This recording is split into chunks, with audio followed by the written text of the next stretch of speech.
I don't know, dude, but What the fuck? it was okay. But it they do. I can't even get this stuff anymore. It was pineapple fermented Yuki Minami. It was a Brazilian anaerobic, and they would soak Pineapple? coffee, cherries, and pineapple juice. Dude, there's all kinds That's of stuff. dumb. They've got Pineapple juice eats CO2 flesh. processed. They've got CO2 processed coffee. They've got nitrate. Pineapples have Ebola. Uh, I don't know. They also have acid in them, so it probably. All I know is this Yuki Minami Yeah, is that's what it really is. That's amazing. So. Cabola. Cubola. That's Cabola. the acid. Like in your stomach, the stuff that eats flesh, the stuff in any animal, like iguanas that eat everything, they got cubola in their belly. Yeah, I Well, would. dude, They if would you have like eat too some much sort of way to pineapple, your artificially lips will just be all make burned. this coffee. If it's so much more rich and like tasteful, why wouldn't Folgers just be like, "Hey, well, we got these aminos that we'll just throw in with it, these acids or whatever," right? It's like, well, why wouldn't they just have an artificial? Like, if it's so good and it's like a real thing, then why wouldn't Folgers just be doing it? Like, wouldn't they just have here? This is our version of it, and of course, it's not this grotesque version of things that you some of the sort of coffees do believe that, like in. Stumptown coffee. They'll put different acids on their coffee, but it's not poop. Well, Why most of the not? stuff it's about the it's not it's before it even gets dried. It's usually they'll most coffee the cherry's just milled off. It's milled off in a machine, and then it's washed, and then it's dried. But all these new processes involve keeping the cherry on. In Yeah, there's some a cases, kind called Monsoon's Malabar, and they put it out in the monsoon rains. that's freaking weird, though. I don't even Yep. like that's kind It of weird. ferments Like it. that's kind of a weird like moisture thing from the monsoon season. And Yeah, all but that crap. Malabar Gold is like Uh, top espresso. Dude, you need to order my freaking 6-bean espresso. It's freaking what all espressos in Italy wish they were. Put it in the chat. Holy moly. Holy moly. I heard that wrong. So did I. What? I know.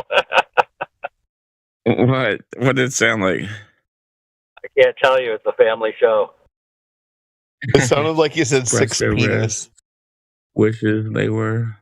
Yeah, that is what he said. That is what it sounded like. How do you spell it? It sounded like you said six penis. Oh, okay, yeah. Well, it's a 6. Okay, I got you. Oh, 6 penis blend. Gotcha. All right. Yeah, it's 6 beans. 4 of them are pea berries. Oh, nice. Pea berries are a neat thing. Yeah, Kona pea berry. The pea berries it's a smaller bean. It grows next to the big bean. It's like a little runt bean, but it takes just as long to grow as the big bean does. And it's some people think it's more flavorful, it packs more caffeine per gram or whatever you want to call it. But it's interesting. It's a tinier bean. I like it because it's smaller. So my coffee roaster, it blows hot air up and it bounces the beans around. So the fact that they're smaller, they bounce around easier, and the coffee gets roasted quicker. So I really do like pea berry. It's got to be amazing coffee, though. Right. So if you send a bag of coffee across the country, is the bag, while it's in the plane, constantly rotating or not? I don't know, but it's time traveling. If it goes from East Coast to the West Coast, it literally traveled from the future.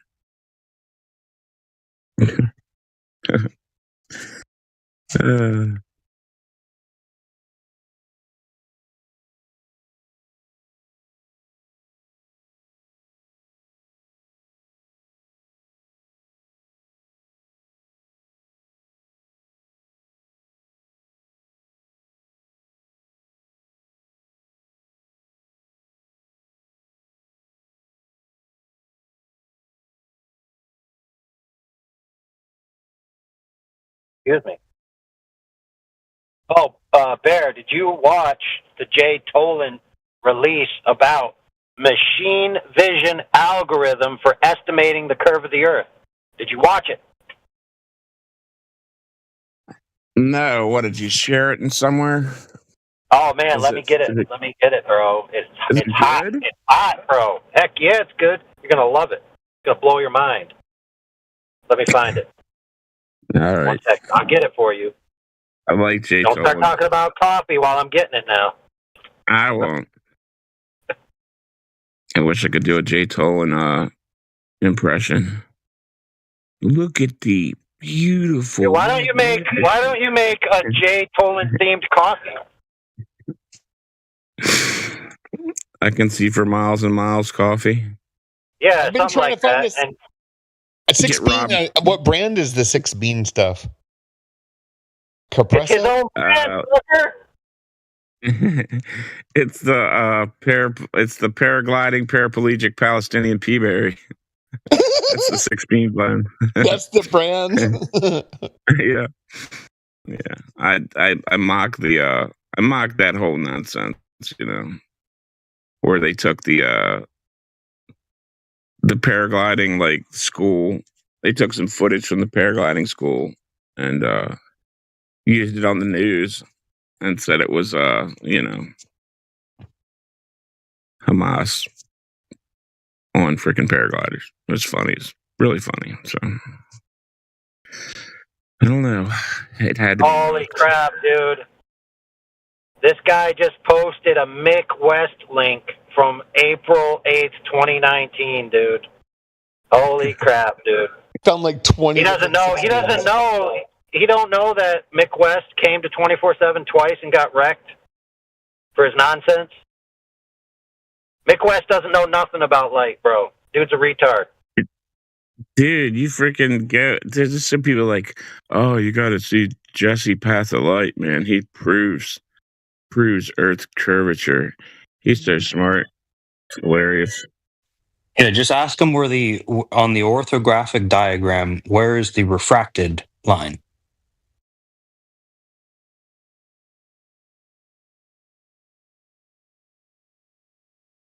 All right, so check out that video I posted there, the machine vision algorithm.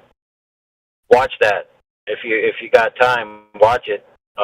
It's awesome. It's like 8 minutes long, and it's basically about parallaxial stereoscopy being used to tell you when you're at high altitudes how much ground you're actually looking at.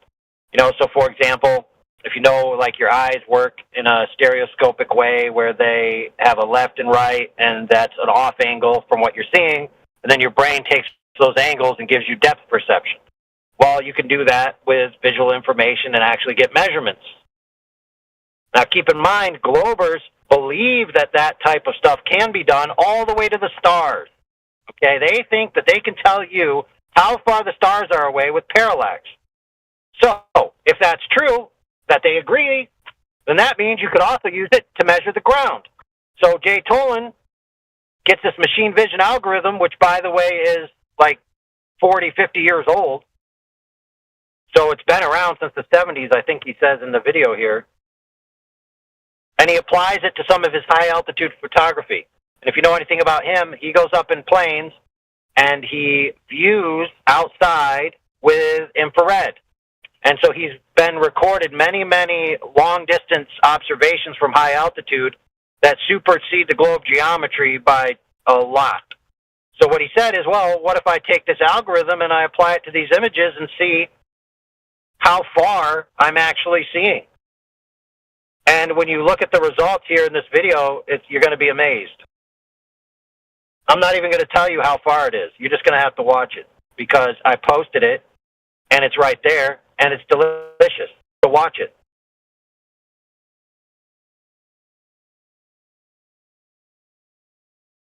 Oh, I do, however, I'm willing to tell you what he says in the video here is that he's working on taking this algorithm and integrating it into an app form that he could actually distribute. So you could actually get it. You're gonna have the source code too and the source math, so you can see that it's legit. And then you could apply it to images that you take. with your camera. I mean, on his scale, what's it, or on the graph? What is that? 1,000 miles to the horizon? Dude, it's thousands upon thousands of miles. So Now, the speed so level drop. the Globers are going to have to make a decision. They're either going to have to throw refraction under the bus, or they're going to have to throw stellar parallax under the bus. Which one? Can't have both. I think they threw it all under the bus a long time ago. They'll throw anything under the bus they feel like to win an argument against the flat earther. Is that the coffee you're talking about? Correct. Put in the chat. Solamente 6 bean. They'll throw all globe math under the bus. They'll throw Neil deGrasse. They'll throw NASA. They'll throw Elon. They'll throw anything under the bus. They'll throw their best friend under the bus. Ugh. Well, they just a problem here? Eratosthenes, because now we're looking at the sun in Antarctica, and they're like, oh, well, the divergent rays are because of perspective, and so it's like, oh, okay, well, that's my So argument. what kind So of Eratosthenes under the bus. Yeah, what kind of stick shadows? I always asked them to do it everywhere. They were like, "What do you mean?" I'm like, "What do you mean? Do it in North Pole, do it South Pole, do Eratosthenes everywhere. Do it on a table, do it on a ball, do it on a horse's back. See what you get the shape right. What the fuck? Sticks and angles and shadows. My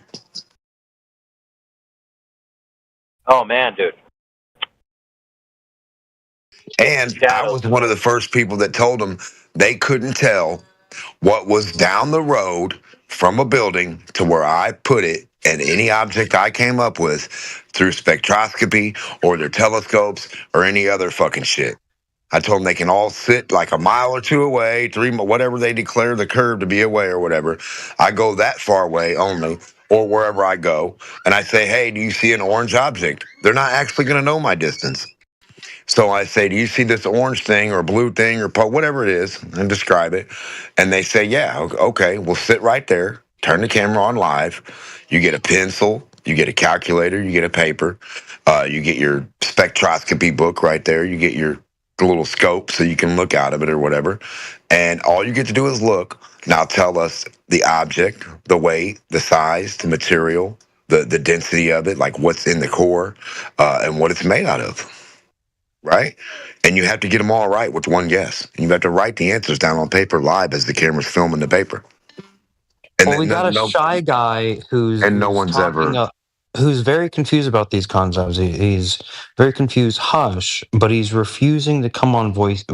So it's like I'm wondering, is he even hearing what's happening in voice? Because in real time, all of his questions are being answered, and all of his claims are being refuted definitively. And he's just very shy. He doesn't want to get out of the chat. He doesn't want to come on to voice. What's with you, Hush? Or what are you scared of? What material, what object shows you the drop rate of Earth curve dropping down and staying the same elevation? What object, what do they have that does that? Helium balloon. No, don't be silly. What mechanical attribute with numbers on it and like two little things that mark something, okay? So one dot of this device would represent from the center of Earth, right? That one focal point on this device would be like the arbiter of the center of an imaginary ball. It would like point to something that it would negate as that, right? It would give a focal point somewhere. An arbitrated position. But see, yeah, the plum. No. The center would only be after if you have a bunch of plums. Stop. No. Fuck a plum. No. The center of Earth is going to be calculated into this machine, this doohickey device. It's going to be a square.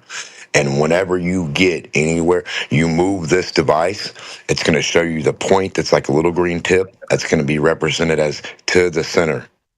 Right? The most fastest, best focal point way to the center. And anytime you get away or do anything, it's going to act accordingly. Right? And it'll show you.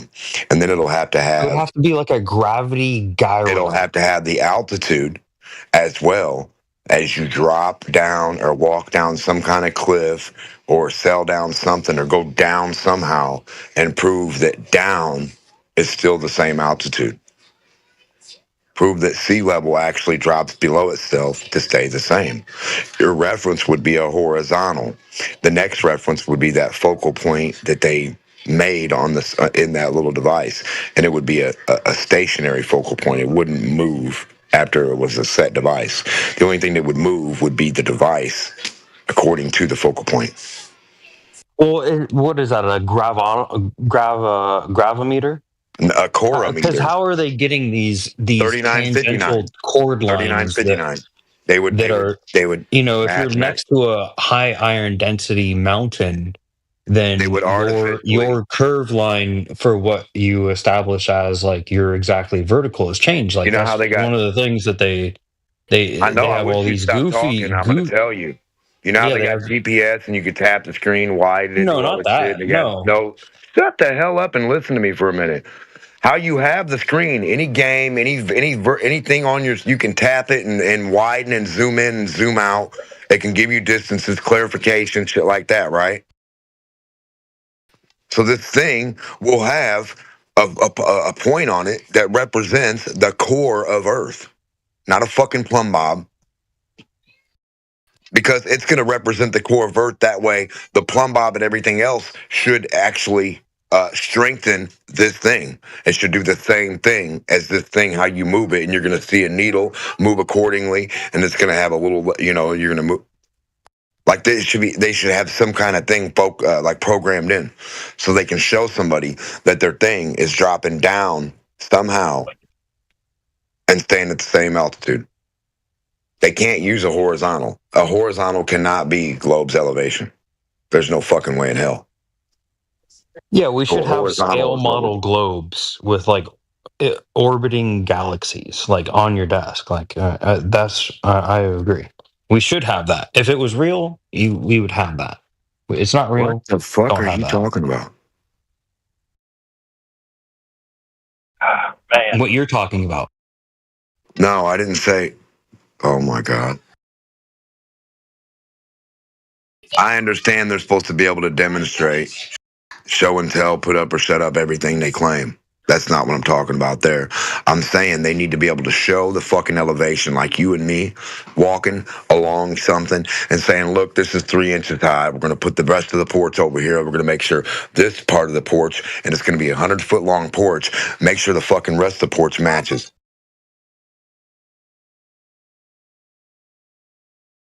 What tool would you use? A T-square?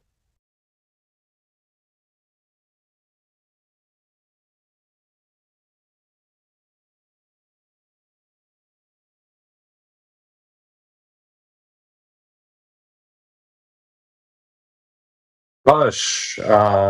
You said one moment. Did you just run to go shit your pants, change your diaper or something? What's going on, dude? That's funny. holy crap, You dude. hear me all right? A T-square. Yeah, I'm hearing you good, dude. Okay. So my claim is that Earth spins. Or did My what? claim for tonight. Earth spins. It spins? How would you prove that? Okay. So do you know what Foucault's pendulum is? A cat toy? Yeah, we have plums. We have wrecking balls. What are familiar? you talking about? So A full just cult wondering, pendulum? What is a Discord full started cult spinning. pendulum? Is it a weight look on it a up. string? Here, I'll just post it in the chat too. Isn't it a weight on the string like blue marble does? No, No. that's not what a pendulum is. No. Well, wasn't that the Newtonian advice? Yeah, the actual Hold on, is it a pendulum. spinny cat It toy? goes back and forth. Like, you know, clocks actually for many hundreds of years we used clocks with mechanical device. It was the Hold swinging on, so you're pendulum. saying it's not a string? It's not a string attached to it. No. It's not a weight? Now there is a weight. So it's not a string and a weight cat toy. The weight. We've had There's no string. clocks for thousands of years that work on a mechanism of a Do pendulum. you think And somebody's they're going necklace? 24/7, 100, Dude, stop, 200 stop. years.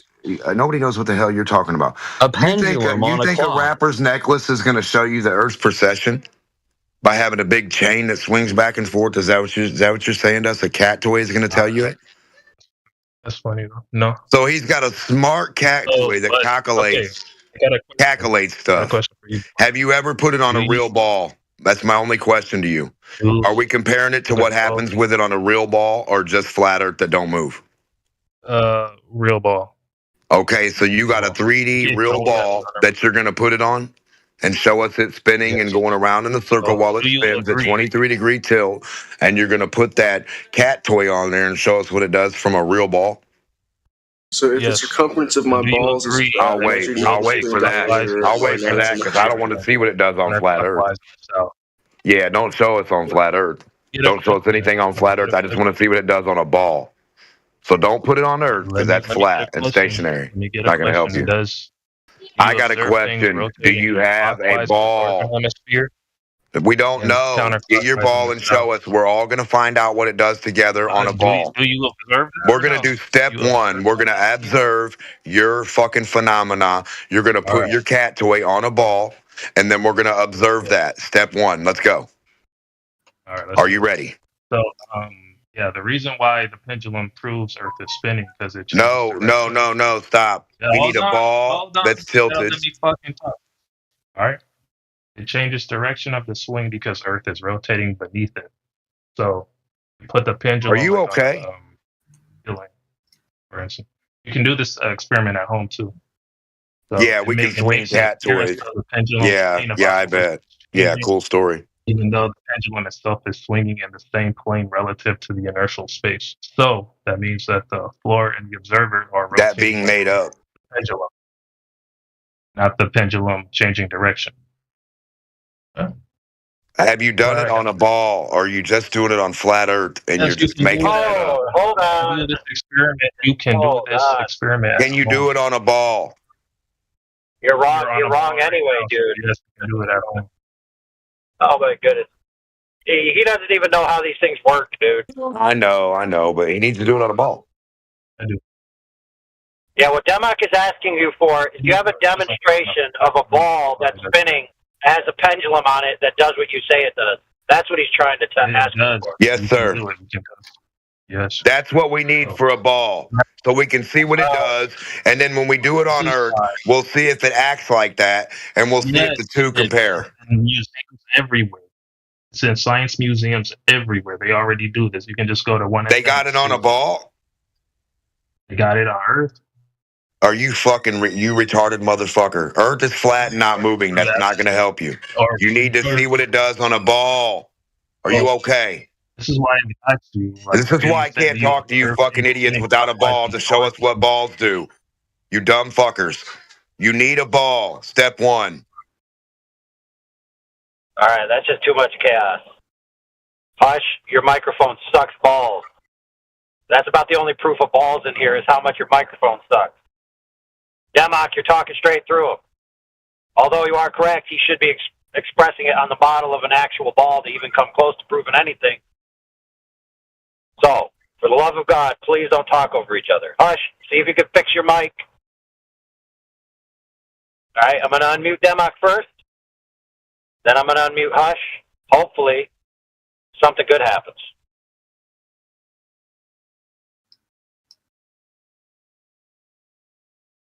The substantiation of a 3D ball with your claim on it, please. So we can even see what that means. A ball with that thing on it. Okay, is this better? Yeah. Oh, yeah, that's good. Yeah.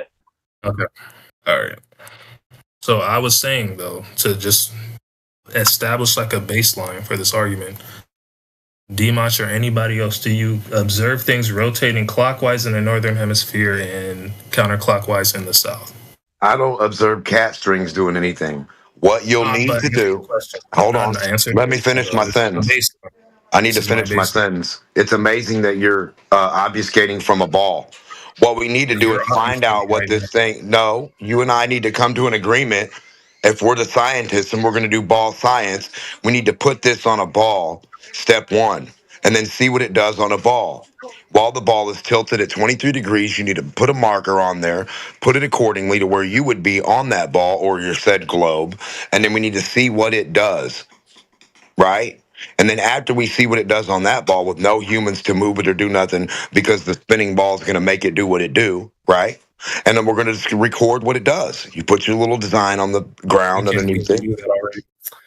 Listen, nothing I say will make sense unless we agree on this. No ball. We can't. I'll never agree with you unless you have a ball. You're doing it on flat Earth. That's not going to prove anything to you. Things spin clockwise in the northern hemisphere and counterclockwise in the The south. sky spins. That doesn't have anything to do with cat toys on a ball. We agree on that. Okay, cool. If we agree on that, we can move on. The sky moves, not the Earth. So how does that help you? Hold on, buddy. Hold on. Let's just set a baseline here before we continue. Demok is trying to ask you to prove what the ground is doing, not anything that's going on in the sky. So the sky is completely irrelevant to this point. But things do rotate in that direction. It doesn't matter. It's Right. visual. It's what you see happening, Not necessarily what's physically happening. Your claim is about the Earth moving, not the stars apparently moving. So stick to your actual claim.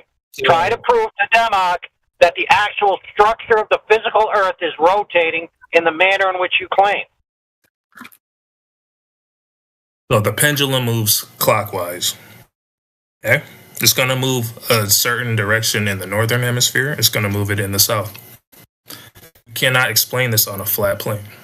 You can explain this on a spinning globe.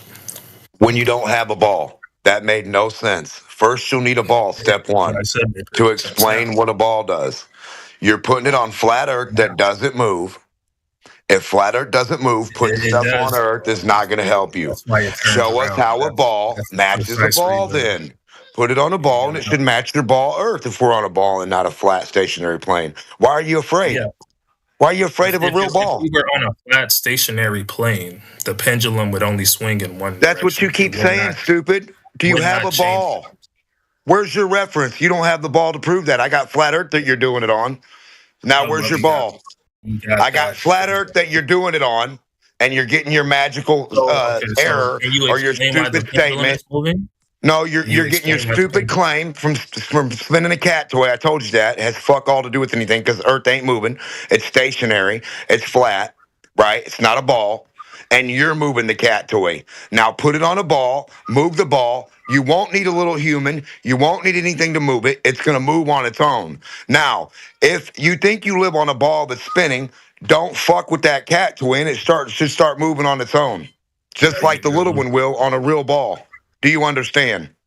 No, you lost me at the end there. Because you don't have a ball. You lost me at no ball. How a ball works with no ball. Is that your book? All right. Hold on a second. So, he lost you at the part where you actually have to model what you're talking about and prove it's even practically true in principle. He lost you at that part? Yes. Yeah, I think. Yeah, so the conversation's over. The conversation's over. You can't prove your claim. There you go. Problem solved. I didn't even explain it at all. I'm saying if Earth was flat, why do the Why are you talking about ifs? Oh my goodness, dude. Here, watch this. Watch this, friend. I'll prove it. I'll prove it to you. Here, listen. This is the same logic. No, I'll do it. It's simple. It's called logic. If the Earth was flat, if the Earth was flat, the pendulum would do this. The pendulum does this, therefore the Earth is flat. There you go. Exactly. That's my thing. It proves flat Earth. Thank you. No, it doesn't, though. It's only proves flat Earth. Where's your ball? Where is the ball? Where's your You're flat standing Earth? on it. What are you talking Where's your about? flat You Earth? don't have the ball to show you've done it on a ball. Stand on. Are you guys all that slow, really? Are you really that fucking slow? Do you want a model? Is that what you're talking about? I want your cat toy on a ball. Yeah, hold on a second, Demok. Demok asked you for a mechanical representation of your claims, okay? Of an actual ball that's validated as a ball rotating with a pendulum on it to prove what you're saying is actually the case and not just conjecture. Yeah, where did you get that from? How did him? Agree that we know geometry. Hold on. Go ahead. Sure.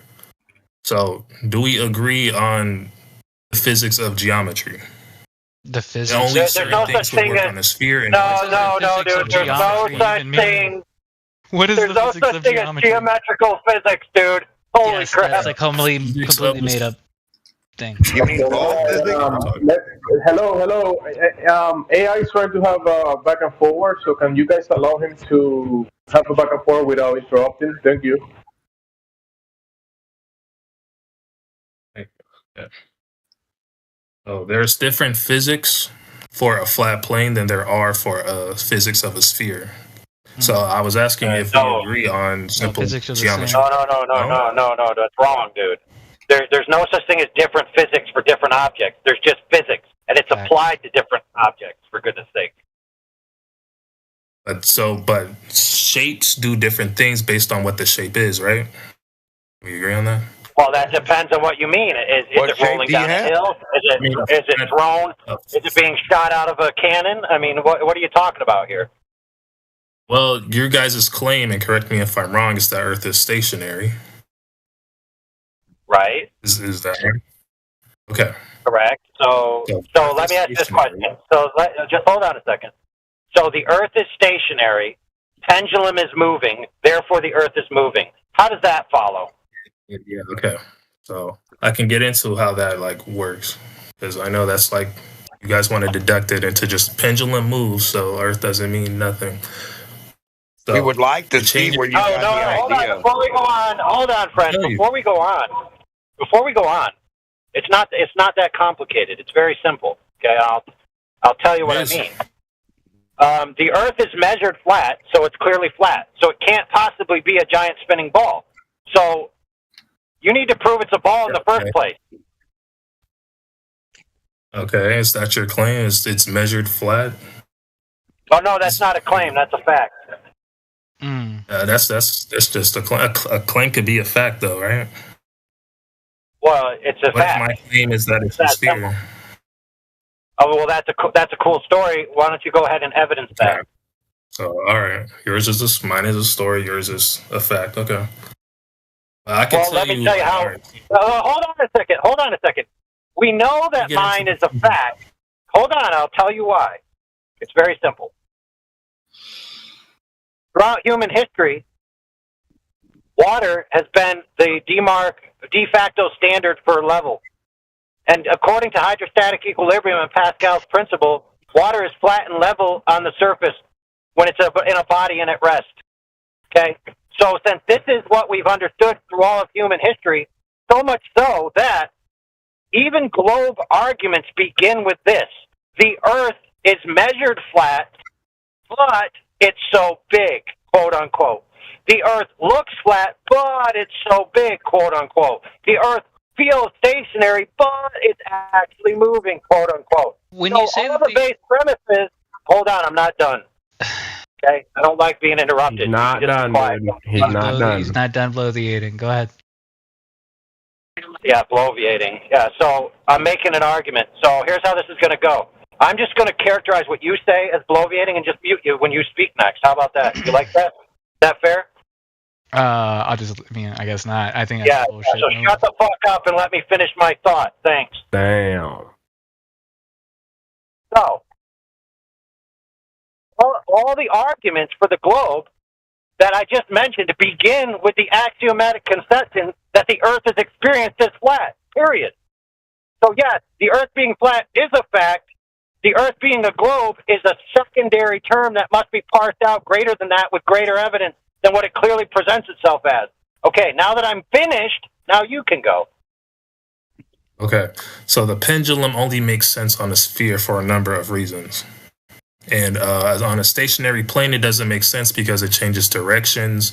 It changes from clockwise to counterclockwise depending on which hemisphere you're from. If you guys can explain that with a stationary plane, feel free. Like I said, the oscillation of the pendulum doesn't change. We change beneath it.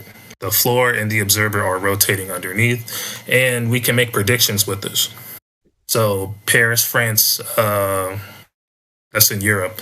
The latitude of that is 48 degrees, for example. We can predict that the pendulum would do a full rotation in 32 hours based on a formula, T equals 24 hours divided by sine theta. This would not work on a flat Earth. What do you mean a full rotation in 32 hours? The pendulum would swing in a full circle. So the pendulum takes 32 hours to swing round. Yes, but the time of that gets shorter depending on. Show me a video. Show me a video of that. When the latitude approaches 90 degrees, it gets shorter. So on the poles, it would be 24 hours. Could you show me Could you show me this pendulum that takes 32 hours to swing round once? Holy crap! Sure. The guy doesn't even realize that on the poles it wouldn't even deviate at all. Holy crap! To be clear, you're saying this pendulum swings round once in 32 It hours. swings clockwise or counterclockwise, and you guys can't explain that in different hemispheres. You're saying it takes 32 hours for a pendulum to swing around. How long is this ring? Yes, it's how long is that pendulum. pendulum? It takes 32 hours. So it's just like if you're watching it there when you show up On a it's just certain like, spot of the Earth. How in the hell do you compare the two? Where do you get a God's eye view to see this one and that one to see what you're explaining make any fucking sense?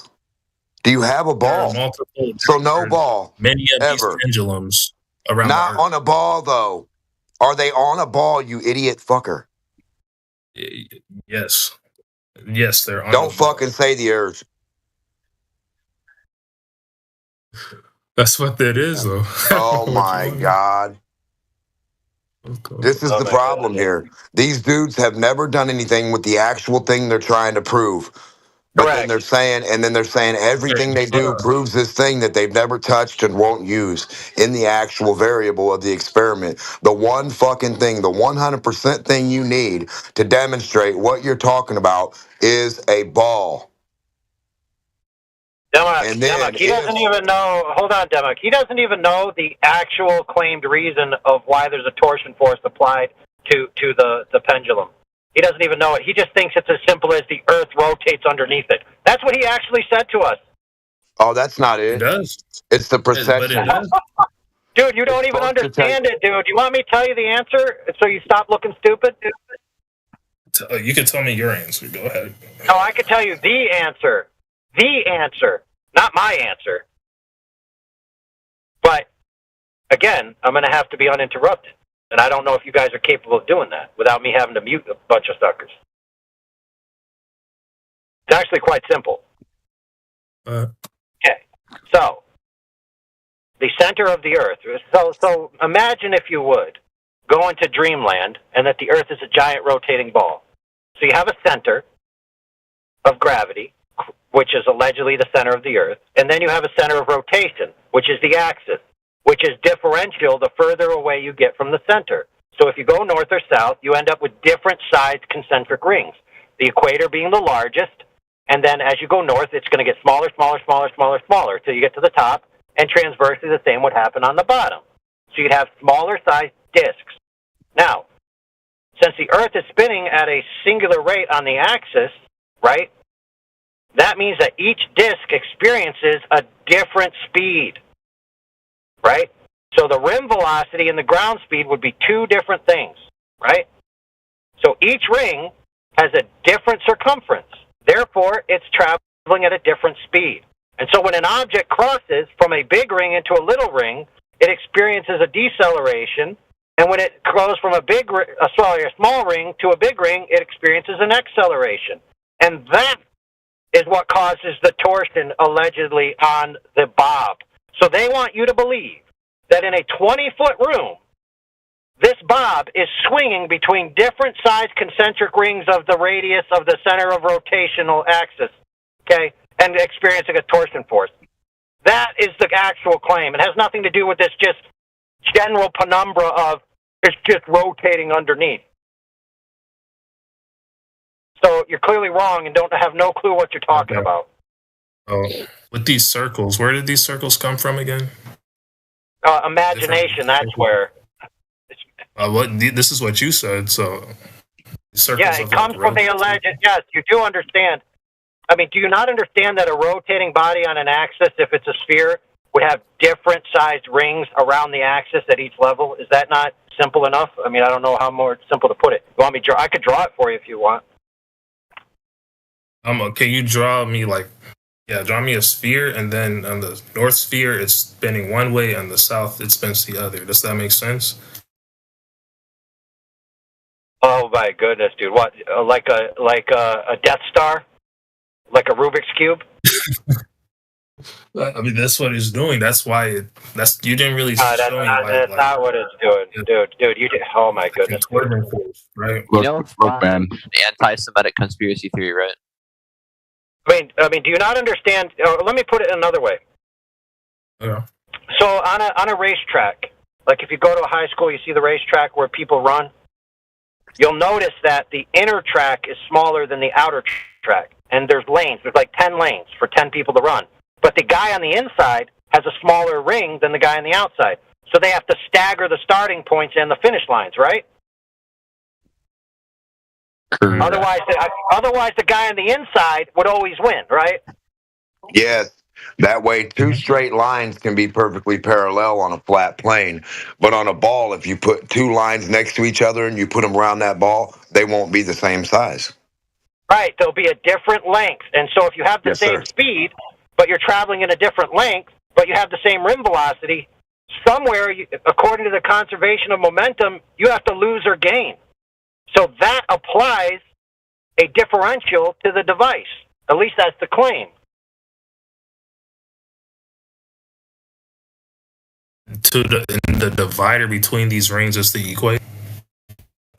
No, the equator is just the biggest one. Because it's the biggest radius that is perpendicular to the axis of rotation.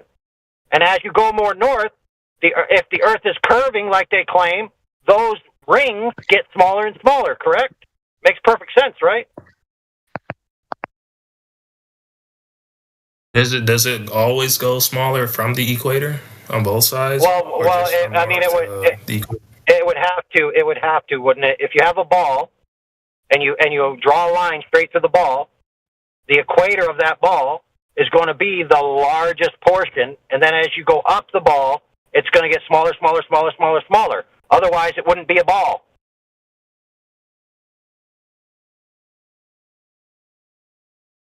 Yeah, it makes sense on the ball, but I'm saying it would make sense on a flat plane, right? It wouldn't make sense. I'm using your racetrack example or your track and field example. Yeah, it makes perfect sense. It only gets a racetrack horizontally arranged, right, would still have concentric rings that are differential, right? So all you need is this is purely a hypothetical, because I've already told you the Earth is flat, and that's just the way it is. So we're just engaging with your hypothetical for your benefit. So if you had a flat Earth with a bunch of different pendulums on it, and there was some kind of energy on the Earth, I don't know, let's say maybe giant energy balls that go around the Earth daily and have a great either magnetic or electromagnetic or any other kind of force, maybe the path of the sun or something, might be having an energy that could affect the way these things move. So yes, I could create a model of an energy system on the top of an Earth that's causing torsion forces, whereas they're more energetic the smaller the ring gets, and less energetic the bigger the ring gets, for the same purpose that we already told you, and that would be sufficient to apply a torsion force to an object that's passing through those different concentric rings. So it's actually wrong, sir, that this can't be explained if the Earth is flat. But do you know what really can't be explained if the Earth is a globe? The fact that it has no frickin' curvature. I mean, we can see that too, though, right? You can see it on the water. Well, you can see what on the water? What now? The boat's disappearing. Wait, hold on, friend. See, before I said hold on. Just nobody interrupt. Before I said curvature, then you said I can see curvature, and then you told me I see a boat disappear. A boat disappear I is said not we can. curvature, son. We can? It's disappearing because of curvature. No, friend. I thought you said you saw curvature. You can on the water. No. See, when I said give me an example, you said a boat disappears. A boat disappearing is not seeing curvature, dude. What don't you understand about that? It's disappearing because of curvature. That's the reason. Yeah. No, that's your claim. You told me you saw curvature, but then you told me I saw a boat disappearing and I inferred curvature. Let me tell you, friend, those are two different propositions, whether you like it or not. The reason. Now, I know what curvature looks like. It looks like a curve. Seeing the bottom of a boat and then not seeing the bottom of the boat isn't the same as seeing a curve. And if you can't comprehend that, trust me, as an officially licensed art educator, we can go aside for 20 minutes and I can give you an art lesson. So then, why do boats disappear? So imagine a ball, right? Oh, imagine. Okay, so let's all agree. Let's all agree. Hold on a second, friend. Let's all agree. Listen, I'll be glad to let you imagine, but I just want to set the stage for everyone in the call that we all need to go to Imagination Land real quick. Okay, now that we're all in Imagination Land, go ahead. Yeah, okay, it's just hard for you to picture curvature over water for some reason. No, it's not hard for me. Like I said, I'm a professionally licensed art educator, dude. I have an extensive art history degree and all kinds of practical art, dude. I can draw a picture for you. It's not that hard. Art. Okay, so then you can imagine what I'm saying then. Right. I can imagine a lot of things. I can imagine a babe from another dimension. I can imagine a babe from another dimension that has 6 arms.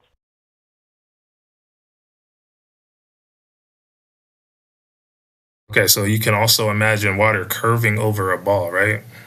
Yeah, cool story. It's great that I can imagine riding on that ball. Yep. You can also imagine a boat riding on top of that ball, and then somebody looking out into distance and seeing the boat go over the curvature. That is what I'm saying. Okay, so now that we've agreed that you can do that, yes, perfect. Now that we've agreed you can do that in Imagination Land, why don't you go and prove that's what's happening in reality? Go ahead. Well, the boat's going over the horizon. Yeah. Oh, cool. So you're just going to assert that that's the case rather than prove it. I get it. So you have no idea how to prove your claim. Good point. I mean, I haven't heard you prove anything either, honestly. But dude, all that you've done is given me logical fallacies. Okay? It's not my problem. You can't prove your claim. I'm giving you logic. No, that's called a fallacy. Watch this, friend. Let me put it. Listen, I'll put it in a logic form, and you can parse it out and tell me where I'm wrong. Here we go. If the Earth was a ball, boats would disappear over the horizon. Boats disappear over the horizon, therefore the Earth is a ball. That's your claim?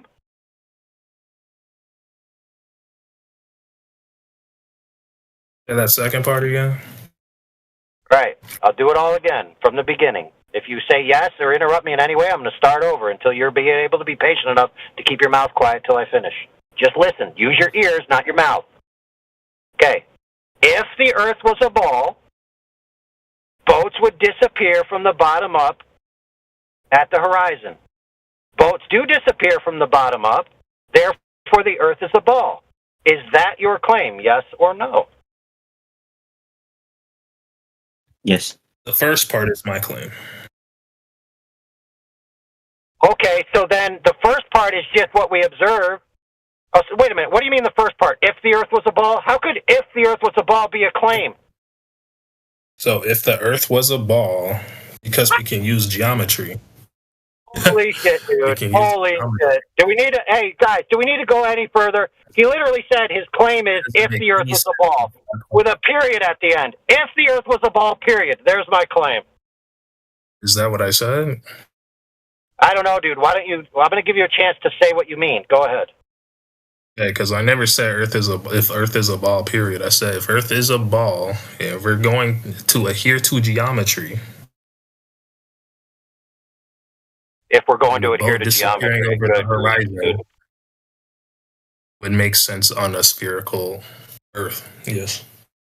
Okay, so you have no idea how to actually make a claim. That's the problem here. Everything you just said was purely hypothetical, dude. Everything you said was hypothetical. Can you actually make a claim, for goodness sakes? Earth is a sphere and it's spinning. Hello? Oh, okay, so those are called assertions. So now that we have your assertions, okay, cool story, prove it. Can be an assertion. Just letting you know. Now, can we go back to the pendulum? Because you're saying that it makes sense when it turns clockwise and counterclockwise. No. Yeah. Isn't that your claim?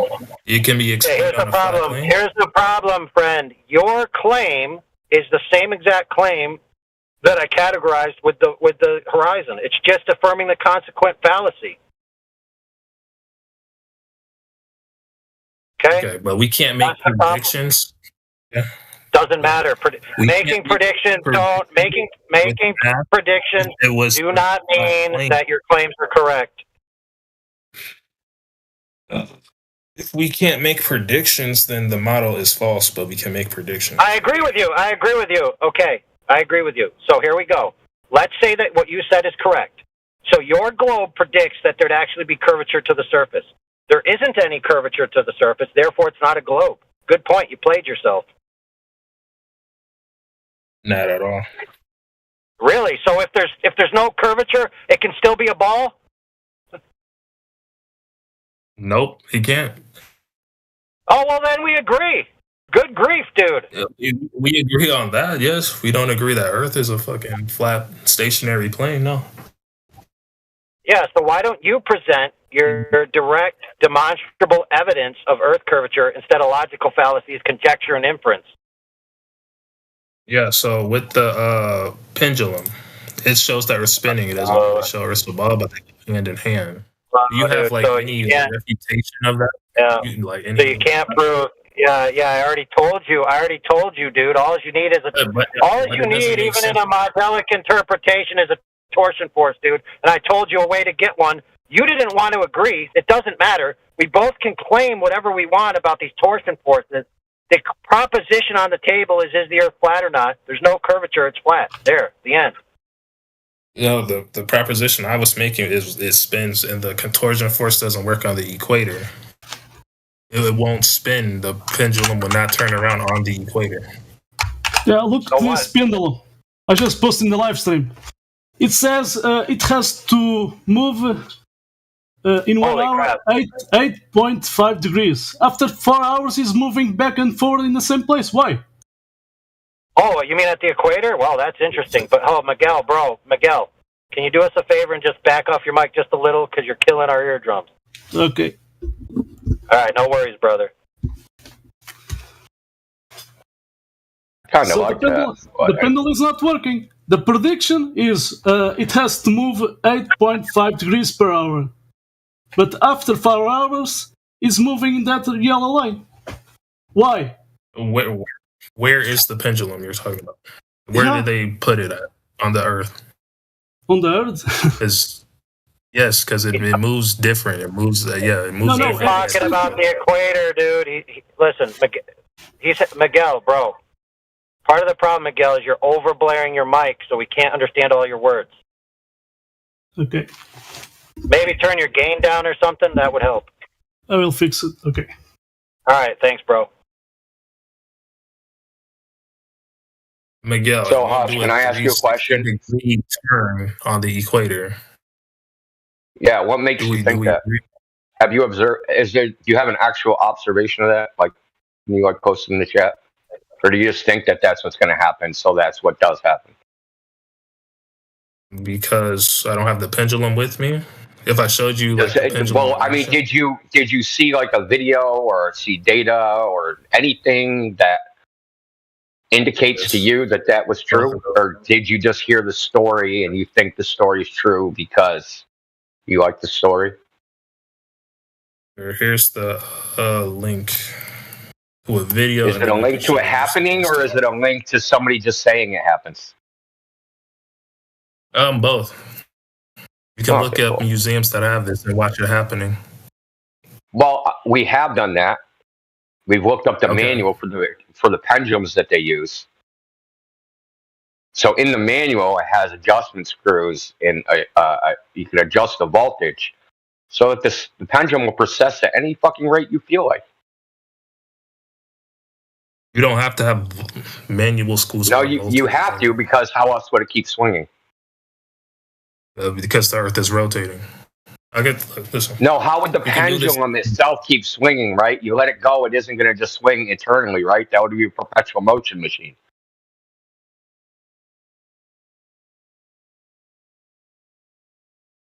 Confused on what you're So saying. the pendulum swings back and forth. So do you know what even the claim is? The claim is that the pendulum is in a external reference frame, swinging back and forth, and the Earth is rotating underneath it. The pendulum isn't moving. The Earth is moving underneath the pendulum. But to keep the pendulum swinging and not come to a stop, they have to drive it. And they drive it by adjusting the voltage, which will control the arc and the speed at which it processes. But as we all know, that magnetic fields they're not completely symmetric all the time, right? Because that's how the pendulum. So as the pendulum is coming down, there's a little apparatus at the hinge that sets it down, right? So it imparts momentum on it, so it'll swing up again and swing back and forth. But you can adjust that swing, and you can adjust the screws to make it process at whatever rate you want. So you say, hey, I'm at 45 latitude. Let's do the calculation. 15 degrees times the sine of the latitude. It should process this much. Let's adjust it until it processes that much. That's literally how these things work. I can tell you where to find the manual. They're called Academy pendulums. They sell these pendulums.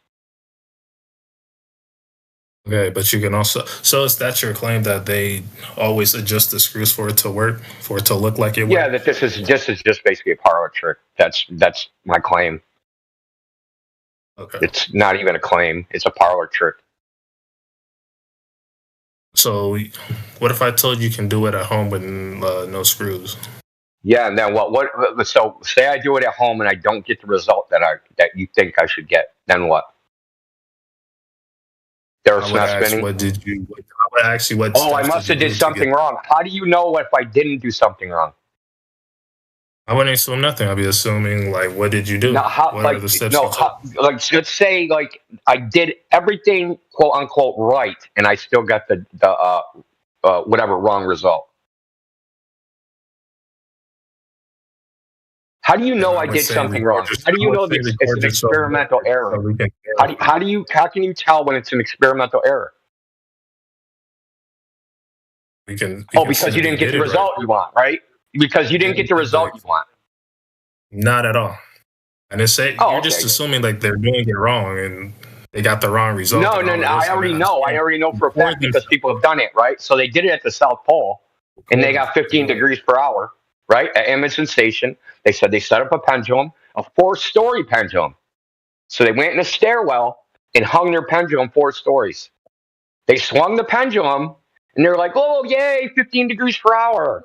Then they went back to the lab, and they're like, "Fuck, dude, we're at the South Pole. It's supposed to swing the other way. Let's go back." So they went back, and they did it again.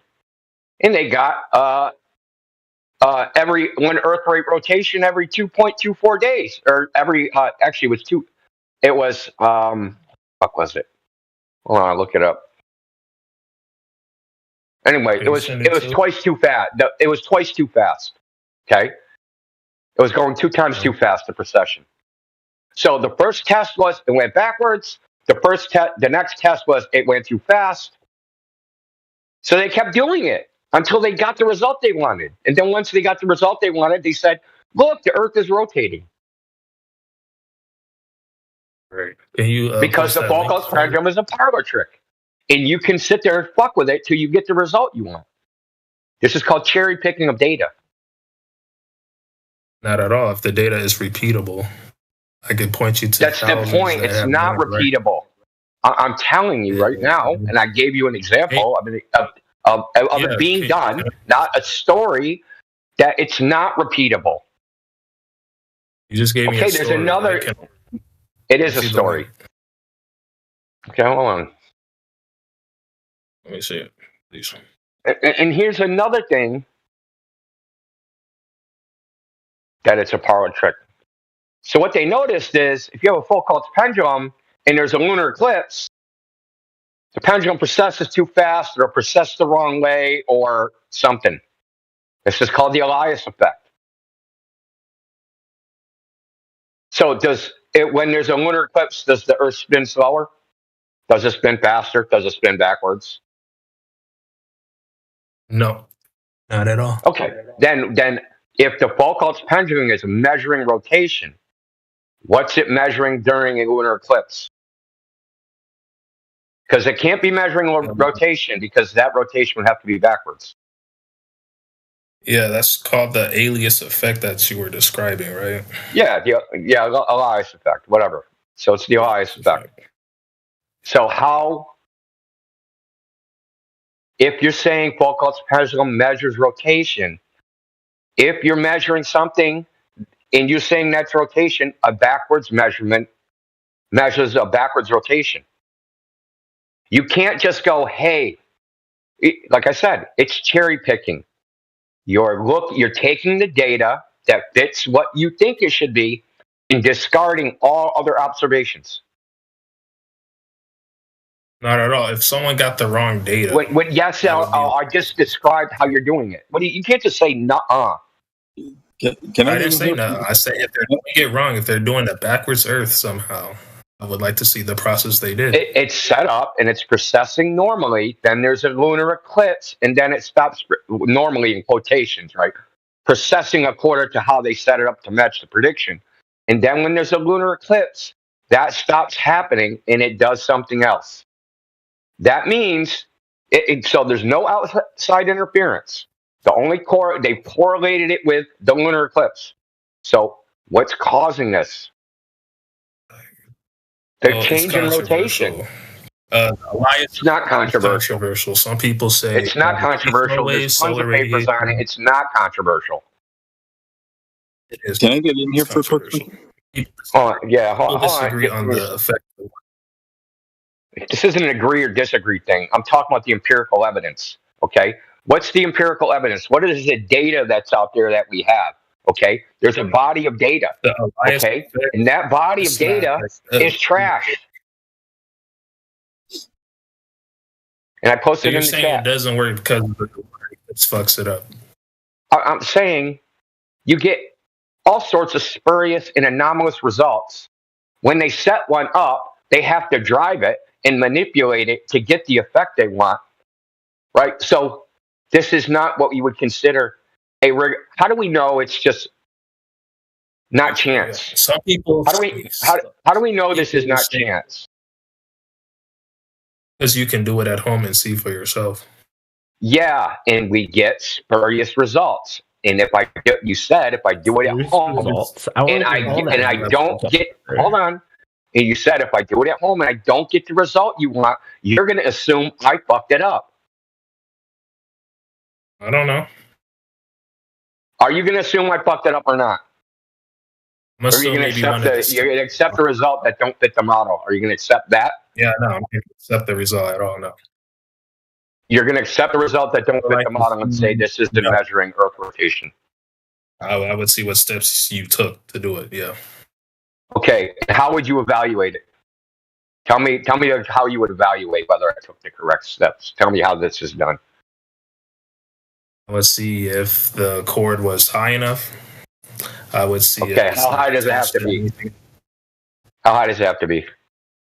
1.2 meters. So if it's shorter than 1.2 meters, the Earth doesn't spin? You asked me a question. I told you that you have to be at a certain height for it to work. Yeah, why that height? I'm asking you why that height. I think it's because of gravity. Not sure though. I could look it up. Okay, you know why I'm asking all these questions? Because you have a religious belief in something, and it's really messed up, in my opinion. Here we go. No, it is messed up. Yeah, it is messed up because I'm giving You him what guys the keep. empirical data says, No, and he I just am keeps with you here, reverting back to buddy. the story over and over I'm again. with you on I that don't need one. comments from the peanut gallery, Crispy. Unless you have some assumptions that contribute, you can shut the fuck up. Whoa! I was on your side. I don't need people on my side, dude. This ain't a party. It was just not nice. Can I get? I'm not trying to be nice. I just want to point something out to Hush. What Indio was saying to you earlier, I think, is akin to you coming to somebody and saying, "Hey, here's a clock, right? And it works. It's perfect."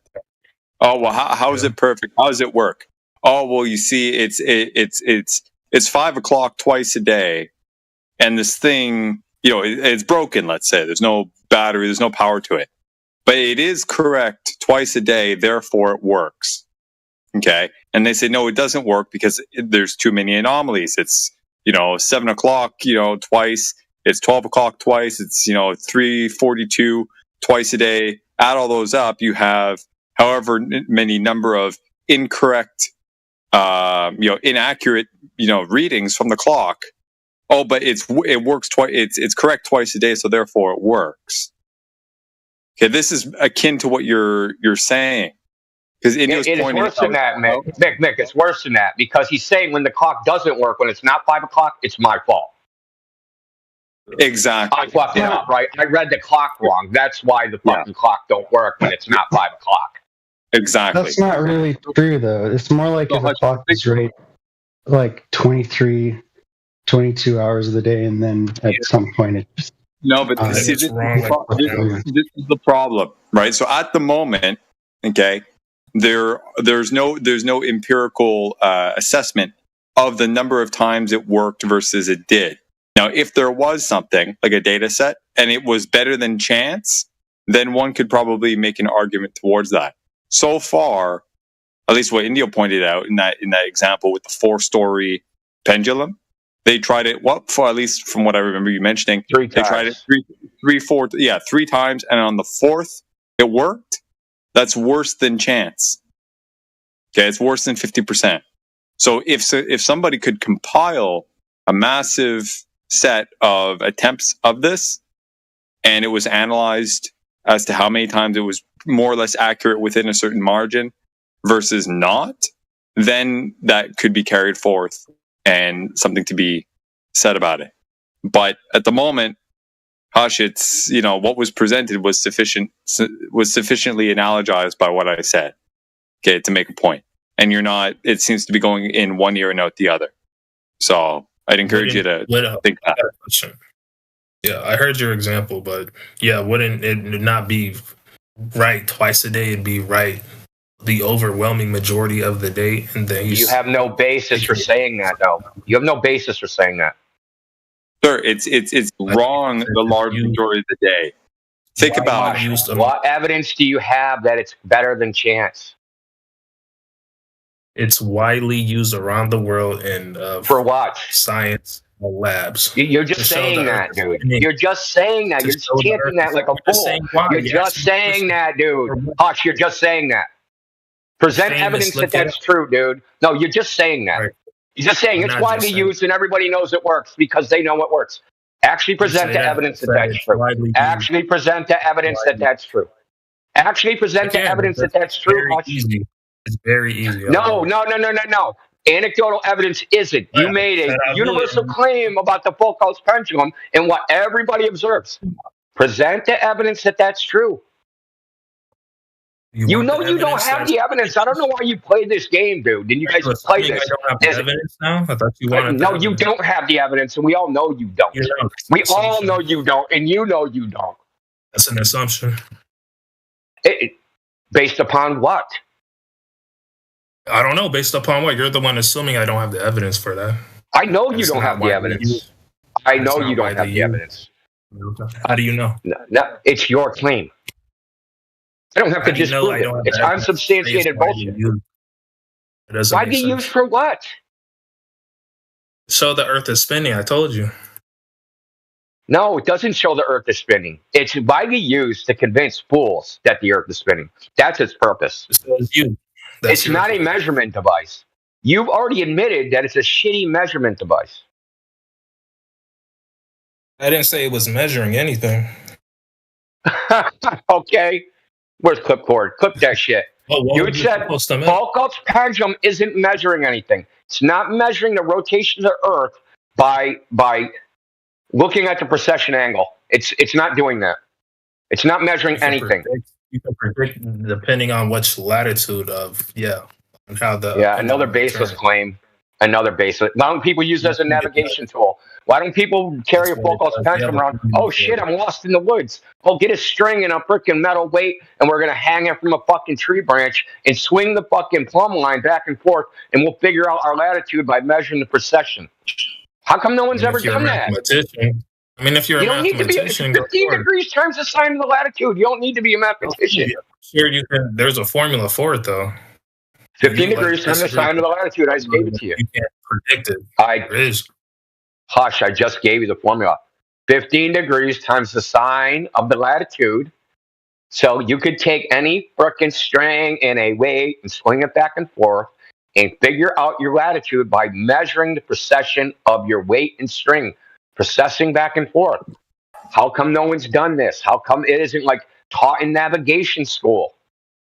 Oh, if you're lost in the fucking woods, dude, just take your rifle and a fucking string and whip it back and forth.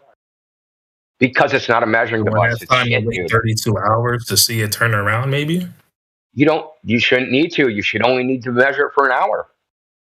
But not everything is like a compass, though. I mean, you can't also measure for it if you're doing it at home. Okay. It's supposed to process at do you not know how this thing works? The precession is supposed to happen at a certain rate.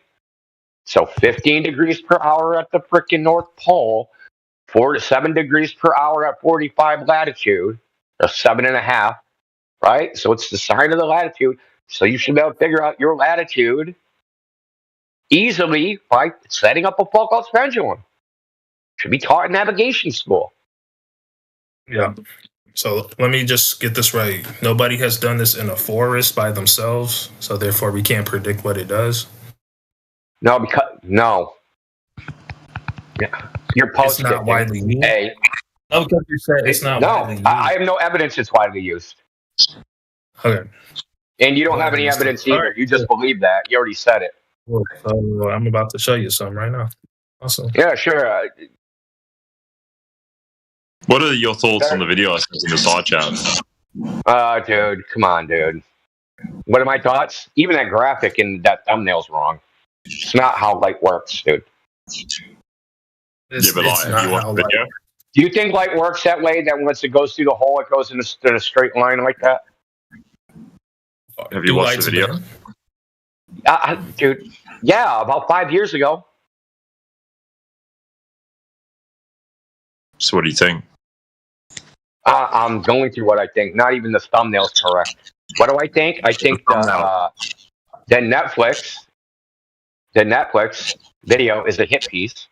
So the part at the end where he says that's interesting, that is not even chronologically correct. He actually said that before the experiment. Yeah, that's right, dude. He said it before he did any of those experiments. They clipped that in to make it look like that. So what do you think about that? Did he tell you that? So what do you think about that? Did he tell you that? How do you know that? There was over 100 people there.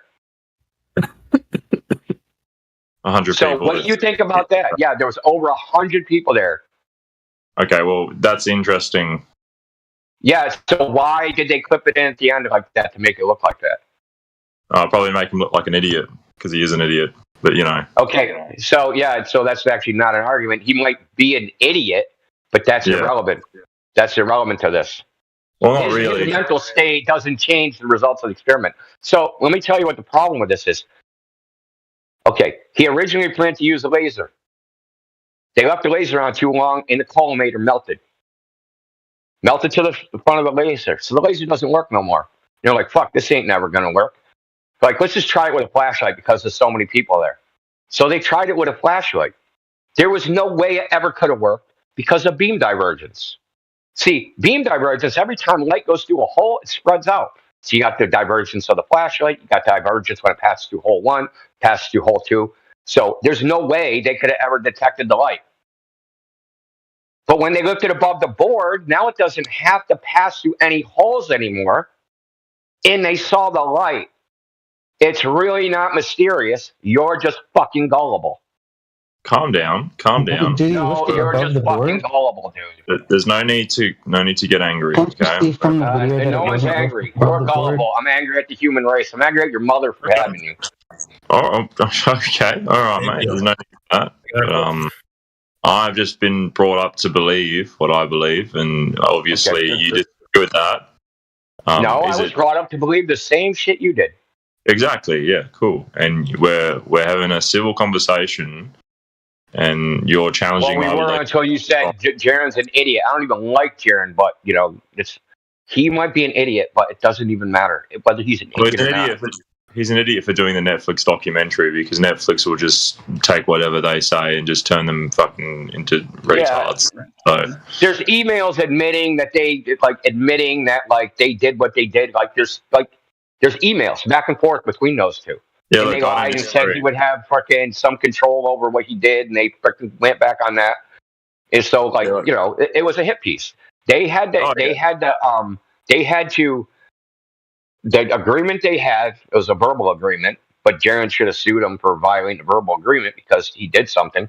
So verbal, like people say, contracts are not worth the paper, or verbal contracts are not worth the paper they're written on. Verbal contracts are valid if it compels you to act and do something based upon the verbal whatever that someone induced you to do something. So he could have sued them, but that's not the point.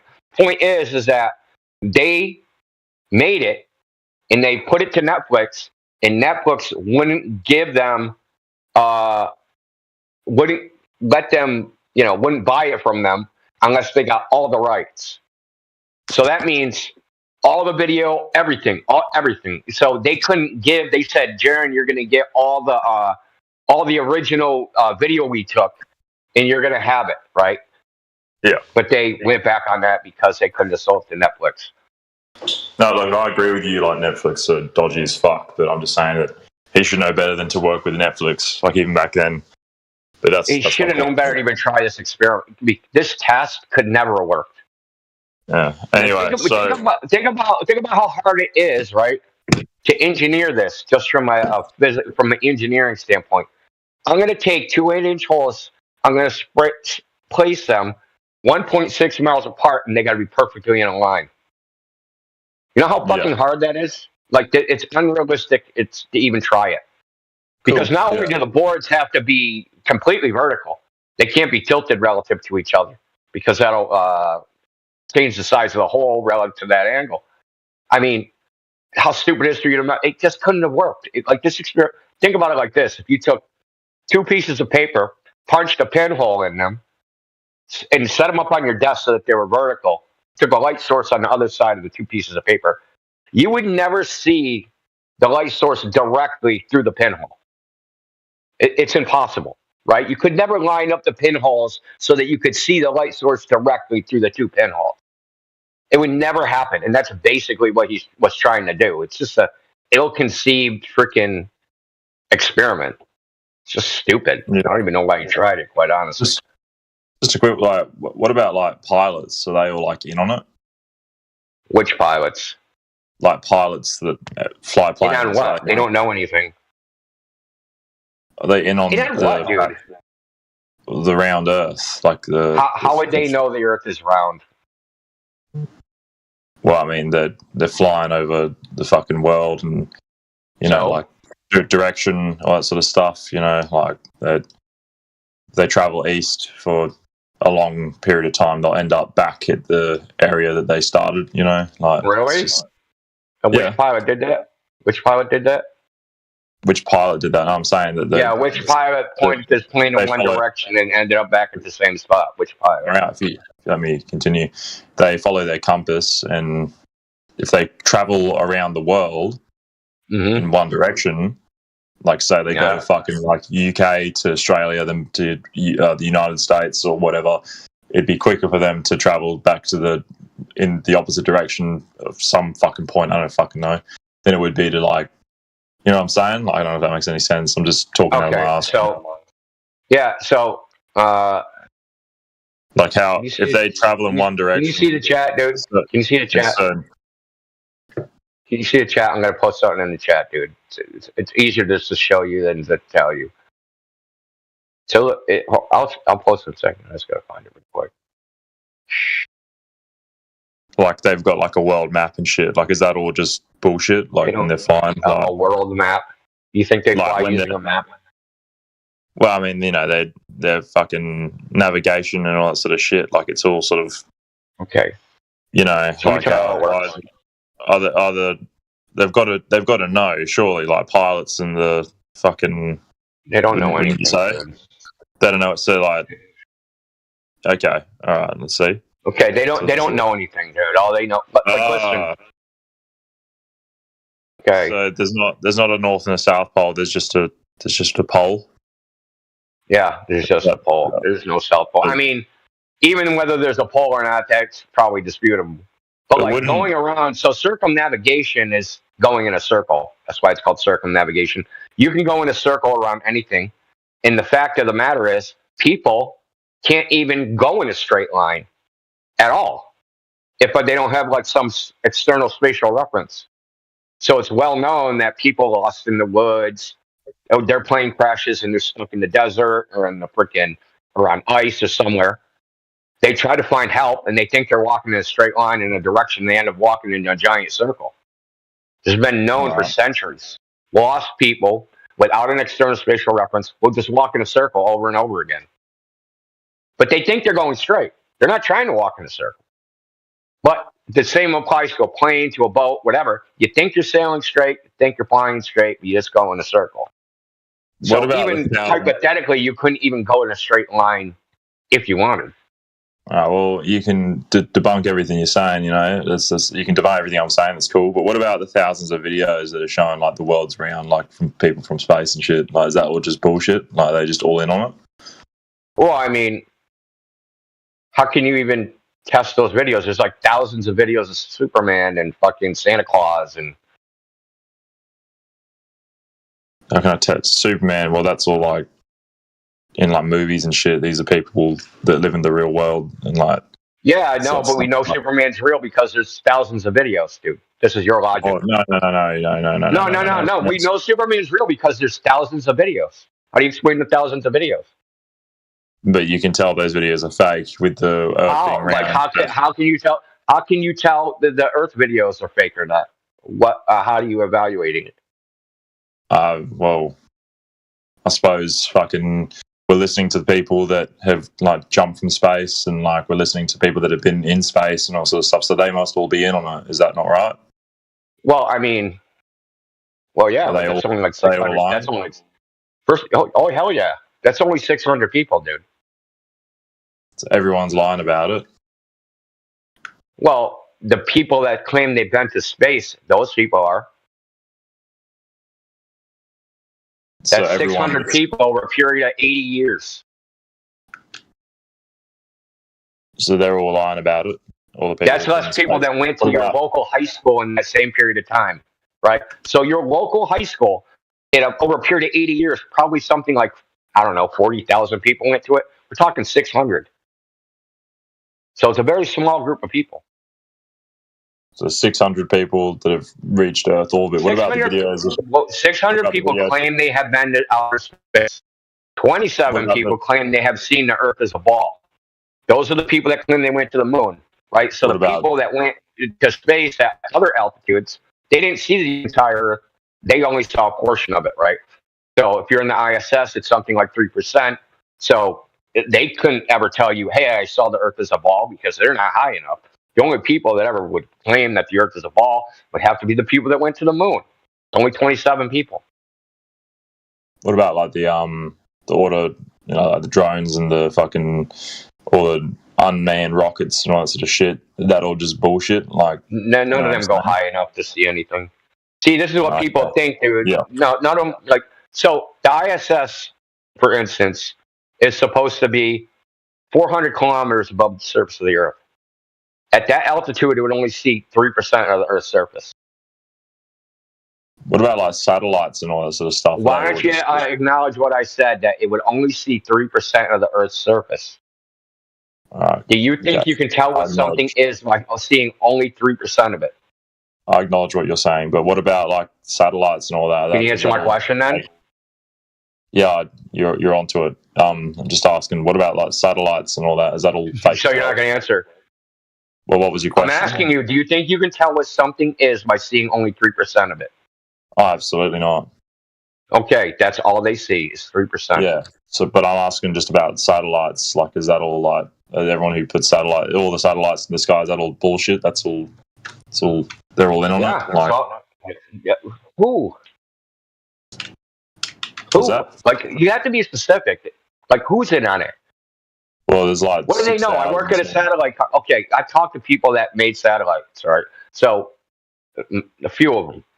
So one particular guy, he thinks he made a fucking satellite, stuck it on a rocket, and smashed it into a fucking comet, and then flew the fucking comet dust back to the Earth. Okay, so I asked him, "How did you know where your satellite was?" Well, they told us. Who told you? Oh, NASA's Deep Space Network. They tell us. How do you know the orientation of spacecraft? They tell us. How do you know how fast it's going? They tell us. So he doesn't know anything, even though he made a satellite. He made a satellite, said, here. They go, okay, we're going to put this on a rocket, we promise. And that's where his knowledge stopped. From there on, he's getting a story. Yes, this rocket went to space. Yes, your satellite did this. Yes, your satellite did that. But we can see them. You can see what? You can see what? Well, I mean, you can see something in the sky, but going, hey, this is something that's orbiting the Earth, that's a leap of logic. Is it not? Well, I mean, say someone from really. 3,000 years ago just time traveled to 2024, and he looks up and he sees something streaking across the sky. And is he going to be like, oh shit, look, there's a satellite? Well, I mean, they wouldn't know what a satellite is. Oh, so it's not obvious that there's satellites in space, right? My point is, it's not obvious those things are satellites, right? You're filling in the blanks with the story you've been told. Hey, if you look up in the sky and you see a streaking light, that's either a freaking shooting star, a fucking meteor re-entering the atmosphere, or a satellite, or a UFO. Right? You're filling in the blanks with the story that you've been told. You're not like deducing that from observation. I mean, we can track them. Who's we? Like, we know where they are at any given point. Who's we? Like, we can. It's known where they are. Like, we can know where they are, and we can look at them. Who is we, dude? Anyone. Like, oh, you mean you can go on an app and those we who aren't you tell you, hey, if you stand outside at this time, you're going to see a white thing go across the sky. And you're like, we know where it is. There's no we. There's just them. I mean, but we know where it is. It doesn't matter. Why do you keep saying we? There's no we. Okay, if you're going to use this like we, with humanity, we, I guess we fucked your mom. Someone fucked your mom, so we must have fucked your mom. I'm saying it's accurate. I mean, it doesn't matter. Like, if NASA tells us where the sun's going to be every day. How would you know if it's accurate or not? Because you can't test it repeatedly, right? One day it'll be fucking cloudy. One day you won't see it. One day the sun won't be shining off it. You won't be at the right angle. One day it'll be something else, right? So even with your own paradigm, you can't consistently see the thing, right? Even if you have the prediction. Even if you have the prediction, there's other variables other than, hey, there's a satellite here in the sky that will stop you from seeing it. And this is the same problem as like the Foucault's pendulum that we were talking about. You'll look in the sky and you won't see it, and you'll go, oh my God, I must have looked in the wrong place. Or, oh my God, it was cloudy. Or, oh my God, it was freaking swamp gas reflecting off of Venus. Like, you'll make up some excuse about why the prediction didn't match reality. There are times we can't see it in the daytime. We can't see if there are clouds in the way. That's not unexpected. It's not like it's moving. Well, that's irrelevant. That's irrelevant. When the sky is clear, we can see it. We know where it is. That's irrelevant. The question was whether it's testable. Get it? When the sky is clear, it's consistent. We can see it. We can You're see just it exactly saying that, dude. You're just saying that. You're just another freaking claim stacker. I mean, people it's do consistent. Why is it consistent? Because I said it. What's the evidence? Okay, post all the it's real simple. Post all the data you have about the consistent observations in the chat. Yeah, just post it in the chat real simple. You want me to go find hundreds of well, why are you saying it if you don't know it's actually consistent? Why are you saying it's consistent if you don't actually know it is? Why do you have to go find the information? Shouldn't you already have that? See, this is why, this is a perfect example of why people don't believe y'all's bullshit. Because you make bullshit claims that you're asked to substantiate it, and you're like, oh, I have to go find it, which tells them, hey, he believes something without the evidence. You believe something, but you don't know what the evidence is for that something you believe. Because you have to go find it. It's not like you saw it and just lost it and just haven't seen it recently, right? That's not the case, right? That you just haven't seen it recently, or maybe you saw it a long time ago and it's just something you committed to memory and you're just vaguely aware of it now, and you have to go back and find it. You've never seen it. I haven't seen all of the people who have done it, but I've seen some people do it. Okay. And every time it is a statistically significant sample size. Okay. Statistically significant. So I got disconnected from the internet itself. A statistically significant sample size from which we can draw a conclusion, right? Because you said it's consistently observed to be such a thing. How do we know that? So if you go, hey, I'm going to look for all the people that saw it, that is not an actual sample, because you actually need the people that looked and didn't see it, right? Okay. You're not going to say that. You're not really going to propose to me that every single person that's ever tried to see a satellite saw one. Are you going to say that? Anytime the ISS. Don't chant your belief. Answer the question. What was the question? Are you going to say that every single time someone went to see a satellite, they saw it? I mean, if the conditions are right, if the sky is clear, and if can't answer the question, can you? Listen, has every time someone went to look at the sky for a satellite that they predicted to be there, did they see it? Yes or no? Don't get mad, bro. Don't get mad. We're all friends here. He's in here all the time. Stop white knighting for a freaking globe zealot, dude. Bro, you're just getting mad, bro. You know, we're concerned. Yes, if the conditions are right, they're going to see it every time. Yeah, but what if but have they seen it every time? I mean, there are going to be times when it's in the sky and you're not going to be able to see it because there's no light. Okay, so there are observations that don't match the prediction.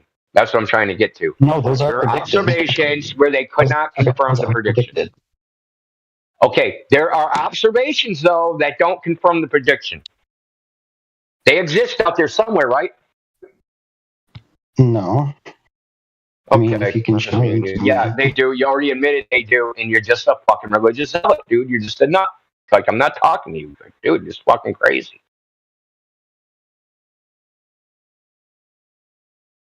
Literal nutcases, man.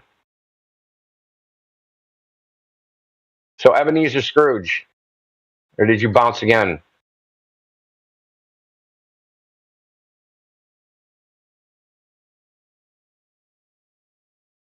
Okay, just for the record, if you want to know why people become flat earthers, it's people like that, dude. People like him and Hush that fucking can't just admit obvious truths.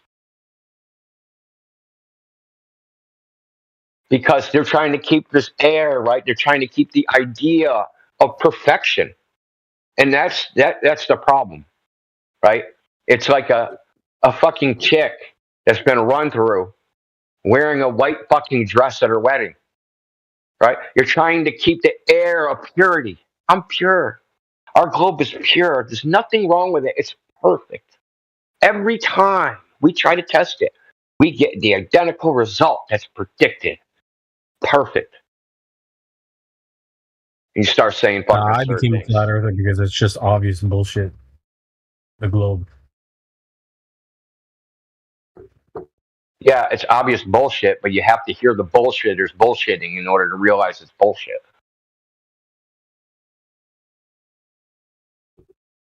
Yeah, and everybody hears about it, so it should be really easy to tell that's bullshit.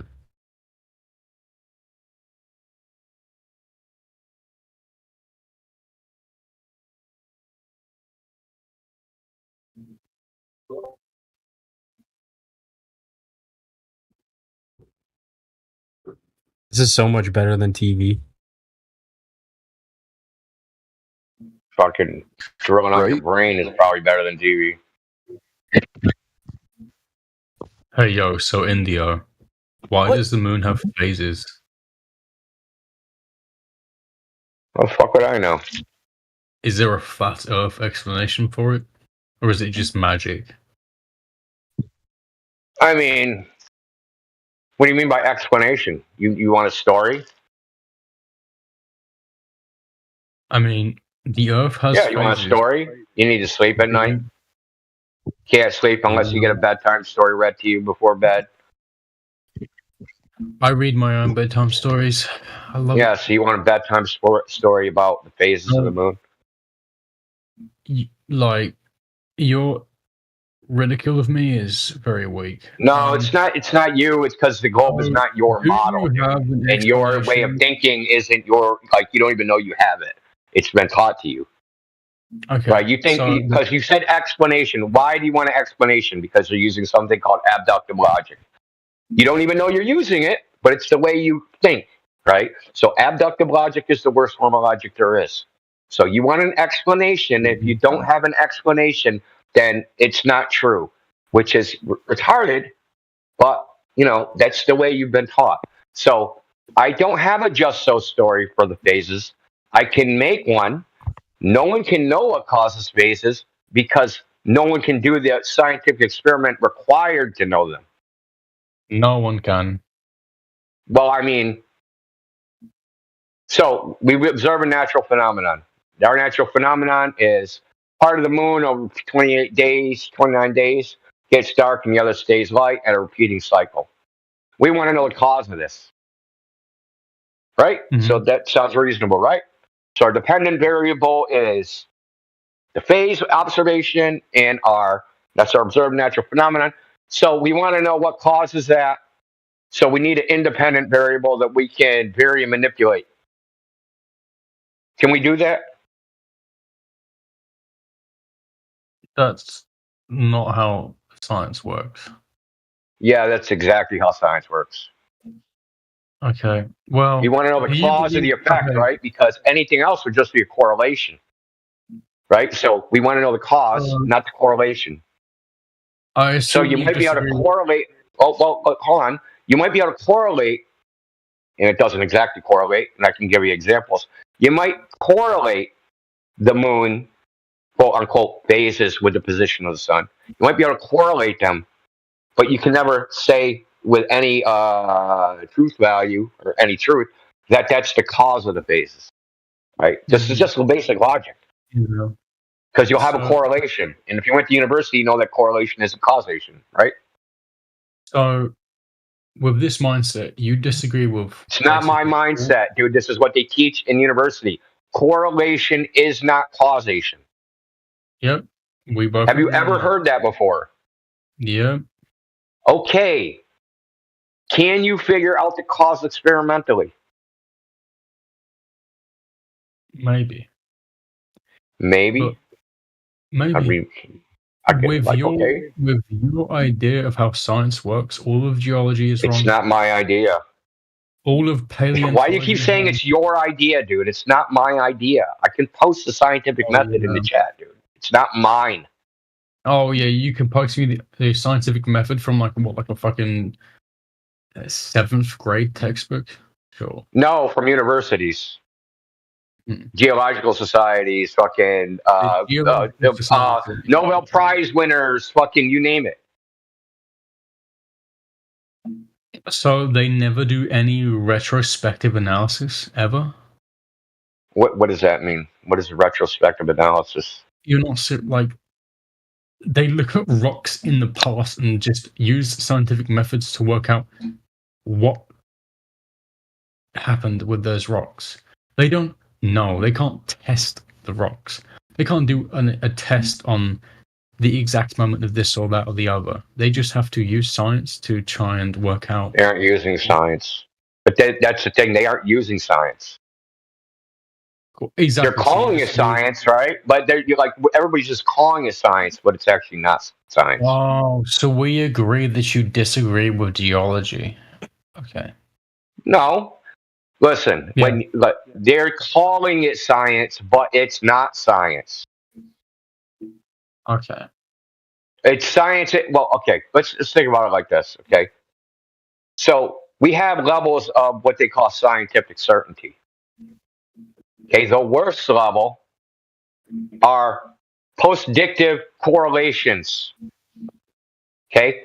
In geology, they look at the isotopes in a rock and say, this rock is 3.4 million years old. But there's a whole bunch of assumptions that go into this, right?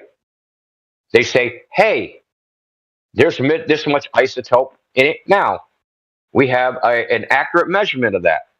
Based upon the tests we've done, we know that there's a radioactive decay of these isotopes that happen at this rate.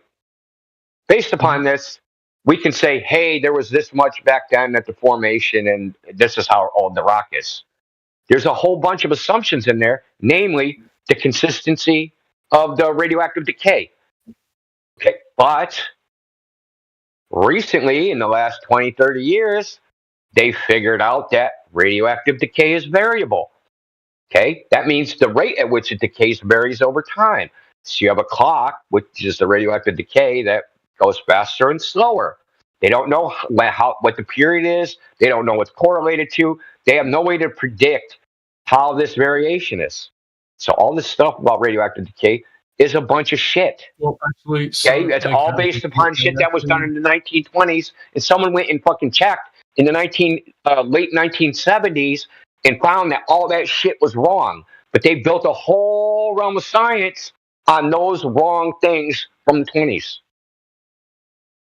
I mean, they still. And this isn't my opinion. I'll give you the MIT website. I'll give you MIT's website that shows you 100 papers that show this, that radioactive decay is variable, and dating from radioactive decay is shit.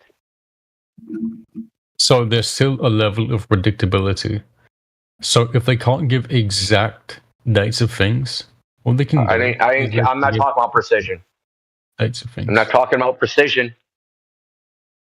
And I'm not talking about uncertainty. You realize meaning the fundamental assumptions of your clock. Hold on, dude. The fundamental assumptions that you have a clock that goes at some rate is incorrect. Okay. Because you don't know at the rate it goes, and you don't know how it varies in time.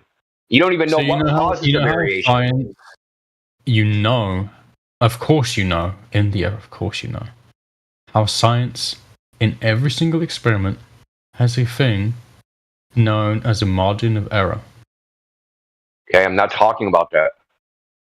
Yeah, but that means every single observation is already pre-assumed to not be exact. So when you say that's a red herring, because that's not what I'm talking about.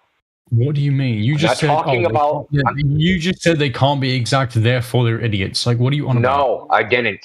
I said their fundamental assumption that they even have a clock is wrong.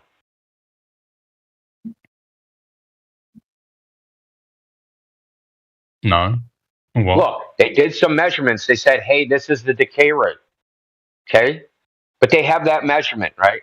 Wait, is this the theist room? Oh yeah, this is the theist room. All right, so I got an argument against God, right? So it's to do with Cantor's theorem, right? So obviously God's knowledge will just be the universal set, right? You didn't hear they're in the middle of something right now. You just come in. Freaking retard. Anyway, point is, they made this assumption that certain isotopes, strontium 113 or something, it decays at this much rate, right? This exponential rate. This much rate. But that rate of decay changes in time for unknown reasons. They don't know why, and they don't know how, and they don't know what it is. They can't extrapolate because they've taken a measurement at some slice in time. They don't know if that's the baseline. India. So you can't assign a margin of error to it because you don't know if you're in one of the times where it's giving the spurious result. You don't know if that's your baseline. India. You don't know if it's some other value, like the baseline is something else for a million years, and that you got the anomalous result. And you're thinking that this is the standard clock, and the other clock is some standard clock. You don't even know. You can't use it as a clock. This is not breaking news. This has been known for a long time. What they do is they take averages. This might sound crazy to you, but they don't do an experiment once. They do it several times under many different conditions. Okay, and they take averages. This must be blowing your mind right now. No, you're not. What you're saying is stupid. You don't understand what I'm even talking about because you must be a ninth grader. One of the rules of quantum mechanics is nothing is precise. It's all probabilistic. God. Yeah, I saw that video too. I watched the Discovery Channel. Maybe you listen to Neil deGrasse Tyson. Dude, seriously, this is remedial. No, I actually read this from like several different books. I don't watch Neil deGrasse Tyson because I think he's annoying. So do you think nothing is precise just because quantum mechanics says that it's not? No. My argument wasn't precision. You don't understand the argument because you don't actually understand this shit. Sorry to tell you that, but you actually don't understand what I'm saying. Yeah. Mm-hmm. Okay. What if we're in an anomalous period? So they've been measuring this for 100 years? Let's give them 1,000 years. They've been measuring this for 1,000 years. They have a dating that goes back 3.5 million years. What if we're in an anomalous period, right? That they said, hey, when we looked at these other radioactive decays, we get these other anomalies. We don't know what's causing them. We've correlated some of them to the diurnal period. We've correlated some of them to solar flares. We've correlated some of this variations to that. We don't have any reason. We don't know exactly what's causing these variations in the environment of radioactive decay. But you're doing all these measurements now. You don't know if you're in an anomalous period, and that the average is actually for the fucking 3 million years before this fucking 1,000 years you measured. India. Do you understand what I'm saying? Tell me you understand what I'm saying. Steel man what I just said. No, I completely understand what you're saying because here's the thing. Steel man what I just said then. Something I do is I actually listen. Okay. Steel man what I said then. I want to make sure you comprehend what I'm saying. So you don't just keep freaking saying the same stupid shit. When you ask somebody to do something, you give them a please. Please shut the fuck up. There you go. Granted. Okay, so I'm going to take you off mute to answer one question and one question only. If you fail to answer this question, you're going right back on mute. Cite the experiment that proved retroactive uniformitarianism. You can't do that? You can just shut up. Because there's no point in talking after dude, that. He's going to have to ask ChatGPT what the fuck that is. Yep. I want the experiment that proved it. All right, so I'm going to unmute you to give us that. You either know it or you don't. I don't even know that, man.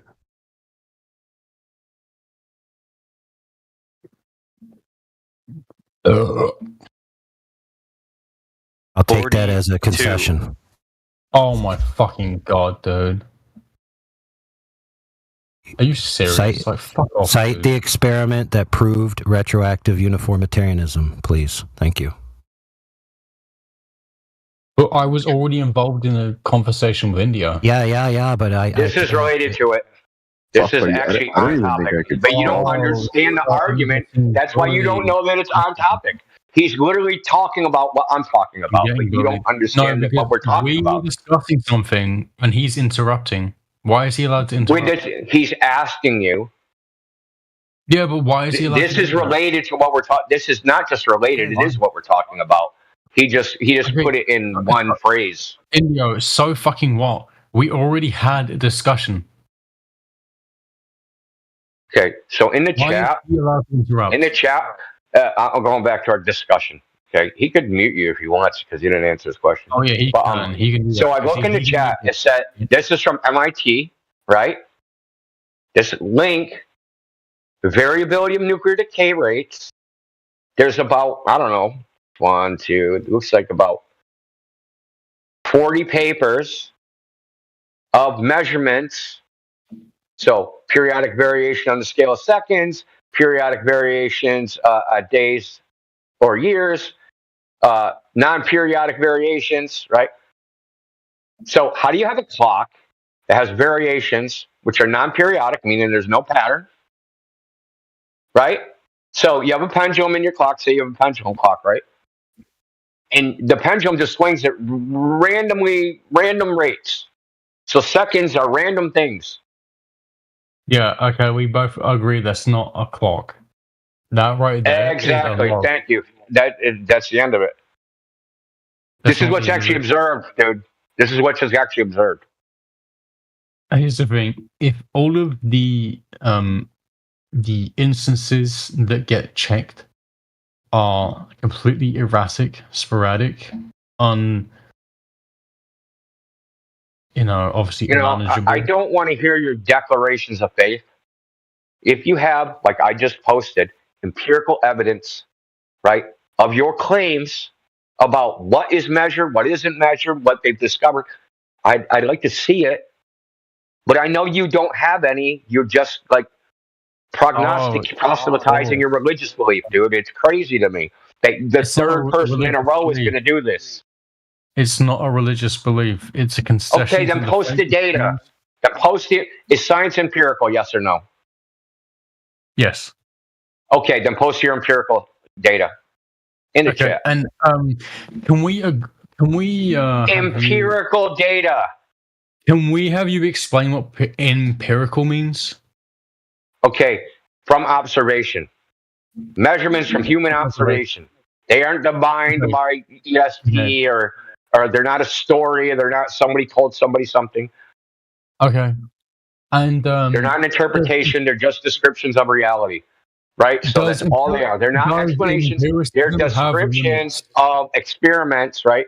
So we did an experiment. Here's where our assumptions were. Here are the margins of error. Here are the sources of error. Here's what the apparatus was. Here's what the data was, right? This is how we treated the data mathematically. That. So the data has limits. What does that mean, do you think? Use your brain. Jesus Christ. Hold on, I posted an easy to follow experiment in the chat there. Everyone can go and look at it. Indio, what does it mean when the data has limits? You said it yourself. Who cares? You don't have any data, and you know it. Just like I have some data. If you say a thing, you should be able to defend it. Yeah, but what did I say that I need to defend? You said the data has limits. I didn't say that. What are you talking about? Yes, you did. Somebody get the recording, please. In what context did I say it? Okay, you said empiricism. Wish granted. Bean dealer. You're on mute till you get the recording. It's live streamed. The link's right on the bots. You could pick whichever bot you want and go and get the clip. When you have the clip, you can come back. See how that works? Oh, by the way, please. Did I say data has limits? I don't remember saying that. Well, we're about to find out if he's willing to put his money where his mouth is. I mean, I could go and see now. I mean... Meanwhile, dude, Indio, check out my sweet experiment in the chat there. By sweet experiment, I mean sweet experiment. Are those gumdrops? Yeah, so this is how it's going to go down. Oh, Jesus so I ate these gumdrops. Okay. I'm going to tell you. So see where it says X1 is the one at the end. And all these others are T minus 11X.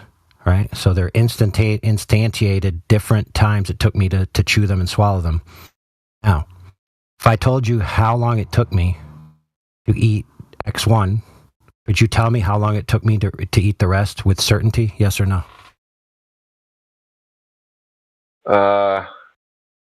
No. It depends. I would need to know a few, man. Depending on how fast you're stuffing them in your mouth. Okay, because I know, like, once you tell you, fit like 10 in there. So, like, I know if you eat 10 real fast, the rate's going to slow down. Okay, so you already proved your own point there, is that you can't tell me, period, end of story, because you don't have access to past events. Here's also something, I don't know if you noticed this. You put them in a pattern. You put them purple, green, purple, green, purple, green, purple, green, right? Correct. So, can I tell you what the pattern is off the side of the frickin' image on each side? Does that pattern continue forever and ever and ever? Maybe now, not. Let's think about it. Let's think about it. Now, say beyond on the right-hand side of that image, there's 3.5 million gumdrops. And we have a picture of, I don't know, what is that? 10 of them. Can't believe this. Can we extrapolate to these 10 gumdrops, this particular segment of the 3.5 million, that the rest of the 3.5 million go purple, green, purple, green, purple, green? Of course not. Stupid. Of course not. Retarded, even.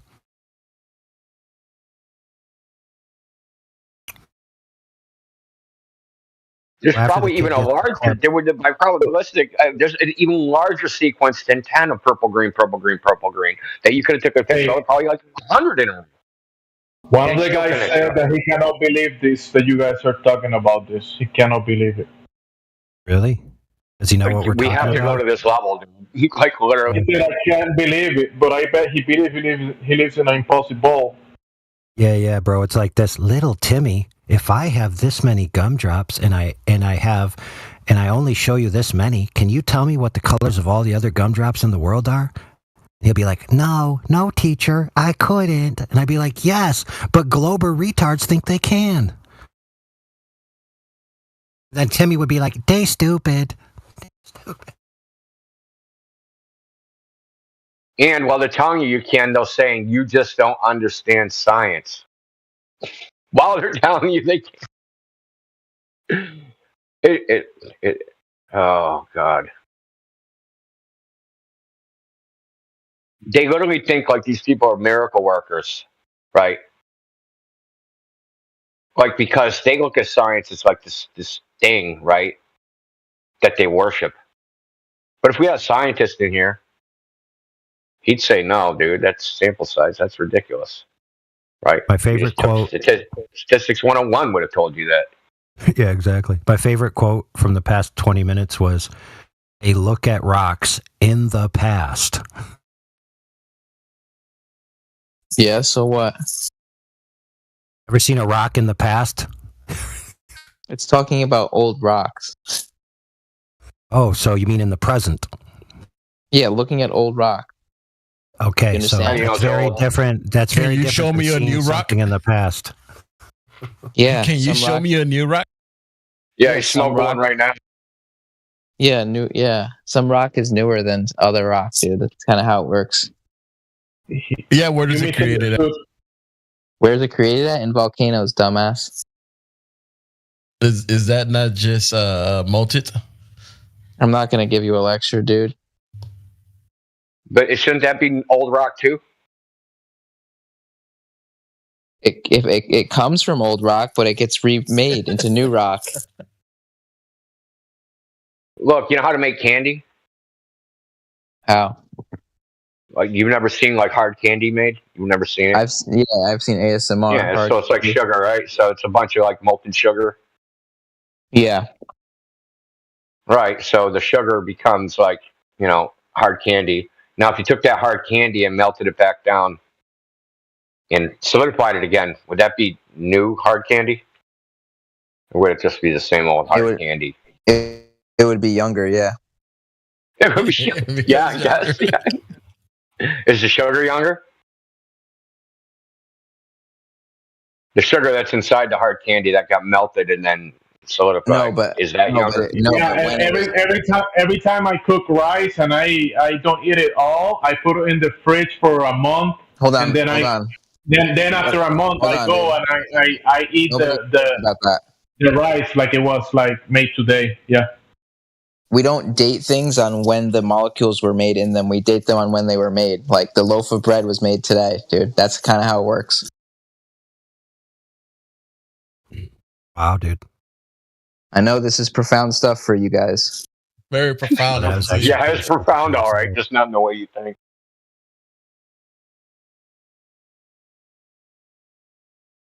So they can. So if they have a rock, right? So they have a rock, and when they test it for its radioactive decay of like radioactive isotopes that are in it, they're trying to figure out when it's solidified into the form it's in. Yeah. Oh, okay. Now, are they using the shape for that? Or is the shape irrelevant? The shape is irrelevant. Okay. So what they're actually doing is, assuming at one point it was a liquid. And as a liquid, it can exchange atoms and molecules with other things in the liquid, and that could be anything. Once it solidifies, it's solidified at a point in time, and it like locks in, whatever it was at that time period, right? Doesn't matter what shape it is. Doesn't matter if it was. Yeah, I'd say locking it into a time period. Well, all of that geology is horseshit. Why? Because I already posted in the chat. Because radioactive decay varies in an unknown way. And what they're basing everything they do on is based upon ideas from the 1920s that have been shown to be incorrect. And they're not incorrect according to theory, because the theory says it should be doing this. But people went out and actually did the empirical testing and said, it ain't doing this, it's doing that. Well, there's lots of different types of dating. Right. For example, speed dating, online dating. Different types of radiometric dating. Excuse me. There's dating down. Thought you knew what we were talking about. Okay, you want to play games? Let's play games.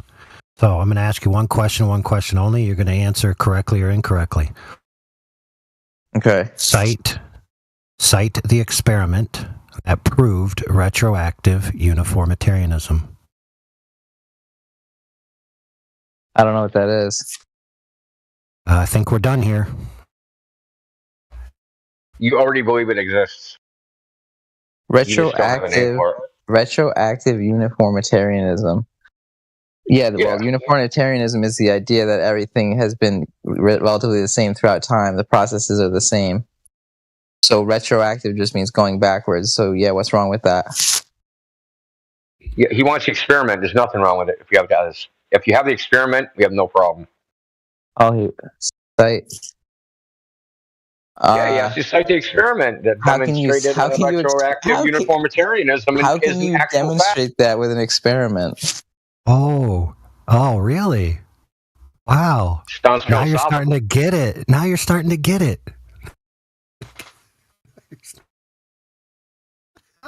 Sounds like a philosophical statement. But no, you're practicing science. You're not doing philosophy right now, Twinger. This is science. I'm not sure what the evidence for the uniformitarianism is, but I think there is actual evidence for it. And why would you assume otherwise? He's not assuming anything. God is real. God is real, and he says that you should stop eating so much sugar. Why would you assume otherwise? Those are two different things. Hey, your mom told you she loves you, but she was lying. Why should I assume otherwise? What does that mean? Hey, Good girls like bad boys because they're retarded. Why should I assume otherwise? That's actually a good assumption. Yeah, that one. Wow. Why? Process. Anecdotally, it seems true. Okay. So I have a list here of anecdotes from 3 million years ago. So T-Rexosaurus said the rate of decay was 3 parts per million per second. Then I have another anecdote from Triceratopsis maximus from 5 million years ago, and it says, no, T-Rex is a retard. He's wrong. It's actually 17 parts. So who's right?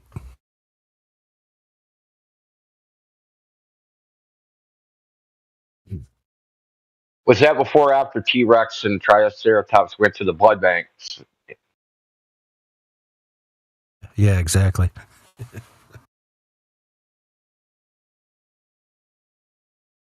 Twanger, did you know that they found soft tissue and blood in dinosaurs? What you mean, like what preserved in some other material? No, in the dinosaur quote unquote fossil. Well, that's not how no, that's not how fossilization works. Oh, really? Yeah, fossilization. Most of fossilization is that just one second, brother. We understand. We understand the problem. No, is I just want to point out. It, dude. Like I find this hilarious. This is another fucking story, dude. Dude, but see what Indio told you something, and you ignored what he said to try to just say the story about how you think fossilization works. He told you they found this in a bone of a dinosaur. Instead of asking him, what do you mean? You started just claiming what fossilization is, which is completely non sequitur. Indio, you're saying they found soft tissue in a fossil? Yes, bunch of times. Yeah, what's wrong with that? Now there's no problem. Wait. Twanger, what are you doing, bro? Are you trolling again?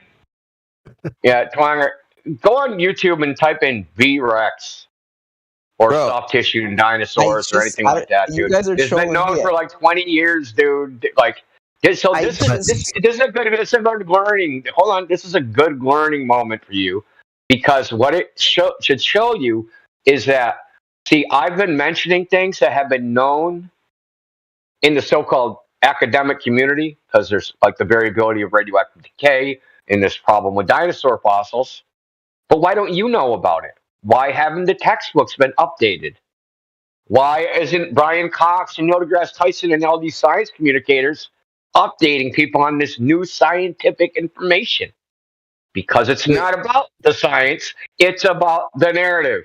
Okay? And the sooner you come to realize that you're being manipulated in that so-called science communication isn't immune to the regular problems that human beings have, right? That they want money, fame, girls, hookers and coke, and all the same shit everybody else wants, right? That they're not in some fucking different goddamn moral status where they're above all that shit. They have all the same shitty motivations me and you have, right? And they do all the same shitty stuff me and you do, right? And it's not special. The reason you don't have the actual facts, right, that go against the narrative is because that's not profitable. Oh, is that so? Well, think about it. If dinosaurs, the idea of dinosaurs, right, if like that whole theory was wrong, well, there'd be a lot of fucking museums being emptied out of their little fucking dinosaur displays. Museums don't make not as many and they're usually like museums are like toys, books, cartoons, fucking movies. But dude, that just shit would fall apart, Come on, it would be nuts. Exactly. That's crazy to think that museums are big business. Yeah, but hold on a second, bro. I may have missed it, but did you tell him the significance of that kind of biological material existing at all? Why is that a problem? Also, millions of years, dude. I'll tell you why, friend. But hold on. I'll tell you the reason. The reason is that it's known among those circles that tissue would fail to maintain itself over a period of in the less than 100,000 year range. So you couldn't have that material existing if the specimen was older than 100,000 years. Okay. Now that being said, I just want to point out that Mr. Bean Dealer completed his task, went back and checked, and found out that Indio didn't say what he told Indio he said, so he loses. But since he completed the task, he gets to be unmuted. All right, so we're going to unmute him. Hopefully, he'll be productive in the convo. Yeah. So, Indio's exact words were not what I said. They implied what I said. He said what I said. But his exact words were not what I said. Okay. You just said that he didn't said what you said, but then you said after that he said what you said, but you said in the same sentence. He's a man of mystery. All right, so since you're here and you've had a chance to go on the Googles and help your buddy out, can you cite the experiment that proved retroactive uniformitarianism? Can you explain it? Because when I Google it, it just comes up with a bunch of linguistics. What? There's just a bunch of symbols on the screen. He doesn't know what any of them mean. I mean, here, let me read it. Retroactive uniformitarianism is the idea current processes can be extended back in time to explain the past. Okay, that's the simplest form. Say that again, but say it slowly. It is the idea that current processes can be extended back in time to explain the past. Bean Deal's committing suicide in the text chat, so you might not want to talk to him anymore. Do you disagree with that fully? Do you think that wind is different now?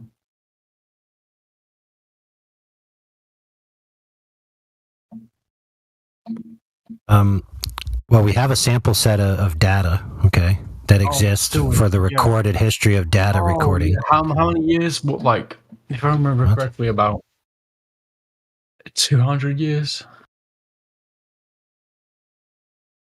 That's it.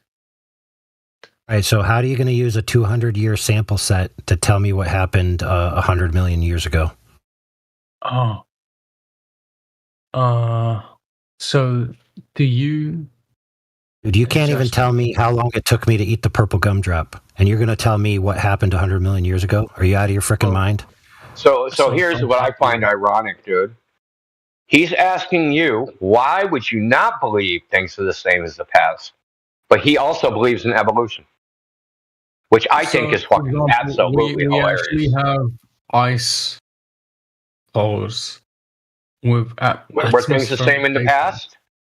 Were things the same in the past? No. So no. Okay. So you don't believe in retroactive uniformitarianism? I do. Actually. I do when it's convenient. No. When it's inconvenient, I believe in other things. Atmospheres have periods of characteristics. And then they change. Atmospheres is a contradiction of terms. Atmos being air and sphere being a shape. Gases have no inherent shape, so that's a contradiction of terms. Well, I hope I didn't mess that up. It's actually not true, because if you had a gas in a vacuum, you know what it would do? Gases have no shape. That's not true. Tell us what the gas would do. I want to hear this one. What would the gas do? So, the gas would spread out, but it wouldn't spread out infinitely. Because it would spread out to a point where the gravitational pull of the other gas molecules would overwhelm the kinetic energy of the individual gas molecule. The gas would form a cloud. You might have heard of this before. Gas clouds. Yeah, it's all bullshit. Literally has zero evidence for it. Oh, they totally aren't literal pictures of gas clouds. Yeah, they're gas clouds, but it doesn't necessarily follow they're formed by Clouds, not clouds. gravity being stopped by kinetic energy. So, see, you jumped to, I know what causes the gas clouds. You don't know what causes the gas clouds. What causes them? Tell me. You don't even know if they're gas clouds, quite honestly. Tell me. No, Indio, tell me, because you're so wise. Tell me. Please. I don't know either. Oh, you don't know? Yeah, and you don't know. I do know. And nobody knows. And that hurts you and deeply inside that nobody knows, because that uncertainty is scary. It doesn't hurt me because I know why gas clouds form. No, you don't know any. You know? How do you know? Do you know why gas clouds are so big? Oh, Jesus Christ. Big in what way? They are thousands and millions and so on. Story, don't care. Just fucking That's what she said. All right, so here we go. We're going to put you on mute so I can ask my question. When you come off mute, you're going to answer the question. Can you please cite an experiment proving your claim of the formation of glass clouds? Okay. Who's this so when you faggot come off, your mom's boyfriend. So when you come off mute, let us know where the experiment is that proves your cause. All right? Cool story? And unmute you. Hopefully you got that in the hopper.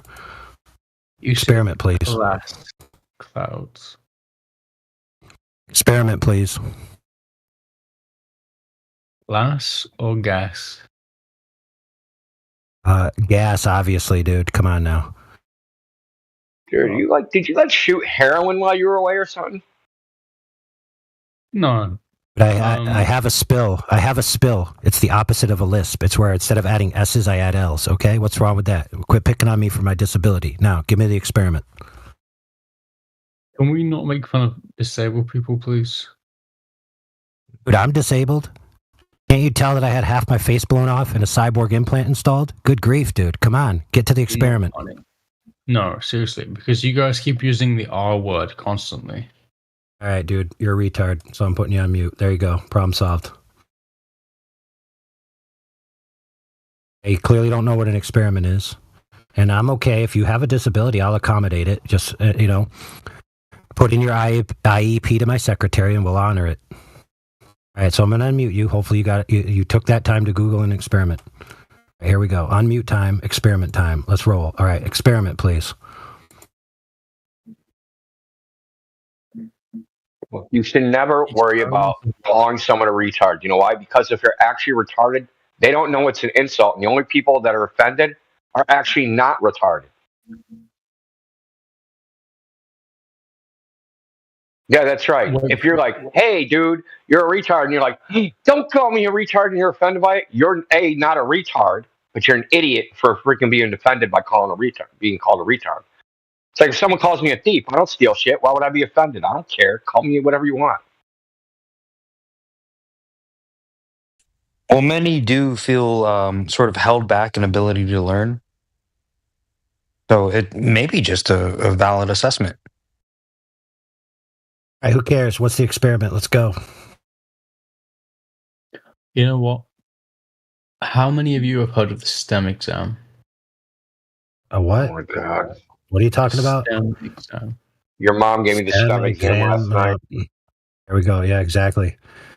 You also examined the root, too. The root and the stem. All right, listen, bro. Hey, bean dealer, bro. I guarantee you I have more professional credentials than you could ever dream of. Okay? So you want to play who's got the biggest credential? We can show each other in DMs. Okay? But in the meantime, everybody's here waiting for you to drop the hammer on the stupid flat earthers with your sweet experiment that proves your claim. So for the love of God, stop letting everybody down, dude. They're counting on you. You're the hero of the moment. So I'm going to unmute you. You're going to give us the experiment. Experiment, please. Why do I need an experiment? Because otherwise you just have a story and you can't prove your claims in your story. Well, I would agree that you have a story. Let me tell him why. Because you yourself said that science is empirical. Yep. So you need an empirical observation to support your claim. So you need an experiment. Well, science claims several things. I would need to give several different things. But empiricism is the foundation of science. Empiricism. This is well known. It's not debatable. Mm-hmm. You realize all empiricism is you observe something and then you just give data of it, right? Yes. That's it. Yes, you're claiming causal mechanisms. So what's your observation of the causes? What observations do you want? You said gas clouds are caused by gas expanding to a certain point and then being held back by gravity, right? That's what causes the gas clouds to form. That's the cause of the phenomenon, okay? So we want the empirical observations of these causes that you said caused it to happen.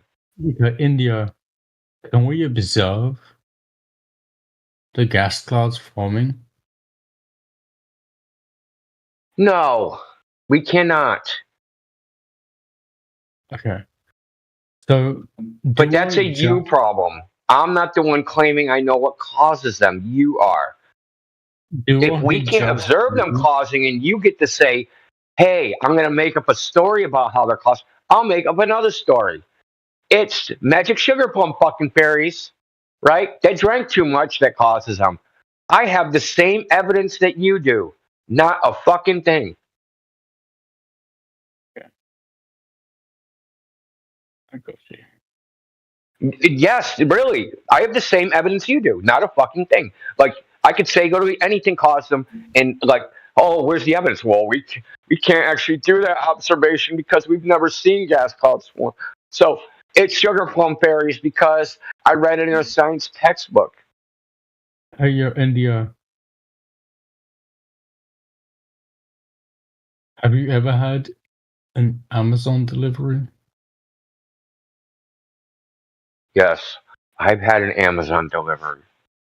Did a person give you your parcel? No. I have a doorman. Who gave you your parcel? Speaking of I have a concierge. I have a doorman. Sorry. Yeah, exactly. So speaking of Amazon deliveries, I'm going to send you some batteries so you can put it in your tape player so you can play at full speed. Wow, you're hilarious. Dude, doesn't it sound like he like fucking just shot heroin like while he was away finding that audio? Dude, no, it sounds like a one of those old Walkmans with the tape in it, and when the batteries go slow, the thing can't drive as fast, so everything goes slower. Oh, yeah, that's right. Back in the day, they would get slower. That's how you knew your shit was about to die. I want to make sure that everything I say is exact. Do you know how many times I listen to Def Leppard at like half speed? Yes, I'm speaking slow because I want to be exact. Okay, good on you then. Yeah, I respect myself. Sounds like you had a lot of me. Shut up. I listened to that song too at half speed. Teenage Lobotomy.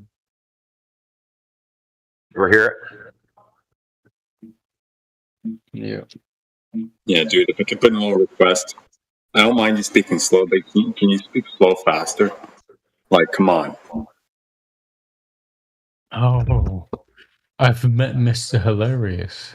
Okay, this is a perfect example. So, judging by the speed of your voice now, could I tell everyone what the speed of your voice is 30 minutes ago? I get it. You're gonna bully me. Go ahead, do it. Not bullying you, dude. We're just like, yes, you are using it as an example to explain how retroactive continuity doesn't work. Just put them on 2.5 times speed. Just do it. Just bully me. Just go ahead. Just do it. Bro, I think we need to help you out. You need to clearly go to sleep, so we're just going to put you on mute, and you can go take a nap. Here we go. Problem solved. Got him. Some people need a mercy mute because they just can't resist staying when they clearly should be asleep or taking care of a task. I feel like that's the one time we have agreed. Oh, Grandpa. Man, I got your syllogism. Let me post it in the chat there for Indio to review. The man, the myth, the legend, Grandpa Fiddlebone. That's right, brother. I can't wait to post. I cannot wait to post this because it's going to wreck Indio, and I can finally become the best flat earther ever at the top of the dog pile. We're going to unseat Indio with this singular argument, destroying his TFP and his hopes and dreams. It's going to be awesome, Fiddlebone. I'm so glad that you thought of this. Wait. It's amazing. Let's do it. Let's do it. Let's see what I got. You guys are definitely the top two.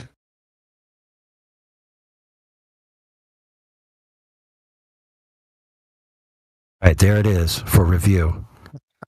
Now, can you please tell us what form of logic this is? Yeah, so that we know? absolutely. I think it's QED. The geometric form of logic. That's what I call it. No, it's more like the Ipsy-Dixit fallacy. I'm going to say geometry. Yeah, but there's no geometry in this syllogism, dude. It's referencing geometry that refutes itself. So it's a self-refuting even in the context of geometry. How so? Setting? What is that? Can you define it? Setting? Yeah, extrapolate on some of the geometry that we're going to be experiencing. Geometry I was referring to was... You said it's a geometric principle, Yeah. so... Yeah, but like, hold on. But we but you just said if the Earth is flat, there is not a 24-hour sun. Well, that statement, not a 24-hour sun, there's no geometry in that. So how does the time of the sun relate to the geometry flat? Oh, I think there was a misunderstanding there. The geometric... No, yeah, there is a misunderstanding. You don't know how to construct a logical syllogism. The geometric word was flat, not sun. I see why that... Yeah, but like, so you said cannot be flat, so you're saying it cannot be this geometry. Yeah, but your evidence that it can't be that geometry is the time of a sun. Oh yeah, that's a non sequitur. It doesn't logically follow, right? That's a non sequitur. So we don't get geometry from time. You can't get geometry from time. They're different categories. That's great. How about this? To prove me wrong, draw me a picture. How many squares are in a freaking that could have a 24-hour sun at Antarctica? No, I don't need to explain shit. Oh, I don't need to. You don't need to show your work. You could just declare it. What work? I didn't. What work? That a 24-hour You're the sun one is possible in Antarctica on a flat Earth. Okay. It is possible because it's already been demonstrated. That's fantastic. Show me your work. Show me your work. It's been demonstrated with a physical model. That's great. Show you me haven't your seen work. it? No. So you haven't seen it demonstrated with a physical model? Yes. Yeah, I'm asking for it. No, I haven't. Oh, okay, hold on. Show me. Hold on. But I don't actually need to demonstrate anything because the proposition, the final proposition is about you. You're disagreeing with shut the fuck up. No. Prove why it's wrong then. No. That would be a burden of proof reversal fallacy. I don't have to prove it's possible. If you're going to say it's impossible, you have to prove that. Got it? The reason I say it's impossible is because nobody has done it before. That's why. So what? So that's an argument from incredulity. That's an argument from incredulity. That's a logical fallacy. So you agree that nobody has done it before? I thought you just said you had. No, there is a demonstration. Oh, okay. So I didn't know that. So show me it. Yeah, but the point is, I want your logical syllogism that proves it's possible on a globe or not possible on a flat Earth. Well, nobody has proved it before, so if you have proof, prove it, and then I'll retract my statement. No, that's not how it works. Why not? So there wouldn't be a proof even available if you could prove it was not possible on a flat Earth. I thought you said you had proof. You shouldn't even need to see anything because it should already be in your syllogism. So you've just admitted your syllogism doesn't actually prove anything. Thank you. Okay, but you do have proof though, right? Proof of what? Proof that you could have a flat Earth that experiences a 24-hour sun at Antarctica. Okay. No. Your claim is that this geometry, this geometric relation of seeing a sun circle the other way, a location on a flat surface is not possible. And it is. Yeah, being that you could see that same sun at other points on Earth. What does that mean? Yeah, I mean, sure, it's possible if there were no other. Oh, so that is possible. Consider. Oh, sure, yeah. I mean, if you want to. So what if we come up with a different theory of light? What if we just come up with a different theory of light? If we have a different theory of light, is it then possible? Light? Yeah, absolutely. No, the theory of light. Yeah. Well, I mean, yeah. So it's possible, right? Yeah, absolutely. Yeah. Okay, so then there's nothing to talk about. So it doesn't prove anything one way or another. So you don't have any. That is the only point. That is the only point of the final proposition is that you have no proof to dispute any of the propositions. That's funny. Pardon me? You have no proof to dispute any of the propositions then. Everything we have agreed. You just admitted it. You just admitted it. Admitted what? That you have no that proof? It doesn't, that there is possibly sure. Other scenarios where it could happen. Absolutely, but they have not been discovered. Okay, then it's not a proof. Do you know what proof means? Do you know what proof means? So you're saying if we redefine... Do you know what proof means? Don't ask me technically it's wrong. Do you know if the next time you ask me a question, when I ask you a question, I'm muting you. Okay? But I'm the only entertaining thing here. Okay, no, you're not. Hardly. Okay. All right, we'll go back to your really simple. Okay, it can't be a proof if there's counterexamples. You said this and only this. If there's another possibility, it's not an only this. Whether that other possibility can actually be demonstrated, I could literally just draw squiggly fucking lines on a piece of paper and say, yeah, it could just work like this. I don't need no evidence for that. Or I could do affirming the consequence, say, yeah, it works like this, and draw squiggly lines in some fucking flat earth map and say, yeah, this is how the sun works everywhere. Draw 20 suns, draw 30 suns. So we can make up a bunch of bullshit and then affirm the consequence and says, well, this must be how it is because they observed a 24-hour sun. So if 24-hour sun, 10 suns, 10, if 10 suns, 24-hour sun, 24-hour sun, therefore 10 suns, I could just say that bullshit. I could. Really simple. I could just say that, right? Which would be affirming the consequence. So that would be another possibility. Now, it doesn't mean it's true. It just means that the claim that it's quote unquote impossible on a flat earth and that this is the final experiment is bullshit.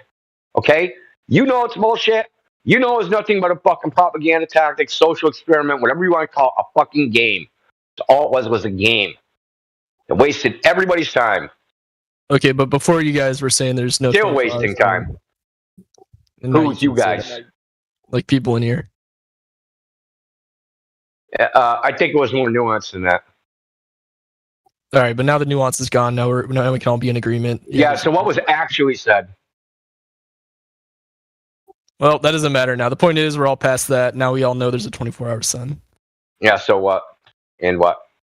What conclusion? I'm saying there was a point to it, like it wasn't worthless. No, it was worthless in the sense that it was called the final because think about how much money was spent. Think of how much attention it got. And they went and did a test that would prove nothing.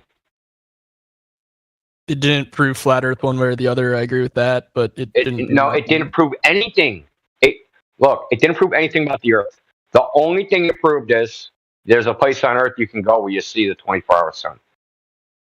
Yeah, which it's all proof. Advanced the discussion because before people were saying that there wasn't. And now it's kind of hard to say. Why? Why did they say that? I don't know. People had different reasons. I think the most common reason is people thought of that map you guys use was real. No, it's not why. All right. The reason was because the 5 videos that were out were proven to be fakes. So why would they fake it if they just went down there and it's real? They did fake it. I don't know why they would fake it, but we proved them to be fakes.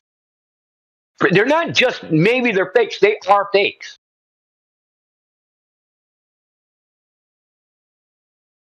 The same clouds repeating. Okay, there's a watch in one of them where the watch not only loses time, but it actually loses an entire fucking row of pixels for no reason. But just like, so you got the watch face, you got the bezel of the watch, and just inside the watch face, nowhere else on the fucking watch, just a whole row of pixels just vanishes, right? So the watch actually compresses. Then when that guy was pressed, he said, yeah, I did edit it. I did a bunch of shit to it, right? So, but for years, the Glober said, because what ended up happening is, we said these videos are fake. Duffy went and fucking contacted all these guys in every single video. Ended up being, yeah, we did edit it. Every single one. So everything we said about them being fakes is true. Okay. I mean, is it fake? We have said that they edited it. They faked it to make it look like a 24-hour sun. It was misrepresented as being a continuous shot of a 24-hour sun. Okay, I got you. Okay. So, and the other information was, right, is from the early Arctic explorers said, and even said in National Geographic, that there's only a 24-hour sun one day a year at the South Pole. It was in an article in National Geographic. Now, shouldn't they know? Amundsen said the whole time he was there, was stuck in the ice for 6 months, they only saw the sun one day. That it was bright out, right? So it was daytime, but they only physically saw the sun one day in 6 months. All this misinformation bullshit around the 24-hour sun, and then you go down there. Well, you didn't go down there. People go down there. It turns out it is real. And then you have all this misinformation bullshit around like space and pictures of the Earth. Maybe that's real too, but people are just being dumb and editing shit for whatever reason. Maybe the NASA CGI is CGI, okay. So don't really like space out there. Well, so the problem with the so-called space fix is there's no scenario from which you can evaluate it from. And we can't, but the thing is, we can falsify the space fix because what they show is physically impossible. Yeah, that's right. When they take a picture of a ball of water, that water's curving, and then we go out into the real world and measure the water and the water's not curving, yeah, we can say that picture is not real. Really simply. All right, but the pictures aren't real. I'm on board. But maybe they like edited that picture for some fucking reason, but then it turns out it really is round. Is there any picture of a globe that wouldn't show curving water? Well, it's the same as Antarctica. Like all the pictures are fake and they fucked them all up. But then you go down there and it turns out it's real. Yeah, no, I didn't go anywhere. And I don't even know where they went. Right? Do I know where they went? Yeah, they had trackers. I said, do I know where they went? They had trackers. I didn't have trackers. Do you believe them? Should I? Yes. Why? I think it's pretty unlikely these 15 random people. Okay, that's your subjective opinion of what's likely and not. I said, why should I? Well, I'm telling you why I believe them, and seeing as you're another human being, good for you. Agree with the reason that I believe there's people that are going to believe it. Okay, that's fine. There's people going to believe them for all sorts of reasons. I like Witsit. I like Jaren. I like fucking MC Toon. Why would they lie? I'm a Glober. I'm a fucking concaver. So people are going to believe them for all sorts of reasons. That doesn't mean the reasons that they're believing them is justified. Just means that they believe them. I don't care. Because it doesn't prove one thing one way or another. I don't have to believe or disbelieve. It doesn't do anything. What's the reason you don't want to answer that question? What? Whether I believe them? Yeah, do you believe that like Jaren's lying and all those guys are lying? Or do you think they're telling the truth? Well, I mean, that's a broad statement. They might be lying about some things and telling the truth about others. I think Jaren's a liar. Just generally, I think he can't help it. I think the longer he talks, the more likely it is to tell a lie. But I think that's a personality trait. I don't even think he's trying to do it. But do you think Jaren and all those other guys really believe that they went to Antarctica and they really believe they saw a 24-hour sun? I mean, listen, I have no reason to doubt it. I have no reason to believe it, right? It's just a story that's told, right? I don't know. I don't care. I don't care enough to even investigate. Okay. You understand? There's lots of these videos out, of people going back and forth over this. I haven't watched any of them because I don't care, because it doesn't mean anything. This is a distraction, and you're trying to perpetuate that distraction. All right, we can talk about something else. Yeah, but it doesn't do anything. What if we went and did an experiment, right? And it was over like 2 miles of water, and we tried to extrapolate that 2 miles of water to the rest of the Earth. You guys would pay no attention to it, and you shouldn't, because it's stupid. Wouldn't there be a noticeable drop off at 2 miles? Not enough to extrapolate and compensate for other possible variables that could explain it away. The drop wouldn't even, at 2 miles, it would be something like fucking 2 feet. Maybe. And it depends on how you measure it. So say you measured on a body of water and you got 1 foot waves or freaking wind or something else pushing the water up. Like it's not what we would say is dispositive. It wouldn't answer the question. It wouldn't prove a 2 mile measurement on the surface of water wouldn't prove the entire world's a fucking flat or a globe, right? It's not enough. So like this test can't even as a matter of logic prove, as I've demonstrated over and over again with the final proposition, that it's empty, right? So I got a final proposition pinned on my Twitter. There's 148 fucking comments, not a single even remotely successful attempt to say how it proves a freaking globe or flat Earth. Only people admitting science doesn't prove things. Oh, no one ever said it was going to prove anything, and just a bunch of mea culpas. But for the last 8 months, they're saying this is going to prove things one way or another. It was just a psyop. It's just shit. And I'm not happy that it was a distraction for nothing and continues to be a distraction for nothing. And that a whole bunch of people are getting sucked into stupidity, dude. This is a globe antic, dude. I've been around this topic for a while. This is a globe antic. They want you talking about some particular minutia shit that has nothing to do with anything. So it always devolves into a shit show, right? Yeah, but any right? So it just ends up being monkeys throwing food. Huh? Say again? Normies are talking about flat Earth now. That wasn't the case before. Yeah, I'm sure. Like, look at all these fucking people cannibalize each other. To me, it seems good for your movement.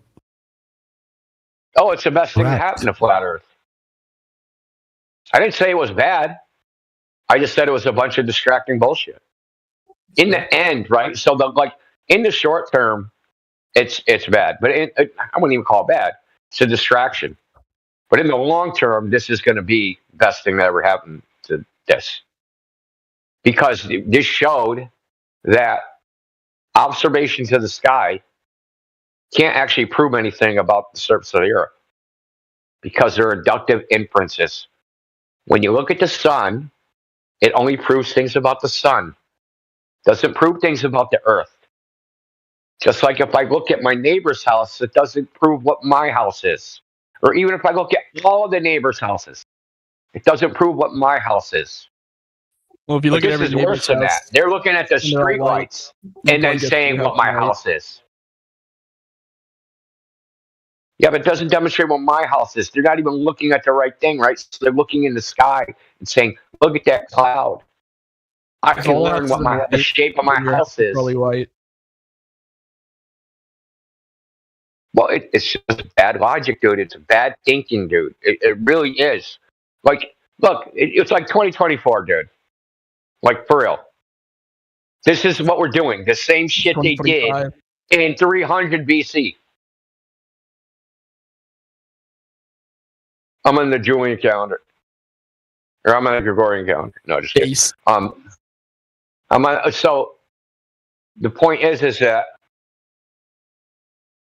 the same stargazing shit that they did 2,000 years ago as their quote-unquote evidence is the same thing they use now. When even then, and you can read the writings of Copernicus and Kepler and Newton and fucking all the people, right? All the philosophers from back then, so-called scientists, they knew that these observations didn't actually prove the Earth's shape. and that it was some sort of inductive inference. But they admitted that they were like, we know it doesn't prove anything. We just want the model to work, and we don't care. But philosophically, we know that it's flawed. We can admit that.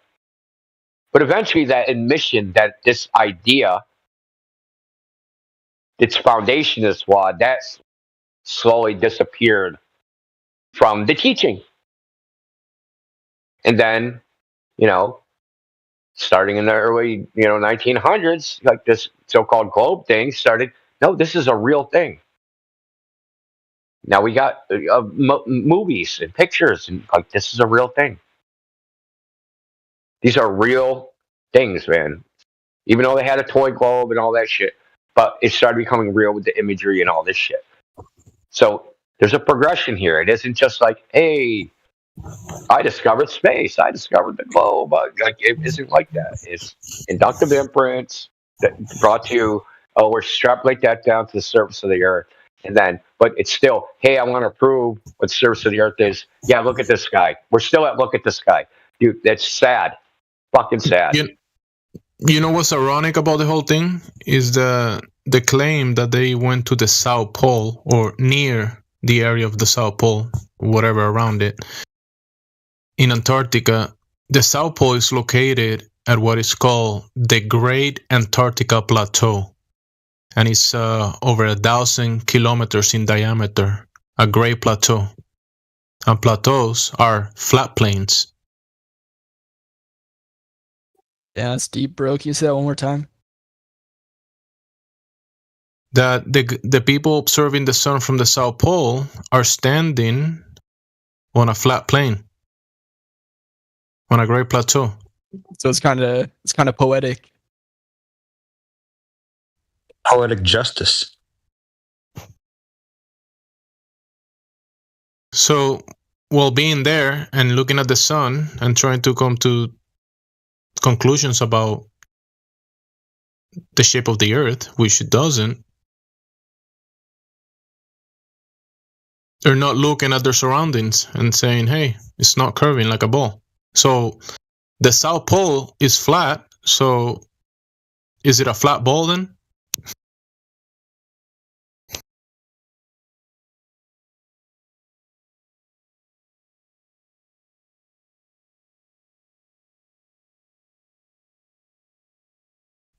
He doesn't want to go that far.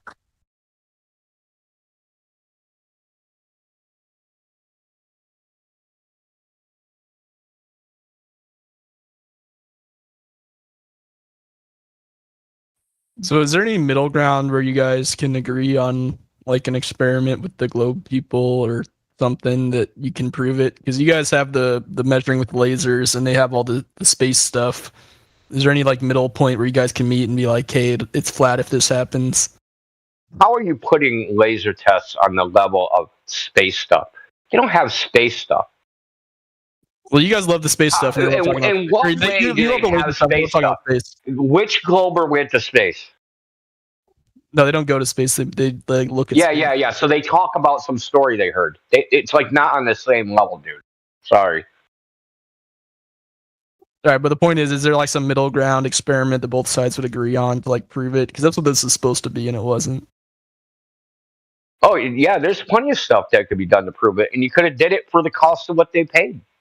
But is it the laser stuff? No. It's a fallacy of compromise, by the way. Yeah, true. Yeah, where you think that somehow that the truth lies in the middle of two opposing views, it doesn't. Yeah, it's a non-curving ball. I'm not saying it's like partly curved, like the truth's in the middle. I'm saying you guys should agree on an experiment. That's not a fallacy. Also, people who spout you could trace. Yep. Hey, check it out. You could trace a parallel arc from the surface with a device that constantly monitors attitude, maintaining elevation over the surface at a fixed elevation to travel in a parallel arc, which would match the rate of the form of the surface, and the attitude measuring device would be able to tell orientation of the thing tracing the parallel line, and it would either be rotating or not rotating. That would be one way they could get started. Well, also, so like when this topic started, right?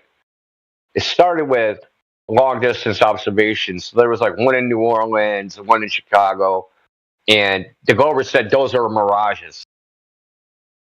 They're temperature inversions or something like that. That's, you know, making an optical illusion.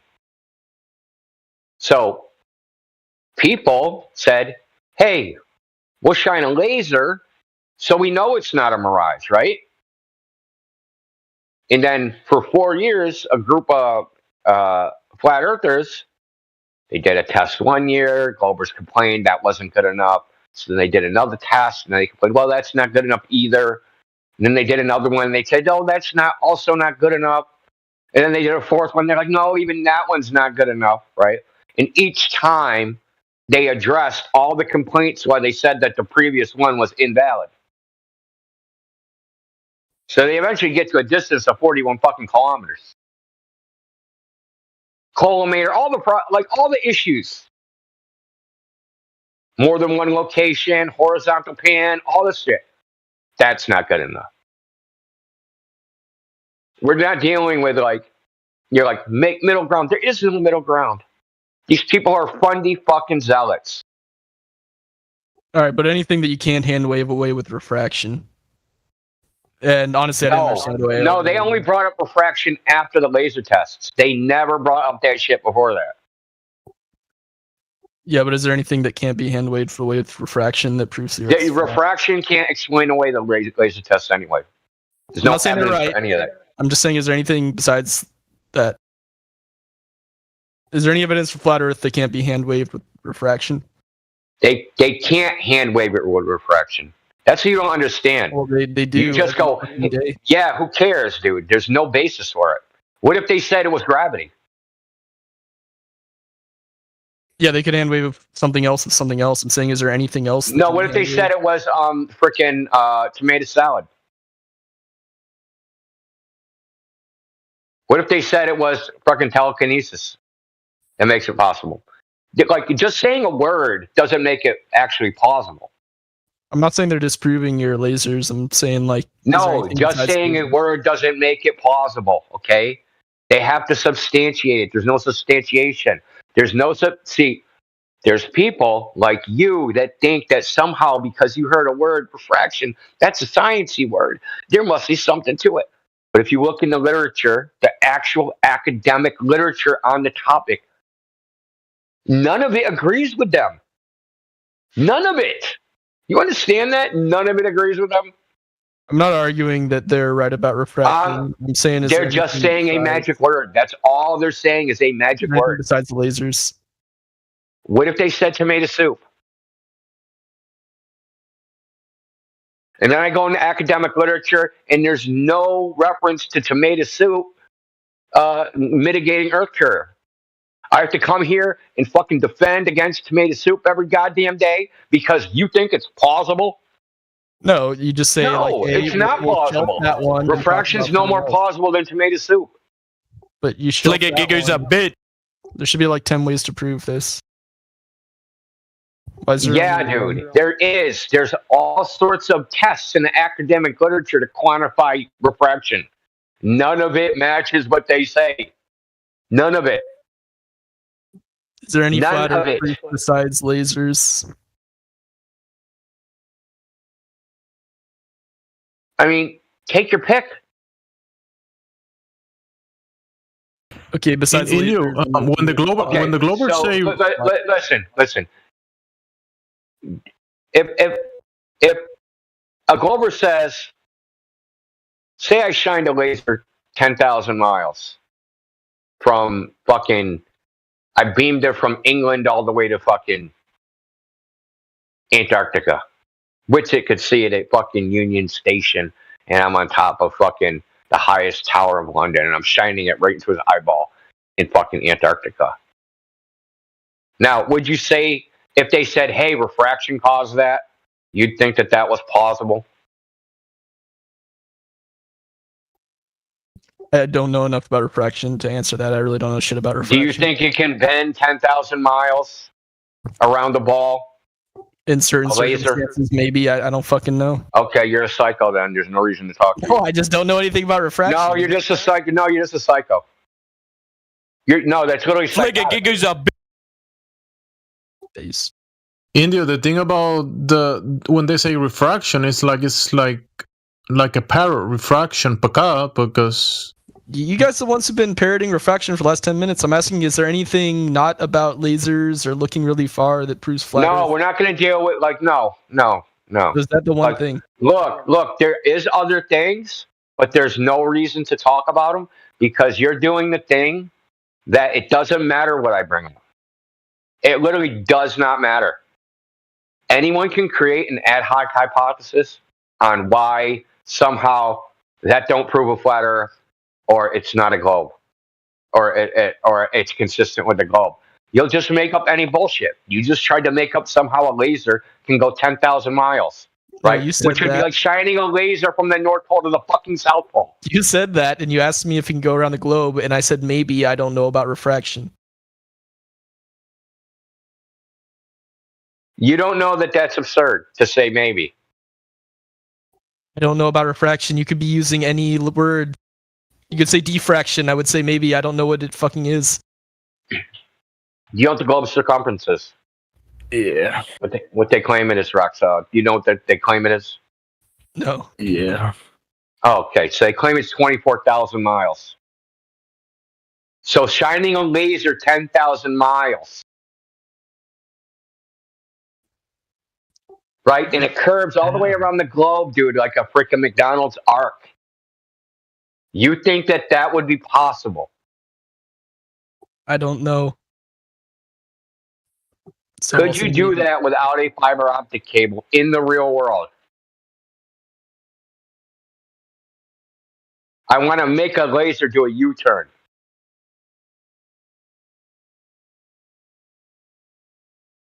Yeah, you could use some other cable, I suppose. Yeah, could you just shine a laser into air and make a U-turn? No matter how you manipulated the air. You'd have to ask a scientist. I don't know much about refraction. You're playing stupid. You know that's no, I'm not playing stupid. I don't know shit about refraction. No, you're playing fucking stupid. Shut up. I'm not entertaining this dude. You're not honest. Fucking, this is why you guys fucking get... Bro, you can talk... You're not fucking honest. Goddamn no, it's fucking bullshit.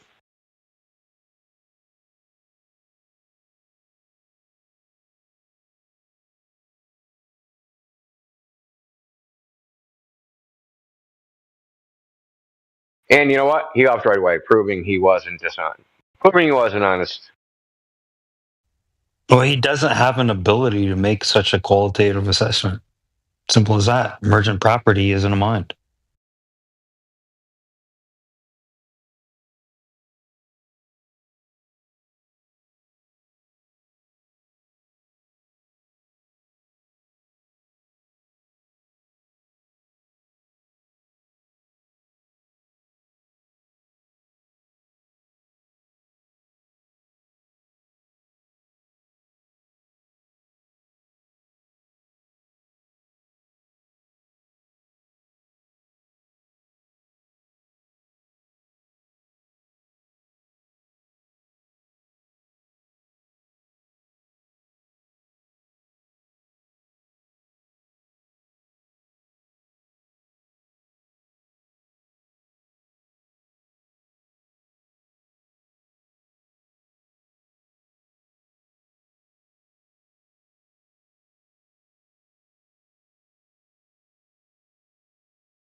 At least he was speaking.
Greetings.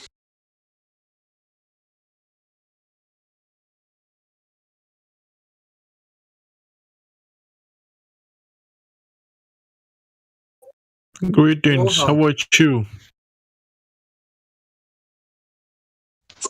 Well met, sir.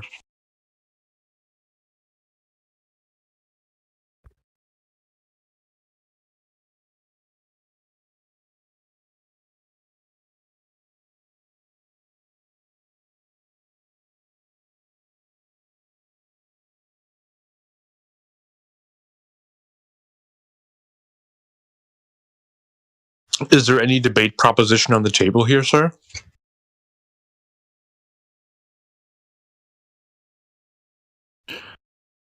Is it a debate? I mean, that was not an answer to the question, sir. Debate proposition. Go ahead. Okay, so there's two things. The facts. The Earth is flat. The proposition is, if anybody wants to make a logical syllogism with proved premises, that the Earth is a globe or the Earth isn't flat. There you go.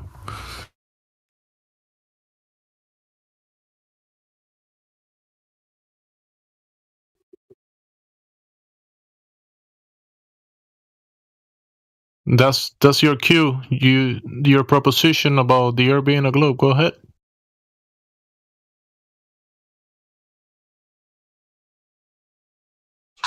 Sure.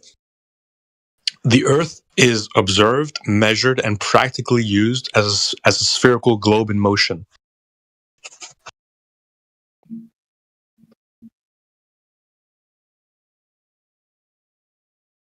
Because you said so. Then, is that it?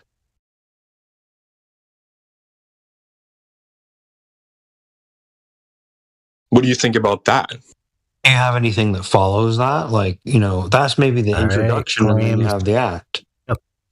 Yeah, so claims without evidence can be dismissed without evidence. Your claim has been dismissed. All right, next. Yeah, nonsense claims can be dismissed. Yes.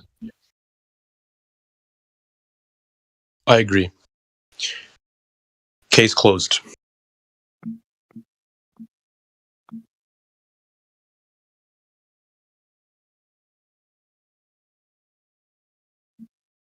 Well, there was never a case that was open. He just came in here, said something. It didn't resolve any issue because there was no issue to resolve. Well, I laid a circumspect, well-rounded, and foundational claim on the table, and it was dismissed. No problem. Yeah, you don't know what those words mean. Yeah, you watching the TV. That was a claim. Do you have an argument for that? No, your problem is with meaning.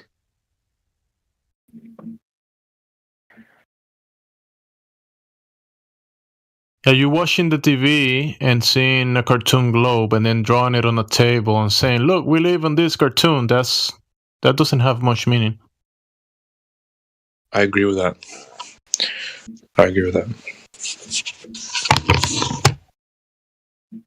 Hey, bean dealer, do you have an argument you want to propose to the table here? No.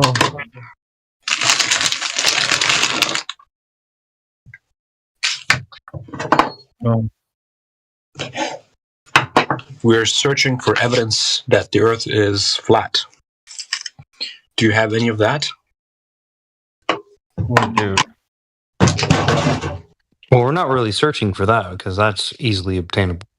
So what we're searching for is that which is just outside of your reach.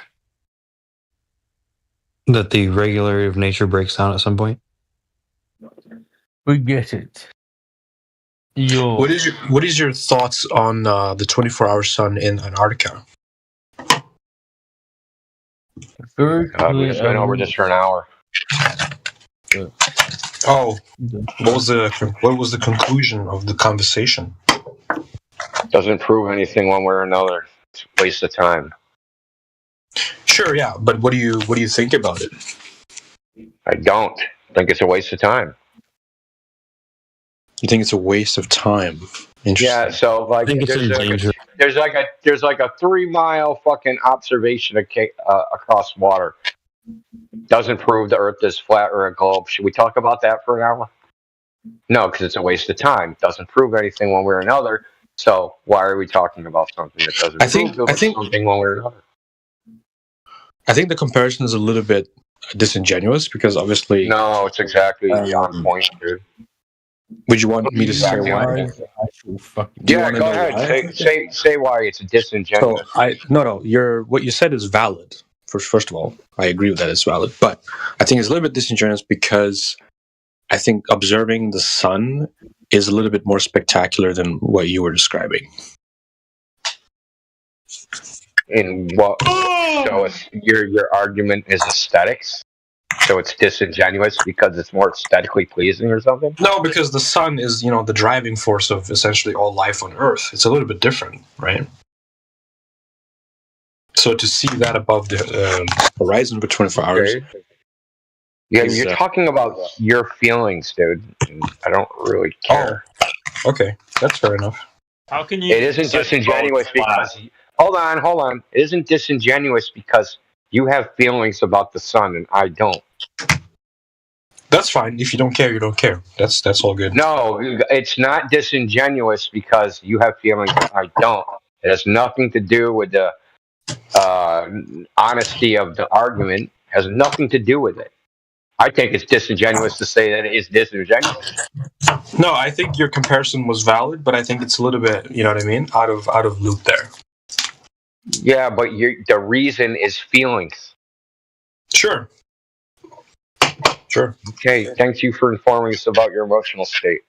How can you say the world is flat when there's a sunset and a sunrise, and like parts of the world have a fucking the sun at different points, and it makes sort of sense with the rotation of the planet and how can you sort of say that? No, it doesn't make sense with a rotation. No, okay. So the sun traversing and diminishing in its angular, right? So it's diminished angle, right? As it goes over your head, it comes from the sunrise, goes above your head, and then goes to the sunset. You're referencing this all from a horizontal baseline. Because that's your local sun. Your local sun is, of course, and obviously local and traversing over a flat plane. Do you not see how that's kind of retarded and makes no sense? Yeah, it's not an argument. You're just telling us that you don't understand things. No, you don't understand things clearly because you wrote. No, you're just saying it's retarded and it makes no sense. Just tells us, hey, I can't comprehend what he's saying. No, I can absolutely. So it just doesn't make sense. I can absolutely. He also said that observing the sun. He claimed the opposite of what's being observed, and he said that it makes sense that it's the Earth moving, causing that observation, right? The sunset and the sunrise. What? But that will be nonsense. That's contrary to what you're observing and what you're sensing of the ground doing. By definition, nonsense. Do you know that my family cut me off because I think the world's flat? I'm just like you guys, basically. Yeah. Well, good. They probably should have. It would have cut you off. I don't think it was because you think the Earth is flat. I think it's because you're related by blood, and No, I'm just like you guys. Like you guys, all your family. No, you're nothing like us. So you don't understand what Jemsy said to you. You said you saw the sun rise and the sun set, which says the sun's moving, but you concluded the sun's standing still and you're moving. No, it means that we're moving and you're an idiot. So, yeah. No, it doesn't mean that. It means the sun's moving. You're observing the sun move. How did you reach the conclusion that you're moving? We're observing us. We're observing ourselves rotate around the sun. That's you don't observe yourself rotate. Okay. Yes, you do. From where? You look in a mirror and you can turn around in circles and you can fucking observe yourself rotating doing that. Yeah, that's right. So where's the mirror in your scenario? Is there a mirror in the sky? Well, no, but if you put a mirror up against yourself, then you can see that you're rotating. Yeah, great. But you said you think the Earth is rotating. Where did you see the Earth rotate? Does a mirror prove that you can rotate? Does it? No, you don't have to observe. Yeah, but you're trying to deflect from your stupidity. No, I'm not deflecting at all. You're deflecting because you can still rotate without having a mirror there. Yeah, but you said you observe yourself rotating. That's cap. You do by looking at the sun. Technically speaking, where if we look at the sun, we're observing ourselves rotate. So yeah, in a way you're not. You're observing the sun move. When you're on a merry-go-round. Yeah, when you're on a merry-go-round, in the same sense, you're literally observing yourself rotate. Yeah, when you're on a merry-go-round, how do you know the merry-go-round's rotating? You have other things that can determine it. Exactly. You can actually feel it. You can feel it. Sure. Yeah, sure. You could measure it even. You can measure from on the merry-go-round. You can measure your rotation. But with a gravitational pull pulling you toward the Earth, and some more stories. So some more stories which you don't have any evidence for. That's cool. Okay, so in the whole entire universe, we're the only planet that's flat. Everything else is round. No, Earth isn't a. No, see, this is your problem. Earth isn't a planet. Earth isn't a planet. What is it then? It's the Earth. So the Earth isn't a planet. No, it's not a planet. Planet is a category, and in that category, does space exist? No, stop over talking me. Planets have certain properties, and there's no observables of Earth that have those properties. So it doesn't go into category planet because there's no reason to put it in that category. Then how do we have a gravitational pull toward Earth? Is the gravitational pull non-existent? Does gravity not exist? Okay. Dude, wow, we're into gravity? Damn. Yeah, so what gravitational pull towards Earth? Things fall. Things fall, exactly. Yeah. So does that gravity not exist? Yeah, things fall. That's no problem. Is there only such thing as an up and down? There's nothing else, just up and down in the entire universe? Yeah. So, yeah. He thinks you're a 3-year-old. You're thinking like a 3-year-old. You're thinking like a fucking literally. I'm thinking you're actually thinking like a 3-year-old where you think there's a bunch of little balls like you play with and when you're 4 years old.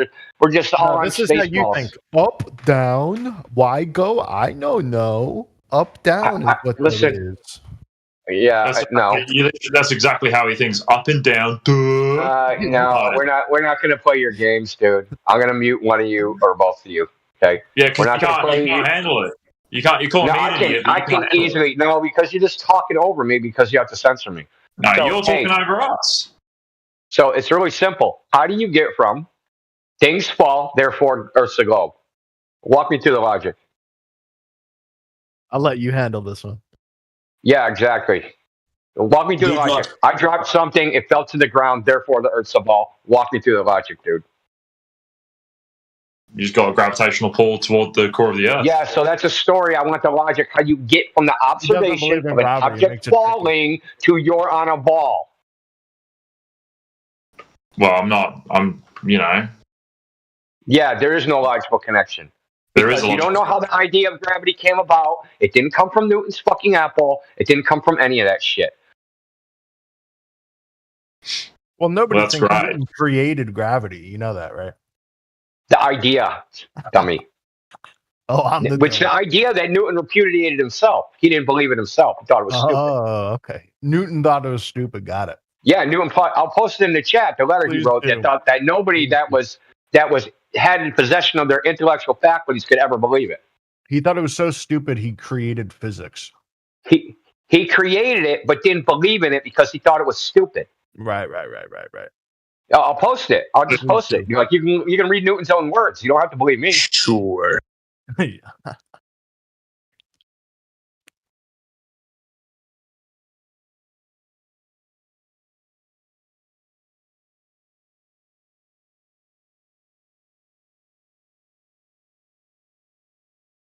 it's in the chat. That gravity should be innate, inherent, and essential to matter, so that one body may act on another at a distance through a vacuum, without the mediation of anything else.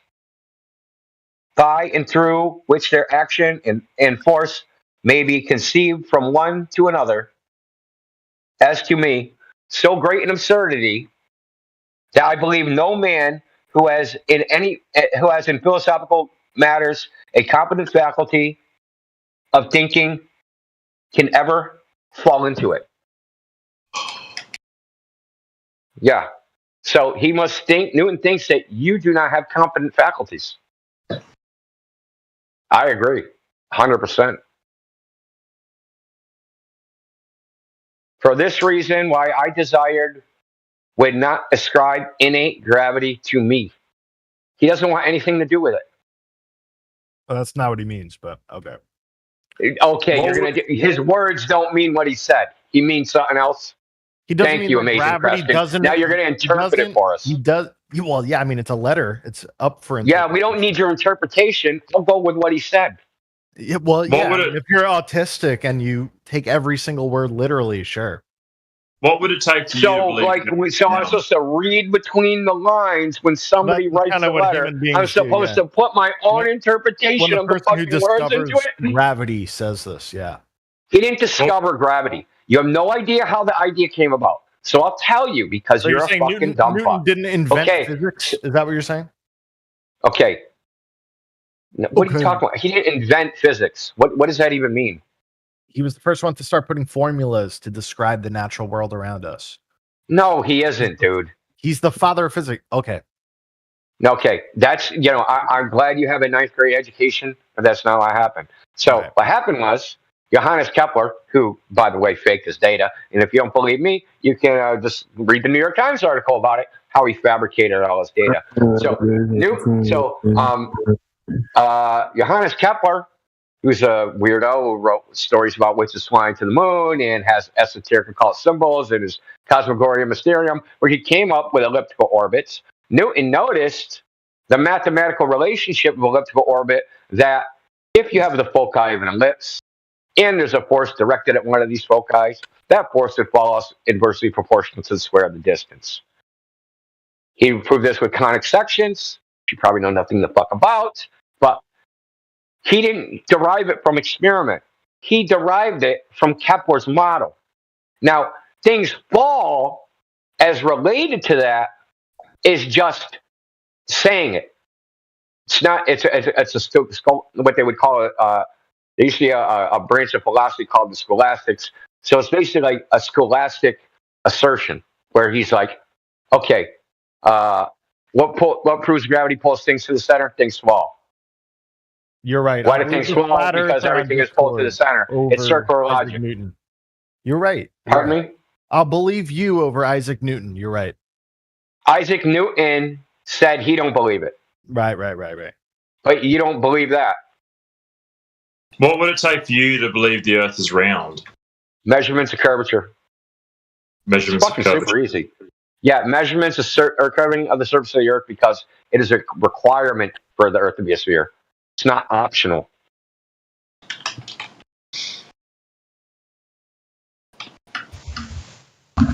Not a calculation, a measurement.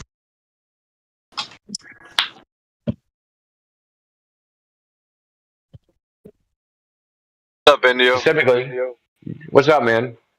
Oh, dude, how you doing? Yeah, you're having a party, huh? I see that. Are you here for the duration, or are you on break? Well, no, I'm not at work, so.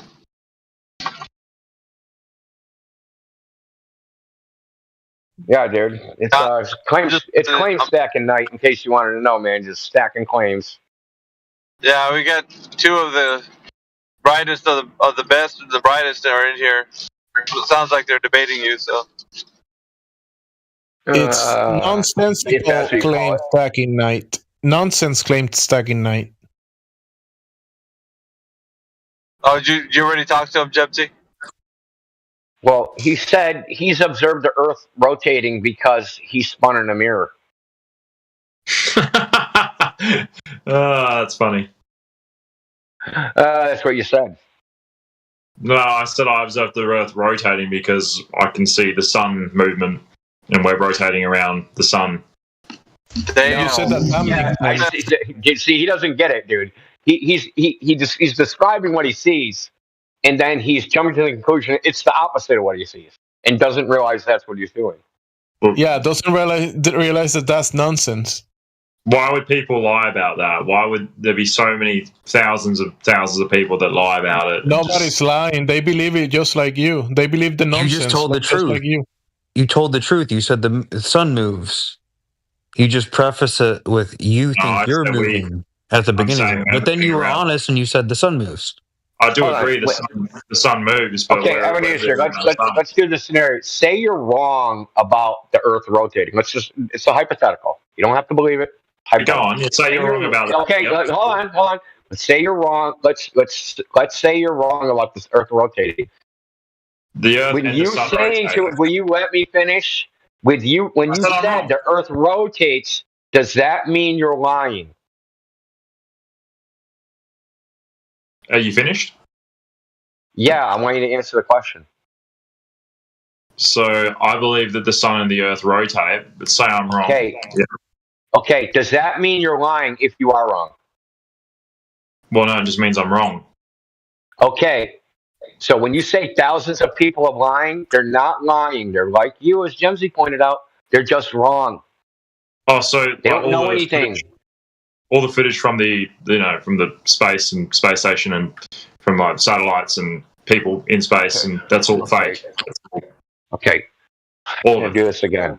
Only 600 people even claim to have been to space over a period of 60 years. The ISS isn't high enough for people to see the Earth as a ball because it only sees 3% of the Earth. Okay? So none of those people, the only people that are left are the people that claim they went to the moon. Yes, they're lying. But like in literal videos, being in space, people space jumping. How can you look literal videos? How do you know they're real? How do you know they're real? Well, I mean, you can say, how do I know they're real? But I know they're real because they're literally doing it. You know they're real how? Evidence. There's evidence. How do you know? There's evidence of them doing it. Yeah, what evidence? What's the evidence? The videos themselves? So you know the videos are real because you know the videos are real? Pretty much, yeah, I suppose. That's the tautology. Did you just really just say that shit? Well, I mean, you've literally got thousands of people that have proven that it's no, you just believe that. You just make another baseless assertion. Okay, so they're all just lying, or they're all just wrong. And even if they did prove it, you wouldn't know they proved it or how they proved it. You'd just be believing that they proved it. Like you don't know anything.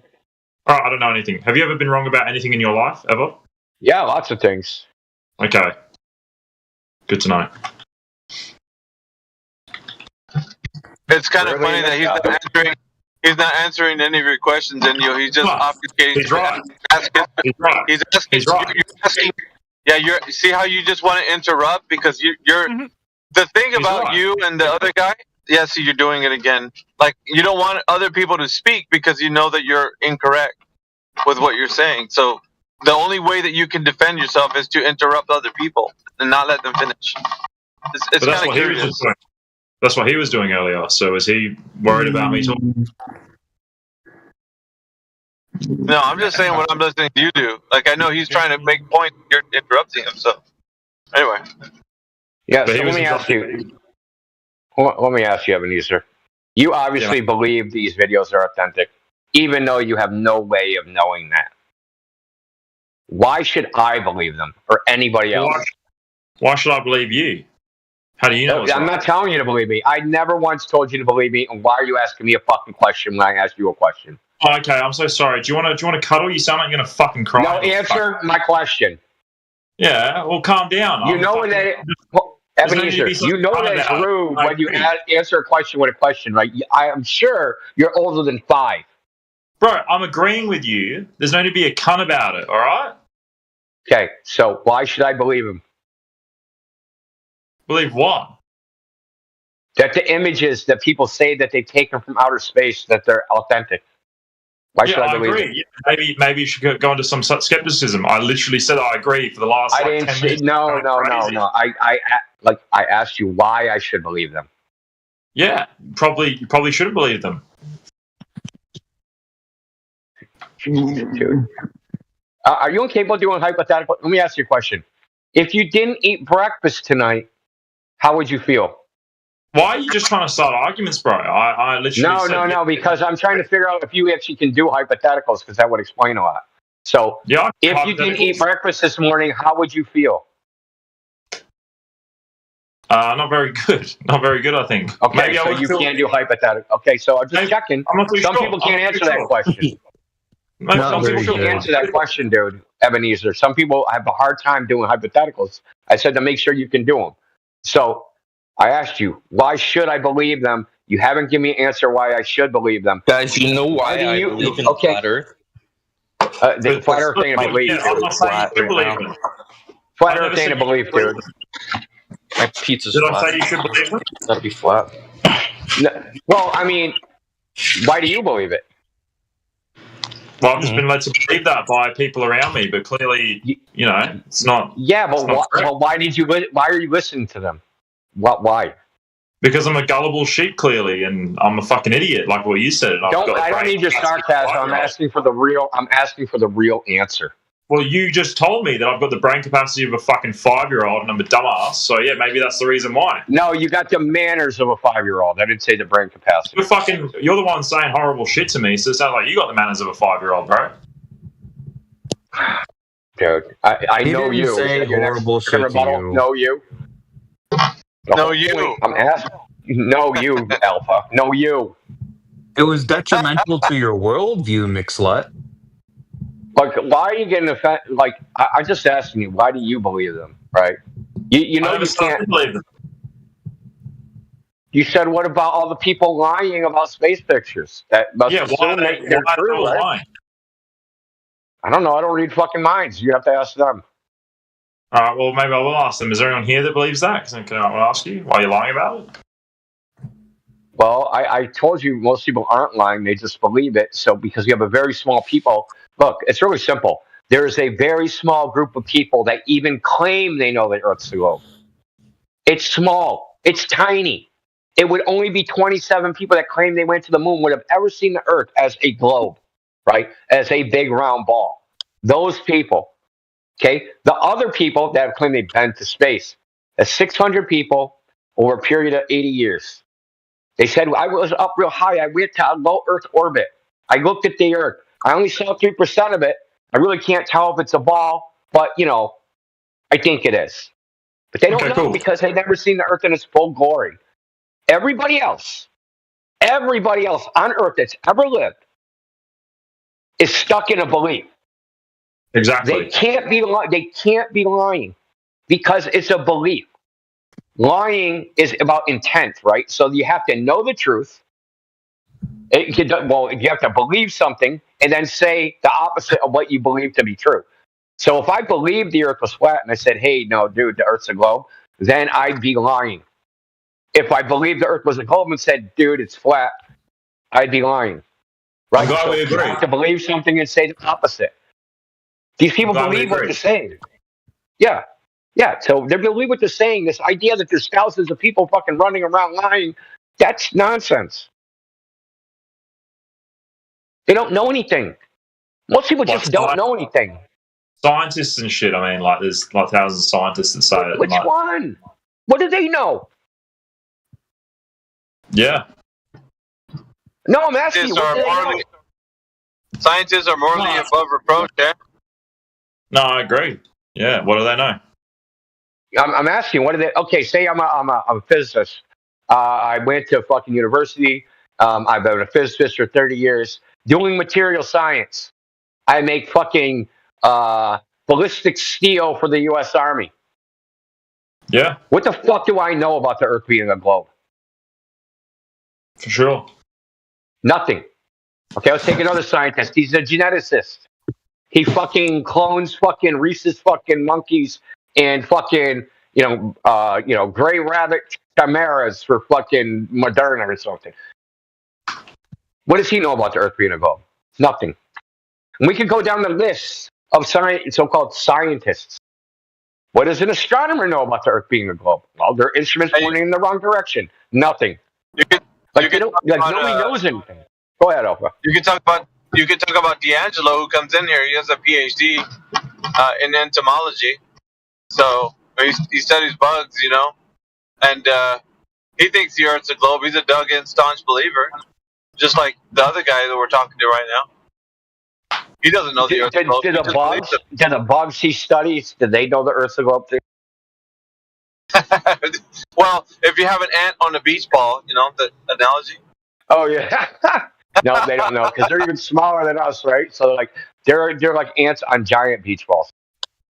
Yeah, I mean, this guy is he's a full-on believer, but he's trying to, use some kind of gimmick to make it to where you can't hold him to any standard. He doesn't want to be held accountable for any of the things, so he just, me. I guess, you. I'm just saying, I do believe it, but you're making me question my belief. Which there's no need to be a cunt about it. Like we can have a civil discussion. Like you don't have to be a dick. But that's just the way you guys coming across clearly. So well, you're just being vulgar. You being vulgar is just like this, like. Am I being vulgar? I'm asking a question. I'm asking. Well, calm down. Nobody's against you. Playing the victim. Hold on. You stop playing the victim. You're insulting us when you first started talking again, 5 minutes ago. Idiots. You see? There you go. So we're supposed to be nice to you, but you're going to be a dick. Every time I join this, you guys go crazy at me. So I'm sick of it. You give us. Listen, dude. Don't play the victim because you give as much as you get, right? So let's not do that. Precisely. You give as much as you get. So let's just just call it what it is, and then try to figure it out, right? Because as men, you can do that. You can get riled up and then come back down and just talk normally if you want. It's up to you. You don't always have to take it to level 10. But I'm not taking it to level 10. We're not even. Ebenezer, let's get back on topic. I start getting ridiculed for asking questions. I get ridiculed for asking questions, and it's fucking rude. So yeah, I'm sick of it. You guys are fucking what question did you get ridiculed for? Seriously. Well, you're fucking calling me that you're your own worst enemy. You're calling me the brain of a 5-year-old and shit like that. Even just earlier on. That's not what I said. I said you have the manners of a 5-year-old. Well, guess what? You got the manners of a fucking 2-year-old, bro. How do you feel about that? So again, no, you're literally you go like a child. You don't like it, do you? You little slag, hey? No, I don't care. No, you're just a petulant child. I could give a fuck. Why are you getting so mad though? So I call you a petulant child, therefore I'm mad. So these games don't work, dude. So you're gonna need a new stick, dude. You need to go back to the drawing board. Right. This isn't the stick that works in the Atheist channel or any of these other voice chat channels. That shit don't work. We're mature adults here. So just listen to your voice, bro. When you answer a question with a question, that's rude. My mother taught me that at 5. You should know that by now. I shouldn't have to tell you. All right, brother. No worries. I apologize. Okay. So I'm not going to answer your questions with a question. So I try to answer all questions anybody asks me. That doesn't mean I'm going to give them well, you might not like the answer, but I'm going to answer it. Yeah, no. I'm just saying I apologize for coming off like I've got the manners of a 5-year-old. Okay, that's fine. Let's move on. So, now I forget what I was moving on. No, so we're not at the question belief part yet, by the way. We're at the recognize that you have a belief part. Because most people, because you even said, I got the indication that you thought the Earth is obviously a globe because we see the sunrise and sunset. But that begs the question that, well, before they thought the Earth was a globe, human beings certainly saw the sunrise and sunset, but they thought the Earth was flat. So that is obviously not an indication that the Earth is a globe, just simply observing a sunrise and a sunset. So the point is that it's not obvious as people think it is, right? People think it's obviously, you must be delusional to think the Earth is flat. We get this position that people have. but it's actually obvious the Earth is flat, and it's not obvious the Earth is a globe. It's the opposite. And it takes us effort and time to even get to the point where they're like, yeah, dude, like my foundation's a little shaky over here. It is a belief. I do believe it's a globe. I don't have any primary knowledge. I don't know it's a globe. I do believe it's a globe. And it's hard just to get them to that point. Now, this isn't some sort of mea culpa. We all run around believing things. We have to, otherwise we couldn't function in the world. I believe that I'm going to wake up in the morning. I believe that in fucking 3 months I'll have enough money so I don't starve to death. Right? Everybody runs around believing things. It's not a big deal.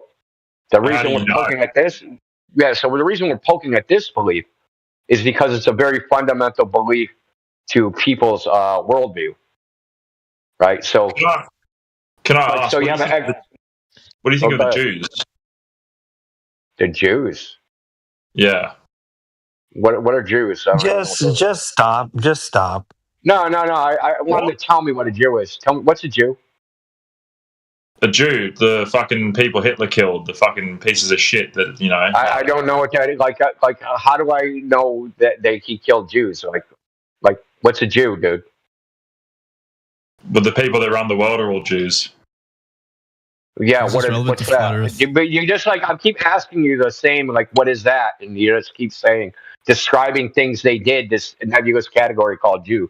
Like, what is that? A Jew is like the biggest scumbag to society. You know, they live. So it's really funny that you can't even define what they're religious. So they're a religion. They're people. They're a class of religious people that believe fucking dumb shit, and they're the reason why the fucking world's gone to shit. Israel and all that. The people give money to. They're just cockheads. That's what a Jew is. Well, damn! If only there was a room that was available for you to talk about something like that. Well, I think it's funny because you have a very strong position for about a nebulous bullshit that just spewed out of your fucking mouth. He's muted because, you know, you're actually being muted for your own benefit, so you don't get banned from the server for keeping running your mouth. Because you'll probably, and I'm not talking about this fucking BC, they'll ban you off of the politics server, so you better chill. And it's just embarrassing as a Globetard. Why would you have to go to that? Now, it's like so meta. He doesn't. We're getting to the real meat, right? Alpinos. We're getting to the meat. His existential worldview, where he thinks he is in the fucking world, space, time, universe, what the meaning of his life is, and all the other things that flow from that. If you don't know where you are, you can't even evaluate all the other things. Did he even say what brought him in here? Like, did he tell you guys? Who fucking knows? He ran out of preparation HR. Like, was somebody telling him about it and he decided to come in here? Did he stumble upon it? Like, I wonder how he found out. No, he just started with the normal. I'm trying to remember. He like spoke 3 different times. He like went back, I don't know, to like regroup or something a few times. He's been in and out the past few days. I've been in his DMs since he first appeared, but I haven't had much response. He's pretty much butthurt that we're flat earthers and we're talking about the earth not being a globe by the looks of it. But I think he's learning to come to terms with it. But yeah, you're right, Indio. You were getting close to an nerve, and he was courting a ban. That's the latest thing. They like to court a mute or a ban so they can claim a win.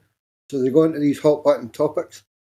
It's the same old nonsense. You get too close to the core of their beliefs, the actual reality of the world that they live in, and they freak the fuck out.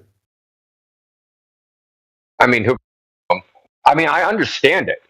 I'm actually sympathetic to it, even though it might seem like I'm not. I am very sympathetic to like living in the state of affairs they're in, I guess you'd call it.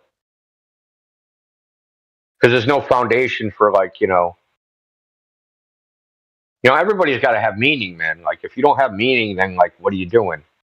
And you can tell yourself, "Oh, I don't need meaning. I'm just, just doing things to survive or whatever." Yeah, you're just lying for yourself because even survival is a meaning. Well, if they put all their faith and belief in science and everything else like that in this world at the moment, the mess it's in, and then someone tells them that all of that's a pile of nonsense, you're kind of pulling the rug out from under them in a lot of ways. So yeah, I can associate too. They're facing a void of, wait a minute, hang on, what's going on here? Why am I a fool? So yeah, I kind of get it, but it's what it is. Do what it do, as Helio says. Shout out Helio Skeptic. Yeah, shout out Helio. Cha-ching to Helio. I should borrow money from you. Do you see his picture from the casino, man? I should borrow money from him. Yeah, send me some money. I don't need any money, but I just want to borrow yours anyway.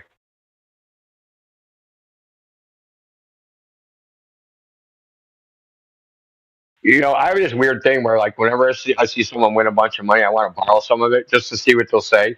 Even though I don't even really need the money, I just want to see what they'll say. Like, man, can I borrow $5? You just won 10,000. If they go no, dude, you're like, I'm never talking to you again. Well, I've told everyone in my life, if I win big money, you'll see your change in your bank account before you hear from me. So don't ask, because you'll get it if you get it otherwise. Yeah.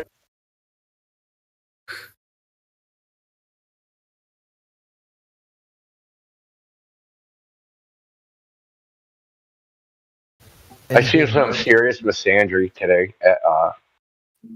So there's a Whole Foods, which is a supermarket, and I go by it every once in a while. And there's, I don't know if they're homeless, it's just people they panhandling from it. It's always one person, they got a sign, whatever. And it's always been guys. Yeah. And I've never seen anybody give them money except for I gave one person money, I don't know, a few days ago, like $5, something like that. Anyway, that's not the important part. Today, there was a girl. Motherfucker, everybody was giving her money. People were stopping their cars as they were driving out of the parking lot to give her money, giving her money coming out of the store, giving her money going in the store. Like, bro, man, there was like 20 dudes over the past like 5 months out here, and like nobody gave them a nickel. But as soon as, there's a chick doing it, it kind of made me mad, dude. It kind of like really irritated me. I'm surprised she didn't have a baby in her arms, bro. I didn't give her money. Do you know why? She had brand new fucking shoes on, dude. All you have to do is look and you see it, Indio. You know what I mean? Like, I kind of get it where maybe she's made enough money to get a new pair of Nikes, so she feels like she's normal while she has to sleep in a dumpster. I kind of get that, man. But at the same time, it's like, hang on, mate, have you also got gold teeth? And oh my, there's a diamond in a tooth. And it just... Okay. But this is the problem. They were white. Yeah, bro. Okay? They were brand new white shoes without a scuff mark on them. She ain't getting a penny from me. My shoes aren't even that nice. She took an Uber to that corner from the store. Yeah, it used to be a problem. I don't know if it's still a problem, but it used to be a problem in Boston. Like, people with money would go panhandle. I've seen, like, people in, like, $130,000 Mercedes truck pull up to the fucking food bank. Yes, yeah. Same here, dude. Same here.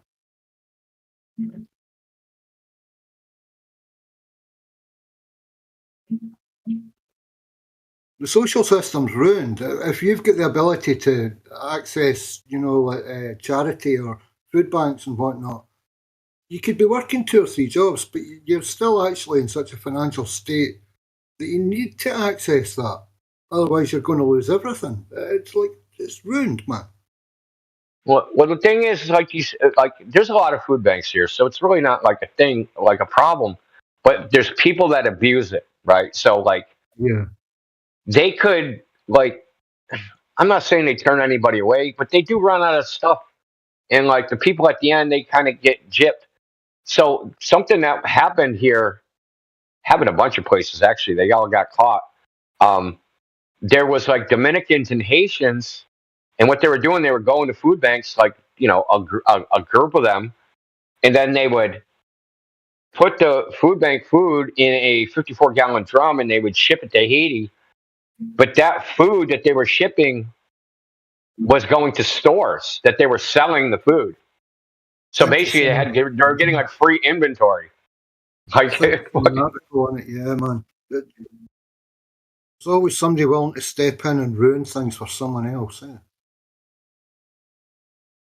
Yeah, it's And to the extent it's monopolized, it's an industry. It's actually a business. Yeah, I mean, I don't know what it is over there across the ocean, but I know in America, nonprofits is quite the scam. Oh yeah, that's right. Because you only have to give 1 penny on every dollar of funds you raise. Think about that. You can charge the rest of 99 cents in administrative fees. Yeah, non-profit and charity, and tax relief for contributions. If you donate something to charity, then they can claim more money back on whatever tax you've paid in the year. I've got no idea how it works, but it's just we're hemorrhaging cash out just constantly, the same umpteen ways. Well, here's the limit. The thing is, what someone will do is, right, they'll create a nonprofit, they'll raise funds. So say they take in $1 million. Then they'll pay themselves a $500,000 a year salary to be the president of the nonprofit, right? And he's paid out of these funds. Yep. And they give whatever's left to whatever the charity was about. Yeah, we've got branch managers who work for Oxfam, driving that, the same Mercedes that you've seen, bro. Yeah. It's that, it's business. It's classed as well. They're doing that's their career. If you don't have these people, you can't run the organisation worldwide. Or globally, as they want to call it now. But how much of the resources can be left to filter through the people that actually need it?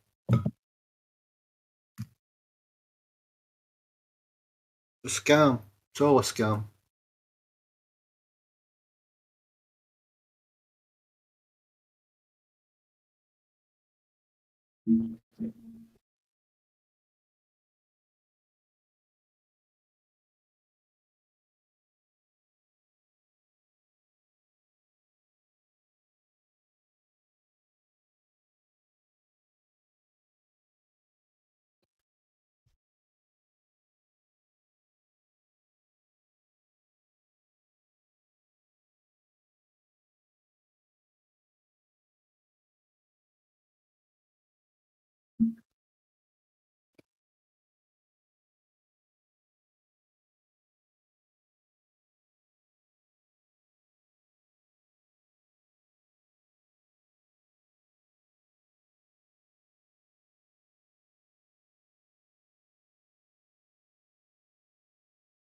Oh, there's Matthew. Have you recovered from New Year yet, Matthew? You stopped partying?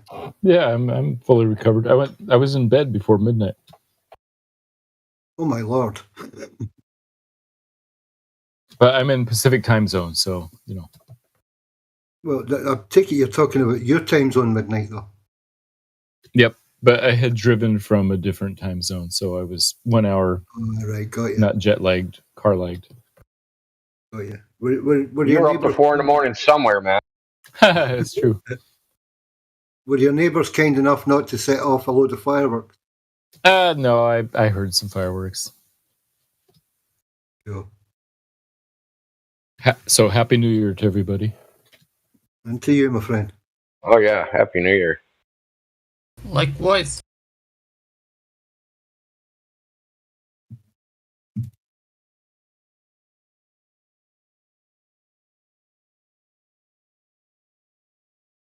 See, Globers? That's called a conversation.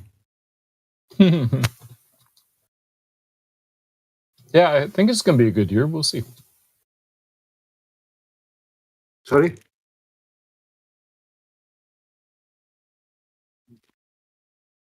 At least we won't have an election in the United States, so it'll be better than 2024 for that reason alone.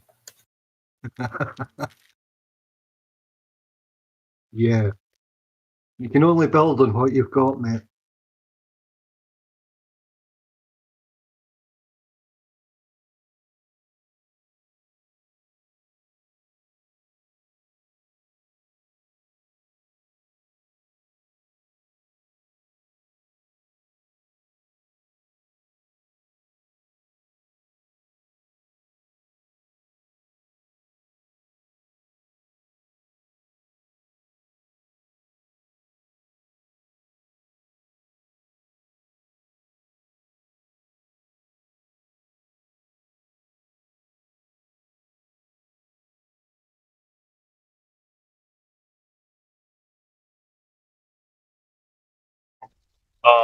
Hello?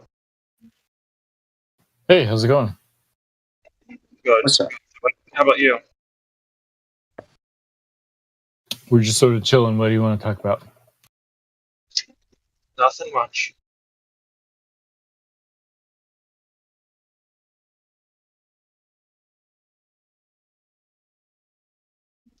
So what are we celebrating? Sorry, go ahead. No, I was just going to say, you don't happen to have any globe proof in your pockets, do you? Or cake? I would accept cake. I do love globe cake. Or is it marble cake? It's marble cake. Why am I being silly? I love marble cake. Now you're talking. Yeah. So what are we celebrating with the new year? What does that signify? The change of the whatever calendar it is that we're currently using. I think there's a solar calendar aligned with it in a sense, but I'm not sure. Solar calendar? Huh. Yeah, I'm probably talking a load of nonsense here, but yeah, well, as far as I know, it's just a change in the current calendar. Since we apparently started counting 25 years ago, allegedly. Is that when the sun began 25 years ago? It'd be the calendar flip, like the new year. This is the new calendar flip. Don't you know what? Like April Fool's Day came from, people not unaware of the calendar changing to the Gregorian. You just get to the point where you say a lap around the sun. Yeah, can we just get to that part? Yeah, that's where we're waiting for you to get to, bro.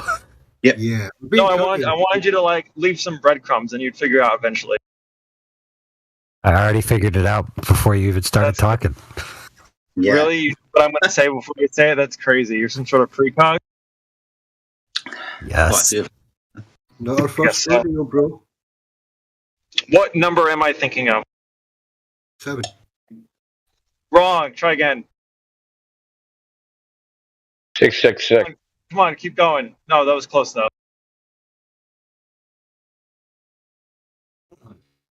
You're thinking of 1AU. 1AU. 1AU. Hey, you're thinking about it now, sucker! I don't get it. Sorry, the joke went above my head. Well, 1, I made you think about it, so you were thinking about it. 2, it's the supposed astronomical unit, the distance from the Earth to the Sun, which varies throughout the year, allegedly, of the lap around the Sun that you wanted us to fall for. Yeah, the astronomical no longer varies. So we agree then that the Earth laps around the Sun. That's good. No, agree to it. Yeah, we didn't agree to it, Sunshine. We just knew that that's what you wanted us to say. Well, I want to know what you think. Happy New Year. Sun's in the same position as it was this time last year. Well, yeah, because the Sun's not rotating around the Earth. That would be silly. Okay.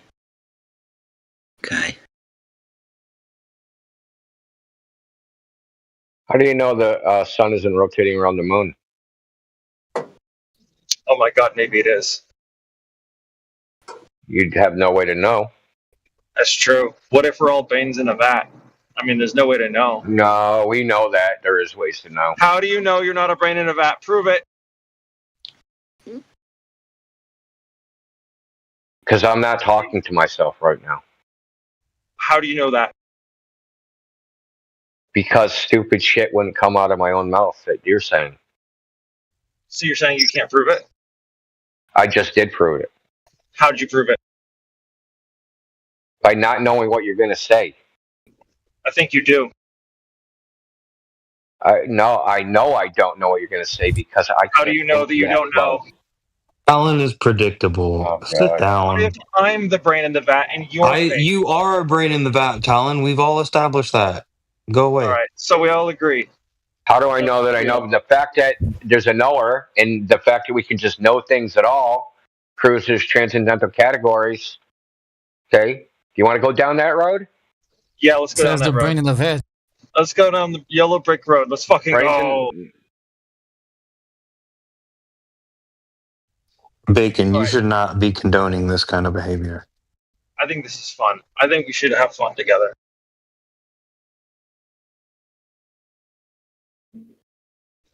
If your senses were lying to you, how would you know? You have tools which you can tell. I'm sorry, can you repeat that? I didn't hear.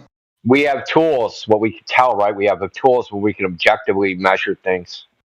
And you look at those tools, right? Yeah, that's right. With your eyes. Well, I mean, we could make a braille fucking indicator that gives us little taps, or fucking have it make little beeping Morse code. Doesn't have to be your eyes. Right. It could be, well, beeping is like a sound. Well, beeping is a sound, and sound are the ears, and ears are another sense. And tapping is touch, which is also another sense. So if all three of those senses were lying to you, how would you know? Because they wouldn't match the objective measure. But the eyes are lying to you. It doesn't mean I can't read a 12 on a foot. How do you know that it's on a ruler? When you think it's peeping? Like if your ears are lying to you, and they're trying to trick you. So say I look at something, I go, man, that looks shorter than 6 inches, and I take a ruler and I stick it up to it, and hey, man, it's actually 12 inches. I didn't read the ruler wrong. I think you're thinking past me. I don't think you're engaging with the ideas at play here. No, I am. So the ruler is the objective measure. We have an external objective measure outside of our senses, which we can use to confirm or falsify what we sensed. But you look at the ruler. So what? So you have to rely on your eyes. But I'm not. Yeah. You're trusting but I'm not examining. I'm not examining the rulers for its properties to determine what it is. There's numbers on them. Those numbers are symbols which designate certain things. And I know the ruler was manufactured somewhere with against an exemplar, so I know its size, right? Because it's just an arbitrary unit we compare things to, right? It doesn't matter. I'm not evaluating the ruler. Okay, let me try to explain this a different way. No, I understand what the game you're trying to play. I'm not evaluating the ruler with my senses.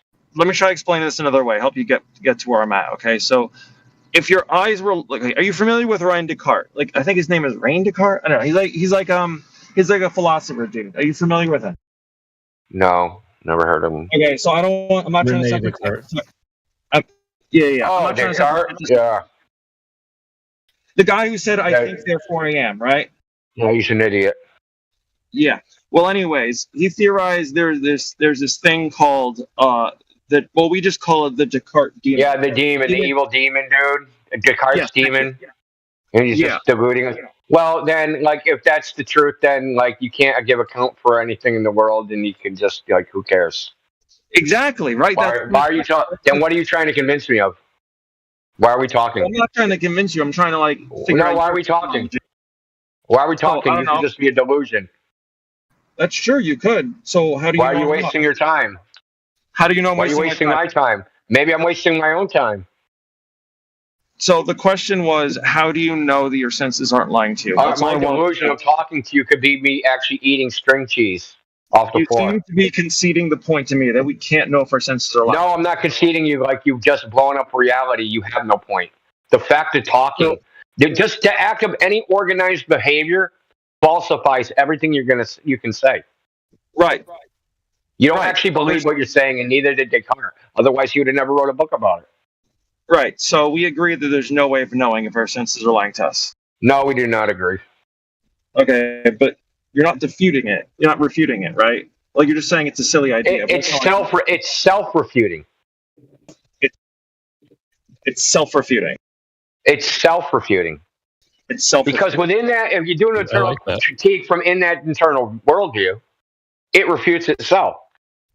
Explain You that. can't even make that. You can't even make that statement because even the statement the meaning of the statement might be a deception of the evil demon. Okay, I don't You think can't that. have meaning. You can't have logic. You can't have anything. Yeah, that's true. So it's a self-refuting worldview. It just refutes itself. I don't think it's a refutation, though. Okay, saying, "Hey, maybe there's an evil demon making me, making everything seem like what it's not." Just saying that statement, the evil demon could be making that seem to mean something it doesn't. That's true. So Look, that you can't. Everything becomes a nonsensical gibberish in your statement itself. It's a self-refuting worldview. I don't understand how you make the Because you can't reach any conclusions about it because you can't reach conclusions about the statement because that conclusion can only be reached in a worldview that does not have those criteria. So we agree there's no way of knowing. No. But because if that worldview was true, you would be in a world where there is a way of knowing. Wait, run that by me again. Like if it were true that wait, let me say it out loud myself. I'm going to think out loud, okay? If it were true that the evil demon were real, and what was the second half again? Okay. No. Okay. To make a true statement about the world, you can't be in that worldview. You can't be in the worldview.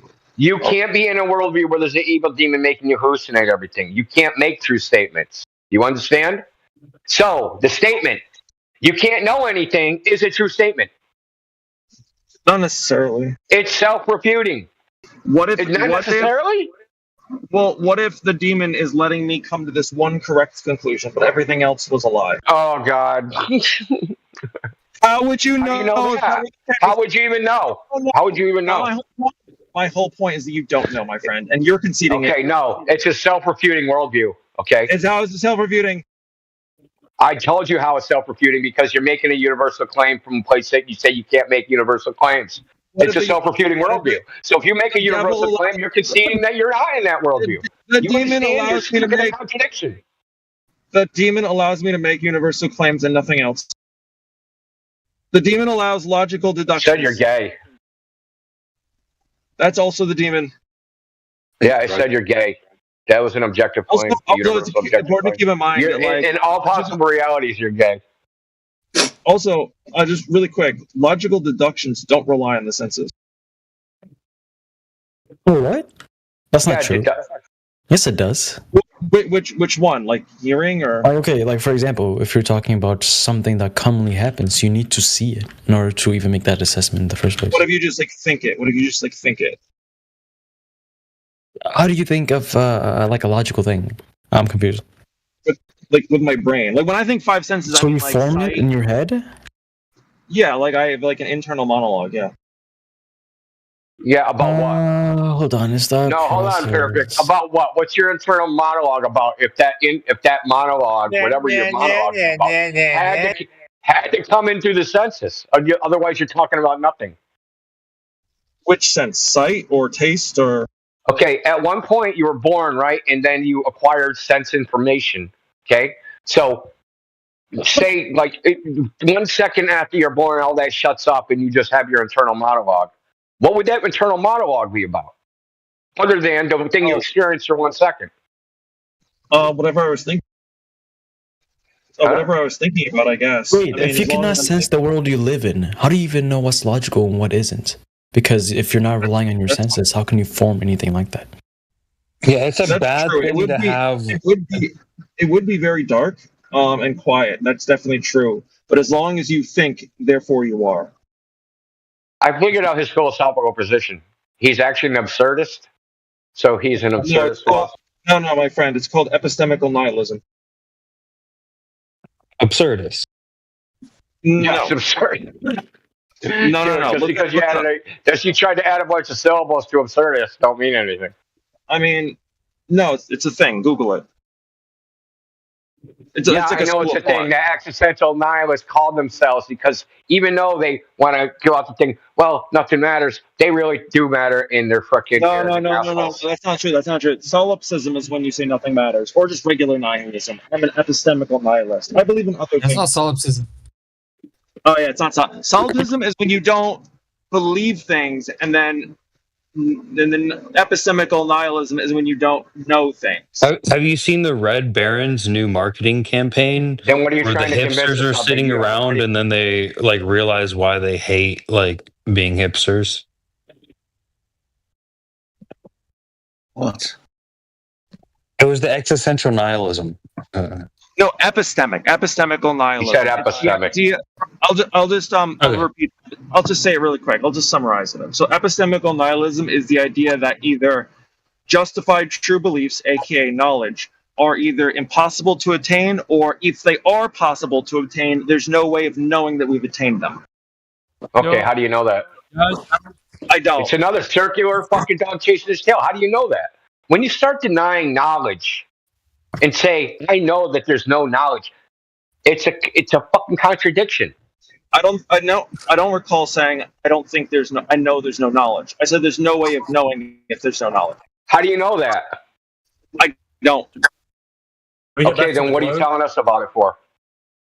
I mean, because I thought it'd be an interesting idea. You're trying to tell us you know that you don't know? Or I don't know that I don't know? It's just fucking turtles all the way down, bro. When did I say that? When did I say that? You said that you don't know everything. Or that you can know anything or don't know. I never said the words. I never said that I know that I don't know anything. I said... Okay, I fixed it and said you don't know that you don't know. I can't. You can't fix my beliefs. I'll tell you what I believe. Right, this is going to be a while. It is really going to be a while. You know what? Let's come back another time when we all come down. What is your initial point? I'm not high. You're the only high one. Teach, what is like your initial point you're trying to make? He doesn't know. He's trying to advocate for How can he epistemic know? nihilism. How can he know that? How can he know what he's trying to teach? He just claimed he doesn't know anything. Oh dear. Somebody talked about the live, the soft material in the fossil. What were you referring to? Didn't someone post videos in the chat? Can you Soft cite, tissue, like, fine lichen. So there's been a bunch of instances of it. The most famous one is called, what was it? T-Rex V or something like that. It's a T-Rex? Well, one was. But there's a bunch of others. I think it's Triceratops horn, and there's a bunch of other shit. We have soft tissue from dinosaur? According to just fucking people. According to scientists. Now, I remember her name. Her name was, one of it was like Mary Schwartz. And then they ended up taking all the fossils, which they like, and there was another guy that so these are paleontologists. These aren't random people. These are paleontologists. This is their job, right? So they had a bunch of samples, and they wanted to go in and test them, and then they changed it because they had a bunch of samples that they found soft tissue in, and then they went public about it, and then the university that had the samples was like, "You can't touch these anymore." And then they tried to arrange something where they had access to them again, and they were going to retest them. And then right before it happened, they changed their mind. I'm not an expert on this. It's just like, this all happened quite a few years ago too. Matt might know. I don't know. You know about the soft tissue and fossils, Matt? You know anything about that issue?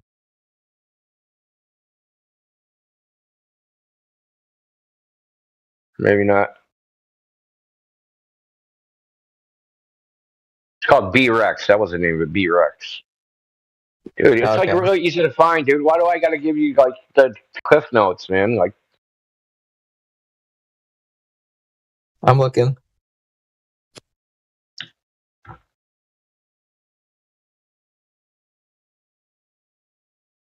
Dr. Mary Schweitzer discovers T-Rex blood cells. It was on 60 Minutes even years ago. 14 years ago now. Jesus Christ. I'm fucking old. Yeah, time flies. Were you born yet when they made that video? My shit. Yeah, I mean, what year was that? Probably, yeah. 14 years ago? Yeah, I was a grown man 14 years ago.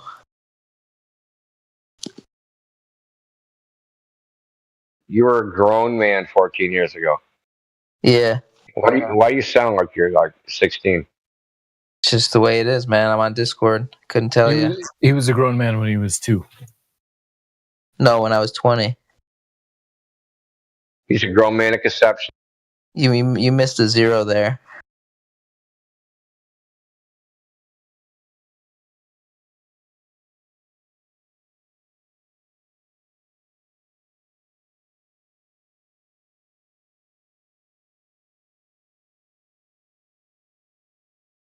Yeah, I see B-Rex. Yeah. So I know this controversy has oscillated back and forth for nearly a couple decades now. This one at least is contemporary. Seems more contemporary. What's that say? Freaking couple years ago. Yeah, B-Rex now yields female bone tissue. Yo, flat Earth people, do you like raw meat? We love it. Cool. It's fucking weird. Why do you guys come in here and ask us random questions?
Yeah, that's pretty crazy that the protein lasted that long.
The Globers ran out of runway.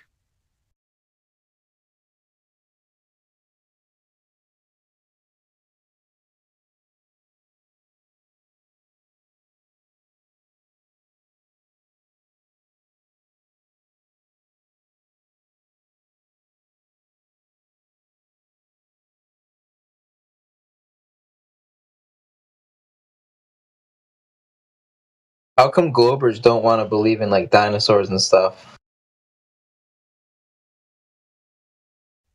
I mean, people believe in like movies, and it's like, oh wow, here's a big bone. Wait, why? People want to believe in that. What's the point? Why? It's pretty good marketing, right? Why don't you believe in dinosaurs? What? Why don't I believe in dinosaurs? Why don't you specifically tell me what you think I don't believe in? What do you think a dinosaur is? It's a giant, ancient reptile. Okay, well, I think modern giant reptiles exist. So what? So what? Exactly. Dude, I was just asking the chat because I feel like a lot of flat earthers don't believe in dinosaurs. Believe in what? I believe in crocodiles and alligators and snakes and lizards. So you're saying you believe in the stuff you can see out today, but you don't believe there's. But you believe that though they existed in the dynastic, that's very large sort of things, and yeah, I don't know. I don't disagree with it. Do you have some compelling evidence? Yeah, we have the skeletons, bro.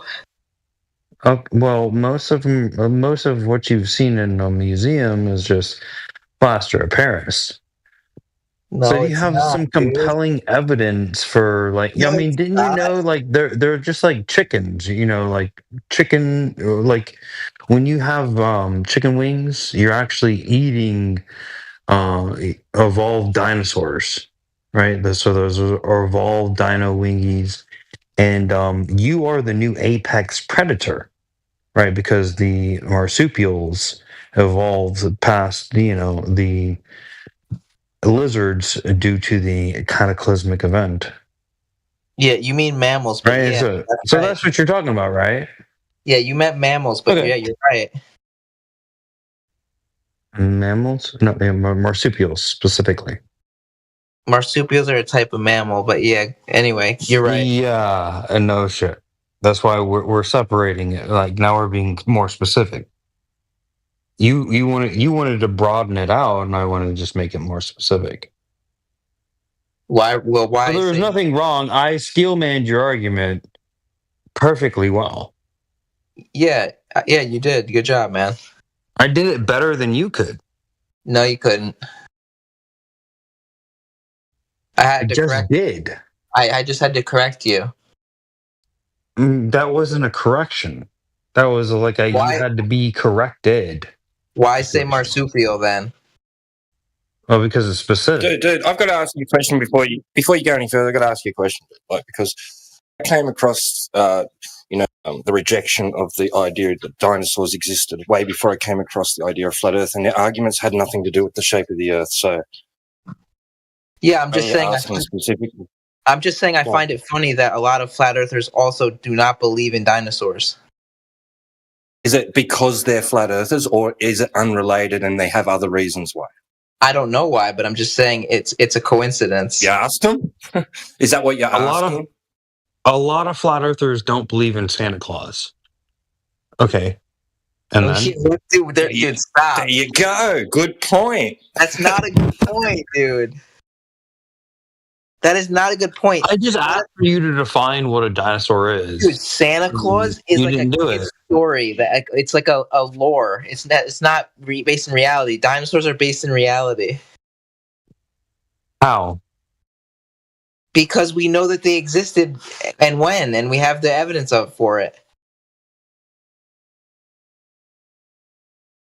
It's very simple, man. Yeah, you're just not tracking. Did you have like maybe a 5-row bus? You got picked up on to go to school, primary? I didn't understand what you said right there. That's probably for the best.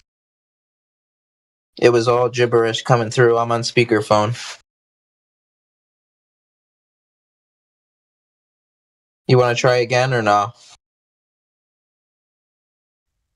No, I'm good. Your field trip took you to a museum that showed you plaster of Paris models, and I don't. I mean, there's no argument here. Do you believe in the Tyrannosaurus Rex? Your question is, do you believe in the Tyrannosaurus Rex? And I'm like, is the Tyrannosaurus Rex covered in feathers, partially or in whole? Your argument is that is plaster of Paris. Well, you haven't presented me with anything like whatsoever, so like you don't have an argument. Like, you're just saying like you believe in the dinosaurs, and it's like, yeah, there's modern day dinosaurs that are called chickens. They are the I'm fine with your terminology, unless you're saying that they're from the dynastics. If they're from the dynastics, then I want to see some more of the evidence. Bro, what is what are you saying? Dynastics? What are you talking about? Where do you think the terminology dinosaur comes from? It's from the dynastics, right? I don't know what you're talking about. This period in time in Earth's history, you don't even know what you're claiming. You dude. Do you believe in dinosaurs? You don't even know what the dynastic period of time frame is. They're called. It was from the Mesozoic era, and then it's the Jurassic, Triassic, and Cretaceous periods. Okay, dude. Okay, cool. Now you're getting specific. All right. Yeah, I was broad. I was very broad. You weren't, dude. Now you're getting very particular. Like you were when I said marsupials, you said, "Oh, that's too particular." You didn't like that. You wanted to make it broad. I had it broad. Now you want to make it more particular. So you have no like logical consistency. Dude, I can see your hamster wheel turning as you try to defend yourself for no reason. Well, I'm glad that's something that you pictured in your mind. I can hear the hamster wheel turning, bro. Just relax. And no one was literally making a sound. That's something that you're interpreting and like causing in your own mind. Dude, the fact that you believe you know that chickens came from dinosaurs, that's good enough for me, dude. So you're halfway there, man. So I'll give you credit. No, I don't know that. I just believe it, right? No, well, we know it, and based on you're basically conceding that dinosaurs exist because you know birds came from dinosaurs. So that's good enough. Oh wow. Okay, so that's it. I just another flat Earth, sort of making the globetard have reason for being. Wait, I appreciate how that. do you know that? You got to tell us how you know that.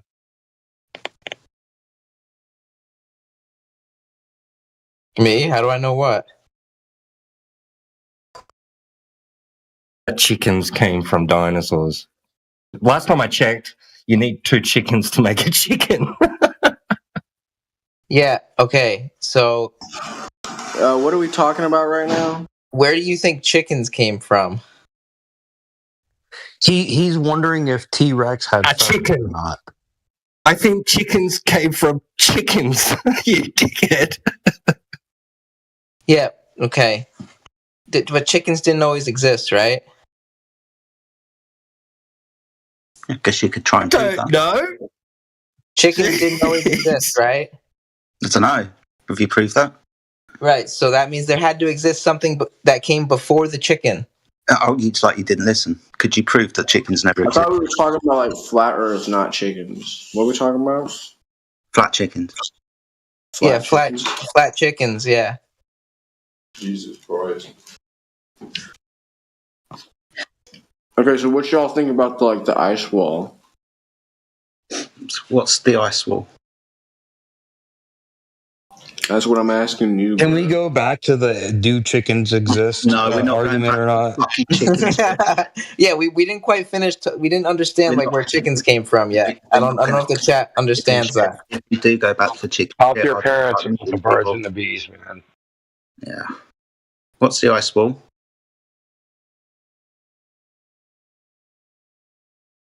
That's what I want. Yeah. Somebody asked if we believe in it. I want them to tell us what it is. So when I'm beating my shit till it's flat, what is that?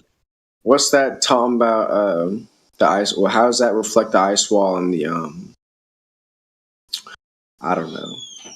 Whatever bullshit y'all talking about the flat Earth. Yeah, do you look at pictures of the ice wall and beat it flat? Shit. Yes, that's exactly what I do. Yeah, well, there you go. Well, then you should show us the images of the flat Earth, and you should prove it. Not to yourself, but to everybody. So you want this man to jerk off? I'm jerking off right now. I'm naked and masturbating right now. I bet he is. I'm beating 100%. He's got other men around him. My tip is turning peculiar. This is the 24/7 flat Earth. That's what you have to And you have to talk about some metaphysical perversions. Get out of here. Yeah, you have to remember it's it's a desperation. This is pathetic. Why can't you just confront it like as an intellectual? You just have to make it some pedantic little display. 24/7 you think you're so special. You think it's just life is a toy. You're just gonna play with toys, and then when you come in here, and then we're like, hey, put the toys away. You're very mad about that, and you're pouting. You're upset. What would you consider intellectual conversation then? Well, it isn't happening here. Well, it's not intellectual when you say 24/7 flat Earth is just the fact that the Earth measures flat, and then we're stopping right there. Well, it's referencing a clock. Oh, you want details? A clock and its timepiece, an oscillator. About like models or anything about what it would be, they're like, no, we just claim that it's flat, and we stop right there. Well, it measures that way, so we stop right there. Because that's all we have to know. It's a gimmick, dude. That's not intellectual. Okay, so check this out. If I have a table and my table measures flat, does my table not exist because I don't have a model for it by some magical method? No, but intellectually, you could say like, He said no. Yeah, there's a lot of things you could think of beyond that. No, but yeah. So does it get? Do I need a model of wood? Yeah. Intellectually, you would need a model. Yeah. Yeah, so I would need like some freaking physics model for like whether it's made of redwood, cypress, pine. What about? Well, that's a man-made object now. What cypress wood? What are you talking about? Like at the table, not the tree, the table. Connor, do you know what is a scientific model? When you say model, what is that? It's a coherent It's when all the evidence supports the idea, the model. Oh, Jesus Christ Almighty! Science alters the model until everything works. If there's anomalies, you have to throw it out. And it seems like everything works for a globe, as far as we know. There's no anomalies unless you're doing something wrong. That's so funny. You really believe that, don't you? Does that help you out? Yeah, do you really believe that? There's no anomalies in the model. That's crazy, dude. It's crazy talk. You're just talking crazy. No, I'm saying if they are, we haven't discovered them. Yeah, but there's plenty, and you hear about them in here. I mean, we haven't resolved quantum mechanics and classical, but doesn't mean that. Well, that's an indictment on Einstein's general relativity. Is he perished, unable to rectify unified field theory? It's a very sad thing, actually, and it left physics, in the dark. Except we accelerated our quantum research and okay, man, you're whistling past the graveyard. We're all whistling past the graveyard. Computer devices. So check this out, Warner. You said the model explains all the anomalies. How does it explain those flat measurements? It explains it as user error, human error. That's not an explanation from within the model. That is a human judgment. Yeah. Well, no, dude. If every single thing came out that way, yes, you'd be forced. But that's not what it is. There are plenty of people that measure the Earth to have curve. It's just you don't. Okay, where? Give us an example. They do. Engineers everything. They account for which engineers. What are they engineering? The GPS satellites. Everything. They use a flat. Use a flat surface, dude. You're misinformed. That coordinate system is Earth centered, Earth fixed, which is a plane, bro. So they account for it, bro. Yeah, how? The curvature's been accounted for. Show it. Don't just make blind claims. Show it.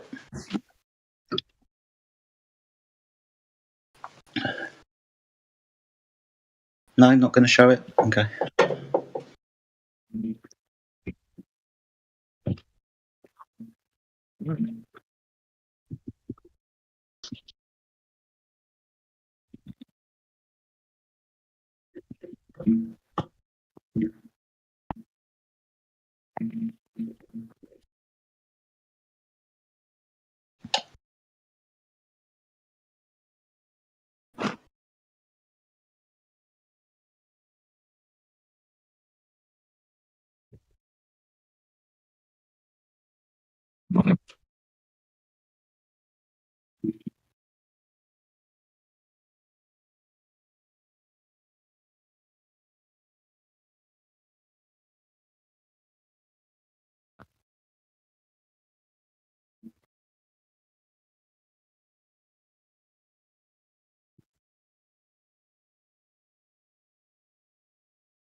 Something has something happened with Mike. I don't know. I think he just ran away. No, my heater's really loud, so I'm muting right now. We definitely can't hear it, mate. Okay. He got the chills whenever his epistemology got broken apart. Is that what happened? The very foundation ruptured. Dude, actually, into the break, I thought you left the chat, man. So Twonger, say you have a model. Say you have a model and it makes accurate predictions, and then someone comes up with another model with different assumptions that makes the exact same predictions. How do we know which one's true? Because you have to look at the whole picture. Yeah, we're looking at the whole picture. Every test we do, we get the exact same predictions and experimental result. Which one's true? I can give you actual real-world examples of this. This isn't a hypothetical. Well, if you have an alternate model, then present it. It's already been presented. Why do I got to present it? Well, so the heliocentric model, there's two other models that work. Epicycles, Ptolemaic epicycles, which predated the heliocentric model, which makes actually slightly more accurate predictions. And Tycho Brahe's solar system model, from which the sun and moon orbit the Earth, but the planets orbit the sun. So that one makes also accurate predictions. Which one of these is the physical reality? Whichever one now we can actually probably tell from technology, but otherwise, again, you just have to compare it to everything else, because if when something has to be a certain way, that it's going to change other, not every observation is independent.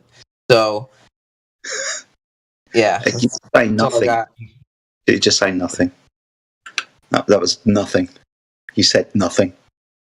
What I'm saying is, when you think about everything in a vacuum, it might make sense. But when you look at it in reality and apply all the facts to your model, a lot of the things won't work. You're right,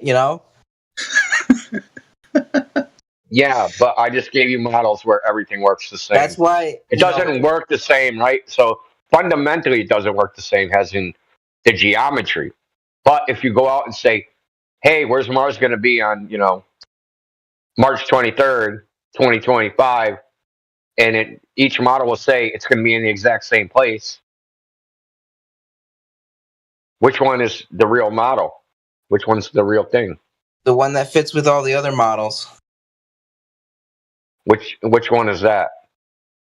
The globe model.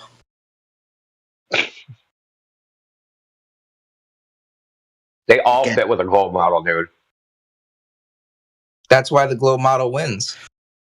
What a dunce. Yeah, but which one? Are we orbiting the sun? Everything orbiting around us? Which one?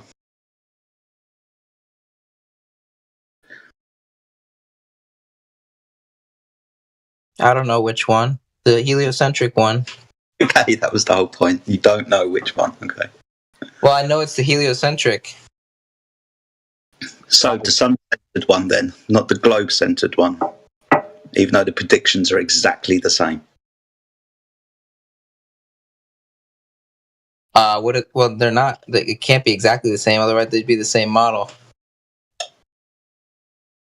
The predictions of the observations that you will make from the surface of the Earth are exactly the same. Well, then I guess theoretically it could be the other ones, but there might be. There might be things that rule those other models out. Contradictions in the whole picture.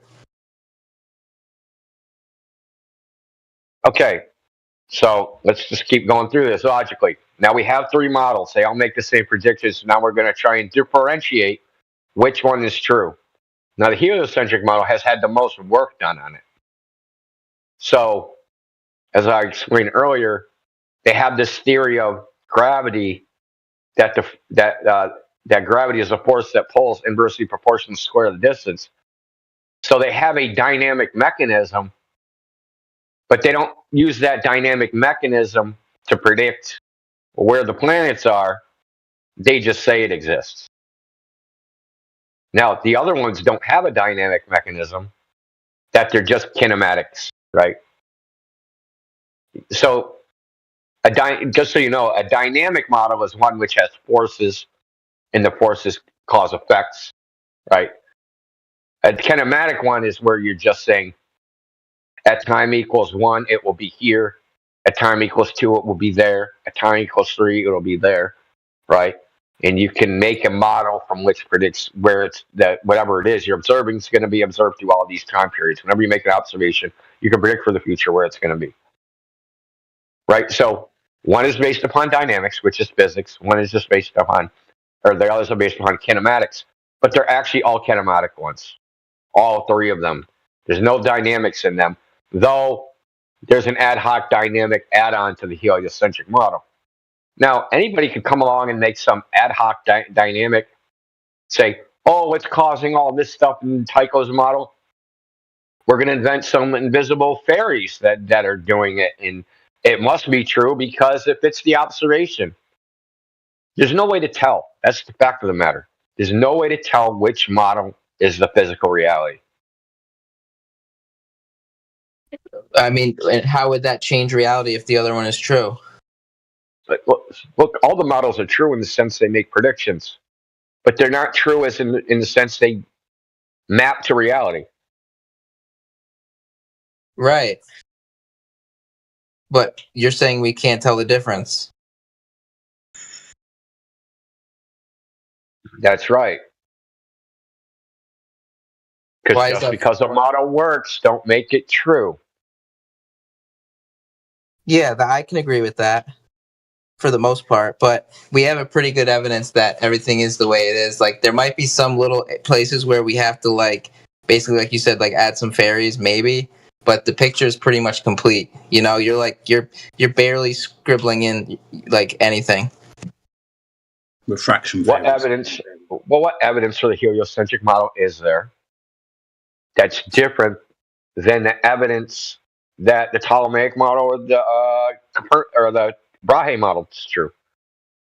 The Tycho model is what they call it. So, like, what observational evidence says, yeah, it fits with this and not this? I'm sure There's it none. exists. I couldn't tell you, but I'm sure it exists.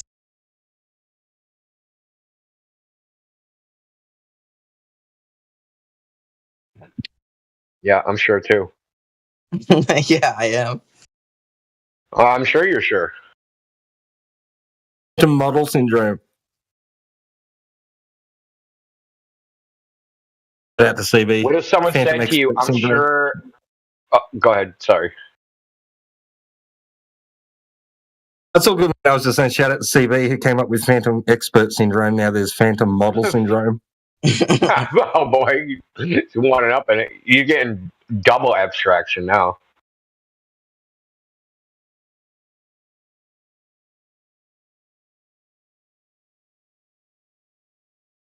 Well, I would say that phantom is pretty visible, if you want to call it that.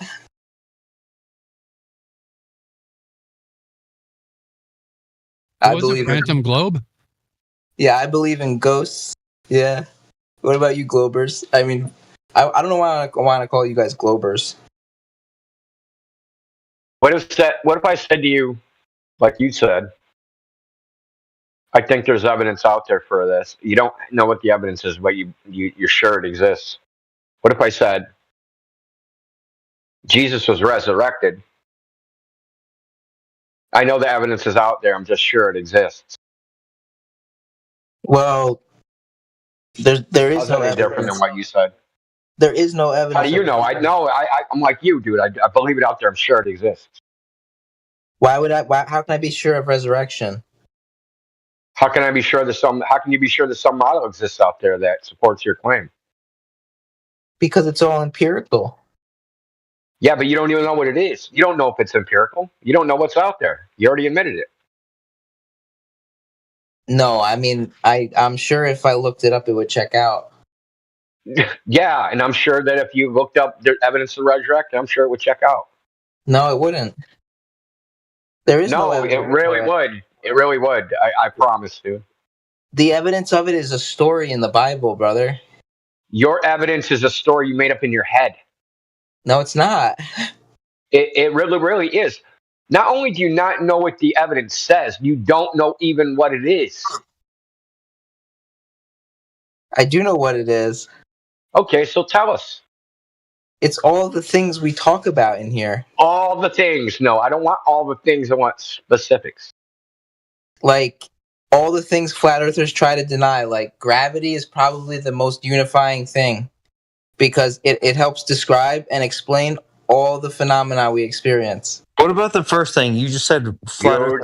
The title of the room is flat 24/7 flat Earth, and the things that you may extraneously try to bring in here, it might get denied and shut down. Yeah, that's fair. You're bringing extraneous things that have nothing to do with the title room, so it's unfair that you even bring them in. And that's fair at break, but the point is that's not intellectual, and you're not an intellectual.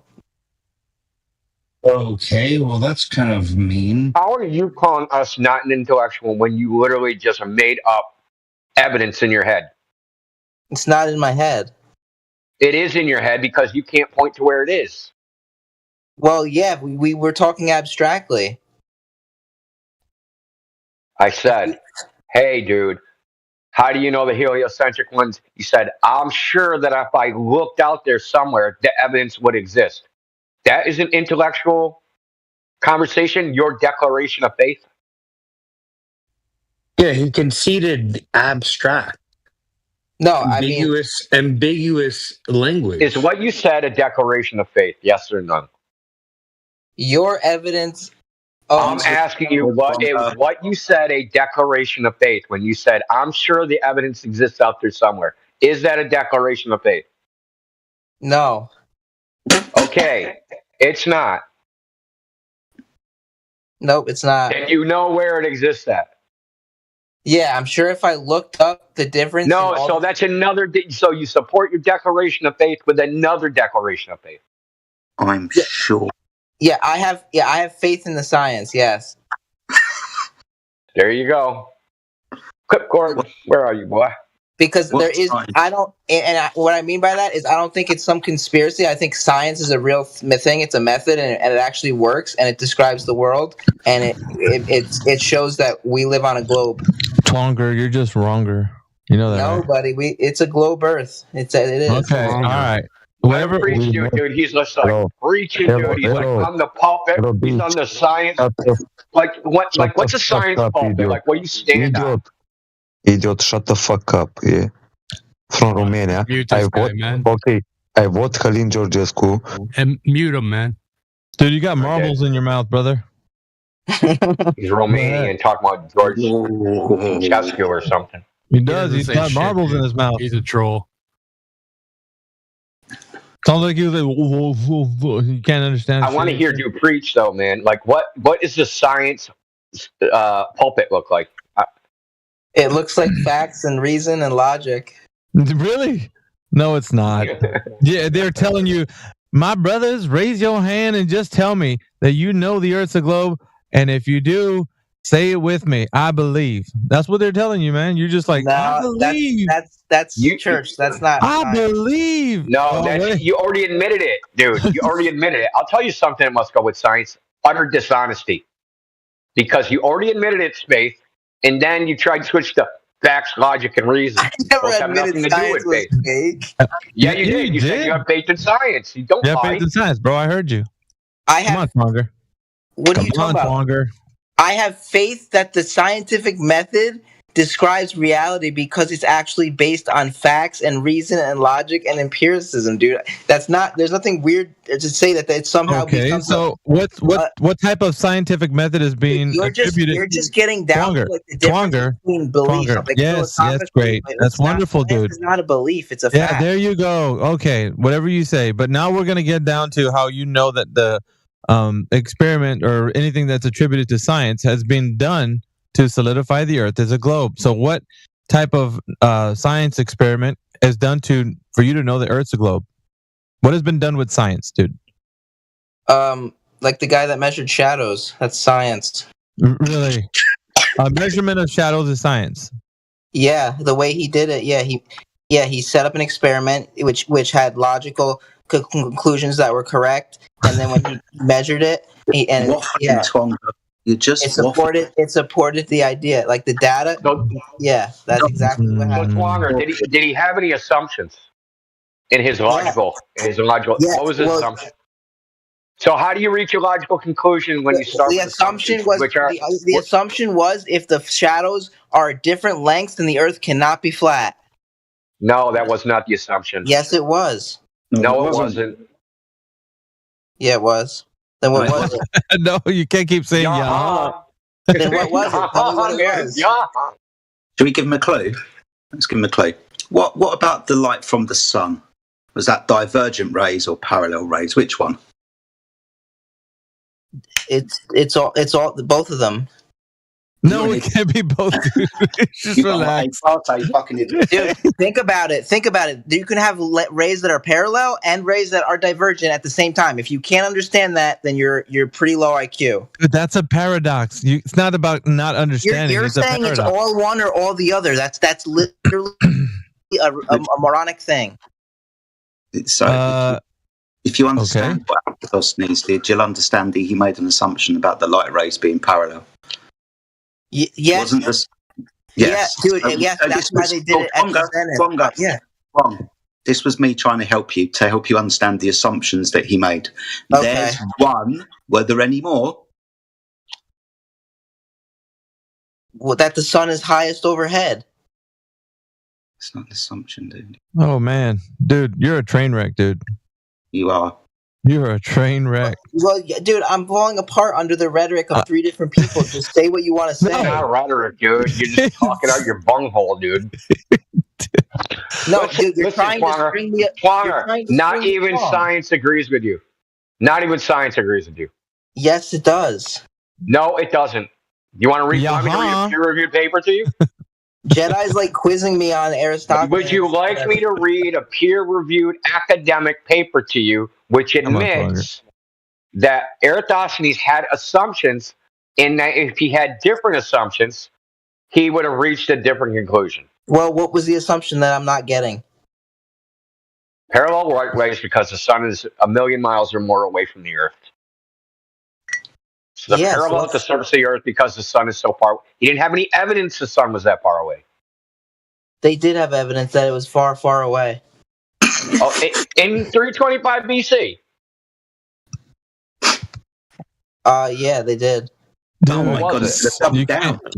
You can't continue, Twonger. He's just trolling at this point, man. Yeah, you're just trolling, bro. You can't keep going, man. There's no way. I don't think he's trolling, dude. I think he's Just admit really it. just like a religitard, dude. He's Yeah, fully Dude, you're leaning into the ignorance. That makes I'm a bad not. look. It's a bad look, dude. You can't keep going. It's just you have to just somebody's got to be like, okay, bro, that's enough. You know, that's good enough.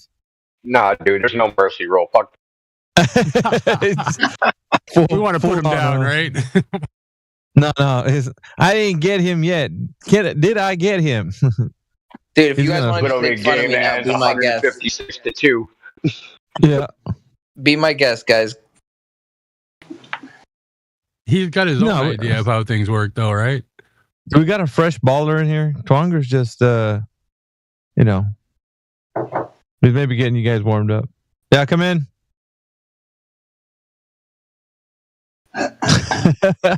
So, what was wrong about Aristophanes' Dude, just assumptions?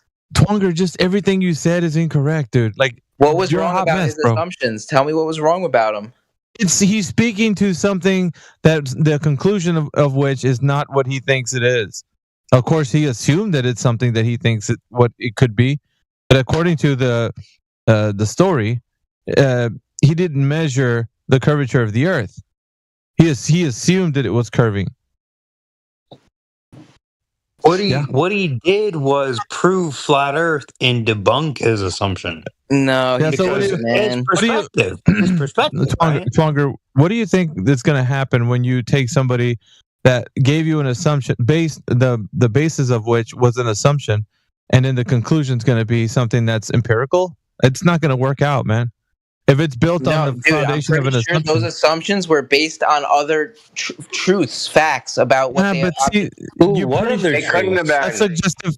Hold on, dude. That's suggestive, though. You don't really know if it's going to be based on something that's foundationally true. I'm not a scholar in that specific thing, but I'm sure if I look. Why are you okay? Then why are you challenging the notion that you think that it could be if you've never looked into the facts?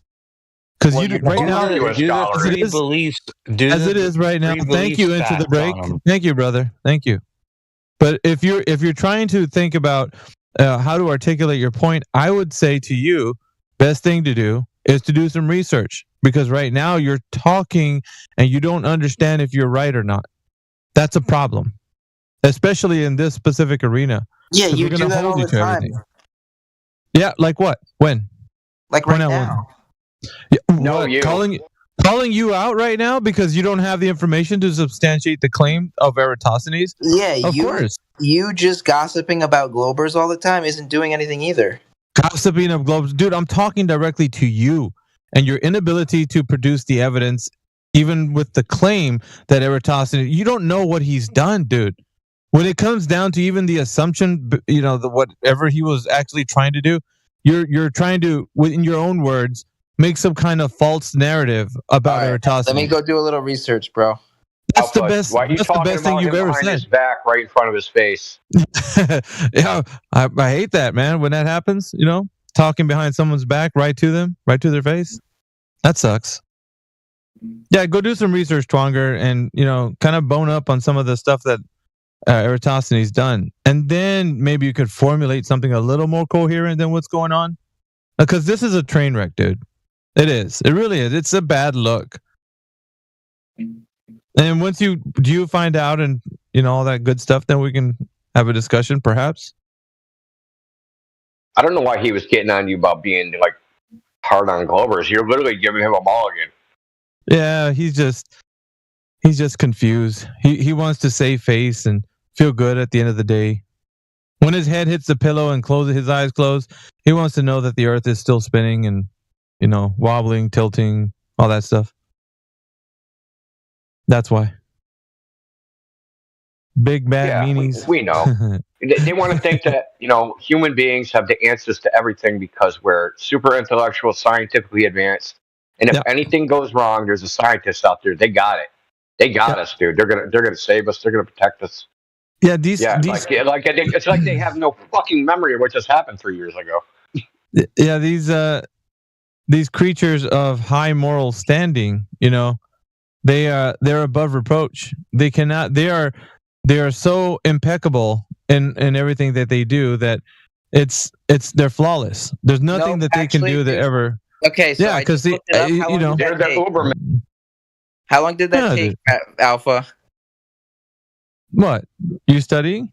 You researching? The time that you were saying nothing, I just looked up, and all of his assumptions were logically sound. Really? They're sound? You know what something logically sound means? That it's valid and true. So which one of the things that he said was valid and true? Go ahead. That the sun's rays are parallel, and the sun is far away. And what's the measurement of sun rays being parallel? How was that extrapolated? You tell. Because two objects that are sufficiently far away still had the same no shadow. Two objects, like what? You see, that's real research, dude. How long did that take? It's an interrogation. Two objects, like what? Sufficiently far away. Like what? Meaning, why, dude? What do you want me to give you numbers? What are you talking about? I want you to give me everything you got. You got to talk to Aristophanes then. Nah, he's not around anymore. I'm talking to you. You're fucking absurd. It's not absurd. Yeah, this is what you came in here and said it's logically sound. I want you to find wherever you can. I just told you. What? What'd you tell me? Hold on a second. If you had two, let's say, sticks sufficiently far away, and they had no shadow, and the sun was really far away and shot parallel rays, that would mean the Earth is flat. No, it doesn't. Yeah, because the other one would be curved, right? So that other stick would be tipped, and it would cast a shadow. It's still sun rays being parallel. You think that's trying to prove flat Earth, bro? Like, what's up? Sun rays being parallel is, in some way, to you, it's logically sound that it's parallel because it's a globe. Because it sounds like you're making a premise conclusion. No, so hold on. Let me before you just keep babbling. Let me respond to Indio. Nice poisoning the First round, you fucking moron. Indio, just talk to me, and then you're talking. I have to respond to what you said. Twonger, can you just belay that for just a moment? I'm going to talk. Why do you like to hear yourself talk so much? All right. If you don't mute yourself, I'll have to mute you because we're talking to this new blood. All right, go ahead, dominate the chat, friend. Thank you. All right. So the new guy that just jumped in here, do you know if the Earth's a globe? Yeah, certainly it is. On phone AM. Okay. So what's the evidence that it's a globe, Mr. Well, hold on a second. NASA, pictures. Twonger, you're a guest. Just mute up, dude. Go ahead, sir. How do you know it's a globe? Because they went to the moon and shit, and then they saw like the big globe and time zones. Okay. and by what empirical? Let me give it to you this way. By what empirical means has the Earth's curvature been tested? Because it's a ball, right? How did they figure that curvature has been measured? What do you mean by that? They think that everybody's standing on a giant ball, so the curvature on the surface. How can it be measured? Can we measure? I don't know. I don't know math. Well, there's pictures online. There's a time zones type shit. Like NASA. But it's important, sir. It's important that we actually verify the information that's been given to you and me, right? So they're telling us the Earth's a globe and yada yada, pictures from space, videos, and all kinds of good stuff. But if we can't verify that it's an actual globe, then we're just believing a story. Well, I would say you are. I'm not. How would it be flat? Well, it's flat because it's measured that way, sir. Have you ever seen water length? Didn't someone try doing a flat Earth experiment and then they proved themselves wrong? Listen, think about this. It's not a flat Earth experiment if nature is actually displaying itself that way to you. So I'll give you an example. When you go to the beach and you look on the horizon, it looks pretty flat, huh? Just optically, it looks pretty flat. When you look at the horizon. Yeah, because it's a small area. Correct. It's a fucking curve. Correct. Well, that's what they tell you. And I'm not going to fault you for that. It's not your fault. They're telling you information and you're believing it. That's okay. You grew up thinking these things. But what I'm showing you is that when we look with our senses, we can detect no curvature. All we see is flat Earth. That's what we see. Well, yeah, because we don't have that well of eyesight. That's like, okay. We can't see the pyramids and shit because, like, but the Earth curves, and then when you see bugs going down, like you notice how like, okay. They're disappearing. That's because they're going like down. Type shit, Frank, that's okay. But the point I'm making right now is that it's not measured as a globe. So we see a flat Earth. You and I, we go outside into the field. We look upon the Earth. It looks flat. But what they're telling us is that no, it's not flat. Your senses are deceiving you. It's a globe. And all I'm asking for you is to think about how is it possible that our senses are telling us it's not a globe, it looks flat, and now these guys are telling us it's a globe, it's got curvature. So what I'm asking confused. Wait, whose side are you on? Me? Yeah, I'm on the side of flat Earth, 100%. Oh my god. I think I just explained why I believe it because, like, when you're looking at the ships, like from like you said, from the beach, and like you said, like think of a ship going down because like the curve, the making them go down. That's why you can't see it anymore. Yeah, that's an old teaching that it's not a teaching. It's more like a story. It's an old story that they tell you that when you see something do that it's due to the fact that the Earth is curving. Now, if that were actually the case, hold on, let me land the plane, brother. Let me land the plane. Yeah, my bad. So my bad. if the boat is disappearing because of curvature, that means that from an observation that you like, let's say you're standing at the beach and you see the boat and it looks like it's going over the horizon. And if you think that's happening, what we need to understand is from the point of observation, you looking at the boat to the boat actually disappearing from the bottom up. What is the distance between you and that boat? Because what we have to find out is how much curvature between you and that boat is there so that we can start to understand, okay, well, the man said it was, 6 miles away. And we're going to try to replicate that same scenario, maybe tomorrow, the next day, and so on and so forth. But what we get is inconsistencies, which means that when you go tomorrow and the next day, you'll never see the same phenomena of the same distance happening on the same type of disappearance from the bottom up. It doesn't occur like that. Something else is going on, is what I'm telling you. So there's something else that's causing this phenomena to occur, and it has nothing to do with the geometric shape of the Earth or it being a ball. This is what I'm trying to tell you, sir. So there's another explanation. There's another answer. But then, oh my bad. No, I'm just saying you've been hidden from this answer. You've been hidden from this explanation because nobody's ever challenged it, right? Not in your worldview. So it sounds like a meme when you come in here, like flat Earth. What is that? So it's not. You don't really know how to talk about it. So that's why I'm breaking it down. All right, hold on. I need to say something right now. Like let's say hypothetically speaking, since like in your logic type shit, if I get like a big telescope, I look all the way at France, will I be able to see the Eiffel Tower? Or no? Well, that's not how optics work. I mean, you can't. Yeah, great point. You can't see. You can't see forever. There's a limitation. There's a limitation for optics. Single but like hypothetically speaking, what if there was like what you call it, like a telescope? You can just look however far you want, right? Yeah, why can I see the pyramids? Yeah, I get your hypothetical, dude. And here's the reason why I don't deal with these hypotheticals that are far fetched. Because there's a you can do a practical hypothetical, which means I could tell you, okay, you could stand on the beach, you could look upon the horizon, think about that, and that's a hypothetical that's practical. Excuse me, sir. How do time zones work then? How do time zones work? Sir, can you mute up a moment? You're distracting right now. So when you think about it, right, we have to do something, sir. When you think about it, you have to do something that's practical.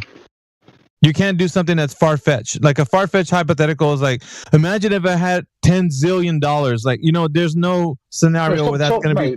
Mate, you're not talking bollocks, mate. Where's this guy at? Ask you kindly. Yeah, stop talking bollocks. All right. So, and right now you have to think about the practicality of what the Earth that we're on right now. So we have to do something that you can you can do to test whether or not the ship is disappearing at a specific distance. That's why it's important, right? I'm not telling you these ideas or hypotheticals. I want you to think about something. Really? All right. Is the gentleman? It must be the witching hour, dude. I'm like muting people like crazy. Yeah, they come in threes, right? They really, and this. Hold on, Ferglum. What happens when? Let me answer this question, Alpha. No, you couldn't see the Alpha Tower. No, you couldn't see the pyramids, dude. Yeah. So can you see atoms with a telescope, dude? Think about what you're asking. What happens if I wanted to? I'm just Ferglum. What's happening right now is that when somebody starts at least asking honest questions, we get all the peanut gallery coming in here. All your friends, everybody who's like, "No, man, this just flat earth stupidity," and they'll come in here and they'll do what they did because they don't want you to know the truth, bro. They want to distract you away from you asking honest questions. I'm trying to prevent that so that you can have an avenue so you can continue. Because I only have you for like a moment in time. And then you're going to be gone forever. Like, so whatever it is you want to ask right now for the time that you're here, dude, ask it. All right, I have another question. Hold on, just real quick. Sure. What about all the pictures of like the Earth and shit, like in NASA? You know what I'm saying? Yeah. How do you know they're pictures of the Earth, dude? What? How do you know they're pictures of the Earth? Because they took them. Duh. No, because they said so. Their pictures are on the internet. I can see with my eyes. Yeah, we know. It's but how do you know they're pictures of the Earth, dude? Why would they fake something like that? What's the point? That's not an answer. How do you know they're pictures of the Earth? Because they're like trusted officials. You know what I'm saying? Like, why would they just like do if that I trust shit? you, the picture is real. Yeah. They're a big government corporation. I think I have my trust in them. That's good, man. If you have trust in a corporation, that's fine. But the problem is when you get those images that they're showing you what the Earth looks like. I always have this is what the argument that I've came up with. It's called a comparison test. So when you get that image that they're showing you, what can you compare that image in the natural world? Like when you walk outside, you see that image that looks like a globe. Can you see the Earth looking like that? The one you're standing on, the Earth you're standing on. Do you see it looking like the picture they show you? Well, no, because I'm on foot and they're in the fucking moon. Oh, wait, no, I get what you're saying. But here's the problem, right? Because you can't compare that image to anything in the physical natural world. What happens is you have to believe that the image that they're showing you is the image of Earth from far away. But you can never see it that way. So you have to believe that that's what it looks like. So essentially, I trust them. I know. So essentially, you have faith that the image they're showing you is true. It's like faith. So it has nothing to do with science or you understanding that this is what the Earth looks like. It has everything to do with your belief in this image being what it is. It's belief, dude. Pure and simple. Yeah, but like I thought for like, many years before, like this flat Earth shit only started to pull up like 100 years ago. Like, well, I mean, it's because if they didn't have any pictures, like the Romans or whoever the hell discovered it, like, what would be their? They had math. Why it was around? They had math. Math has always been a construct by which this vehicle of belief would always carry forward, into people's minds. So if I wanted to, I could do something in math and show you something that doesn't exist in reality with math, and that's what they've done. They've utilized mathematics prior to the images and things that NASA does today to get people to believe something that they're saying. So math doesn't have to exist in reality, the things that you can do with it. But it definitely will get somebody to think about. Go ahead. Yeah, I just want to bring something up. They also did not know how vision worked. They thought vision worked by like a ray being shot out from your eye. They didn't know that light comes in from the world and gets projected onto your retina, like a 3D world onto a 2D surface. So things like perspective, like how things get smaller the further away they are, they appear smaller. They don't actually get smaller. They didn't know how any of this worked. Yep. And they constructed the globe when they didn't even know how vision worked. You got to think of that. So they interpreted things that are due to perspective in our vision to the Earth being like a ball in the sky, because it started as a ball in the sky. Anyway, go ahead. This is important for you, Ferglum, or whatever your name is, because I think that in the future, you'd be able to ask some important questions. Whether or not you stick around in this chat for the next day or whatever, doesn't really matter. I think at least for like I said, the moment in time that you're here, you're going to be able to ask these questions, and then perhaps later in life, you'd be able to, formulate some arguments or at least challenge people that think that the Earth is a globe. That's my hope, anyways, dude. Because none of us in here are like waiting with bated breath that you become a flat earther. It's not what we're here for. We want you to realize that you've been told a narrative, a story, that the Earth is a globe, and you don't know how to challenge that. We're giving you the tools by which you can. So look into the narrative of how they tell you the Earth is a globe, because I would say this: people that think the Earth is a globe, they're not taught that it's a globe. That's a lie. They're told that it's a globe. Being taught means that you can fully understand and comprehend what's being told to you, and you can articulate it back. But I guarantee you and your peers, you don't know how it's a globe. There's no way you can tell me right now how big the Earth is. Any of the metrics of measurement. How they operate with like certain ideas of measuring the surface with surveying. There's a lot of things to what you don't know. The gaps of knowledge that you have right now as to the reason why you believe. So they're utilizing this narrative to basically control a specific paradigm that the Earth is a globe and you're just believing it. And so all they got to do is throw out a few pictures and videos and you're good. You just you kind of get this position about being indifferent. Well, it doesn't matter to me either way if the Earth is a globe or flat. I don't really give a shit. I go to work anyway. At the end of the day. Yeah. Because they like that. They like for you to just not give a shit. But that's why I'm telling you, you should care about truth, man, at some point and ask some questions. Maybe you never know. You might find something out. That's all I'm saying. All right, I need to say something. I'm not qualified to talk about any of this shit. I had no idea what you're just saying because I'm a bit of a retard.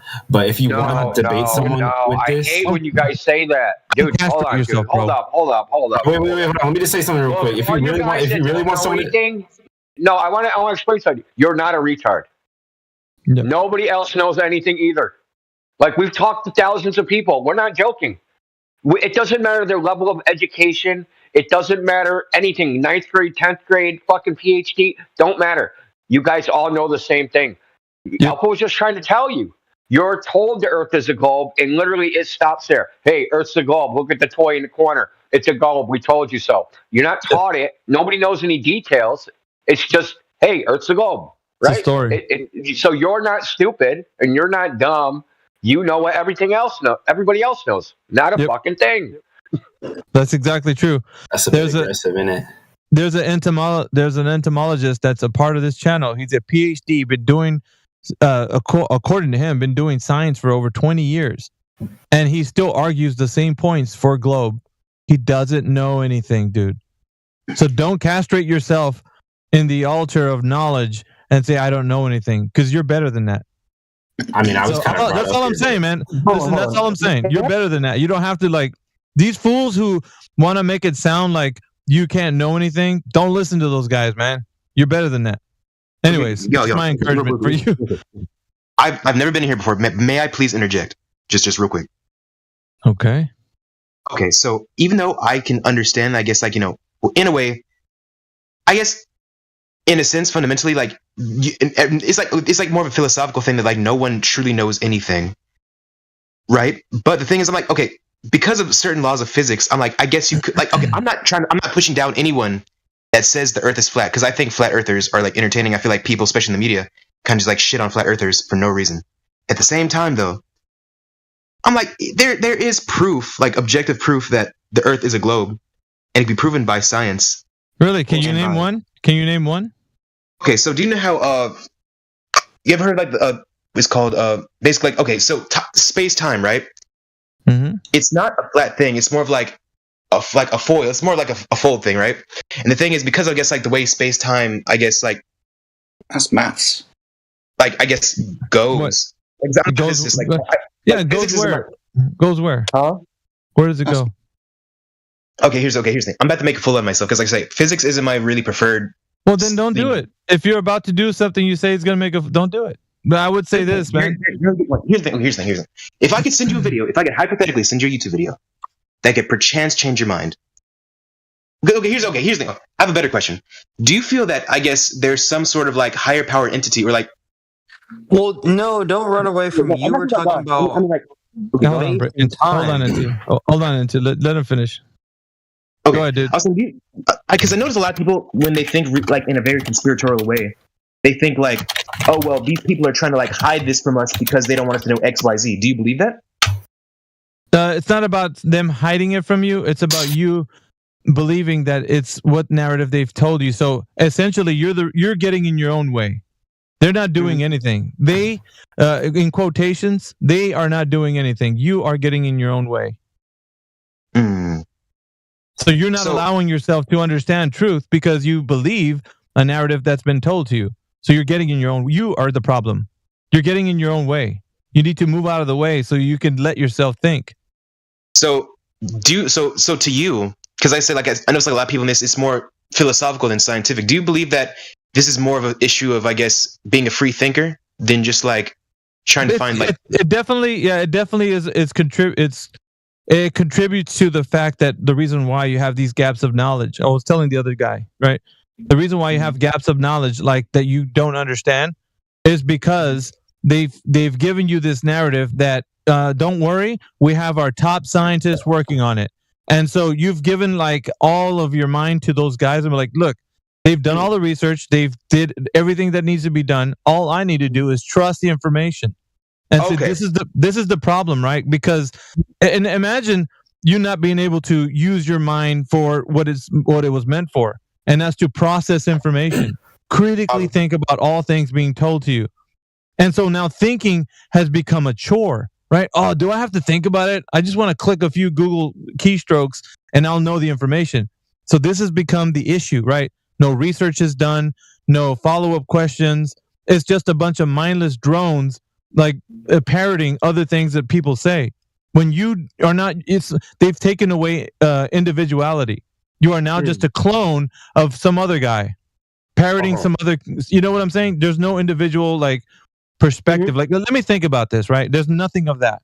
So that's why I'm saying like this is kind of like people right now. I'm on a soapbox. I'm sorry about that, but it's like you're in a cage and we have the key. We're handing it to you. It's called think for yourself, right? And all you got to do is simple, man. Is just say, okay, let me listen to what you guys have to say. We'll lay it out for you. And then you don't have to like, oh, dude, you guys are wrong, man. You guys are flat earth idiots. You don't have to do any of that. All you got to do is say, all right, let me just chew on that for a bit. You know, I might come back, I might not.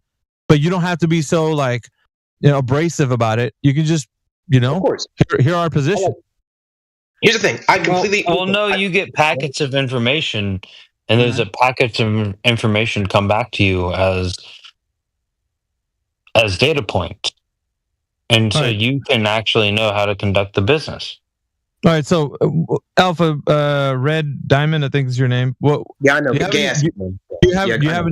you have any questions about any of the topics that we talk about in here? Okay, here's the thing. Okay, like I said, I've been in the server since like goddamn like the early 2021, but I just don't come in because I don't use Discord. But like, let me think. I completely empathize and understand where you're coming from. I guess especially because like I guess you may feel like a lot of people don't really use their mind. Like I guess you feel like the Earth's like not the Earth, but like society is like lost its individuality. Which like I say, I used to think that. Of course. I completely understand, and I still agree to an extent. The thing is, it's like I feel like there comes to a point where you should like, how do I say this? For example, okay, I know this is unrelated to Flat Earth. I know we're in the Flat Earth channel, but just a bit off topic. Okay, how do you feel about Anthony Fauci? Just a question, because that's with the guy. Yeah, the guy. I guess I really don't have an opinion on the guy. I mean, there's a lot of things that people said in the media about him, but I'm not a big like Fauci debunker or Fauci like follower, if that means anything. I don't. This is just completely off topic and going. I know it's off. Who has? Is it your body and my choice, or my choice and your body, or which is it? I just want to know where he's going with it. I don't know if he's going somewhere with this point. Like, I know. No, I'm like, let me cook. So basically, what I was trying to say is that a lot of people back in 2020, I guess, like, especially like more on the conservative side, I guess, even though this really isn't like a political thing, this is more of like a philosophical thing. Like I say, it's like I noticed like a lot of people like be upset and be like, oh, people aren't thinking for themselves. People are just like, just take the shot. And I guess it's the same logic applied to this. But at the same time, it's like it comes to a point where it's like I don't get mad at flat earthers because I understand where they're coming from, but it's like there is like proof. No, there isn't. Alpha, there isn't. There isn't, and the reason why any of us are here is because there isn't, Alpha. I'm gonna let Jedi come through because he's trying to get through. So. I want to know where he thinks we're coming from. What you say? You say where I think? Okay, I personally feel that you guys think, I guess, that in a way, I guess, like the overall, I guess whatever, like higher ups that there are, I guess, basically like trying to feed you a narrative, and in sense, inherent, like I guess, feeding this narrative, they're trying to like they want to control you, or I guess like they want you to just like think how they want you to think. Well, it's not so much. It's not so much. Yeah, it's not so much people. I think it's the information that controls you. Because nobody's out there saying, conspiring against you in like a conference room. I always put this scenario to you guys. They're not like with robes and like, how are we gonna get Alpha Red Diamond today? What do you think, guys? There's nothing like that. There's no boogeyman out there. The information is the boogeyman because you're proceeding to have a choice to believe in the narrative. Every day you wake up is a new day, right? It's a new day, new way, new perspective. You can wake up and say, okay, let's do this day right. Let me make good choices, right? But when you're presented with choices like whether or not you can trust information, you don't know how to critically think about it. So you're just like, I'll just take that as a, whatever. It's a globe. So there's no real, like, they don't have to fight you on it. So the information constantly wins. It just overtakes you. You're like, everybody's saying it's a globe, so I'll just go along with it for now. Maybe I should ask my question in a different way. Why do flat earthers, my friend, say that the earth is flat? Well, why do we say this? I guess they would feel that. Let me try to see if I can understand your logic. So here's the thing. I've heard multiple ways of the Earth. So do you think that the Earth's like flat and there's like a dome around the Earth, and I guess like you could just fall off the Earth, or do you think like? Dude, I'll be patient with you, but I need you to think about the question I'm asking. I'm not saying that you don't know, but why do us flat earthers say that the Earth is flat? Why do we say this? Well, here's the thing. You know what? I'll sit here and I'll admit defeat, and I'll say that I don't know. So educate me. Awesome stuff. We say that the Earth is flat because it's observed, measured, and practically used as flat. Flat meaning laying horizontally. So mean sea level on water is a horizontal reference datum. It's observed to lay horizontally when contained and at rest. It's measured to lay horizontally when contained and at rest. And it's used for leveling devices when contained and at rest. So the surface of the Earth, which is primarily water, when observed, measured, and practically used, is a horizontal flat plane. That's why we say the Earth is flat, because it's measured that way and used that way.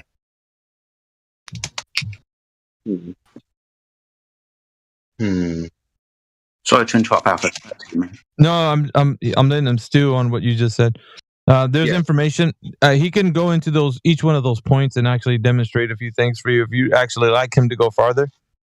Because it's for us, we've been doing it a while, so we don't want to overwhelm you because there's a level, right, of where it becomes overwhelming, too much information, and then you just like it starts falling off. So I think a little bit at a time is good, right? Okay. So here's the thing. Okay, I can't really be here too long, but okay, how about this? Elaborate a little further, bro. Elaborate a little further. Well, let Jedi, if he wants to, which point, whether or not the Earth is observed as flat, or it measures as flat, or it's practically used as flat. Which one of those points? How it's measured as flat. Okay, so water, for example, we understand that this is the primary surface of the Earth. We can measure the surface of water. In actual fact, we use water as a leveling device to find horizontal. But we can measure the surface of water by using certain devices. One would be long-distance observations. One would be laser transits, for example, light propagation from one laser device to a target over distance. We can use ultra-high frequency radio signals, for example, microwave signals, radio signals, basically any type of propagation which is going to end up at a target over a distance.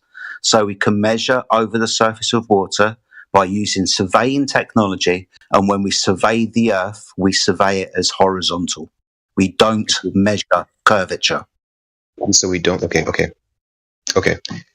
Yeah, it's also in celestial navigation as well, measuring angles to Polaris. And if you have an angle, you're going to have two straight lines, which means that one of the lines would be the baseline. The baseline, which would be the floor, you'd have to measure as a horizontal plane in order to get an angle, because that's the only way you could get an angle if you had two straight lines.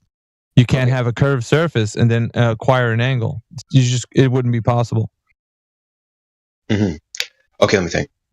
So, how do I do this? I'm not gonna say that I didn't comprehend what you said, because I did. But let me bring up another point. Okay, so here's something that you probably heard a bunch. I'm gonna ask you about this. I'm very curious about this.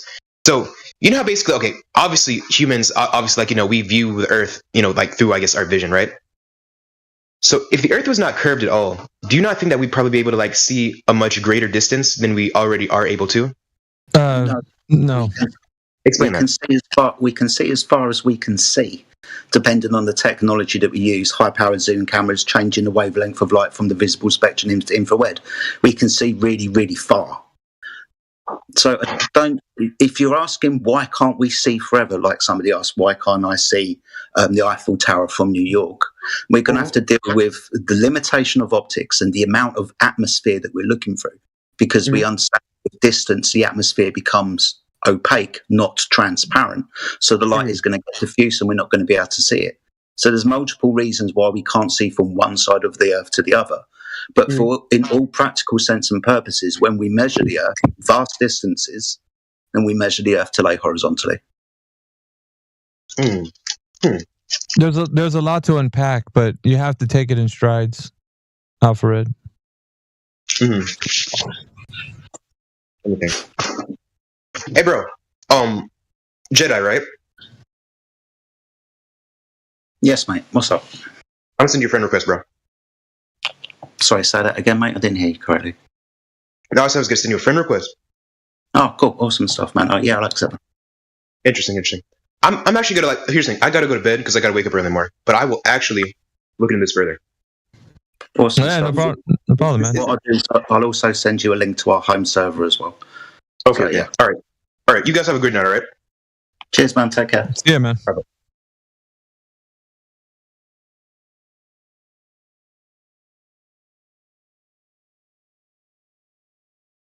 What up? What's up, AI? Yelling.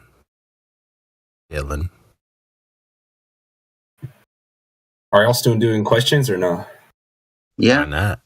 All right. I have two things because I'm not really well educated just on this type of math or this whole flat Earth thing in general. But if there is someone you want to debate, I think you muted him because I think he was watching TikTok on this one. He didn't realize. But Paranoid Sigma, what you call it, he's been in my DMs telling me how this is pretty much saying. Yeah, well, we got this. Yeah, we got it. Also, I have another thing. Yeah, but before you go on, well, what we're gonna do is we're gonna unmute him and allow him to ask his questions. But what I want you to remember is, don't say anything. I just want you to sit back and listen to what happens with the interaction between us and him. Okay? But go ahead and ask your other question. All right. So, how do you guys perceive how does this whole flat Earth will look to you? How do you perceive the world? Yeah, what does it look like? Like a map? What does it look like? No. Oh, map. I thought you meant how do we see it as people? I was gonna say just as you see it when you. Hello. Oh shit! Hold on. My computer's tweaking. Hold on. Okay. Give me a sec. You got something coming through there. No, I mean perception is exactly how you would perceive it with your senses. If you're trying to give us get us to admit what type of map or model. I think that's probably the question that you're asking. Yeah. There's no particular model of the entirety of the Earth, because that's an unknown. The entirety of the Earth is an unknown. Nobody can model that out for you as a entire flat Earth world.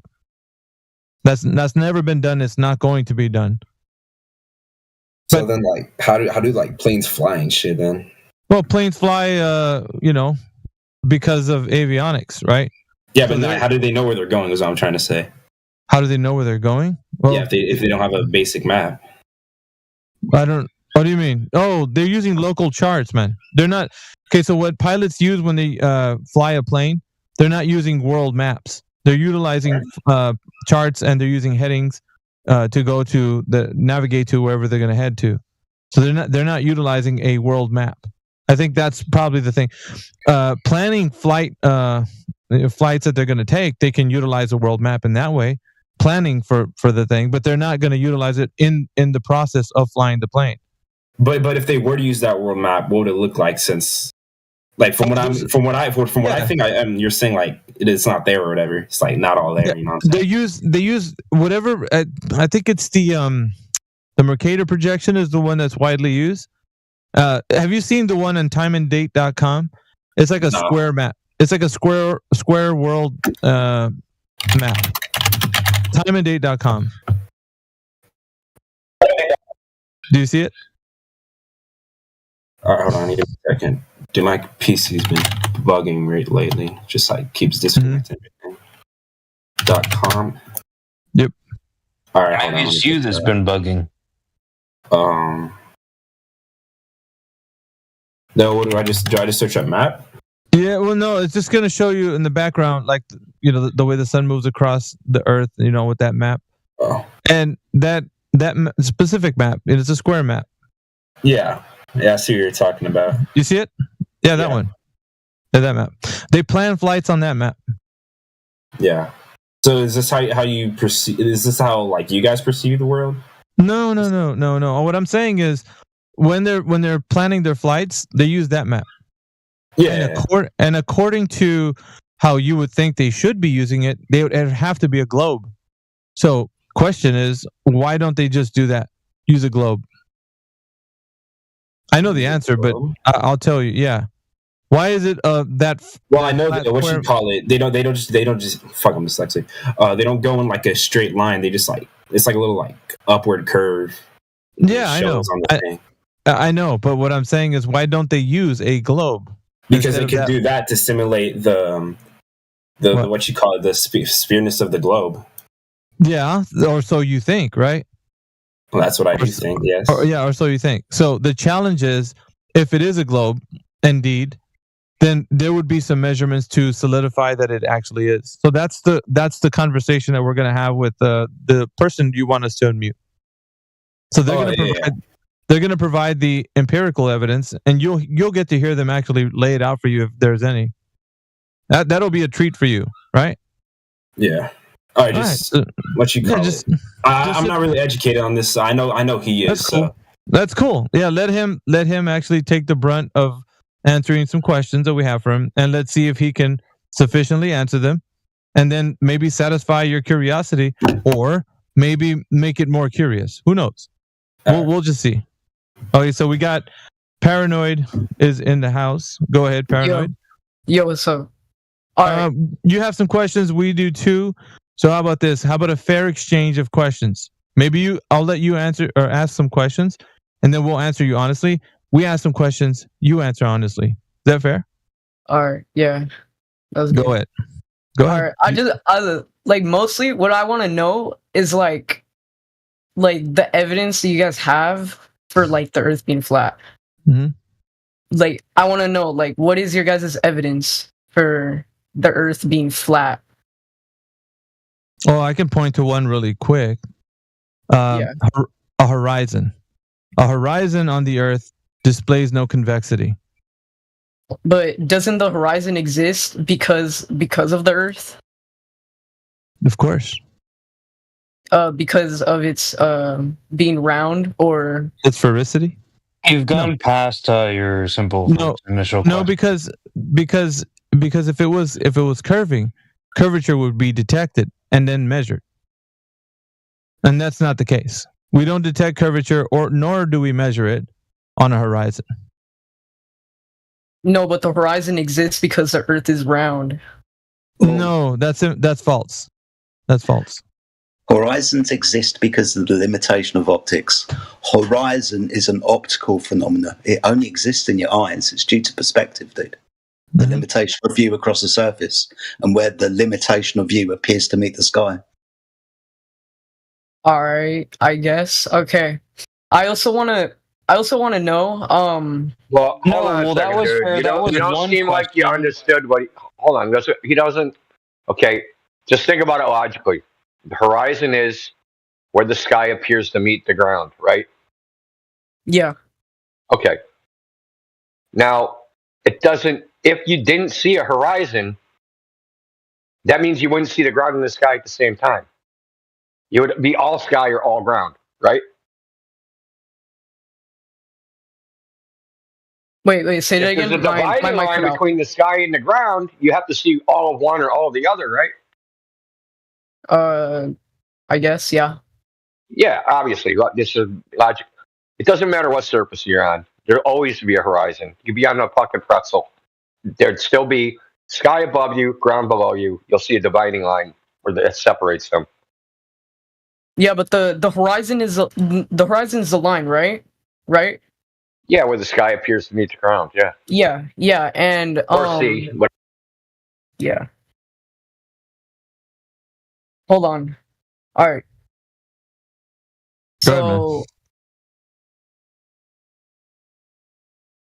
So what does the horizon like is for you guys? Is it like the end? Well, the end that's another question that you're asking. And see, okay. we were supposed to ask you a question. Okay, You ask a question. Now we ask a question. Yeah, I was gonna I will let you ask one more leading question. I'm actually fair that way because I know that you're new to the topic and we know a lot, we have extensive knowledge. So I just want you to feel comfortable enough to say, okay, now I'll answer your questions. But I want you to finish up your question. That's 2 questions though. Just to remind you, I'm gonna go ahead and let you finish your question. Yeah. So is like the horizon the end for the flat Earth that you guys say? No. It is not the end? No, it's the limitation of view across the surface where the sky appears to meet the floor. I just explained that. That's all that we can see? Yeah. But if you keep but my friend, I'll try and explain to you, if you keep walking forward, the horizon will move forward in front of you. So the horizon isn't the end of the Earth, it's the limitation of your view across that surface.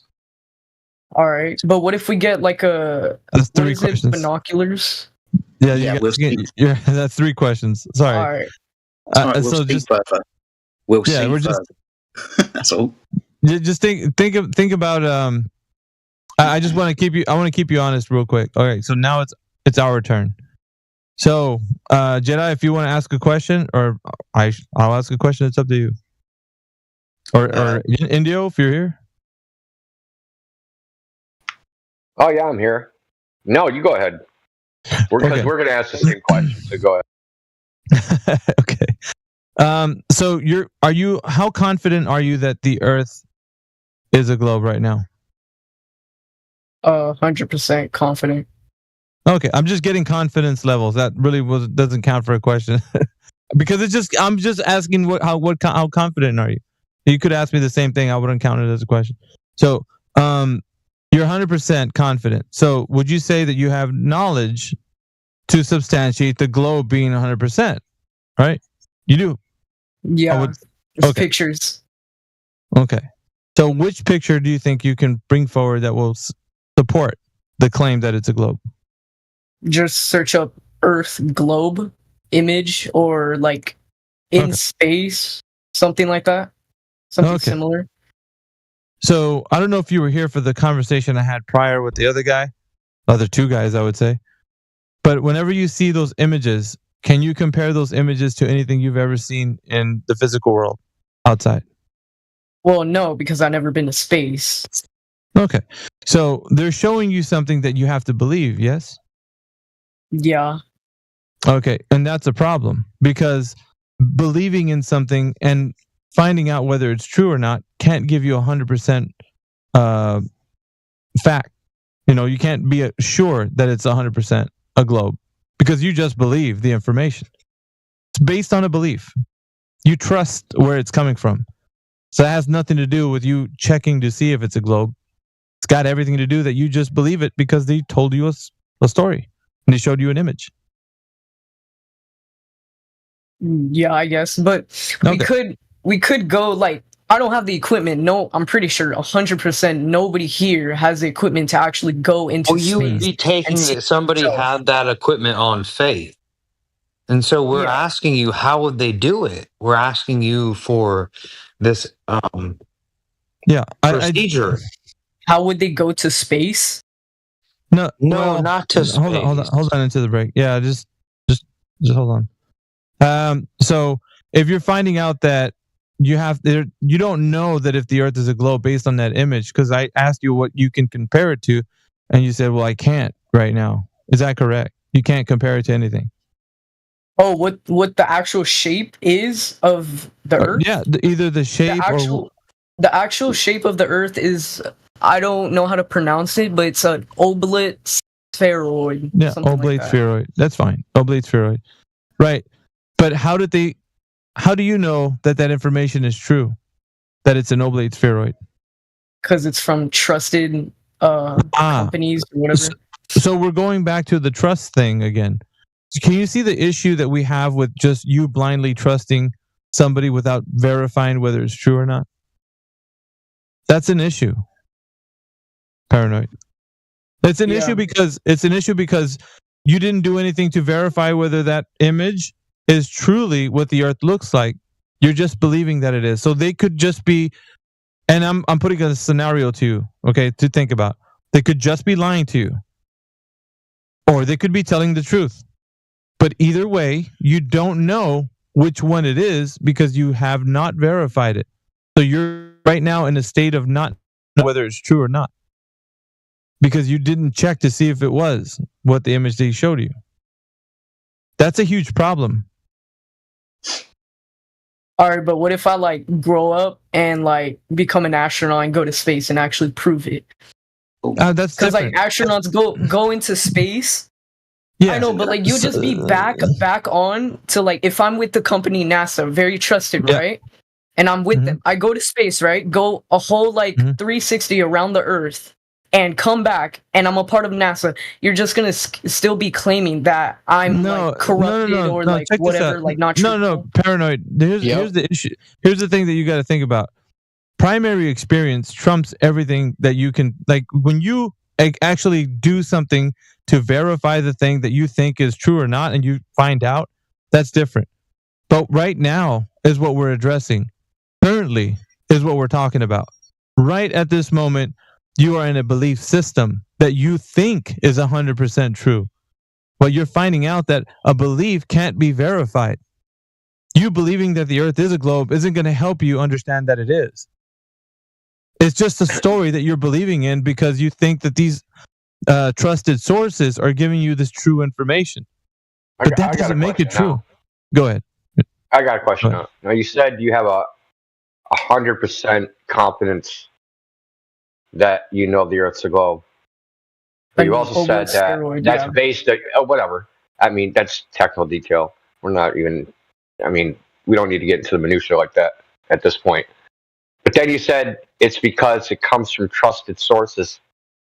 So you're saying that you have 100% faith in complete strangers that you've never met?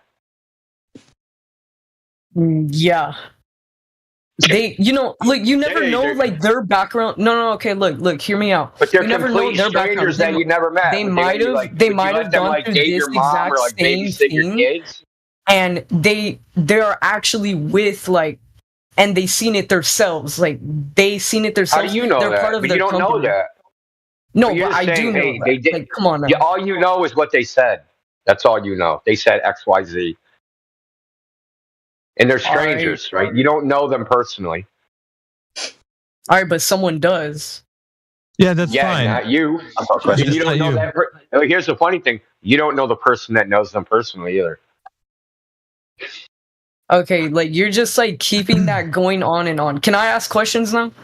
Can I ask? Kind of seems like. Did you even absorb the point? The point is you have 100% confidence Yeah, and something you and don't actually know, but what you believe is given to you by strangers, and in no way can you test it. I don't think that that's reasonable, because if I said, if you had a bunch of money, right? Say you just won the lottery, you got $1 million, and I said, hey, let one of those NASA guys hold on to it. You wouldn't do that. But no, I so wouldn't you don't do actually that. have 100% trust in those people. I never said I had 100% trust. I'm confident that the Earth is round. Well, if you don't have 100% trust in them, you can't have 100% confidence that the Earth is round, because And your I can confidence in the also Earth being put round what you're saying to hinges me. upon your. I could put that on back to Okay, you. who cares? I know you are, but what am I? It's not an argument. So your 100% belief in the globe is based upon 100% trust in them. Now you're saying it's not 100% trust. You can't have 100% belief. It's not possible. One is contingent on the other. Right? Yeah. Okay, that's reasonable. There's nothing wrong with that. There's no law or rule. No one's going to hold a gun to your head. Believe the globe, or we're going to shoot you in the head. Right? You don't have to believe it. Nobody's compelled to believe it. Right? So there's no shame. Say, hey, doesn't science teach us to question things? Right? Don't they teach? There's no dumb questions. Right? That's what they say. There's nothing that's beyond our inquiry. So asking questions is fine, right? Even according to them. And if it's not fine, you have to ask yourself, why is it not fine? Why is this the one subject you're not allowed to question? I can believe in fairies, elves, and fucking unicorns. I just can't believe the Earth is flat. That way you get censored, all sorts of shit, right? All right. Can I ask you this? How confident are you that the Earth is flat? 100%. 100%. All right. Yep. Okay. Because it's not hinged on belief. It's hinged upon my experience of reality. Okay, but have you guys, like, any of you, any flat earthers, believers, that you guys seen that the Earth is actually flat? Don't believe. Yeah, I go by the ocean. Yep. Freaking Jedi here goes on a fucking island, dude. It's flat all the way around him. Yep. All right. Can I ask you guys two questions? I have two questions for you. Like, okay. Well, let me ask you one question since you asked this too. Let me ask you one. All right. Is it unreasonable to think that, hey, when I look at the ocean and it looks flat, it actually is flat? Is it reasonable to expect me to go, no, it just looks flat. That's an optical illusion. It's actually round. What? Well, that's what they say, right? It just looks flat because it's a giant ball, and it just, from your perspective, and you're so small, it just looks flat from your perspective. It looks flat. The ocean. It doesn't really look flat. No, you don't not think really. The ocean It's like, if you really look really closely, you can see a curve. You can actually genuinely see a curve. Where? If you look side by side, two parts of the ocean. All right. All right, let's see. Okay. Let's say you're standing on a beach, right? There's a left and a right. You guys know what that is, right? Left, right. Yeah.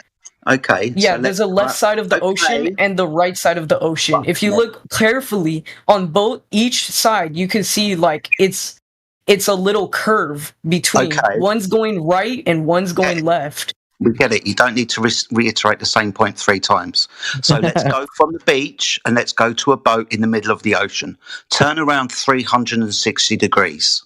What happens when you turn around 360 degrees looking at the horizon? Is it just a circle around you? I don't know, because I've never been in the middle of the ocean. Okay, so you've never turned around. No, I know what I turn around, but I've never been in a boat, middle of the ocean, and turned around 360 degrees. Okay, so the horizon, when you do go into a boat and all you see is the ocean where it appears to meet the sky, is a circle around you. So that curvature that you see in the peripheral of your vision, that's not Earth curvature, dude. That's your eyes. If you turn around 360 degrees, the horizon is just a circle around you. Sure, whatever floats your boat, literally. Okay. Think about it like this. If you set up a tripod camera, right, and you centered the horizon in the tripod, and you spun the camera, rotated it, right, horizontally. Yeah. When you spin around, that horizon line is going to be in the center of the camera all the way around, for the entire 360-degree rotation. It isn't going to curve down at the edges. You're not going to have to tilt the camera down to follow the horizon. Okay. All right, can I go into my questions now? Dude, are you even listening to what we're saying, or are we just wasting our time? No, I am listening. I am listening. It kind of seems like this like conversation's over. Okay, that's a bit weird. So can I ask my 2 questions? Yeah, go for it. All right. I want to know, like, what do you guys like think about time zones? Is that like fake to you guys? No. Oh, God. Time zone. Okay, so how does time zones work for you guys? Okay, so first of all, time zones are political. Second of all, time zones are governed by elevation angles to the sun. Meridians, for example, lines of meridian, this is where you get AM and PM from. So if you're going to be talking about time zones, you're going to require a flat earth to measure them, because time zones are measured in angles to the sun. Solar noon, for example. So the sun controls time zones. And then after the sun controls time zones, it'll be the politics that controls the time zones. There's also a difference in time zones north of the equator, at the equator, and south of the equator. There's a different amount in 3 areas. Because it's all political, dude. But how we get time zones, you're going to need a flat earth to measure the angle to the sun. I have no idea what that means. It kind of seems like you're just trying to... No, we're going to tell you. There's 19 time zones in the north. At the equator, there's 24. And in the south, there's 32. All right. Now, if the time zones were evidence of a globe, there'd be 24 all the way around. But there's not, because they're political. So China has 1 time zone. Australia has something like 2.5 time zones, even though both of them should have 4. How is it political? Because so China decided we're going to have 1 time zone. But according to the globe, they cover 4 time zones. Okay, but that's what like you guys think, though. Like that's what I think. You guys can see the different time zones too if you really like fly to India or like China or something from wherever you're at. I don't understand why you're not listening. I am listening. Okay. Go look at a time zone map. Look at China. It has 1 time zone. Look all around China and see how the time zones around China change. Just like the sun just hop over China in 1 hour. No, that just means China wants it to all be one, but it's really not. No shit. Yeah, no, we know that. We're trying to explain to him that's political. That's what time zones are. They're political. No, but the 4 time zones is not political. Yeah, it is. China, the government of China decided that all of China, which covers over 4 longitude lines, should have 4 time zones. They all operate on the same time zone. So when it's 9 o'clock in the morning in Beijing in the east, then it's 9 o'clock over 4 time zones across the entire country until you get to the west of the country. Yeah, that's political. It's all the same time zone. So it's political then. The government decided, so you understand. But the 4 time zone you're referencing is not political. Twanger, mute up. Twanger, mute up. Yeah, we were there earlier when we discussed how the time zones were measured.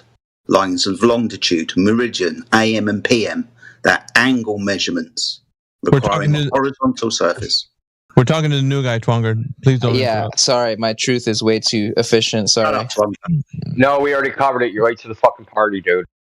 Do I get to ask a question now? All right, can I go on to my final question?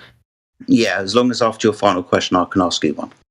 All right, you can. Okay, do you guys believe you're the president? It doesn't matter. Do you guys trust them? Do you guys trust them? Do I trust them? Do you guys trust the president? The presidents? To do what?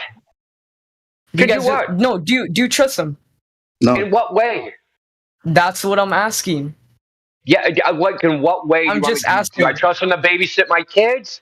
Do I trust them to send me a check? Do you trust them? Trust them in what context? No, do you just trust them in general? Like, do you hear me in general? Like, just with what they do? They're complete they're complete strangers. Why would I fucking trust them? Okay. Do you trust complete strangers? Depends.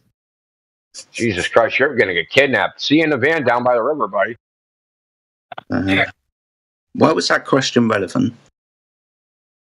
It doesn't matter. Okay. The president doesn't say the Earth is a globe. If that's what you're getting at, I don't think the United States has an official policy on what the shape of the Earth is. No, I was just asking. Do you trust them? I'm not saying anything. For what? I only trust the retarded ones like Joe Biden. The retarded one? Okay. Yeah, like Joe Biden. Like I know he can't hurt me because he's freaking doesn't know his ass from his elbow. I think explains. Yeah. So Jedi did want to ask you a question. So if you allow him. Yeah. You were talking about pictures from space and stuff earlier, right? Yeah. Okay. One quick question: how do you have gas pressure without a container? Bro, I don't know. Okay. You understand that if you don't have a container, a physical boundary around the gas will leave, right? Yeah. Cool. So how does the vacuum of space exist if it's uncontained from our atmosphere? Because our atmosphere keeps like it's in or whatever. No, the atmosphere is made of gas, isn't it? Yeah. Yeah, so the atmosphere is not a magical word. The gas isn't going to stop itself from expanding because atmo means gas and gas expands. So how is the gas not expanding into the vacuum of space? Because it's like its own layer. Because it's its own layer. It's a layer. Yeah, it's a layer of gas. It's a layer of gas that keeps itself in. So my gums have not. AI, you're mute. Yeah, thank you, dude. Yeah, cheers. Thank you, India. So you understand that a layer of gas isn't going to stop the gas from dispersing into an available space, right? Gas doesn't work that way. Gas expands. Say that again. Gas expands, doesn't it, to fill available volumes? Oh, yeah. Cool. And the only way to restrict gas expanding is to contain it with a physical boundary, correct? Yeah. Cool. So if the Earth is an open system without any physical boundary around it, how are we still breathing? Because of air. But air, which expands into space, doesn't it? You just become circular. It doesn't, because I just explained it right now. It's a layer. It has its own layer. Yeah. Of the gases. Yeah. So layers of gases, dude. It's like you're a broken toy. You need to listen, dude. Layers of gas are not going to stop layers of gas expanding. We've already come to the conclusion that you stop gas expansion by containing it. If you don't have a container, then the gases, whatever layers they are going to continue to expand into the next volume. So I'm going to ask you the question again. How do you have gas pressure without a container? We're breathing gas pressure, right? Yeah. Cool. So how do you have that without a container? Gas pressure. Yeah, exactly. Gas pressure is defined as the force that the gas exerts upon the walls of its container. If you don't have a container, you won't have gas pressure, and the gas will continue to expand. So you understanding this, the second law of thermodynamics, PV equals nRT, means that the vacuum of space where you got your pictures from can't be real. Say that again? The area where you got your pictures from, the vacuum of space, can't be real according to the second law of thermodynamics, because you understand that to stop gas expansion, you need a physical container. If you don't have a physical container, the gas will keep expanding into the available volume. Yeah, but the atmosphere is full of gases. That's a layer. Yeah. Still the same thing. It's weird. Hold on. Let me try this, Jack. If you're going to make a container to hold the gas, would you make it out of gas? No, I wouldn't. Okay, but that's what you're saying. You're saying the gas is the container for the gas. Yeah, but in our atmosphere. Which is gas. So the gas is the container for the gas. So why doesn't the gas that contains the gas fuck off into the vacuum? Because it's gas. Which expands, doesn't it? Are you broken? Gas expands, doesn't it? Hold on. To fill the available volume. Who's DMing you, dude? What? What? Say that again? I said, who's DMing you? You're either playing a game or reading DMs because someone's trying to coach you. No, nobody's doing that. Okay. Well, if they are, just tell them they can come in here and talk to us themselves. They don't have to hide behind you. I mean, there's nobody doing that, so there is nobody that's going to come in here. You did. Oh, I'm sure. Yeah, and I'm sure too. So you understand that we're told the Earth is an open system, right? I guess. Yeah. So if it's an open system, that means no container around the gas, doesn't it? Sure. Awesome. Yeah. So if the Earth is an open system, what happens to the atmo, which is gas? What will happen in an open system to gas? It will just like go out or whatever. Yeah, exactly. So when we're told that the sky is an ultra high vacuum, uncontained from our gas pressure, we understand that's a fundamental violation of the second law of thermodynamics, Boyle's law, Gay-Lussac's law, Avogadro's law, which all describe a change over time, and the only way that you can stop that change over time is physical containment. Entropy, my friend, debunks the vacuum of space, where you got your pictures from. Yeah, the pictures. Yeah, can't be real because the place where they came from can't exist. It's a bit like Narnia, right? Dude, the atmosphere is made of gases that has like a layer, man. Yeah. It's a layer. It's a layer Like of itself, Indio keeping pointed all out the to gases you, my inside. friend. So, like Indio pointed out to you earlier, if you want to contain gas, you're going to put another layer of gas around it. No, the gases are its layer. It's the whole layer that is keeping it in. Yeah. Gas expands, doesn't it? Dude. Yeah, I mean, sure. we have to go around in these circles, dude, because it's like you're broken. You're not kind of picking up what I'm putting down, or you don't want to pick up what I'm putting down. You're trying to kick it away for some reason. I don't know why. This is just the law of what we're talking about. Gas pressure This is textbook cognitive dissonance, dude. We're straight out the textbook. Yeah. What did he say? You have textbook cognitive dissonance. See, you accept the idea that gas expands into the volume, but you also have the idea that that there's outer space. So you're trying to have two contradictory ideas both be true at the same time, and you're just stuck in a loop. They can't be both true at the same time. One has to be false.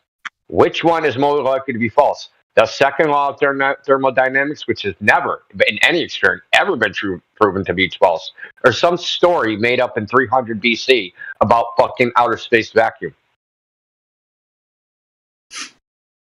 Third one. The third one, which one's that? The third one. You had two choices, bro. The third one. I'm answering your question. The third one. What is the third one? The one that you said. The third one. You have to re-explain it. I don't remember what you said, but it's the third one. You only gave you two. I gave you two. I didn't give you three. No, you gave me a third one. Yeah, are you trying to gaslight us now? That ain't gonna work. If he gave you a third one, what did he say? I literally just said I don't remember, but it's the third one. What was the first one? The first one? I don't remember that. Second, how was the second one? Second one was about like gas or whatever. I don't know. What was the fourth one? There was no fourth one. How do you know? You don't even know what the first and second and third one were. What the no, I remember you said stuff, but I just don't remember you explaining it. Okay, your two choices are the second law of thermodynamics is violated because gas does not expand. Against the second law of thermodynamics, violating it, entropy does not increase. Or what you believe, that gas contains the gas inside of a vacuum and it doesn't expand into the vacuum. So, but you've already admitted gas expands, but you also said gas don't expand. So the how gas can they both is be a true? layer, dude. It is a layer. Why doesn't it expand? Why doesn't that layer expand? layer? The layer is protecting what does that mean? All inside. The gases is the atmosphere layer, whatever. A layer of what? Gas. Does gas expand? No. No. Okay.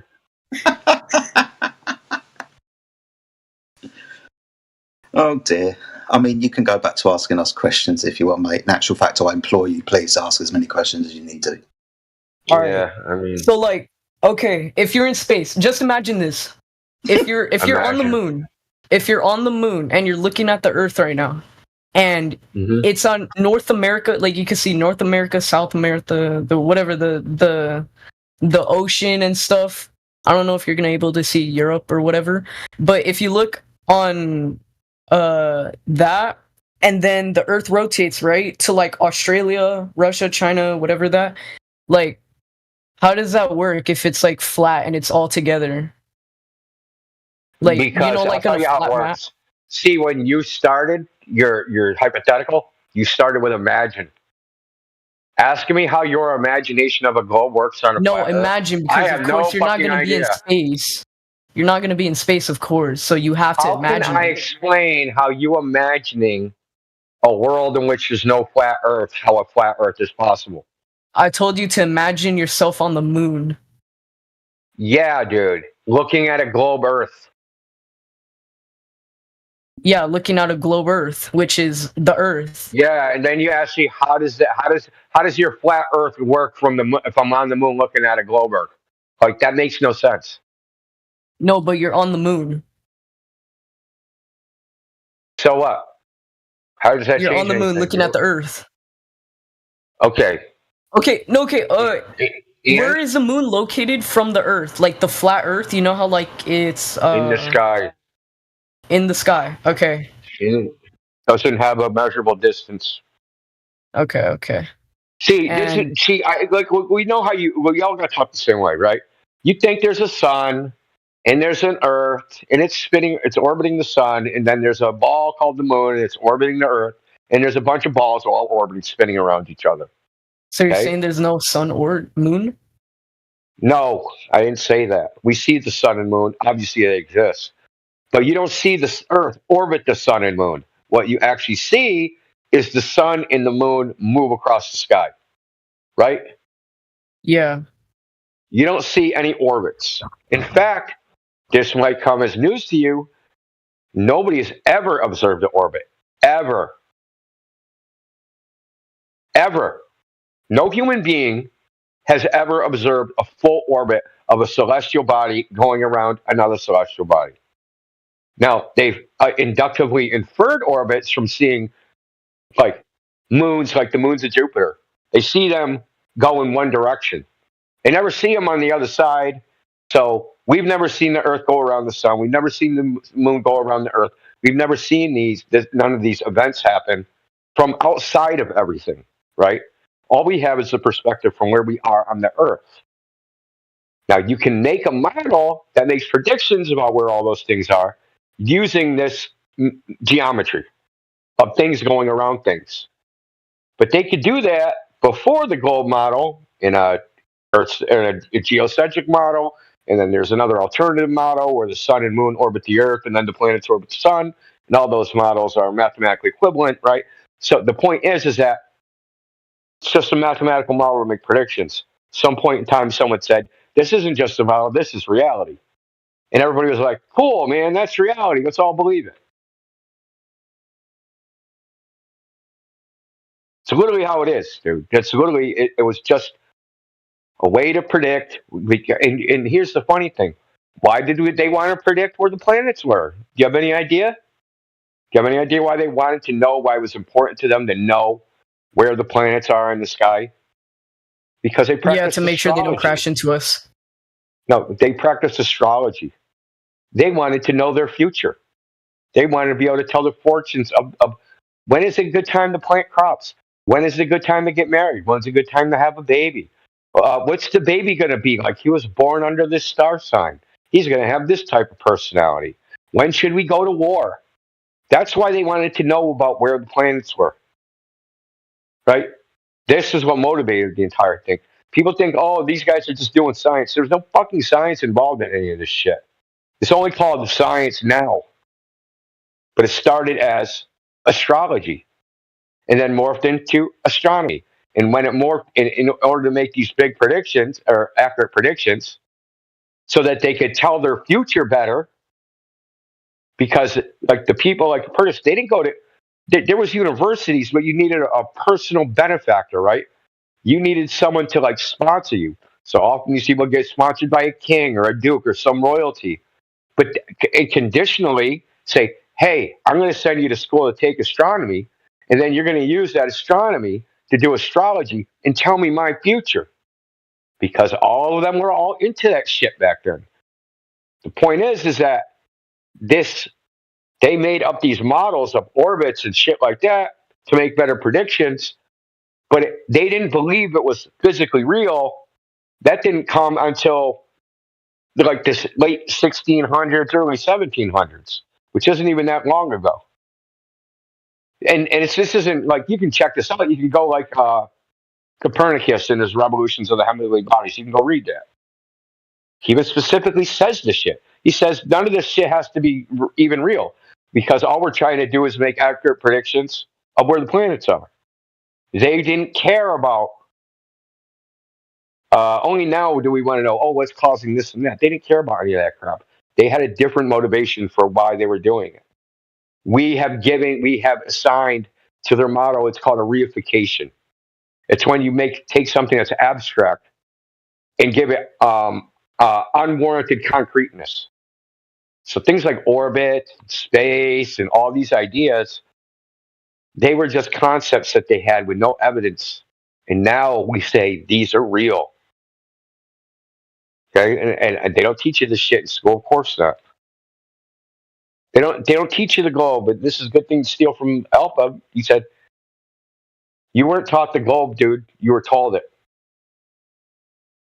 No, right? I was taught it. No, you were told it. No, taught it. Okay, so what evidence did they give you when they told you the Earth was a globe back in kindergarten or whatever age? The earliest you were taught it in school. Yeah, they told you. They told me and taught me. What did they teach you? They taught me that it's a globe and not flat Earth or whatever. Yeah. What? Like when they teach you something, they give you evidence that's part of the teaching, right? Yeah.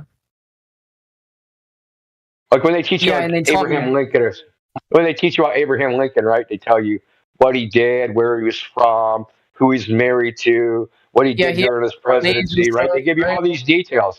Yeah, he had slaves. Yeah, great. It's immaterial. You're missing the point. But they teach you like about Lincoln, lots of like facts. When they told you the Earth was a globe, what did they teach you? They just said the Earth is a globe. That's all they said. They showed pictures. A globe, and they showed pictures. Yeah, they showed pictures of the Earth. How do you know they're pictures of the Earth? Because it looks like the Earth. How do you know that's what the Earth looks like? Because there's pictures of the Earth. That's literally the Earth. Dude. You just really do that? Dude, you're like a dog chasing your own tail, bro.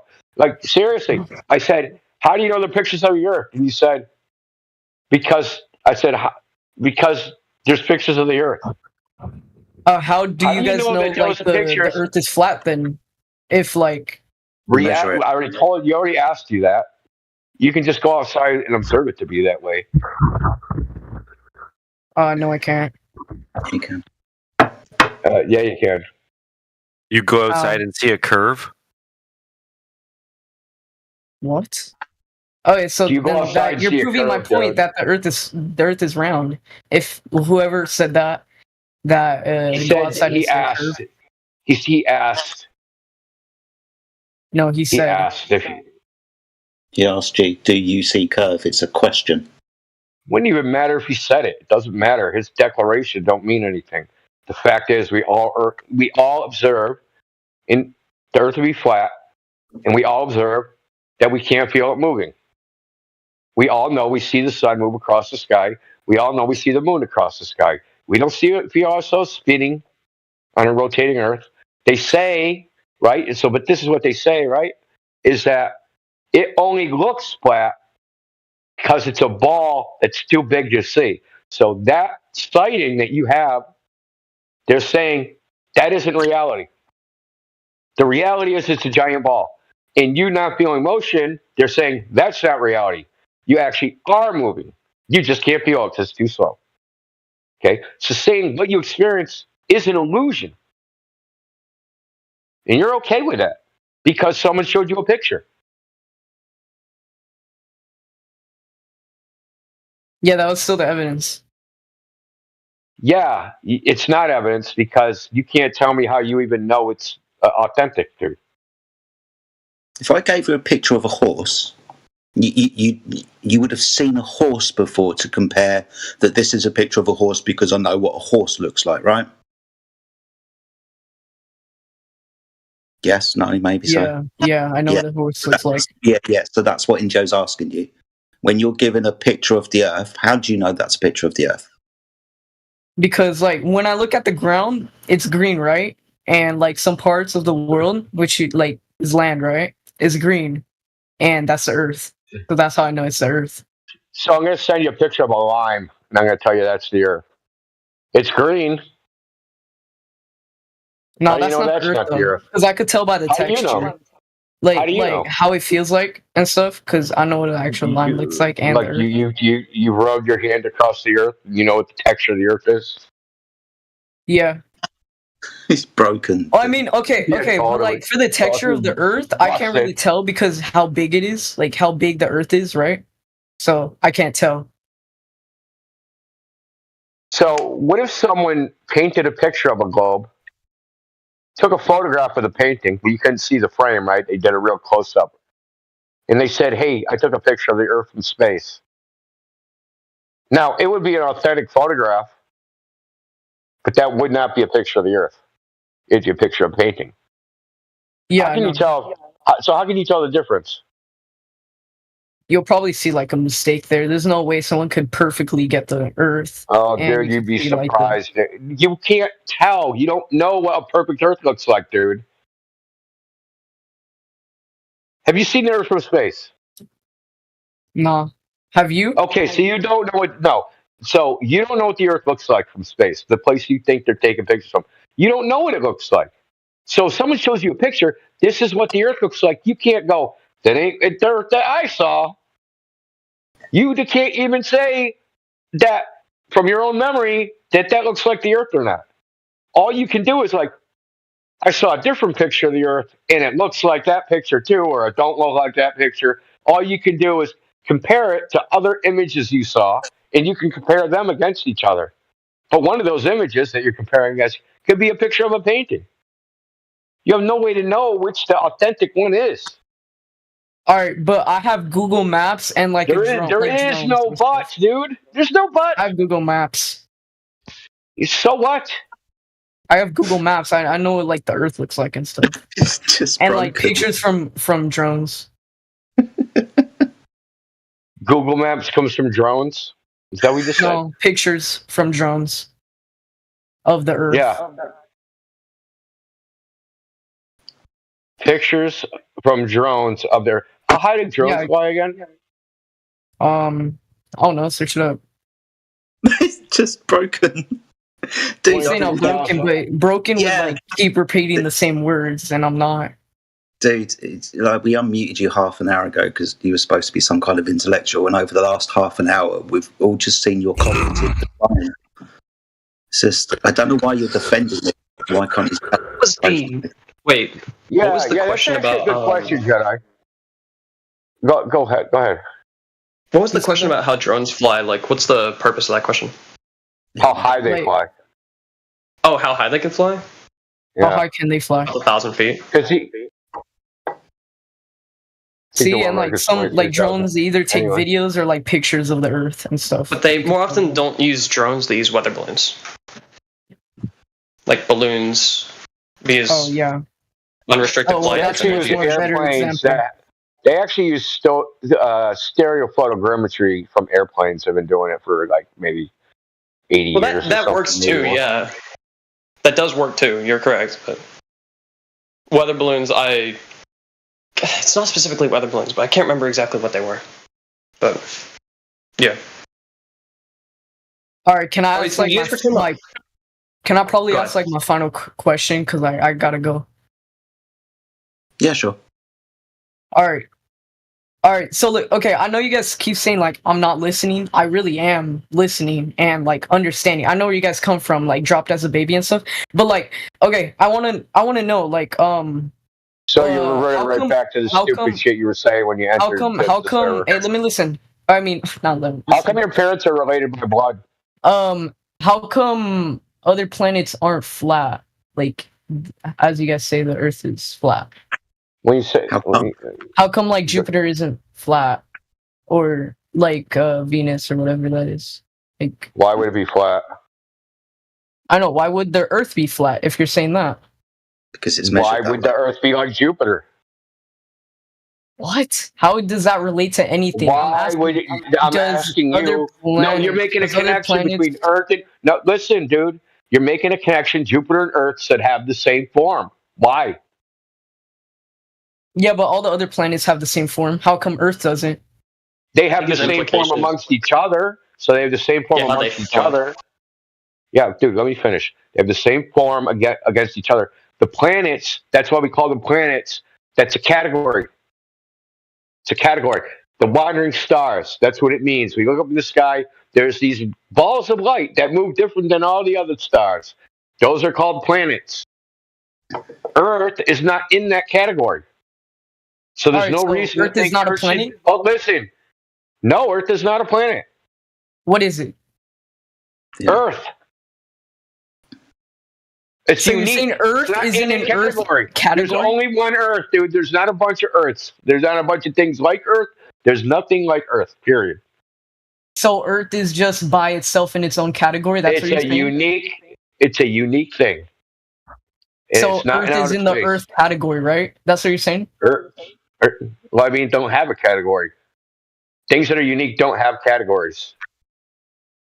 Then what is Earth to you or whatever?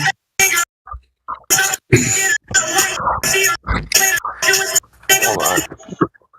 That's AI overload. No, it ain't. Nice try. The hell? What do you mean, what is Earth to me? It's where I live. It's what I walk on. It's all that crap, dude. What do you mean? Okay. So why are other planets not shaped like Earth? Why are bananas different from grapes? Why are what? Why are bananas different from grapes? Because they're different fruits. Yeah, awesome. So the Earth is different from those things. Those things in the sky appear to be spheres and move. When we measure the Earth, we don't measure any curvature, so not a sphere, and we don't measure any motion, so not moving. So categorically, the Earth is not like those things. So the Earth is not a planet? No. If you're going to define a planet as a sphere that moves, then most definitely not. Okay. All right. Well, that was probably not my last question. Okay, what you should look into is something called the Copernican principle. You believe it. The Copernican principle? Yeah. I can tell you what it is. It was an idea that came about with Copernicus. It's the idea that Earth is not unique, that it does not hold any unique place in reality. It's just like everything else. That was a new idea at the time of Copernicus. So your way of thinking is like, since the Earth is not unique, if I look in the sky and I see a pattern, then the Earth has to be like this things up there because it's not unique and it can't be unique. It has to be like everything else. That idea, well, it's been refuted for one by observation, not just from us, even the mainstream cosmology has been utterly refuted because it appears like the Earth is in the center of everything. Like when they look around in the sky, it appears Earth is in the middle of everything. And that's not just like an anomaly. It's just the way it appears to be. That would give the Earth a unique position. But the point is that the whole line of questioning about why are the other planets, if the other planets are round, why isn't the Earth round? That just assumes Earth has to be one of those things. It doesn't have to be one of those things.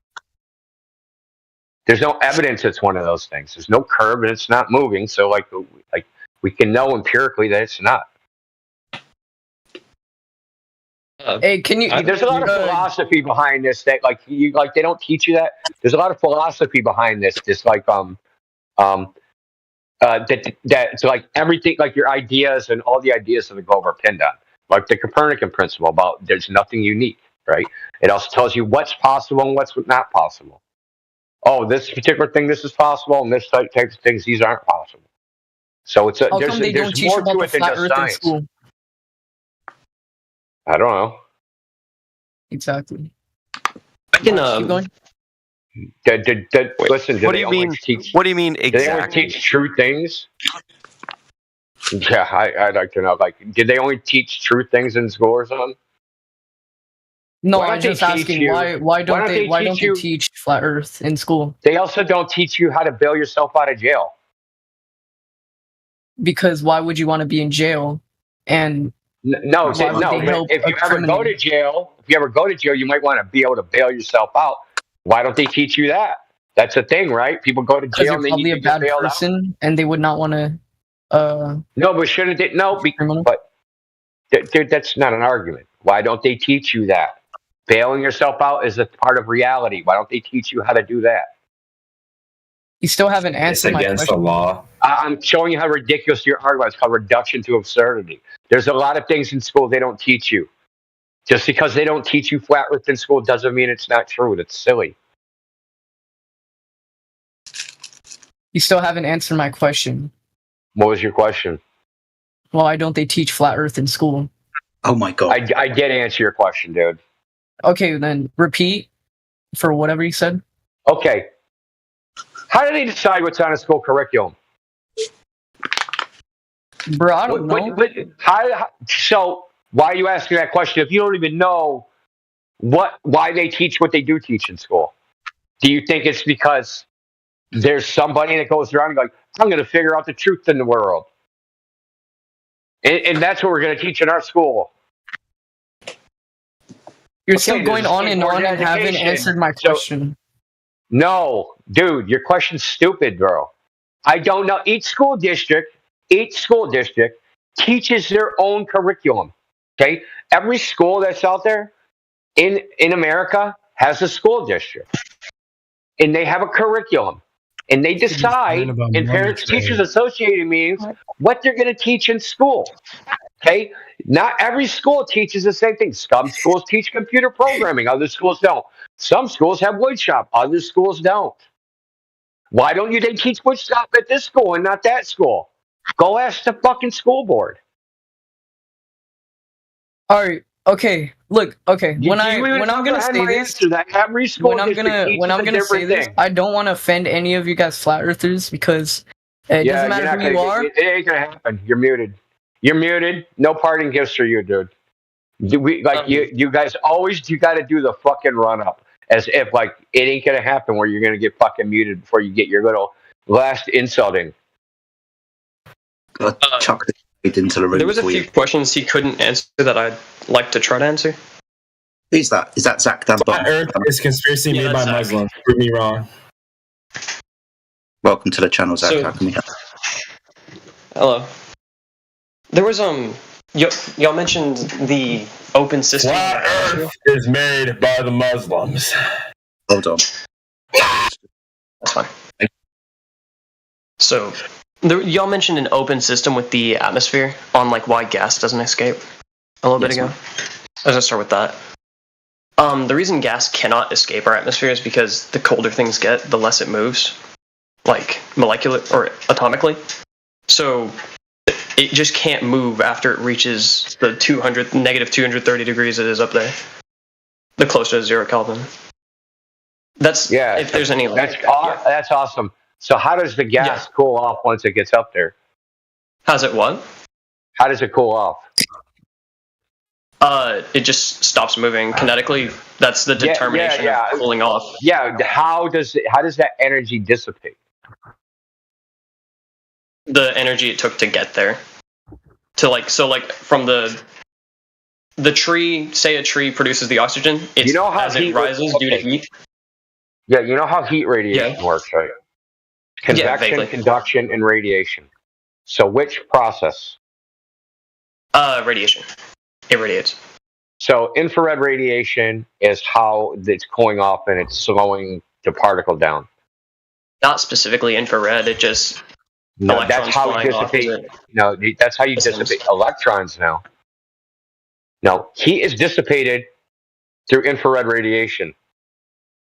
Yeah, I guess. Yeah, I'm not. There's no I guess. The specifics on infrared. Okay, infrared radiation is what we call heat radiation. It's only infrared. It's not any of the other spectrum.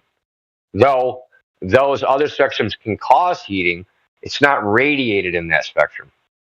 So heat is radiated in infrared. And I'm asking you, how are these gases and molecules radiating off enough heat to slow down its thermal motion? I'm trying to understand your question. I know. Because no, yeah, I guess I don't know the answer to that specific part. Because everything you said, you made up, dude. No, I really didn't. Promise. Okay, you got a citation? Post it in the chat, dude. Don't have it right now. You never had it. You never had it, dude. You never had it, and you never will have it, because it doesn't say that in any fucking textbook ever published. Period. I'm sure I could find one given time, but my internet's not very well on it. Another one. Sure, it exists out there somewhere. The fucking phantom fucking expert. Your mom's gay. I don't mean to rag on you, Zach. This is just like the 9th time today that like someone's citing the phantom expert, right? I'm gonna make a claim. I don't know what the evidence of the claim is. I know if I took long enough time out there somewhere, I'd find it eventually. Yeah, it's basics. It's just hard to explain from where you. Yeah, it is. This is base chemistry. We're not talking about chemistry. We're talking about thermodynamics. No, this is Coulomb's law. This is chemistry. It applies to physics, but yes, this is chemistry. Coulomb's law is electricity, dude. Coulomb's law is energy. Coulomb's law is energy and repulsion. Coulomb's law is one of Maxwell's equations, buddy. What? Say that again? Coulomb's law is one of Maxwell's equations. I don't know what Maxwell's equations are. I know that Coulomb invented the law. Maxwell's equation, electricity, and magnetism that are written in the 1800s, so the quaternion form, and then vectorized by, I think it was William Tate and Heaviside, in which that's what we use now, the vectorized form of quaternion rotations. We call them Maxwell's equations.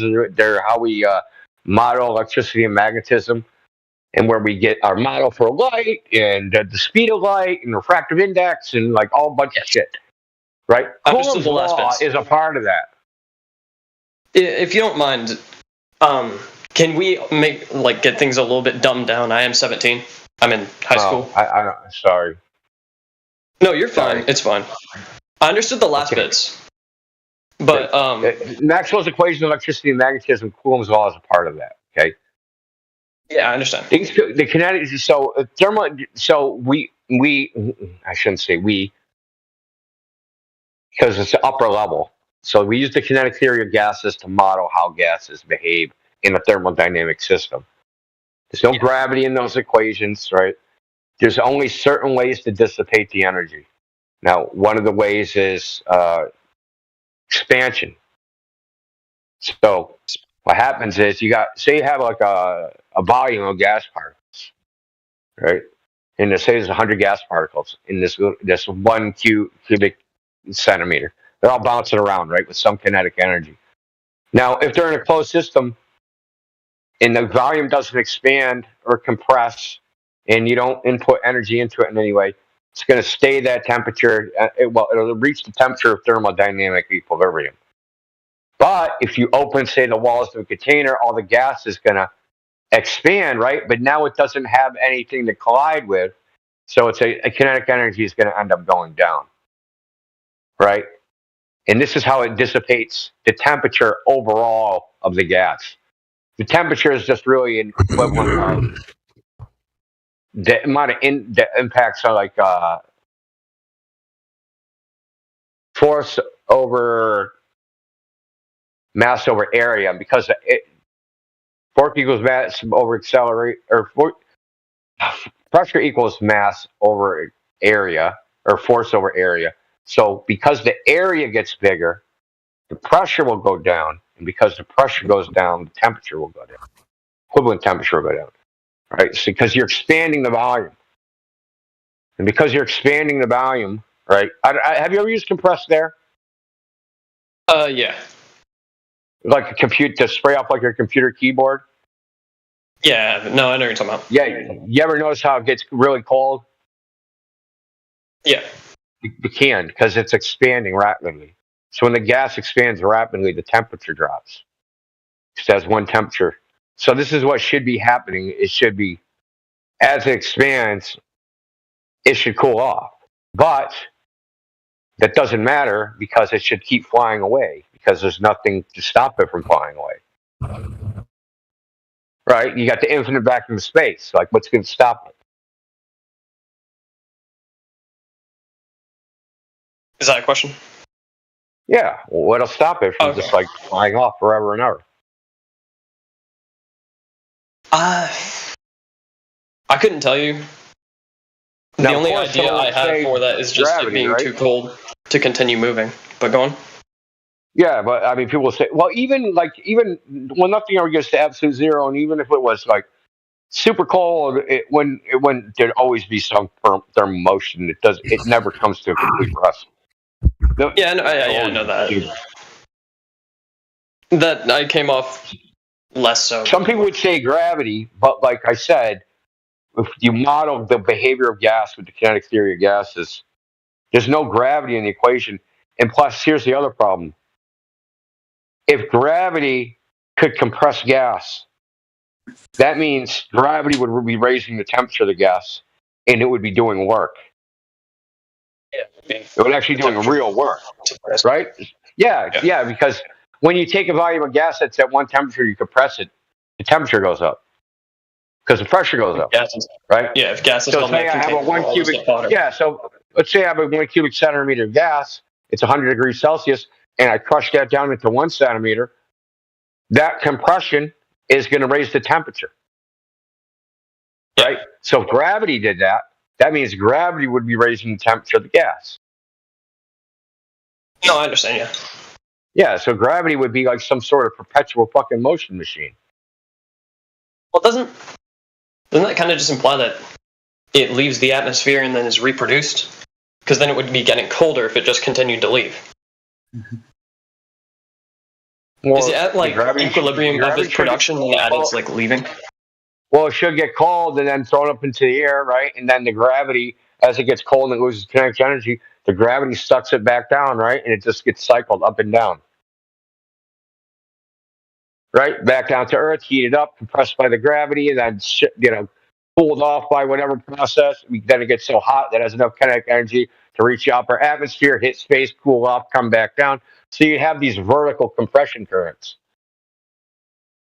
Yeah. You literally have shit shooting up into the air, dude.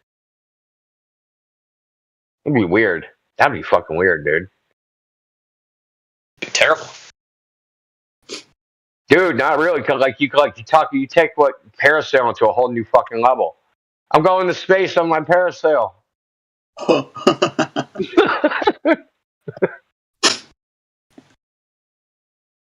But I mean, our atmosphere is really tall, is it not? So like, I meant like production via what produces the oxygen, and as nitrogen things continue to leave, like exit into space. Expand. Yeah, expand. Do you know what the definition of gas pressure is? Not really. Or the vapor pressure? Is that what you're referring to? Just gas pressure. If you don't know, I'll tell you. No. Okay, so gas pressure is defined as the force that the gas exerts upon the walls of its container. Pressure is solved by force over area, right? If you have no physical boundary to press against, how do you achieve pressure?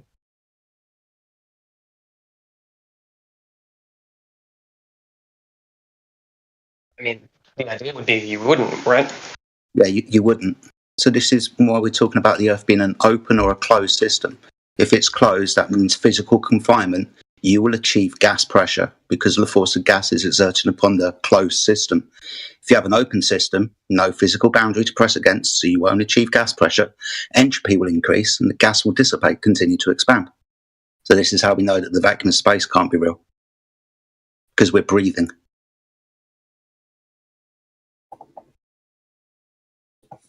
I can't refute that. Yeah. I know. I'm not. I don't think I'm just educated enough to do that. No, that's fine, buddy. Yeah. Just, there was. I can't remember what it was. But Well, I mean, the only remotely resembling a refutation is to just chant gravity over it. Say that again? Sorry, I have terrible hearing. I said the only thing remotely resembling a refutation of it is someone will just say gravity, gravity, gravity over again. You Yeah, can. and I'm not going to argue the same point at you. Well, they can't say how gravity does it. They can't give you a model. There's no gravitational theory of thermodynamics, right? So none of the physics models incorporate gravity even into them. So to say gravity does it is just like saying it like a magic word. It's not like they're citing a physics textbook or anything like that. They just say gravity does it. You can't say how. I mean, don't feel bad. Nobody can answer. Understand? Nobody can answer. Like, we're not asking these questions because we got answers. We've been doing this a while. We ask the questions there aren't answers to. No, yeah, and I understand that much. I mean, like a lawyer, right? You never ask a question you don't already know the answer to. Yeah. What was the? Do you remember the last argument that kid brought up? I cannot remember it for the life of me. That was the other one I wanted to address.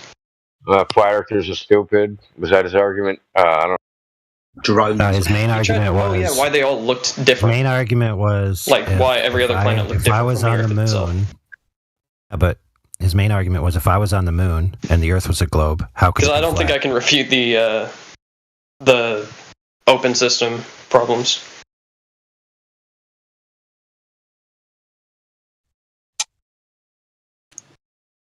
But AI, no, he had me stumped by that. I could not think of a way around it.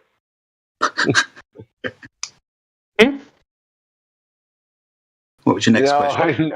Another guy, dude. Yes, he said if you're always on the moon looking at a globe, how could it be flat? I think it's just the idea of the other planets being the way they are, and are you do you guys believe in geocentrism? In a way, not the globe geocentrism. That's what I was thinking of. Okay, you're talking about like every direction you look from, it looks like we're in the center. Yeah, according to the cosmic microwave background radiation. Yeah, because light can't. We wouldn't be able to tell any other light from any other direction. Like that doesn't even make any sense. I'm trying to explain it in words. If you were to look, if the light hasn't reached you yet, every bit of light makes like a circle. You can't see light further than anyway, so it wouldn't be any other shape. We are in the center because we're. I don't have math for this. I'm trying to explain. That's not really what they're saying is. What they're saying is there's more microwave. It should be evenly distributed. Yeah. Right? But the cosmic microwave background radiation is aligned with I think they said it's either aligned with the fucking it's like aligned with the ecliptic or something. So it's aligned with the Earth. It's distribution, right? So it doesn't have it's actually called the cosmological axis of evil. There's actually a name for it.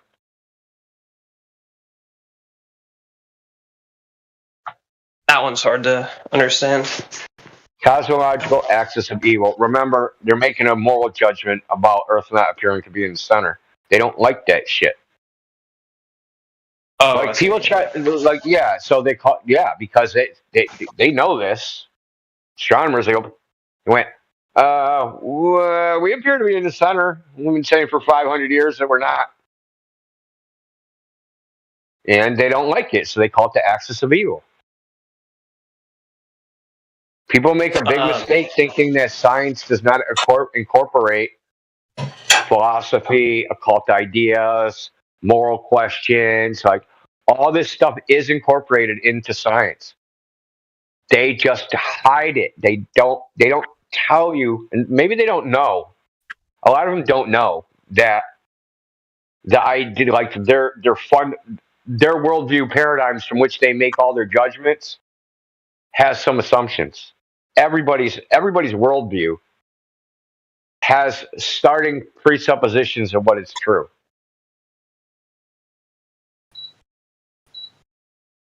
Yeah. And then from what they already believe, what they like, hey, how do I know something? How do I figure out the truth?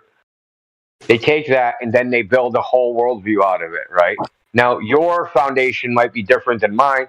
Someone could have the Bible. Someone could have empiricism. Someone could have fucking some subjective worldview where it's like they're a brain in a jar, right? But like they can build a whole mental construct in how they determine what truth is based upon this worldview. Now, I think science getting the answer. Hold on, let me finish. I'm almost done. So science claims to be completely based upon empirical evidence, based upon looking at the world and how it is. That is actually not true, because they are interpreting the empirical observations within a particular worldview, such as the Copernican principle, where Earth has no unique place in the universe. Now, if they had a worldview where the Earth has a unique place in the universe, right, and then they did their observations, and they go, what can I make out of this observation based upon the Earth having a unique place in the universe? They'd reach different conclusions, right? So they have these presuppositions that they want to acknowledge from which they see everything. Yeah. You understand all that? For the most part, like, doing my best, yeah. Yeah, I mean, it's just kind of... I'm not going to be like a disrespectful prick like some of the other kids here. No. I'm just saying, like, some of this is like you said you're 17, right? So you're not going to deal with some of these concepts in high school. You wouldn't deal with any of these things until college. No. Whenever I leave after this call, I'm probably going to see if I can look into them, try to learn a bit more so I can do better next time. I do better. I don't know what doing better is. What's doing better by like winning the debate? No more what I'm trying to say. Yeah. I mean, it's kind of an esoteric subject. The subject's a little esoteric. I mean, check out the cosmological axis of evil, man. That's really because they go like. Look, this is the way I do research. Because you're young, I'm going to give you a little hint. This is how I do it. I come across something like, so say I never heard of the cosmological axis of evil, and someone told me about it. I'd look at it. And then I go, okay, where'd this idea come from? How did it get to where it is now? And I say, okay, someone wrote about it 20 years before. And I look at what they wrote. And then, like, where'd his ideas come from? Someone wrote that about 20 years before that. I'd look at that, right? So I'd go back in history for the genesis of whatever they're talking about. That way you really understand where it comes from. You know what I mean? You understand it. Instead of, like, being here in frickin', 2025, learning about some topic, but you have no idea of, like, its foundation. So you only partially understand it. You know what I mean? And I'll give you an example of this, a really practical: gravity. So, like, gravity. Oh, Newton's apple. Apple fell from the tree, hit Newton in the head, and he came up with all his ideas. Right? Yeah. That's the story. That story's bullshit. There was no Newton's fucking apple. Newton didn't even believe in his own theory. And did they teach you that in school? Can I just say real quick? Like, you have a very good point of view where you're looking at this conversation and you want to actually go and look stuff up to come back here and try and.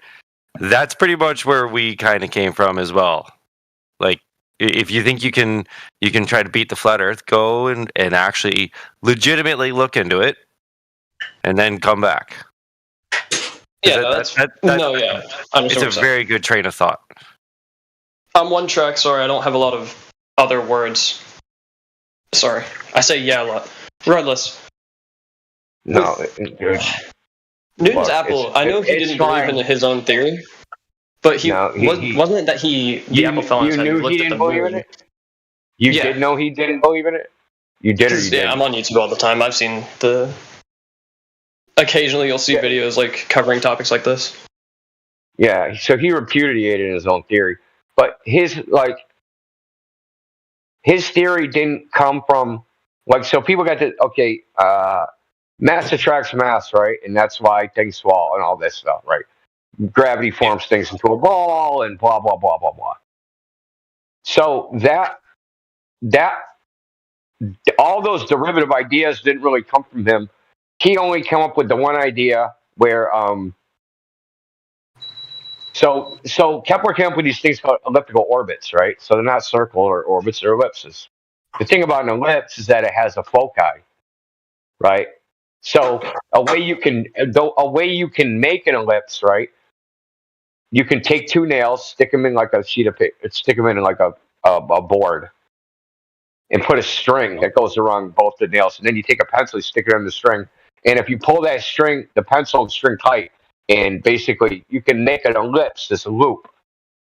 But at one point, the string will be around one nail and then around another nail. But the nails are the foci points.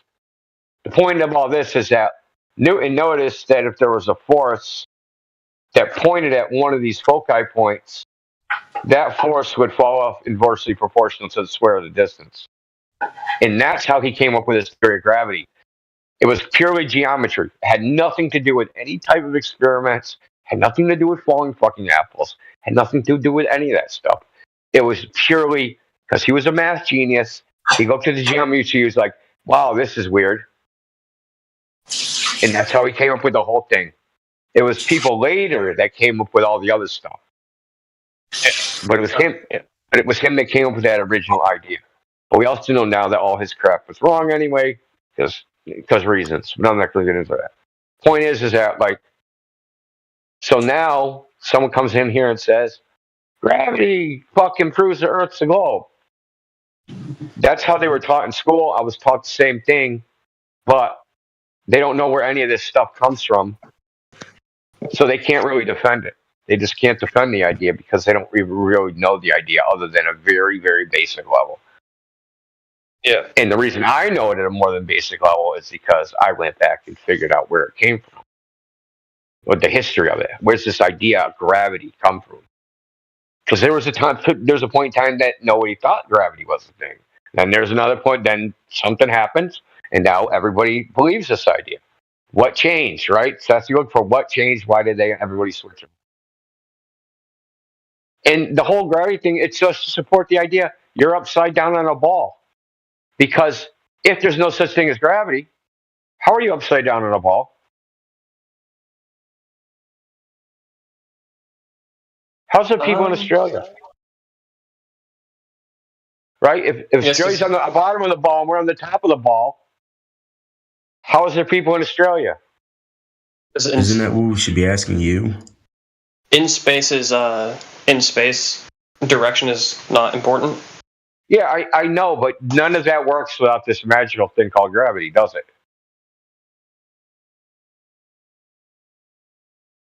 Yeah, actually. No, that's correct. Yeah, without the gravity idea, none of that works. None of it. That's the absence of gravity is the only thing that implies direction. Go on.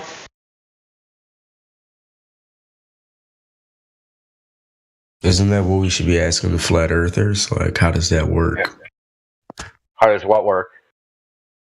Everything without gravity. How do things fall? Yeah. What do you mean they fall down? I mean, how do they fall? What does that mean? Like they just fall down? Why? Doesn't mean anything. Nobody knows why. I mean, we do. It's gravity. Oh, okay. Give me the experiment that shows us why. Can we experiment to show what? Show the cause of things falling. Why did things fall? You said we know the cause, so surely you must have the experiment that shows the cause. What do you mean the experiment? I mean, gravity is scientifically proven. Yeah, just chanting some religious belief don't mean anything. If gravity is scientifically proven, there will be an experiment. Science is a methodology that ends up with a hypothesis and an experiment based on the hypothesis. I mean, so with a science, simple there will be an experiment. Yeah, what's the experiment? If there's science, this experiment is drop two things at the same time; they'll fall at the same rate. Crazy. It's not an experiment, dude. That's just you witnessing the phenomena. The next question is, what causes that to happen? Gravity. Awesome. So, can you manipulate gravity in a scientific experiment to make things fall?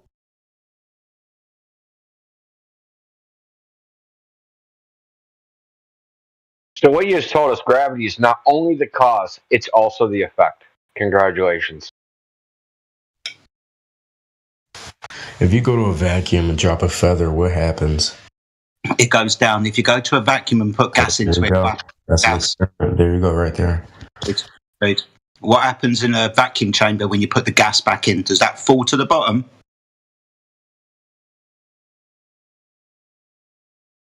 No, gas expands, so not everything falls. Well done. And it's also not an experiment. You've just observed a phenomena. This doesn't prove anything, but sulfur hexafluoride falls. In a vacuum? I believe so.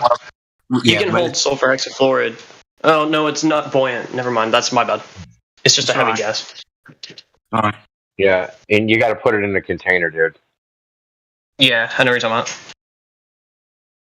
about. Wait, so are you guys saying that no experiment has ever proved gravity?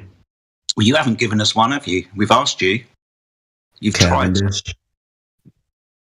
Okay, what's the hypothesis for Cavendish? I don't know. I just looked it up to see it. Okay, so you don't know. You've just Googled something and thrown it at us, going, ta-da! Do you know anything about the Cavendish experiment? I mean, that it was an experiment to prove gravity. Okay. What is the scientific method? Do you know? I don't know how that answers the question. Okay, so if you don't know, the answer is no, I don't know. Would you like me to tell you what the I know it's like hypothesize something, prove, I don't know. Yeah. It's a methodology. First step is to observe something in the physical and natural world to happen. You're then going to make a prediction of what causes that to happen. Your hypothesis will be if cause, then effect. You would then actualize this hypothesis by very manipulating the thing that you think caused that thing to happen. That's what the scientific method is. So that's why we're asking you for an experiment. So what's the hypothesis for Cavendish? What's the naturally observed phenomena?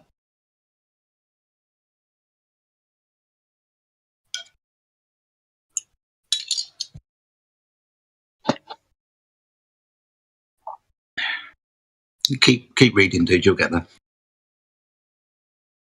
Oh, and by the way, Cavendish was, he was claimed to be measuring the density of the Earth, not proving gravity. Can you prove that? Yeah, that's what he said. Can I prove it? Read the title of the paper.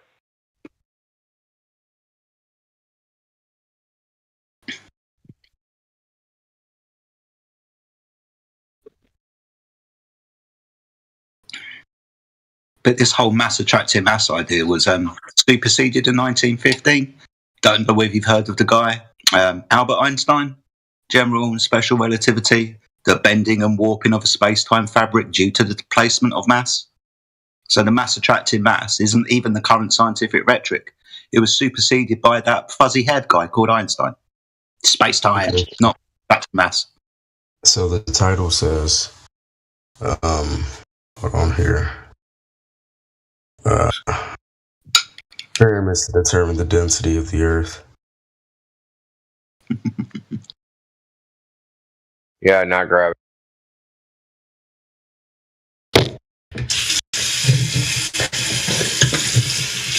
Oh yeah, and he was wrong. He got the wrong density.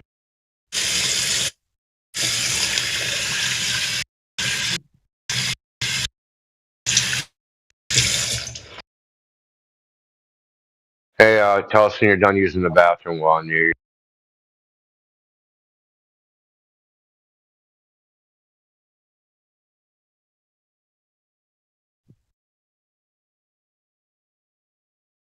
How embarrassing.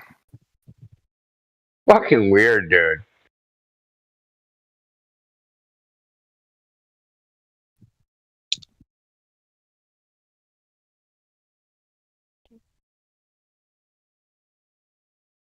Did Alpha finally get off his soapbox?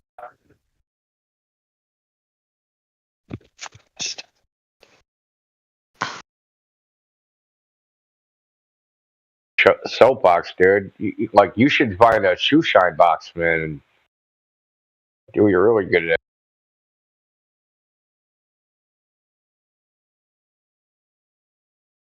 Because it ain't this topic.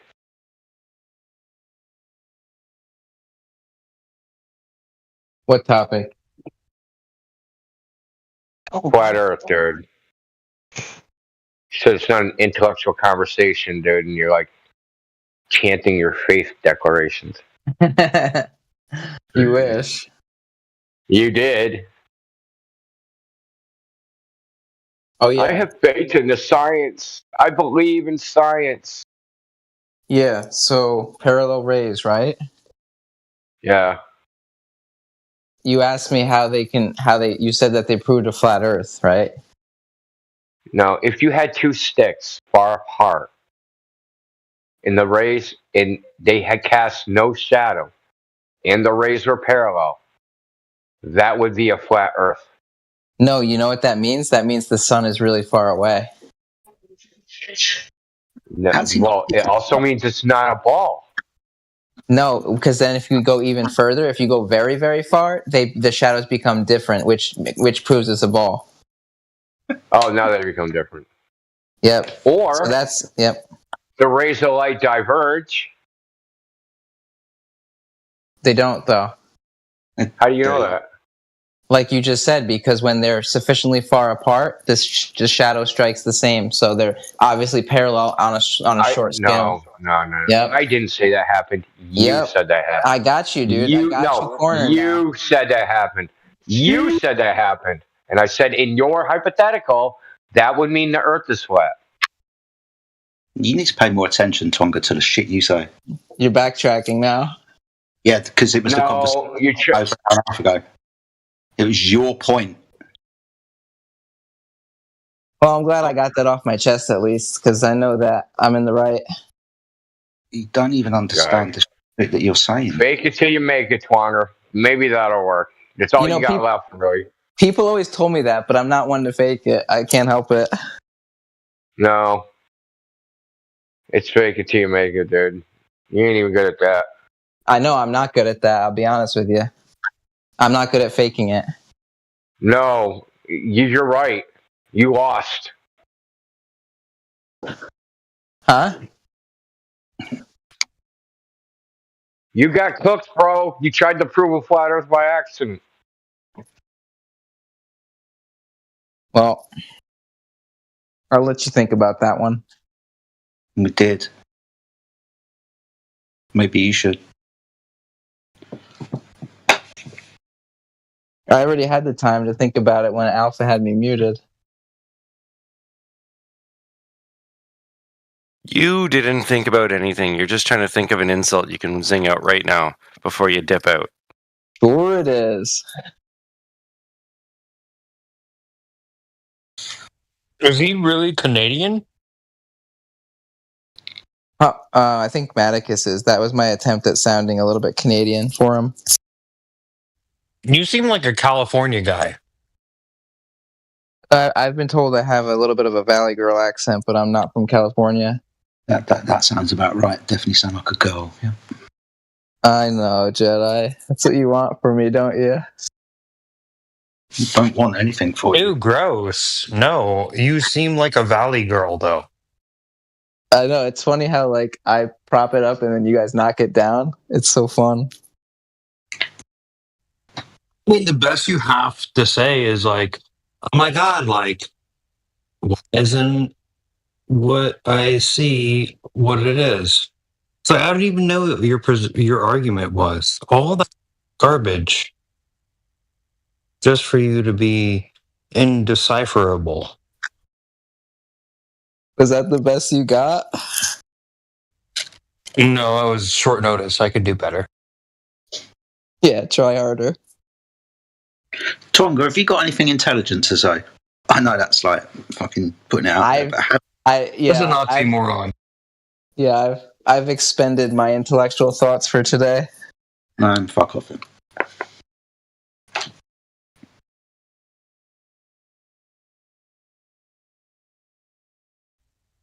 That was very limited.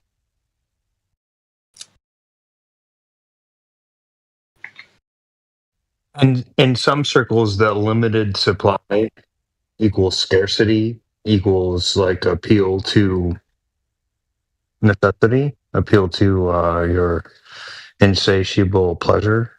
But in this circumstance, it meant absolutely nothing.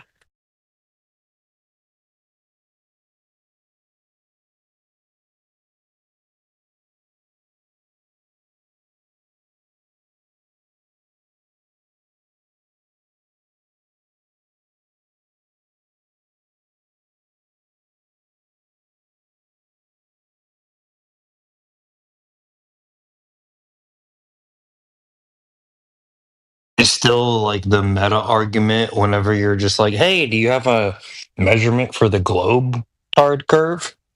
Or like a globe tard model? You have anything like that? Just all meta from there.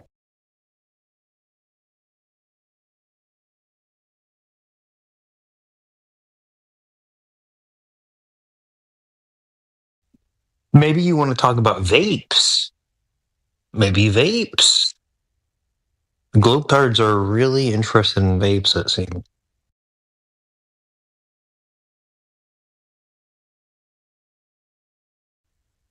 As equally as flat earthers, so it might be one of the things that flat earthers and globe tards can come together on. Vape. What's your favorite vape? I like a nice ice shelf. Funny fact, I've never vaped in my life. Funny fact. Well, would you ever put it on camera? Like when you try to be ducking? Irving? Like, I'm not going to put this on camera. Took my first vape in my life. I'm not going to put that on camera. What are you talking about? I'm literally talking about what you're talking about. I'm asking you. You've never vaped. Would you vape on camera?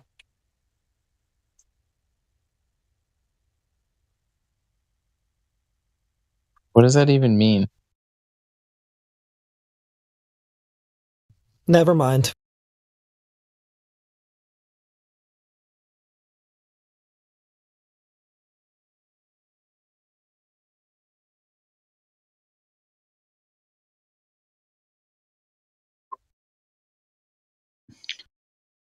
Well, is there anyone else?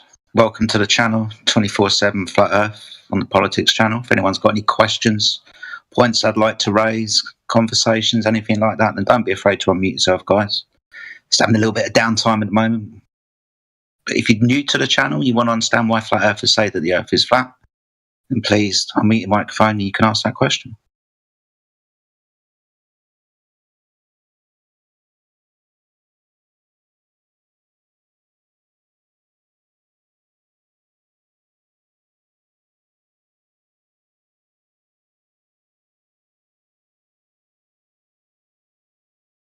I actually thought of something the other day. Satellites, we'll say satellites from the late 70s, 80s, they're still up in orbit, correct? Supposedly. They're still supposedly up in orbit. Yeah, I'll go with that, Matt. Yeah, but they sustain themselves with solar energy, correct? So our modern solar panels, they say, can only last up to 25, 30 years ish. How long do you think satellites with solar panels from the late 70s and 80s would last? I know it's just a hypothesis, but it's a hypothetical. Yeah. Days, weeks, months, maybe a year or two. Yeah, not 30 years. I'll give it a couple of years maximum.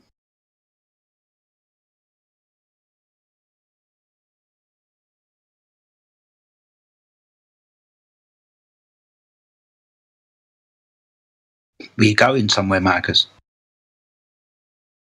No, I just find it strange that satellites are usually one of the first references that a glober will fall back on, and yet I don't think they realize that how long their satellites could last. Isn't that the same type of thing as Voyager 1 and Voyager 2? It wasn't supposed to last that long, but it still keep going now. Yeah, all right. I get what I think I get what you're putting down, mate.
I have a question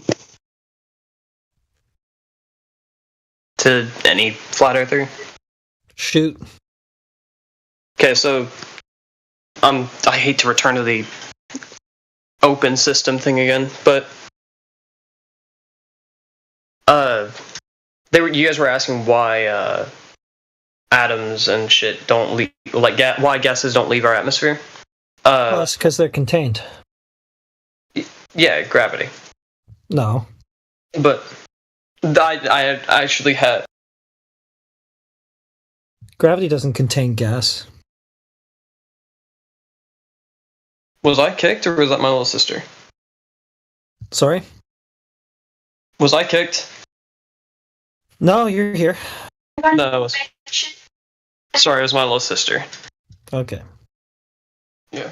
So, yeah, you're fine, Brooklyn. I don't see gravity having any effect on gas. I think it's specific gases, because things like helium will leave the atmosphere because they can gain enough energy to leave and break. Leave and go where? The force of gravity holding them down. Leave and go where? Go where? Just into the vacuum of space. So, how can that be there? How can the vacuum of space be there? Shouldn't all the gas leave? It's a relatively thin layer of gas enveloped by this pretty well infinite vacuum. It should pretty much all just fuck off. Well, the force of gravity is more than it would take for those to leave. Are you sure that gravity actually affects the vector of gas? Yeah, it has mass. Has this been demonstrated with an experiment? I'd have to look for one. You and me both. I was looking at the theory of relativity. Wait, by the way, who am I speaking to? My name's Johnny. Okay. I was just trying to find out, so I can remember you if I ever get the chance to speak to you again. It's Heretic. Yeah, Heretic. That's all. But, so, repeat what you said again? Oh, I just don't see any evidence that gravity actually affects the vector of gas. I just hear that as a claim being made. So that you can have an open system. So, with the theory of relativity, to my understanding of it, the more mass there is in one area, the more space-time bends. You've seen the sheet thing. That would be the best way I can visualize it. But, so, gas having mass in general would make it somewhere on that sheet. And then the force of the vacuum of space ripping it out is like pulling something uphill. Do you think that's an idea or something that's been actually practically demonstrated? I will Google an experiment that proves the theory of relativity. And then I'll look into it. I'll mute for now, though. Okay, sure.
just need to ask something real quick.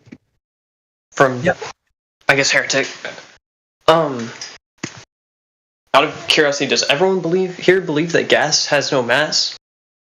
Or is Jenna Massey rage baiting me? Depends what mass is. I don't know how to explain it.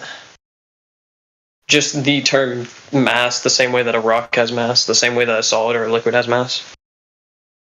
Yeah, but it occupies space. Now, what's mass? Mass is whatever occupies space, correct? Like occupies a specific volume and is made up of atoms. Okay, something made up of atoms. Some matter, basically. Yeah, matter. All matter has mass, I think. I would say that gas is matter, yeah. Yeah. I was just confused because they were saying that gas is massless. Density. They said it has... I'm sure they can hear me. Jenna, you know density is how much mass is in a specific volume, like how much matter is in a specific volume, right? And mass is the measure of, like... Actually, I can't fucking say that. I don't know. What does gas measure?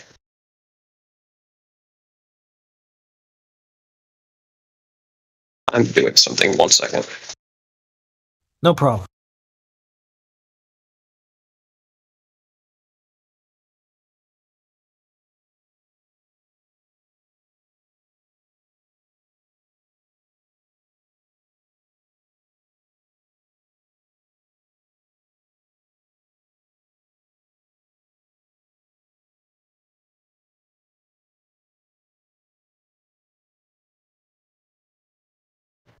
Jenna, that's how stars form. Gravity condenses mass into a very tiny volume. That's what stars are. They're helium and hydrogen, and then other heavy metals if they're population 2. Gas has gravity. And if gravity applies to anything with mass, it applies to gas. And that's even an outdated version of gravity because it can also apply to photons. Huh? Gravity applies to photons, which are massless, you said. Or I mean, yeah, you said it can bend light. Photons are massless.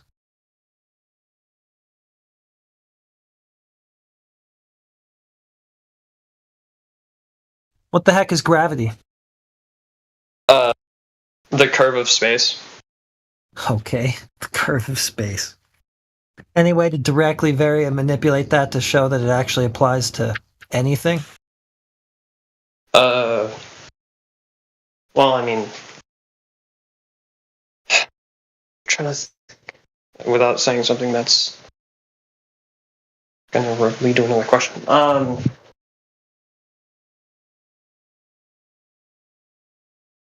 Elaborate your question. Well, is there any experiment for gravity? Experiment for gravity?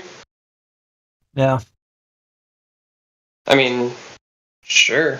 The Parker Solar Probe, it swung around the sun because of gravity. Oh my god. That's not an experiment. It's not officially an experiment, but it happened because of gravity. That's a cool story. Alright, that's fair. That's a fair argument, I guess. How am I supposed to know any of that happened, or that even if it did, it was due to gravity? I.e. the bending and warping of space-time.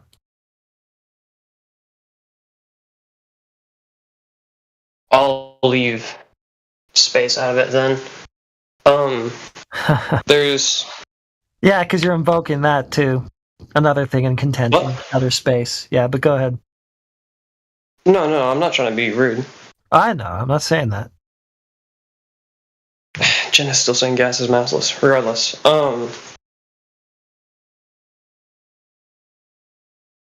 I wouldn't say dropping things. That's not a fair thing, especially given that that's just too dumb of an argument. Things just ain't enough. It's not an experiment. Yeah.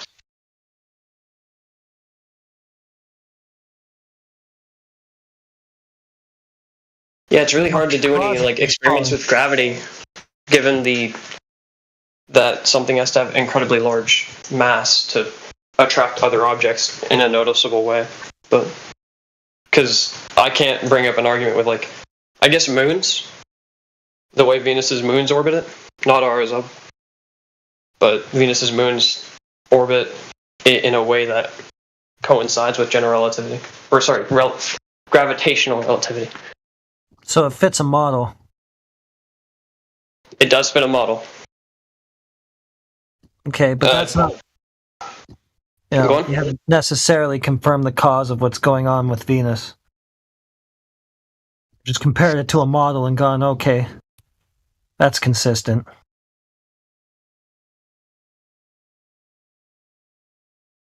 So it's a concept of what could be happening. Is it empirically verified, though? I cannot say it's empirically verified. Sorry. Yeah.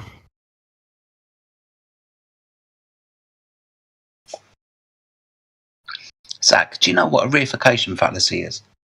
Say again? Do you know what a reification fallacy is? Is that circular reasoning? No, a reification fallacy, it's also known as the fallacy of misplaced concretism. It's when you take non-physical things like love, hate, height, width, length, and give them physical entity. So it's taking non-physical things and giving them physical attributes. So when we speak about Einstein's gravitational relativity, we understand that's a reification fallacy because space, height, width, length isn't physical, and time in and of itself is not physical. It's a mathematical concept based on a reification fallacy, giving these things physical properties that within the mass can distort and bend. Quite sure about time. I do know that space, or at least in the realm of quantum physics, does have a physical property. It does. The vacuum of space, the reason there's like wave-particle duality is to have waves. There's nigger. Crazy. Waves, so like the implication of waves, the only way it can be visualized is like imagine as if space was an ocean. The space is a substance of sort. I don't remember its name though. Yeah, some people like to invoke an ether. I'm just trying to point out to you that a coordinate system, 3 dimensions, height, width, length, have no physical properties in and of themselves. We have to invoke that it is a physical medium, and then we start invoking things like ether. But the concept... No, you go ahead. You weren't done. Yeah, I'm done, mate. You carry on. Okay. Einstein's theory of relativity, how does it fall under that? It's a reification. Space and time are not physical entities. Height, width, length isn't physical. It's just a coordinate. Height, width, length. And time, that's not physical. It's giving non-physical things physical attributes. That's why it's called a fabric. The fabric of space-time. Space-time is now physical. That within the mathematics, the displacement of mass can distort this now reified space-time fabric. It's mathematical, dude. It's not science. Fair enough. I believe, doesn't math tend to have a way to prove scientific theories like that? Because I don't think math can lie.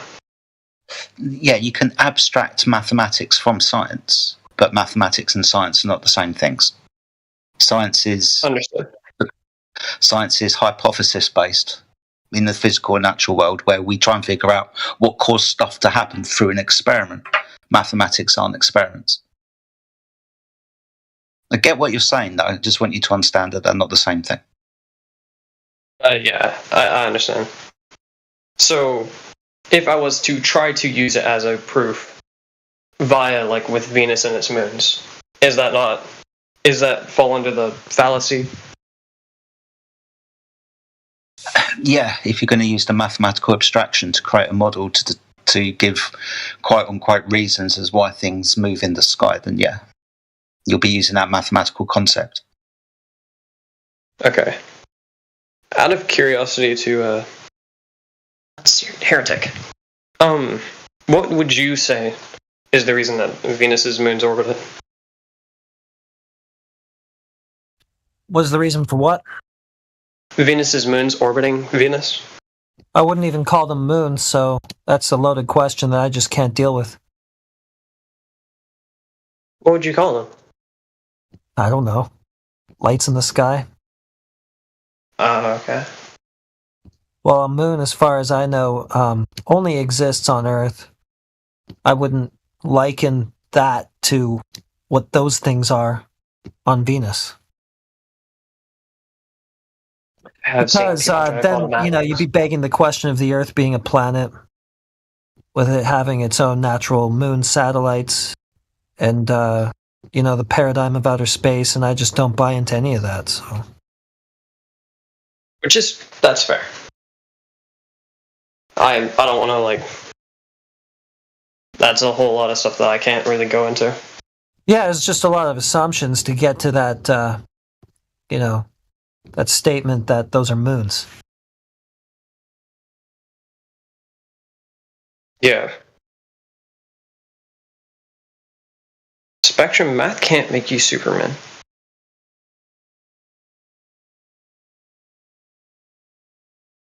No, that's fair. I'm gonna focus in on Jenna Massey's claims of gas being massless. Things around Venus or whatever they are? Yeah, I've got no clue. No, that's fair. They're tiny little 24-kilometer little moons. But if anything, I'd hardly call them moons. They don't even have a real shape. But then there's things like Io around Io and Ganymede around Jupiter, which are larger than Mercury. I wouldn't know. Just fair.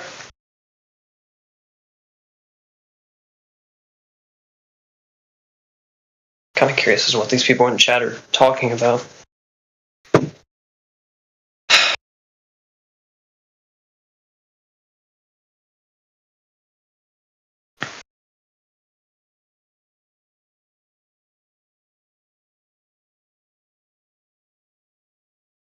Guys, please say the Earth is flat.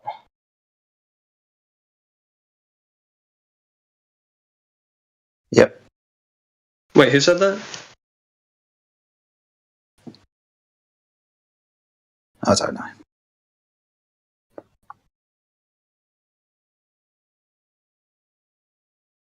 Spectrum, you're confusing. You're confusing. Stick to realistic science, at least. Because you can't show me the math for a lightsaber. It's a matter of whether or not you could, you can't.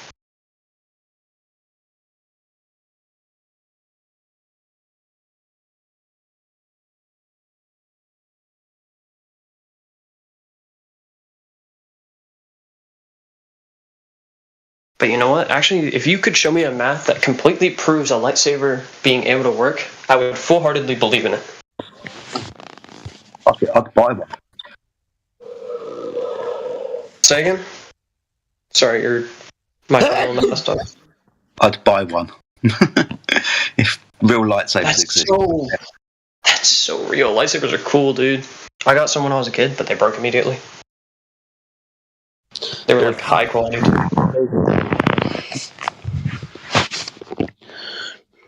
Fake lightsabers, bro. You alright, Tenta? Plastic. Oh yeah, ours were like plastic, but me and my little sister got some. They had like these little light up things, and they were full audio set. They just broke if you hit them on each other too hard, which we were like 13. So yes, we hit them on each other too hard. Oh. And Spectrum, yes, if you show me the math for a moon, I will believe it. If anything, go and copy and paste the math for a moon on Google. I'm gonna show you the math for the alien hybrid reptilian super race. Dude, I could show you the math for that. Like, straight out of my ass. I'd actually love to think that, like, if aliens were real, that they don't operate on oxygen. That'd be cool, so. Why would they have the ships if they don't operate on oxygen? Why'd they what? If they have the ships, I think they have oxygen in the ships. No, yeah. But, like, say a moon like Titan getting aliens on it, they would be probably nitrogen-based. I think anything that goes in the vacuum of space is going to get destroyed if it doesn't have some sort of special protection. Accurate assumption. No organism can survive the vacuum of space except for tardigrades because they're weird.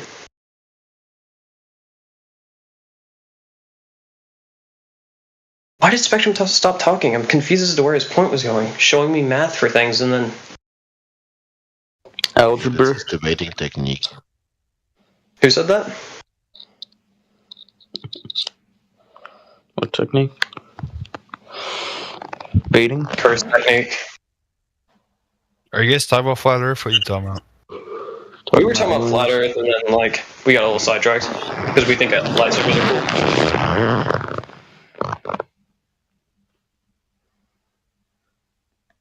Why is there a 24/7 flat Earth channel, but there's not a 24/7 alien channel? It's wrong. Totally should be. That wouldn't even be a debate channel. That'd just be a bunch of people talking about how cool it'd be. I think the technology is pretty cool. Fucking imagine. Absolutely. I kind of went off of Heretic and like hopped off of him because he's more educated than I am. So I switched to the less intelligent people to argue with.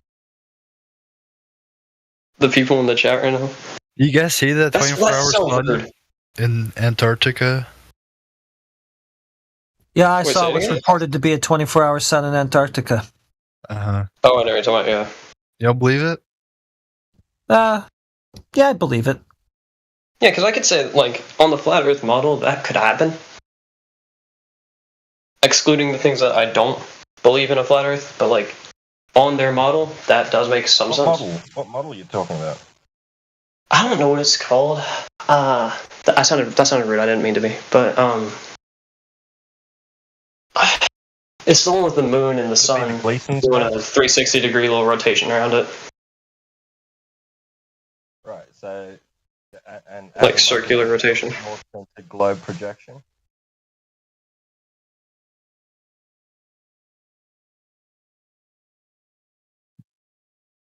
So are you saying that we're using an... Whoever's talking, you're really quiet, I'm sorry. Your mic is messed up. Am I not coming through?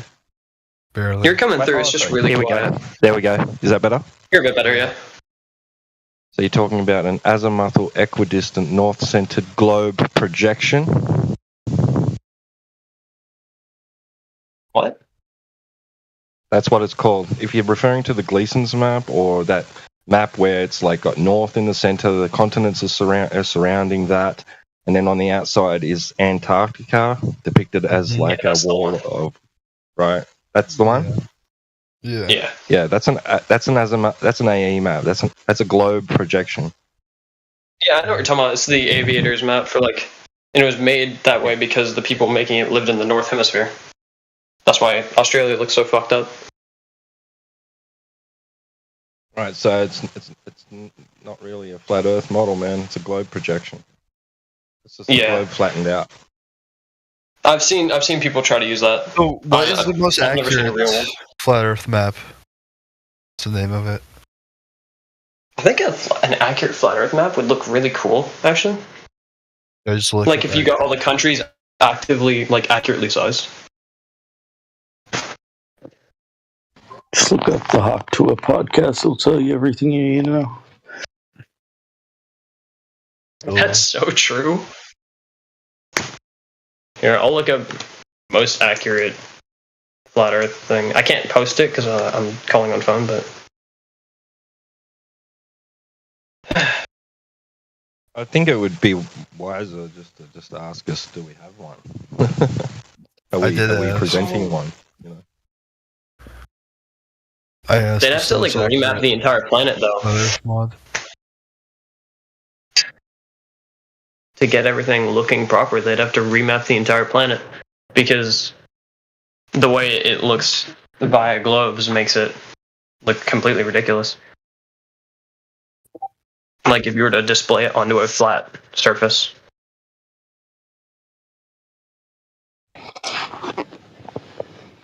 Flat, huh? I'm not a flat earther, but I do my best to be respectful and really just learn about what they mean. Like their viewpoints. And my sister's suffocating my cat. If we could go to space while a flat earthers. What? Like a space mission. Still really, like, for one, that's the experience of a lifetime. That'd be really cool. But, like, for two, I'd love to see their, like, how they'd explain it. Yeah, what if it actually, like, they go to space and it's, like, actually round? It'd just be, like, too mind-blowing to them. I don't know. It's more. I don't want to be, and I'm not. I mean, I don't know. I've never been up there, but Heretic, I'm gonna ask you. Yeah. So, if you were to, like, go into, you don't believe into it, but take all of the what-if assumptions, right? They take you to space, and it looks how the photos depict it. What is your mindset on that? A hypothetical where I go to a hypothetical space vacuum and see everything that you believe? Yeah, if you were to see what is depicted via photos or paintings, I'm curious as to what you would think about it. Are you going to explain it off, or are you going to Experienced it with my own senses? I guess I would go, oh, okay, there it is.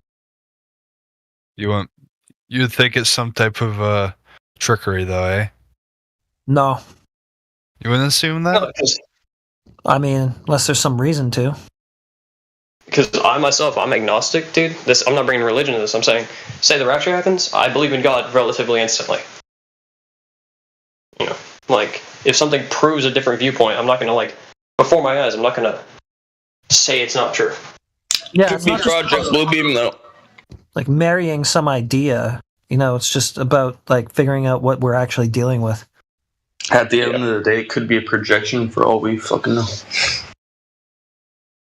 Could be. It probably is in some way. Like a dinosaur. I mean, I think the aliens put the moon there for sure. Put a lot of Now you're in your outer space science fiction paradigm, so. See, the moon was placed there, and it wasn't there, like. That's the plot of Fall, isn't it? The next worst Dan Schneider film? Not Dan Schneider. Fuck. Zack Snyder.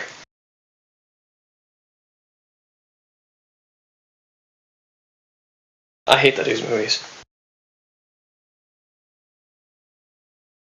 Dude, I'm not getting... I really just miss Spectrum and Jenna. Jenna's still here, they just won't respond to me. I feel kind of alone.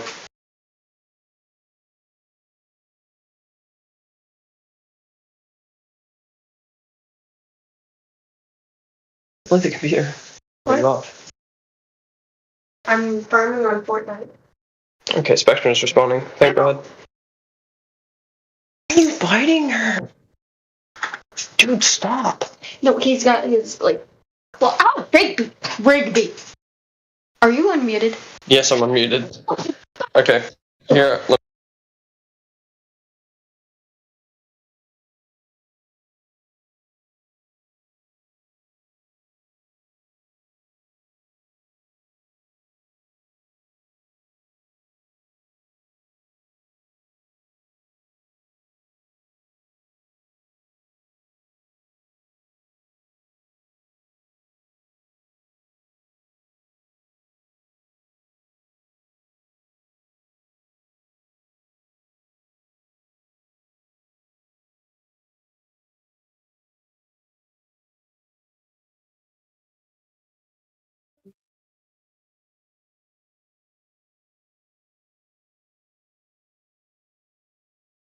He was perfectly fine. Sorry, my cat's hacked my sister.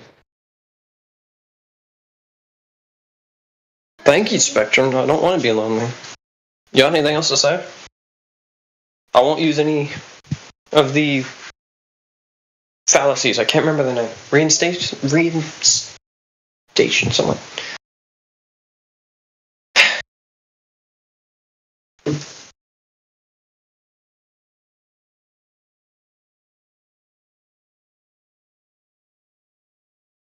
Was that Jedi who was correcting me? It seems like he's left. Or the one who was like assisting me on things I didn't know the answers to. Yeah, I believe it was.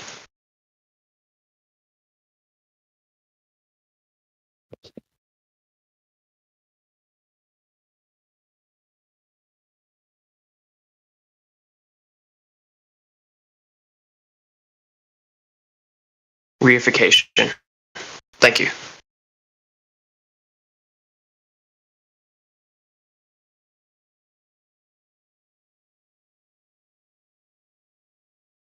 I want to hear, if anything, Spectrum, do you have any proofs for the flat Earth? Because all I do is ask questions that like get answered. I'm curious on any like proofs for it. Water. Okay, so you're talking about water always says level? Yeah, if water seeks and finds its level, the Earth is flat. That's a reasonable argument. I would think so, but... Because it must curve if that's the surface of a sphere that those oceans are, right? Yeah. But if it's finding its level, then... I mean, I'm just going to call it flat. It's a plane of some sort. I don't think I could, like... I would have to find some way to prove it with... There's tides, there's waves, it's not flat, you know? And you have to put up with that garbage. Oh, yeah. That's a dumbass argument. It just doesn't address the point at all. Yeah. See, I would say gravity, but that's not fair, given that most people can't really explain gravity itself. Why would gravity even matter for that, though? Because, like, if you're going to say, well, gravity, what do you mean? Like, gravity is making the water flat? Well, all right, I'll take the gravity on the flat Earth then, I guess. Or if you're going to say, well, gravity, it curves the water, well, then we have the water doing something that we don't actually observe it doing, so why name a cause for it doing something we haven't seen it do in the first place? 8 inches per square mile, correct? Mile squared. Mile squared, yeah. They're going to give you dumbass arguments like, but that's a parabola and the Earth's not a parabola. Well, yeah, it's a parabola. It's a parabolic approximation, right? It's a parabola that approximates the curve up to a certain distance. There's just nothing wrong with doing that. Like, there's so many goofy arguments that we have to deal with. They said parabola, and that just is also stupid on its own. Because does that not apply to circles as well? Well, the circle's a different shape, but I mean, they're going to have the same curve up to a certain extent, right? Up to a certain distance. Yeah. And then eventually, yeah, they're going to diverge away from each other. Because you're measuring the curve itself, you're not creating a parabola. You're measuring, isn't this... Here, I'll post something. One second. I haven't taken calculus, but it sounds more like calculus than parabolas, than algebra to me.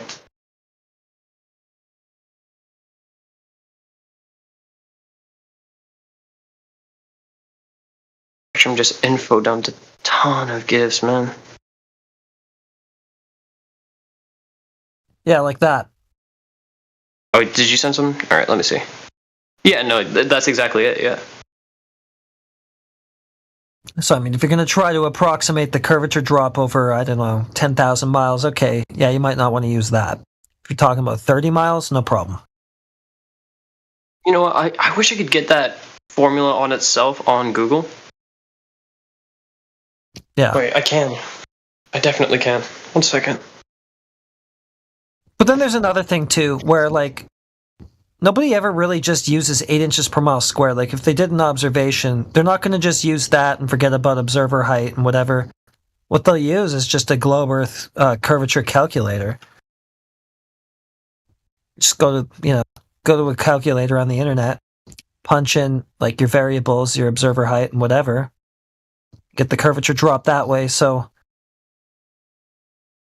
nobody's really just going 8 inches per mile squared. Let's just do that calculation, neglect every other detail, and then expect to see just that. Like, it's kind of just something people say in conversation, really, just to kind of approximate like what we're talking about and what we're looking for. Yeah. I can use Desmos calculator, I think. Yeah, we'll use Desmos. Because I think if you were to, the problem with like seeing that specific curve, like I want to zoom in to what would essentially be mathematically like a mile and see how flat it actually looks. Because that's taken to how big the Earth is supposed to be, or according to current belief. Because I believe it looks next to nearly straight if you do it like that. Well, over a mile? Yeah. Take that specific graph and then graph it on a calculator. Zoom into what a mile would look like. Well, you should only see about a mile of the surface with that curve if your observer height is 1 foot. So you should only be able to even see just about a mile of it with that observer height. 1 foot. If you go higher than that, you'll see further. Yeah.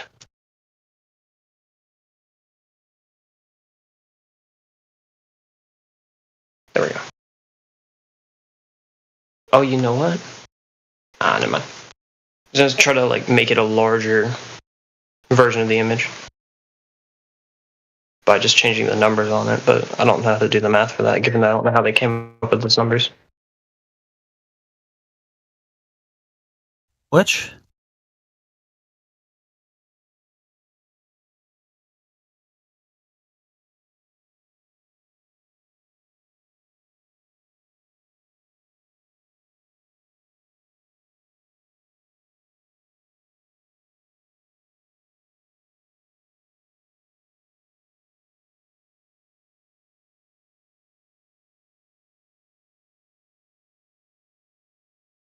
Hey man, come on.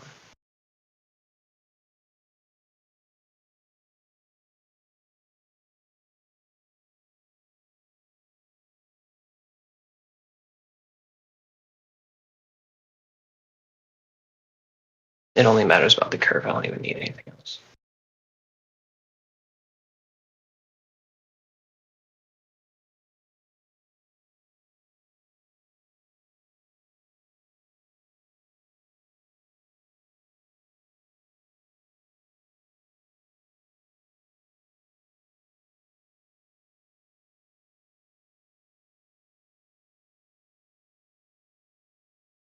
It's next to nearly straight if you zoom in just 100 times.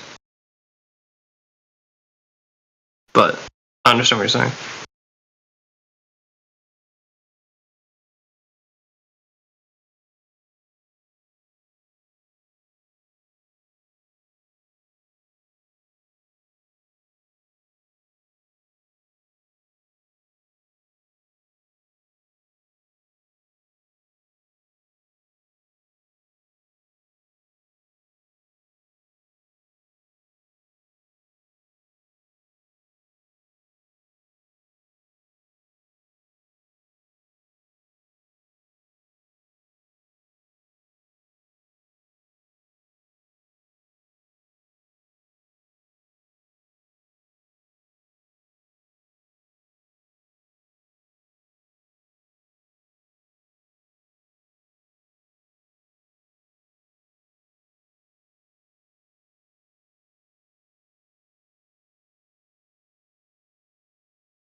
Okay, the one that you posted, Spectrum, the one with like observer height 1 foot, that specific image,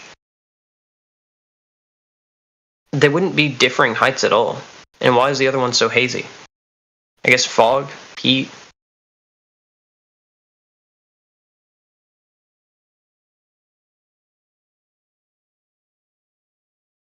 I'd say probably they're both mirages.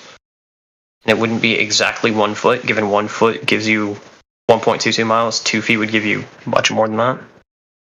It's not exactly 1 foot. Won't matter. It could be 60 feet. And you shouldn't see, well, maybe around 60 feet, you should start to see that far on the globe. So it could be 10 feet. 60 feet? And you wouldn't see that far.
Sorry if my typing's loud.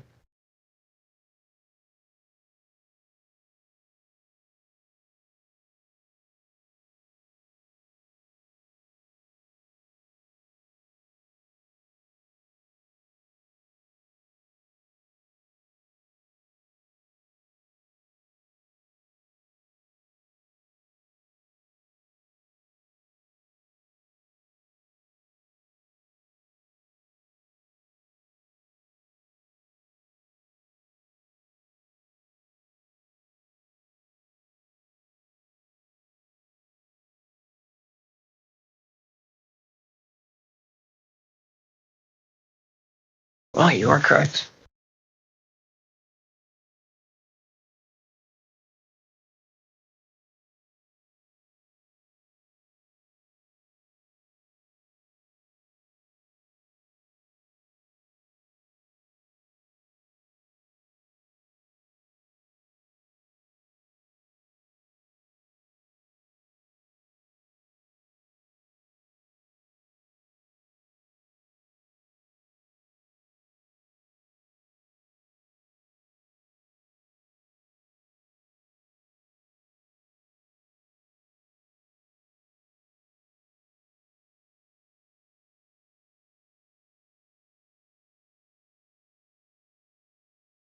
You should probably do that experiment, that specific one. Just, this is completely off topic, but like, do it at night, because of the way the sun is.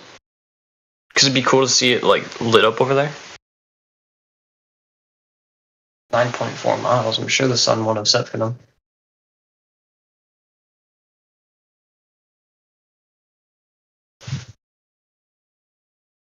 How would people on how do flat earthers explain, like, on the Burj Khalifa, sun sets at the top 15 minutes before it sets on the bottom? Or sorry, 15 minutes after. Does that like coincide with any of the models you guys have?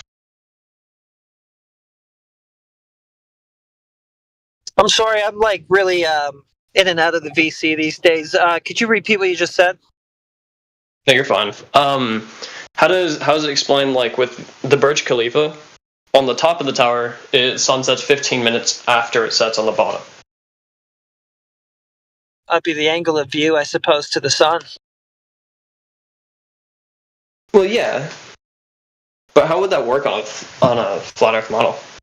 Well, you've got the celestial sphere. I would look at that, because that's more or less the way the sky appears to behave. Have you seen that at all? No, I've not. Is that the firmament thing? Right? No, not really. This is like a conceptual model of the heavens that it's used in astronomy and for navigation and all sorts of things. Just Google celestial sphere. What it does is it places the observer at the center of a plane, basically, cutting through the center of the sphere, so that you're observing the heavens as like a hemispherical dome, right, around you. I'm not saying that's what it is, but that's how it appears to the observer. And to the observer's perspective, he's always at the dead center of it, right? Yeah. So anyway, the stuff in the sky behaves as if it's a hemisphere with things going, up and around and down all around you, and then Okay, I understand. descending over an apparent plane, right? I don't know, like. I don't think you can necessarily just use regular perspective. Some people kind of argue that you could because they say that human perspective itself, is actually hyperbolic and non-Euclidean, whereas like the prevailing thought on it is that it's Euclidean. So some people argue that that's wrong. I don't know, but whatever it is to do with the heavens, it behaves as a hemispherical dome to human perception. Yeah, that makes sense. I don't know. I think that was a bit of a jumbled answer to your question. I guess. Look at the long story celestial short, sphere. It makes sense. Yeah. Yeah, no, I understand that now.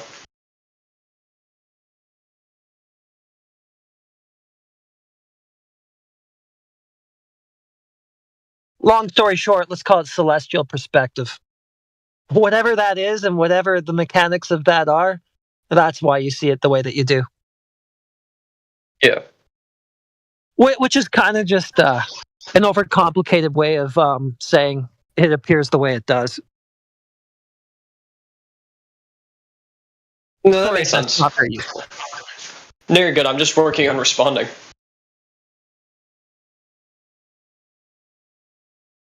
I'm actually really interested in that topic, though. It's super fascinating the way the stuff in the sky appears around us. But having said that, right, it's not like Flat Earth is an attempt to explain everything, right? And it's not like, right, okay, we think the Earth is flat, but if we can't explain this other thing, then we kind of have to throw it out, sort of thing. It's like it's just a direct observation and measurement of the surface and establishing that geometry, and then we can look at other things and go, okay, now we know the surface is planar, right? We can like go, well, how is that working? How is this working? Or this other thing, and then we can just be left with, don't know, or it could be working like this. Here's a potential explanation or reason why we're seeing things behave this way or that way. I'm sorry, T-Dub. I wasn't here for most of that. Am I not coming through? No, I can hear you. Good? No, you're coming through perfectly fine. I was just talking to my little sister for the first part of it. Right. So it's we can once we've established the surface geometry planar, right? Then we can look at other things like sky phenomena and go, how's that working?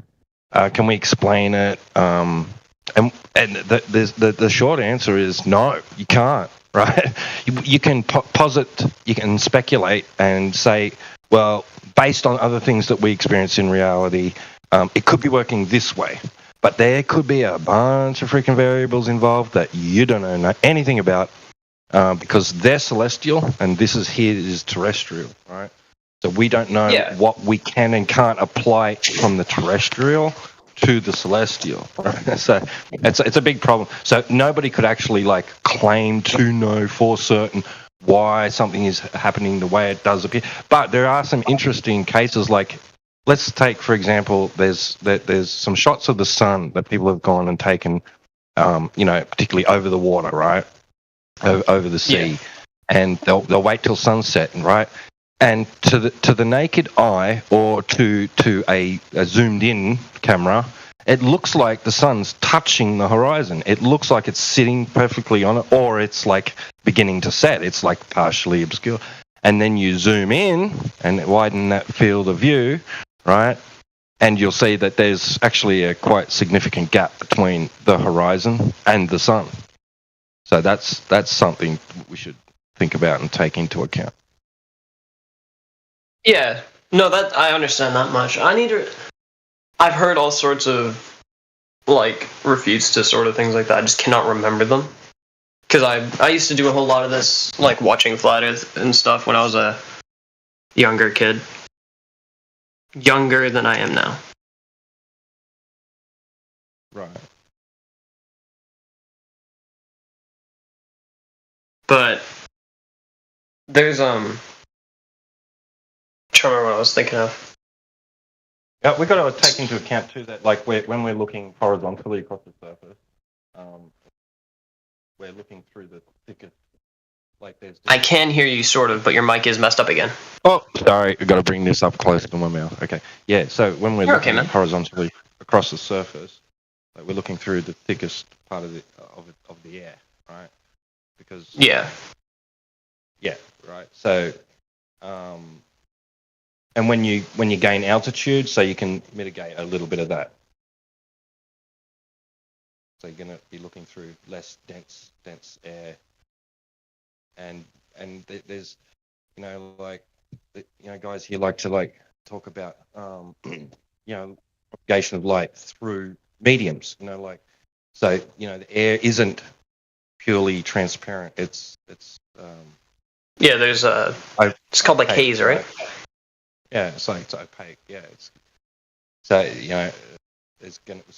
but without knowing exactly, details about the sun, but we can put that in there as we can talk about, we can talk and think about things. Your mic. Light propagation through certain medium densities, and also the the inverse square law of light and all that sort of stuff too. So. Square law of light. I've heard of that. I need to remember that. All that can be having an effect on what we're seeing. Right. There's a bunch of stuff. Angular resolution, what Heretic talked about, et cetera, et cetera. Yeah. The thing with whenever I'm talking to these people, albeit we different opinions, we all studied the same thing, and you guys just know more about it than I do. And it's actually really educating to hear it from you guys, because you guys do understand physics really well. And you've come to a different conclusion than others. Doesn't make it there's nothing wrong. But it's super helpful to learn for me. Whenever you bring up things with space, how you can explain it in other ways. Because the reason I'll never argue with anyone on their beliefs when it comes to space is because you can't convince someone unless you were to argue with them from the ground up. Right? Because if they don't believe in a very specific portion of space, there's so much layers to the math that proves it, the math and science, that you have to be highly qualified to teach someone or talk to them about that. Which is my goal. I mean, I'm going to be an astrophysicist when I'm older, but I understand what you're saying with the stuff. It is really enlightening to hear what you guys say. Especially, I don't remember his name. It was Indigo or something. Indio. Crazy about Indio. I've seen him here since I was 12 years old. I used to be in the YouTube chat. How far along are you on your way to being an astrophysicist? Well, 17, I'm still in high school. But oh, okay. I look into it time to time.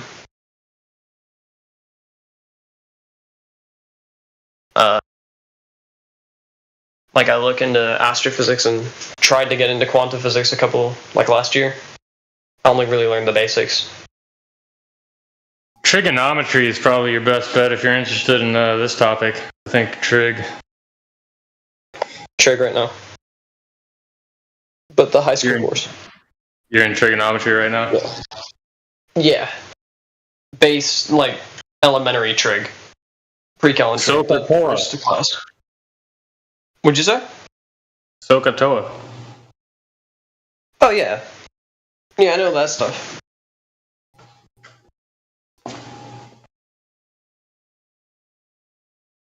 One thing I've noticed when it comes to, flat earthers and things is that one thing you need to have, at least at all times, is experiments on mind. You should listen to this VC and take down notes when you hear a good argument going on, and then bring it to your teacher. see what they say about it.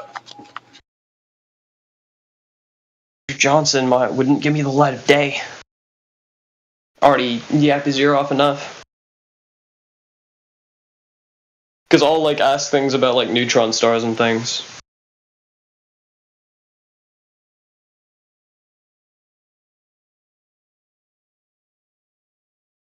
Oh, how's chat going? I haven't checked it in a second. Oh, I see. Oh, wait, if that's what you guys were talking about with like the sun looking so much further, I believe that would probably be the corona of the sun. Because the further you zoom in, the less visible the corona becomes.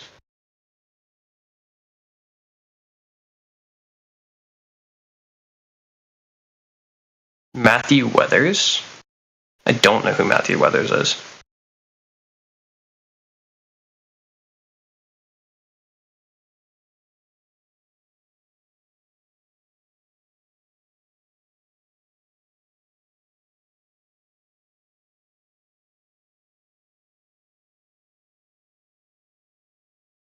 So, I'm assuming with every video that comes with like astronauts in a space station, the assumption for people is like they're in a plane, like the freefall thing, freefall simulations. Green screen. It's fake. Green screen? Yeah, green screen. And they use with the other explanation is augmented reality. You know, when they're like playing around with little objects, like making them spin. That's augmented reality. Yeah. That's augmented reality. You can do it practically. Do what practically? You can do that practically. Simulate less, like the lack of gravity. Yeah, but that wouldn't be practical for broadcast, because then you got to take that big plane up, you got to drop the plane, you got to do all. They're not going to do that. If they're going to fake it, they're going to put it in a studio. They're not going to go take a plane up every time they need a fake gravity. That'd be ridiculous. Fair. That's incredibly expensive. Yeah. Still something I would love to try, though. They're just going to use a green screen and some trickery.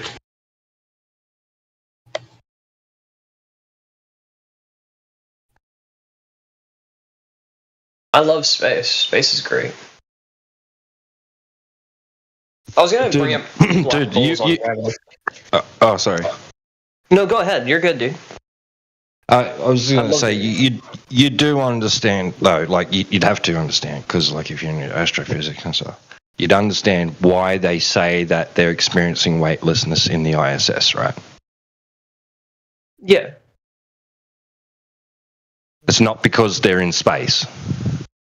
It's because they're constantly falling, is it not? Free fall? Right. So because like I've even heard an astronaut in an interview years ago, right, talk about this and say, oh, people have this misconception, like they think they just have to go up and they start floating around. It doesn't work like that. And he explained it all. And he says, actually, if the ISS was like not in free fall, if it was just like still, you'd be on the floor of whatever part is facing the Earth, right? You'd be, right. So the gravity up there, like in the globe narrative, right? The gravity force isn't that much significantly much different to being on the ground. Yeah, because humans are a rather large object, and the ISS is actually incredibly close to the globe. Well, in terms of space. Right, in astronomical terms, right. It's like Neil deGrasse Tyson says, like you're only like 3 millimeters above this beach ball, right?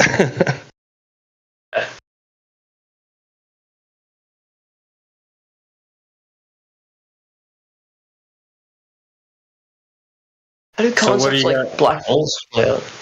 Oh, wait, go on. What do you got to say about the air pressure next to a vacuum? Oh, I was explaining that with just gravity, general relativity's theory of gravity. Yeah, which is a basic response. It's a pretty basic response. But if you want to like talk about it and see how far I get, I'm sure you're a bit more educated than me on this. No, I always usually think about it as like a semi-permeable container gas.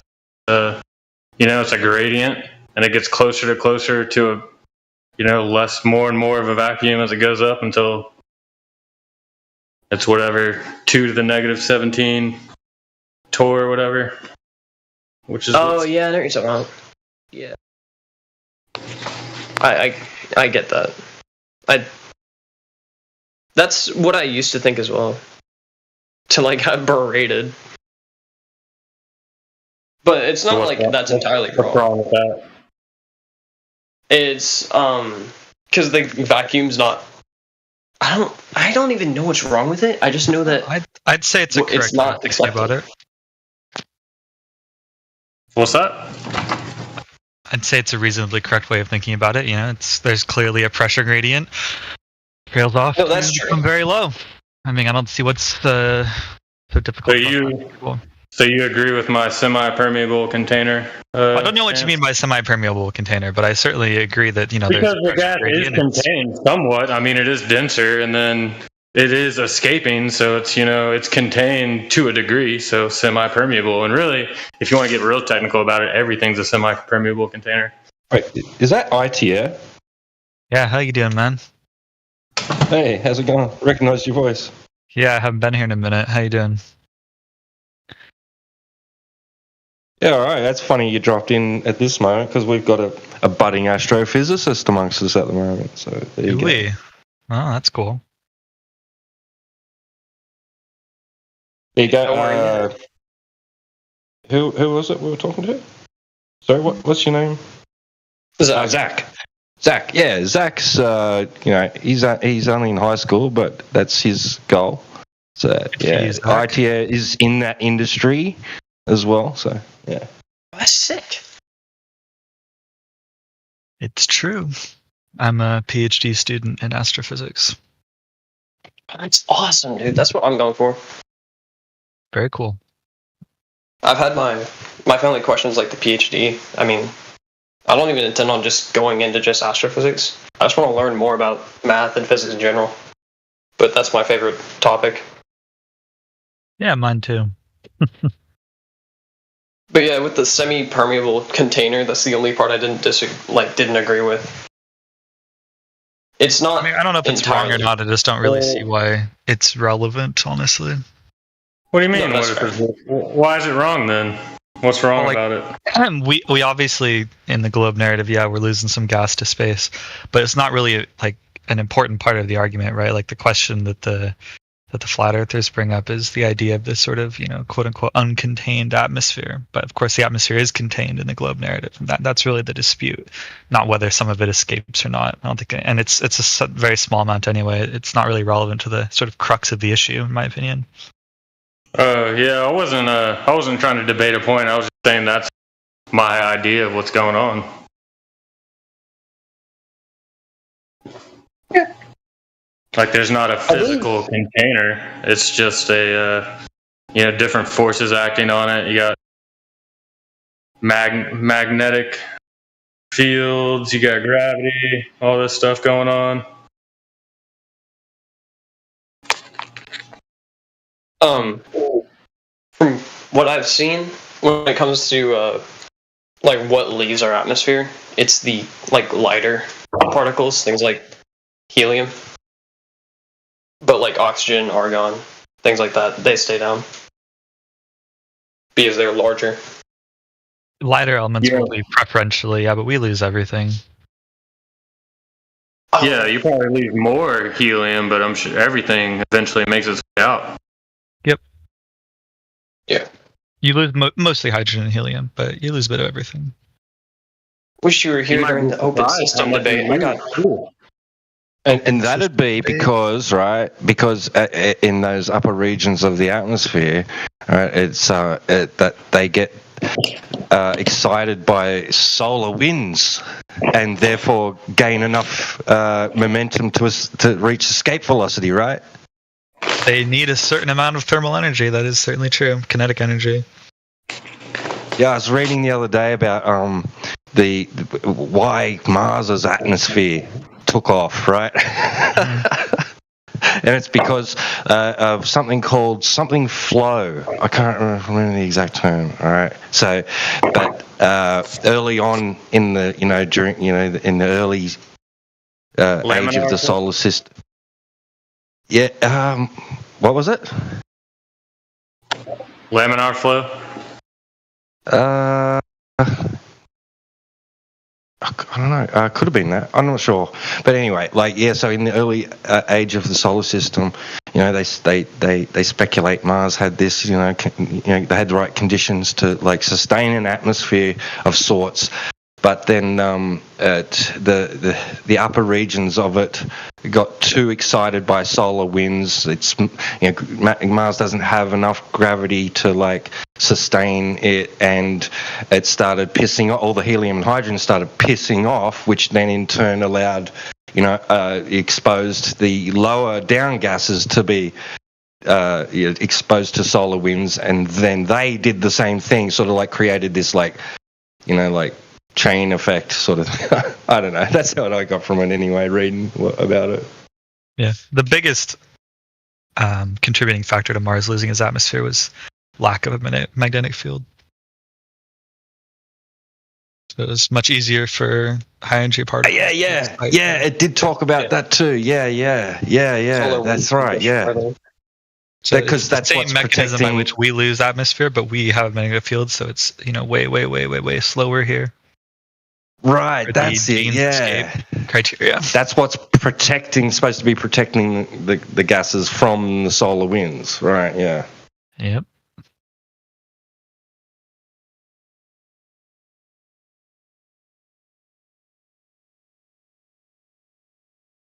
Oh, Iter. How do I pronounce your name? Iter. I say it Iter, but you can do whatever you want. It doesn't really bother me. You see what I am not posted in the chat. Okay, yeah. Yeah, I don't think that's explainable. You don't think that's explainable? What do you mean by that? No. That's concrete proof. Oh, I see. It's over. It's over for us. Yeah, I can't win this. Well, pack it up, boys. No, I got really messed up whenever they were talking about open systems, because there was just too much laws and shit that I just don't know. Well, that's a common strategy here, overwhelm people with jargon. Yeah, I just said, please use simpler words. I'm not out of high school yet. Open system is now jargon, if globe. Talking about the laws of thermodynamics to a high schooler could be considered jargon, yeah, bro. Someone who hasn't learned about these things, right? Then you're just sort of, you're telling them, well, you don't know this, but you got to trust me, and I'm telling you that it doesn't work. And what is someone supposed to say to that, right? How is someone who's never studied this expected to refute that in any way? He knows it. Let's see here. This ain't a test, okay? Can energy be created nor destroyed? No. Can does hot go to cold? Does high go to low? Yeah. Can anything reach absolute zero where it ceases all movement?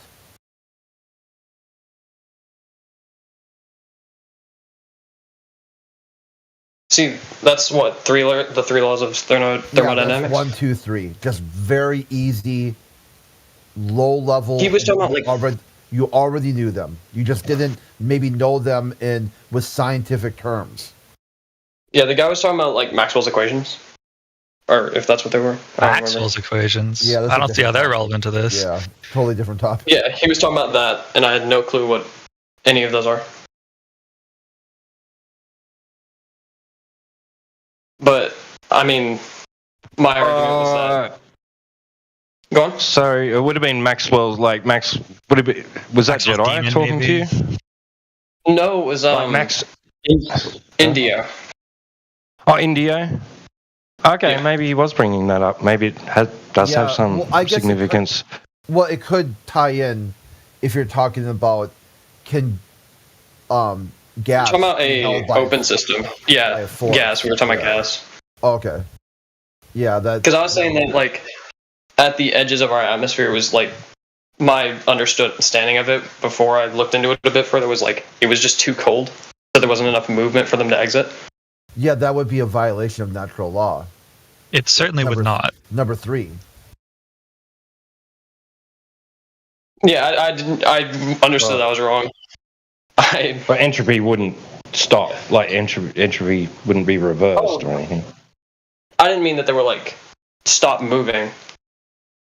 I just thought that they were like not leaving quick enough, like still being pulled down by gravity, so they weren't like didn't have enough energy to exit. Ah, okay. Right, yeah. And he's correct. But of course, the velocity distribution in particles is governed by the Maxwell-Boltzmann equation. So there is a distribution, right? There are higher and lower velocity particles for a gas of a sort of measured temperature. Right. So when we're talking about Mars, right? The thing is, so you've got multiple variables with your containment, right? Your restriction of volume, right? Because it's not just gravity, right? It's also this magnetic field and all this other stuff, right? Sure. I mean, the magnetic field is not directly related. It just controls the magnitude of the forcing function, essentially.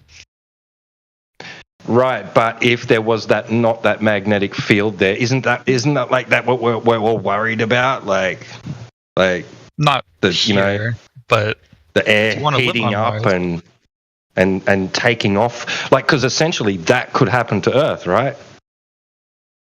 It may eventually happen to Earth in a couple billion years, but we have a very different core than Mars does.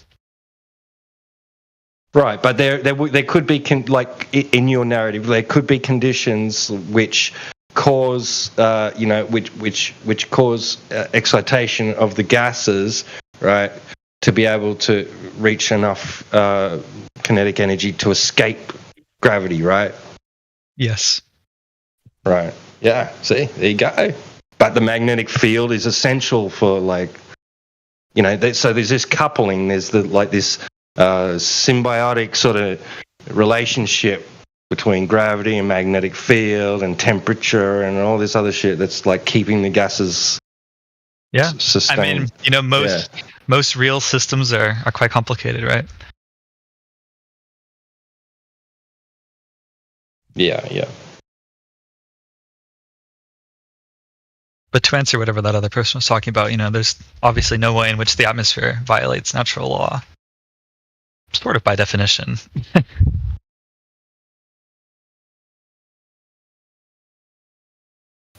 Just on its face. Atmo, meaning gas. Sphere, meaning shape.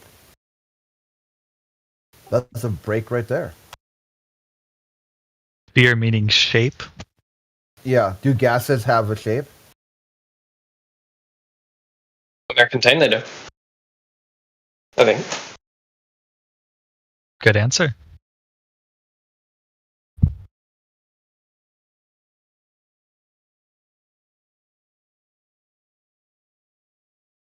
You've also got to consider the gravitational effects of other bodies, too, like the moon. The moon apparently causes atmospheric tides. I can see that, yeah. Well, if they claim it's affecting water, why wouldn't it be affecting the bodies of gas surrounding us too, right? True. That's a good point.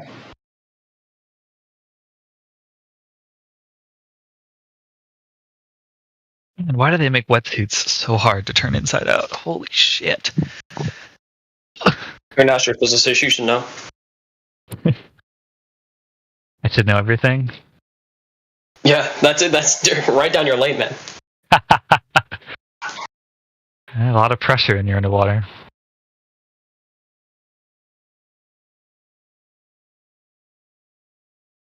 What are some of the practical fields that Astro do? Like what sort of companies are scouting the astrophysicists that are in coming my out? undergraduate class, a lot of us got scouted by Google, Facebook, Amazon because there's really big data science. I mean, we have Like the tools we're given essentially are, working with large data sets, solving problems, that kind of stuff. They like it apparently.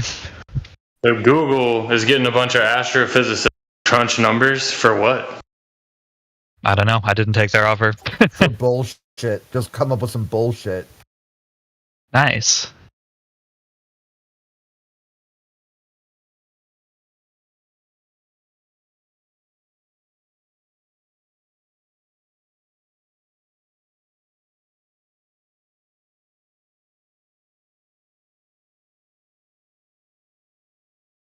There used to be an astrophysics guy who came around and eventually got him to answer some questions. Because, at first it was like, I'm an astrophysicist, so? Well, the Earth's a globe. Okay, so? Why do I care what you think? Well, I'm an astrophysicist. So you're just going to tell me. You're going to tell me what for, are you? And then eventually he's like, okay, yeah, I suppose that's kind of stupid. I should probably explain this shit and then give you a reason to think it. Then after talking to him, he decides to say that, yeah, all of it's interpretation. It's 51%, the Earth is a globe, but the same information could be interpreted many different ways. And then the globalists started calling him like, you faker. No astrophysicist would have any doubt in their mind of this stuff. It'd be over 100% sure. They'd have proof stacked upon proof that there would be no way. Like, how dare you say 51%? It's all interpretation. He's like, no, really, guys. Things can be interpreted many different ways. There's like there's also interpretations that haven't been figured out yet. And they're like, this guy's a liar. Seize him. The flat earther's like, wait, hold on, dude. Like, geez, like as soon as he says something you don't want to hear, suddenly now he's a phony.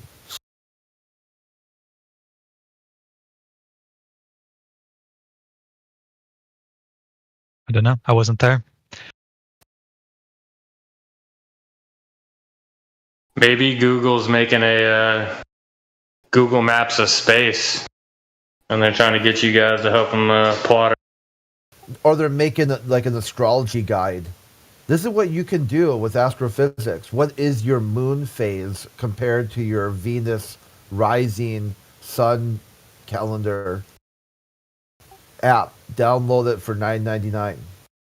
Yeah, they are trying to put a lot of feminine energy into the worlds and start putting us all into that too. This was made with undergraduate astrophysicists from some of the most prestigious colleges around America. You're like, huh.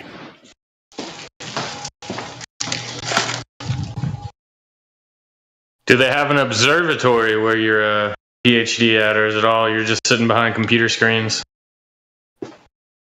Or they got a telescope? I came to where I'm doing my PhD specifically because of the telescopes that they have. Oh, nice. As an astrophysicist, what exactly do you do?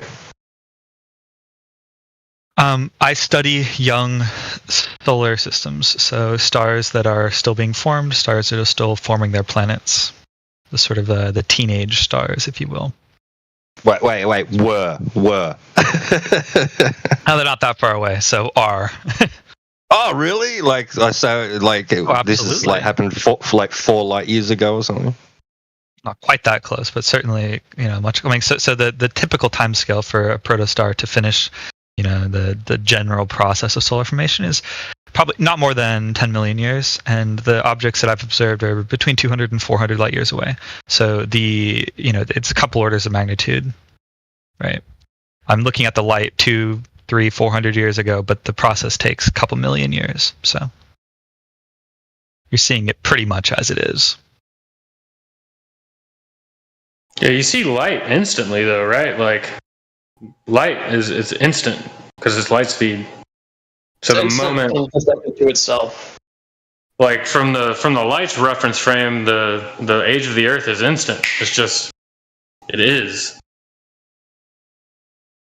In a certain sense, but we're not light, so that's not relevant to us. Yeah. Well, it's relevant to how we see it, right? Like when you're it's trying to say like how long ago did this star form? How Light long is it travels taking? fast, but not infinitely fast. Well, yeah, no, there's just speed to it. There's a value. Right. So not, as you said, instant.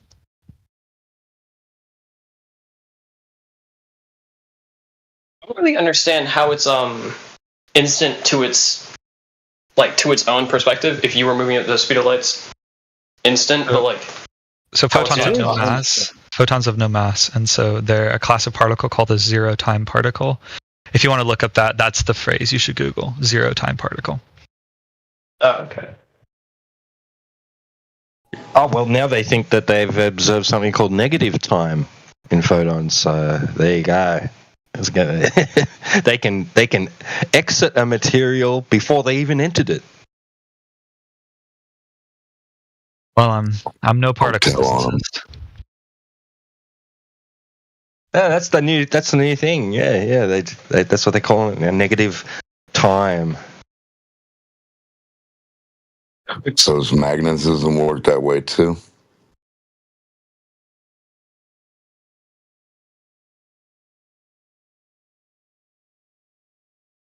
Yo, how the fuck do magnets work? Who knows, man? Loaded question. Yeah, it's a loaded question off a loaded magnet. So you got some iron, and they got little electrons spinning in them, but some iron, all the electrons spin in the same way, and they line up. And when they line up, attract and repel. But if you heat it up, it smushes them all around, gibbles it all around, and it loses it. Sort of. I don't really get it that much, but that's to my extent. Yeah.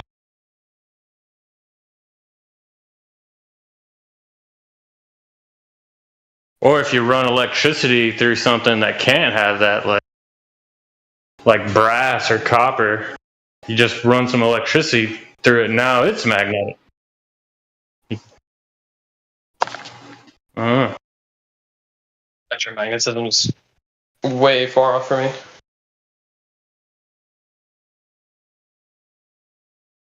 To be fair, most things are.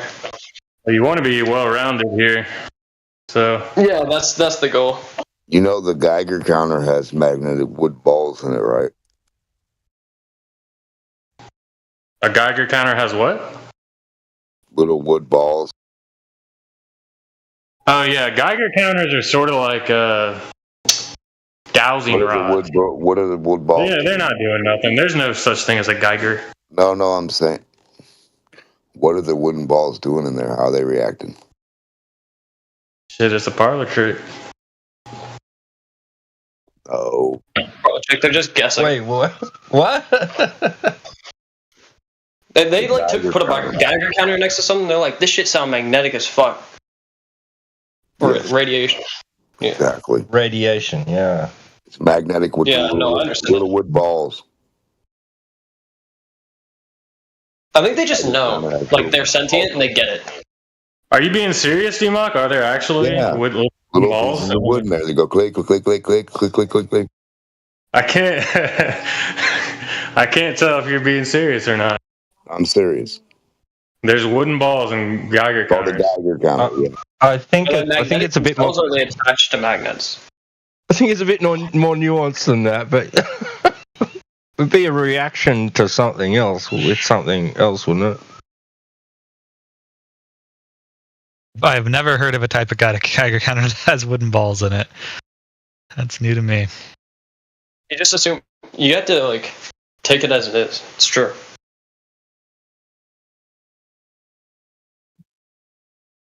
Maybe it's like a special kind of wood, and that wood heats up or reacts with radiation in a certain way. And the Geiger counter. I mean, the reason it's called a Geiger counter is because there's a device called a Geiger-Müller tube that, this is like the core of the device, right? This is how they all work. What is it? What's that? What's a Geiger-Müller tube? It's like you have a tube, you have ionized gas in it. You have neutral gas in it, inert gas, and then you apply high voltage to it. And then when ionizing radiation comes in, it changes the charge on the outside of the tube, and they can detect it. This is why it clicks every time. Oh yeah, that's the little clicky noise, huh?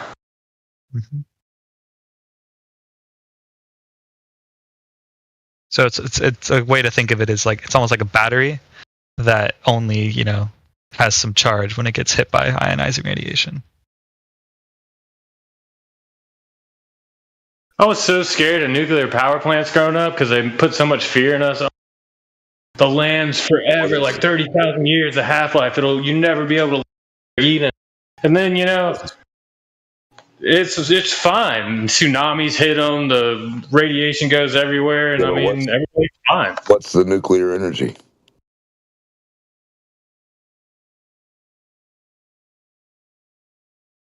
Like the fusion, what is it? What are they fusing? Uranium. They take a hot uranium. Rock. They take a uranium and they put it in a little vortex and spin it, and then they take the lighter ones, and they take that and they use that. So a hot rock.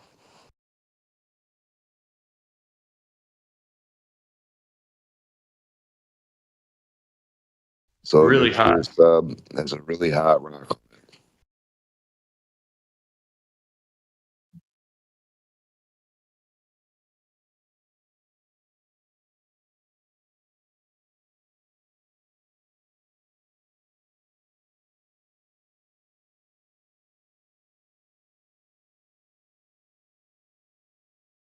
I learned so much shit by listening to this channel. That's actually so real, dude.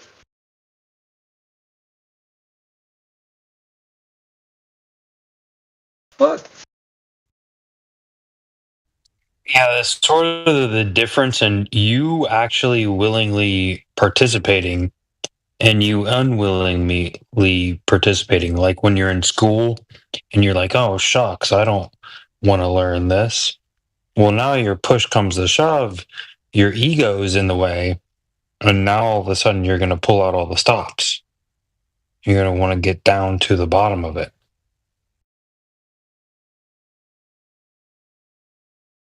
Me? Yeah, simply just because now you have a willingness to learn. And it's good for you. This is a positive thing. Yeah. I love going out of my way to learn these things. It's just that I need to learn the basics to understand the things that I've learned up to this point. Yeah, maybe you'll find out through the basics that you didn't learn shit. Maybe you learned a lot of fairy tales. Well, maybe you learned things that won't be advantageous to the other things that maybe you want to debate about. Man, if you want some good advice, Zach, go build stuff. Get your hands dirty. Build things. Work on cars. Working on trucks. Yeah, sure. Everybody should do something like that. Like build a model. I think that's the best way to learn. It's just like general education. It makes everything come easier. Love to do, honestly. Just don't have the materials. And also get out there and make some mistakes. Make some mistakes. My dad and I are going to build a pull-up bar. That's pretty close. What kind of mistakes do you think you and your dad are going to pull out on the pull-up bar? Weak wood, it's going to break.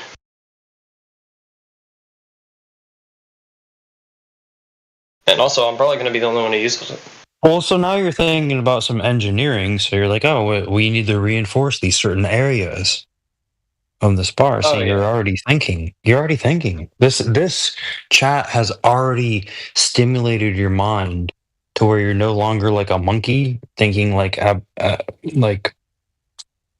animalistic thoughts, to where you're actually trying to organize the functions of your emergent properties.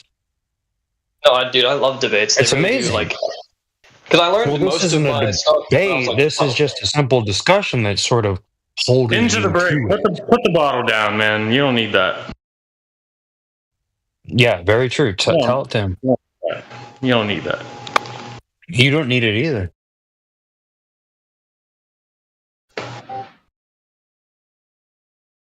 Who joined?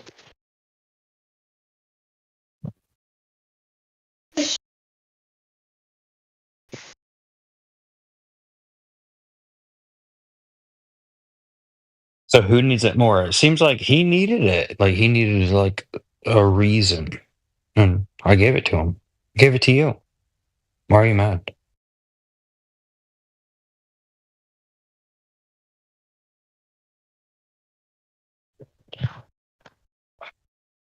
Sorry.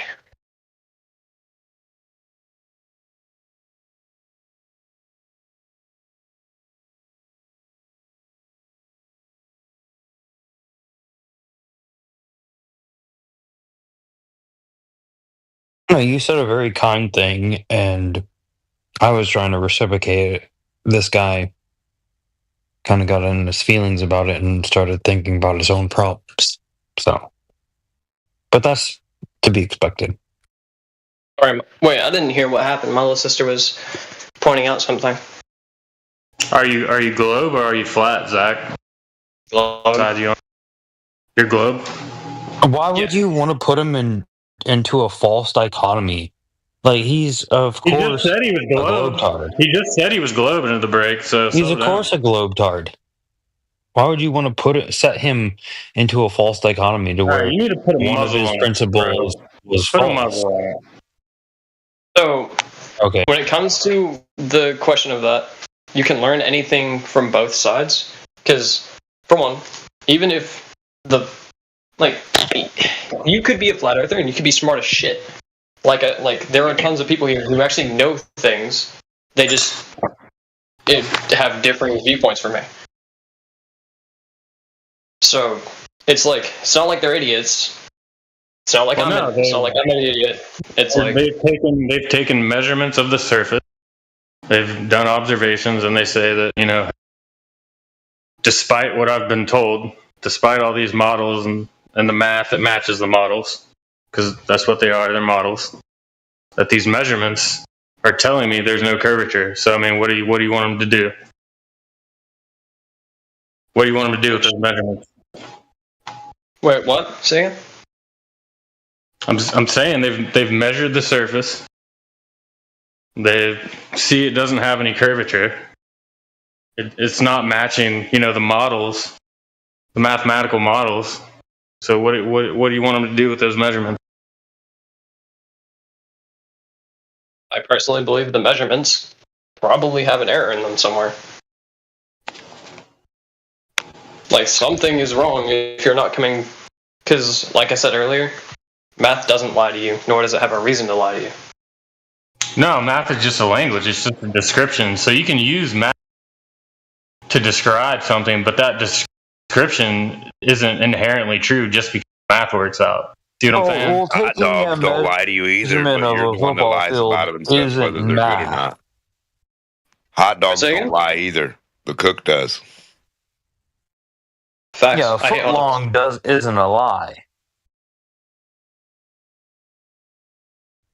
Yeah. But yeah, a hot dog isn't math. One hot dog, that's not math. Like you're after the fact of the hot dog being, now you're trying to describe some arbitrary language to quantify it, right? And so a football field isn't the sums of its parts, or it is the sums of its parts, but it isn't a single one of its parts. Right? The football field is not the yardstick. Yeah.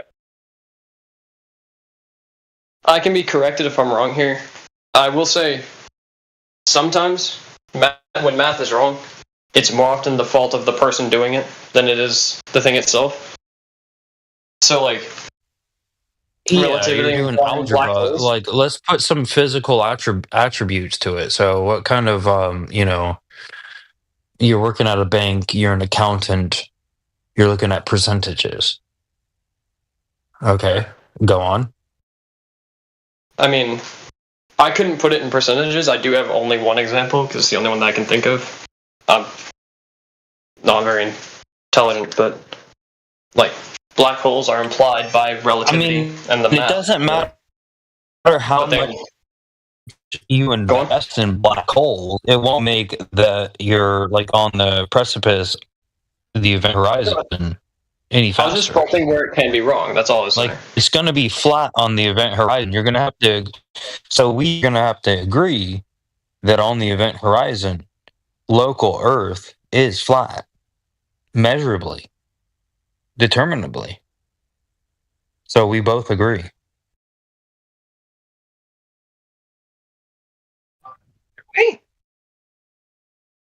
Oh yeah. It's quite accepted that for all intents and purposes, you can treat the surface of liquid, particularly at rest, as horizontal, and it has practical use, right? Yeah. I mean, right. So just quickly. So for just an example of practical use, you can use the surface of liquid at rest in order to establish that one thing is at the same or a different elevation to another thing in a straight line. You can. Yep. I mean, liquids. Yes, you can, and you probably should, and you must. Liquids at rest will form a horizontal, but like that's horizontal. What is it called? Surface? Yeah. That's not always true, because it's not always. Well, horizontal. no, horizontal is true. Like Wait, say that again? Flat is synonymous with just flat is synonymous with true. So horizontal is just true. Well, okay. Would you say that parallel to the horizon? A droplet of water on a table has a curved surface. Is it horizontal? Yeah. Is it flat? No, it's sitting on a horizontal surface. If you're at tension, you're not relaxed. Yes. Right, so there's other factors involved which are preventing that droplet from doing what it would do if it was if it was like a larger body of water, right? Yeah. Yeah. I'm curious. So, are we talking? Are you using this as a proof Just to a put a pin in the water, and it'll seek rest. It'll go to rest, and then we'll have much smaller droplets. Yeah. Right? If you were to put a tiny, tiny little sphere in that water. Well, let's just say we put the dome on the coin and of the water and the surface tension. Like, so you understand that water is under tension. It is wanting to burst forth. Yeah. There's something called surface tension. Yeah, there is surface So tension. that's water not at rest. So if we were to put many of those drops into like a bathtub, now are we talking about the surface tension? Now we would be talking about like how like maybe plants are lapping up the liquids and bringing the liquid up to their leaves. Now we're not talking about the surface tension like you were talking about. Now we're looking about crepuscular functions. I have no idea what that means. So we're using liquid to scale a little bit. And we're wondering, is the liquid or is it Sorry, you're lagging. Repeat this.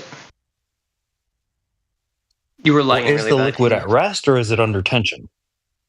Whenever it's like liquid in a at rest or is it under tension?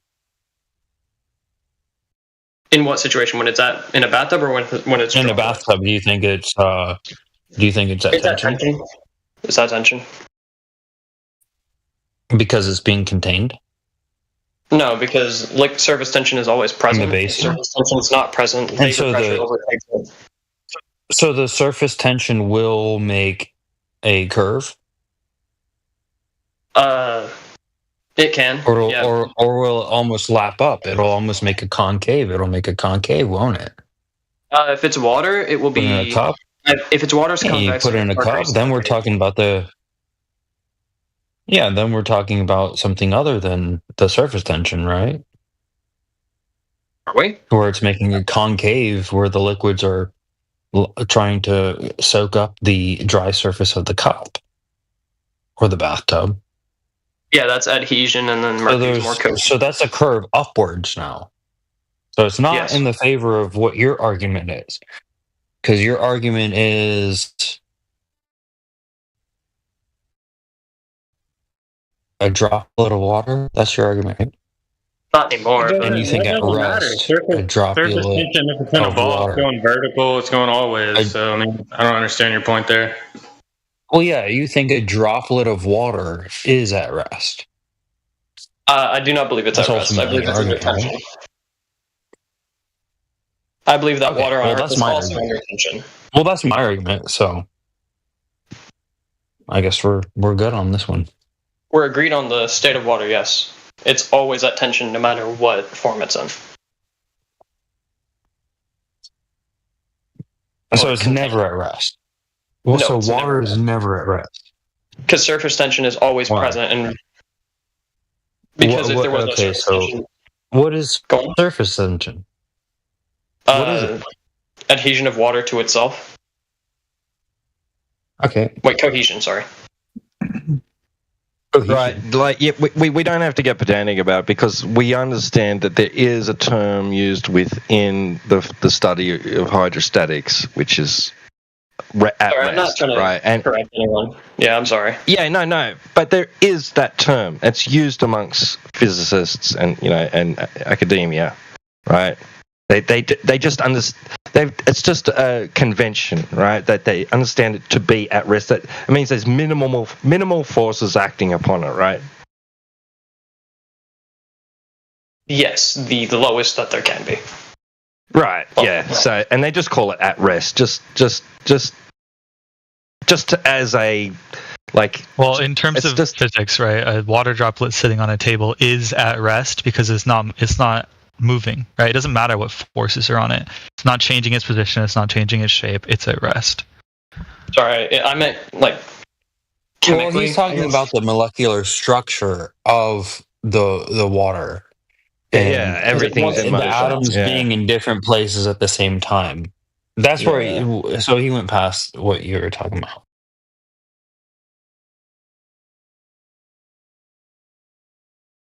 No, So we're not talking about like droplets of water. We're obviously talking about significantly larger bodies of water and the surface thereof, right? When it's at rest. Yeah.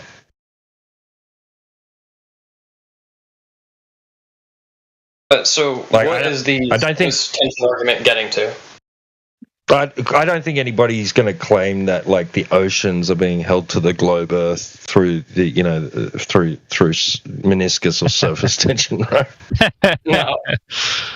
I'm sure somebody has, man. Sometime. I've heard some crazy shit in here. You gotta understand, it's stuck to the Earth. It can't leave. It's. Well, stuck. I mean, are you talking surface tension? No, I was joking. You're talking. I went out and I taped the oceans to the Earth, so yeah, they can't go anywhere. Sorry, guys. I put a little lid on it. Yeah. Hey, you bunch. Have you guys seen water bottles?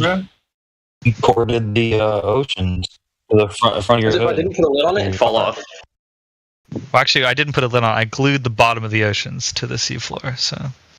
And because water stuck to itself and it stuck to the glue.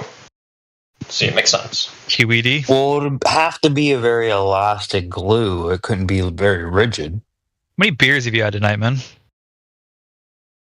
That's wild. Does that make the glues like in rigidness of That wasn't relevant to that. Just curious. Does it make sense to you? No, it is relevant. It's like, no, I haven't sniffed much glue.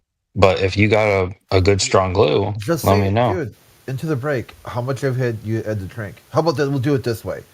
Let's do a scientific. 1 beer, 2 beer. No, hold on. I just saw this. At least 1 gallon of water. The beers. Okay, it was hold on, Maticus, give right? Crit the floor for a sec. You're the one asking. No, I was not. I was just saying, what are you using to cancel out the beers? It was just a joke. Who was talking about how many beers into the drink has had? That was me. Oh, okay. Yeah, you're good. Okay, so let's do this. You're a scientist, astrophysicist. Based on your training and expertise, you are an alcohol whisperer. How many do you predict, using your understanding of science and the scientific method, Sun is in Sagittarius, so I'm going with 5 beers. Well, okay, I thought I was going to have Into the Break whisper me the answer. That way he couldn't change it. But it was a lot more than 5. Oh, how many more than 5? Are you into your 6th break? Yeah, this is at least infinite. Well, like I'm basically being the drinks. Like, how many drinks have you had? Probably 3 martinis. 6. Are you gay, bro? Only girls drink martinis. and 3 martinis and 3 pipefuls. Hey, gay people and the mafia, right? I've seen The Simpsons, right? They drank with martinis. They're pretty butch fellas, right? Gay people and the mafia.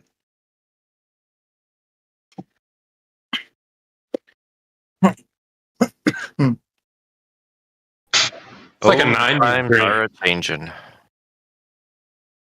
Yeah, if I was over the limit, it would be much easier for these convicts to escape. Yep, you got it the second time.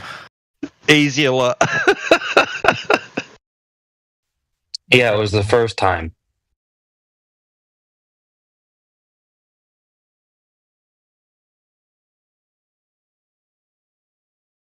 And imagine what a disaster it'd be if we didn't glue the sea to the floor.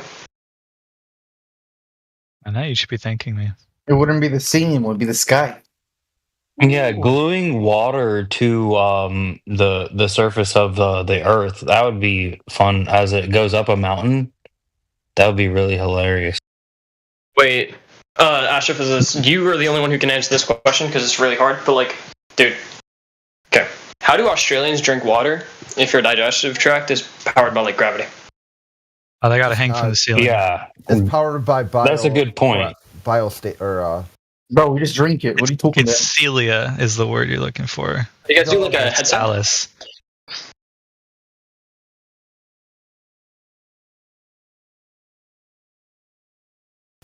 No, it's not Celia. It's like another pertussis or something like that. But Peristalsis. There we go. Yeah, that's it. If I recall correctly. Yeah, that's peristalsis, something like that. Anyway. Yeah, it's like just the way like your body moves as a sort of like propels things through it. Yeah. Oh, I meant really. I think it's just the esophagus that doesn't have something like that. Is that what like helps the emperor penguins like process the vape that's like in the air of their fragile ecosystem? Yeah. Dude, you would not believe how many penguins I catch vaping. It's ridiculous. Yeah, it's like penguin bait, isn't it? They smell the sweet nectar in the air, and they're just.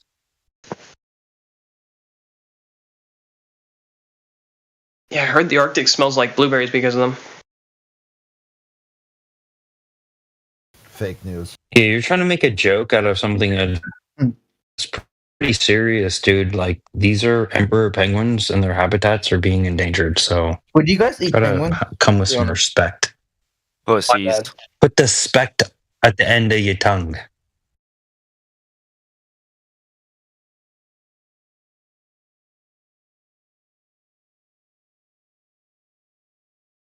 No, but wait, where was the surface tension like thing going?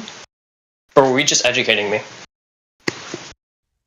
It was just it's like it was an equivocation fallacy because the surface tension of a couple of drops of water on a coin isn't the same as a bathtub cup of water, a thimble of water.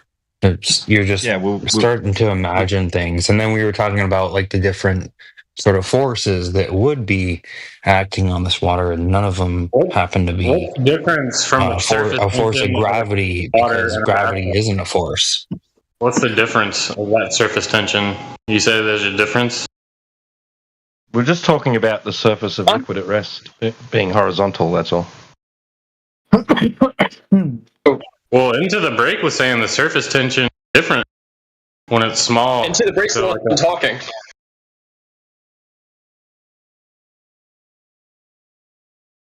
Mush?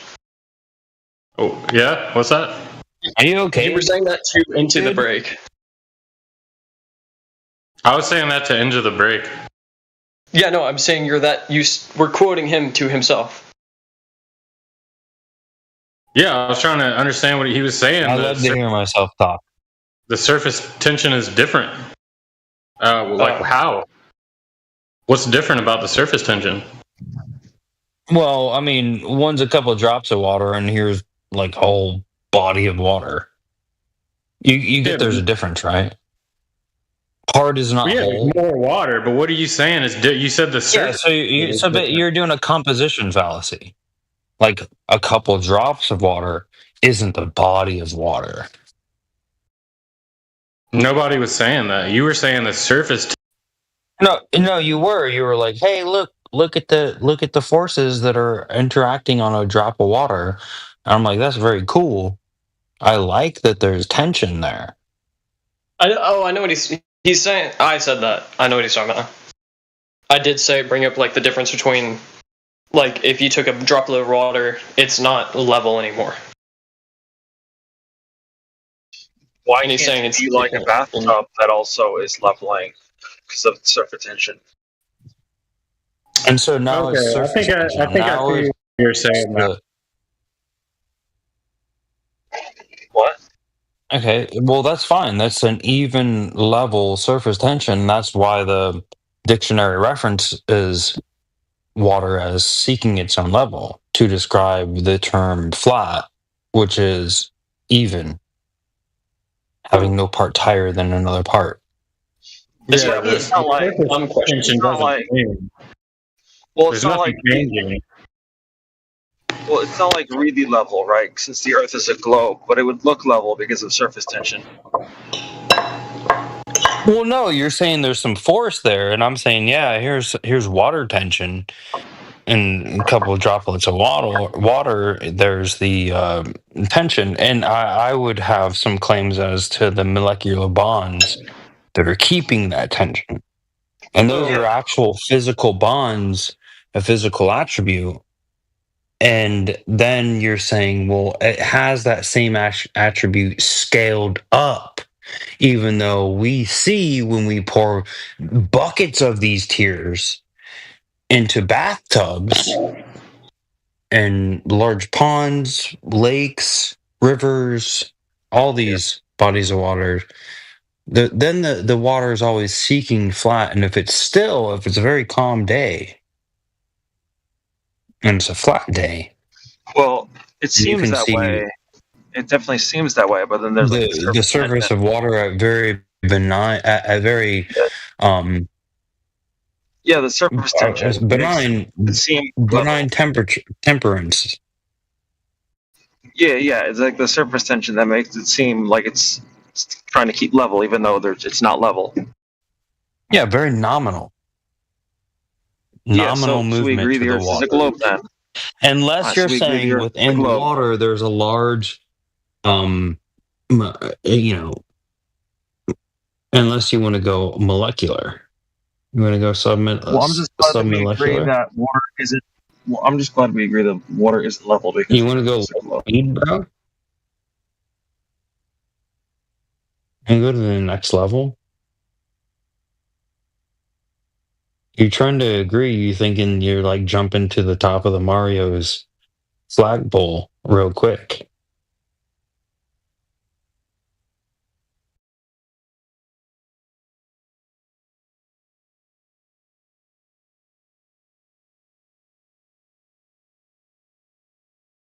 So wait, you don't believe gravity is a force, correct? Why would we? Have you seen it from scratch make any balls? Yeah, and it's like, you shouldn't believe that. No, like, Einstein perished unable to rectify unified field theory. So the best you have is relativity. And that's a joke. Well, I need to phone a friend because I don't know what union field theory is. Yeah, phone a friend. Phone a friend and prove yourself wrong in the very act of you phoning a friend. Is gravity like Ronald and committing to? Taylor, they're bullying me. Okay, regardless, that was a joke. Einstein and union field theory. That was all. Gravity, field theory, or what? Yeah, unified. Unified. Yeah, sorry.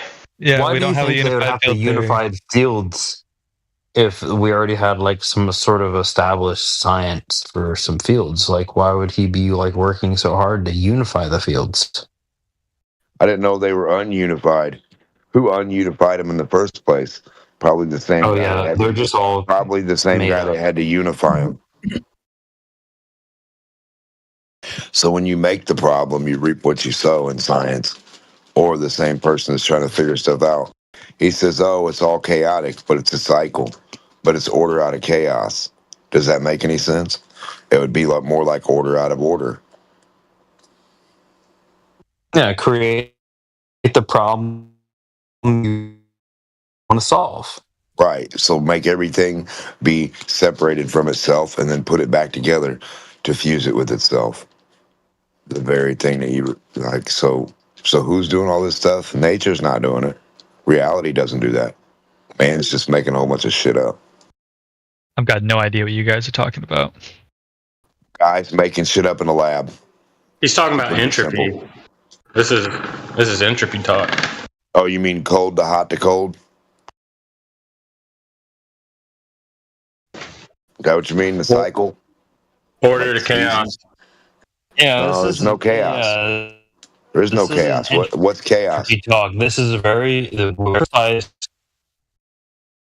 Where is chaos in a cycle? Tell me. We're in the chaos right. No, you're not. You're in your mind. Where is chaos? Lord, what a useless conversation. Where is chaos in a cycle? Who said that? Well, I mean, if you think our emergent properties for describing certain terminology is chaos, then you should describe which terminology and why is it chaotic. Why don't you just do that instead of just being upset? It's okay. We've trailed so far off. It is okay.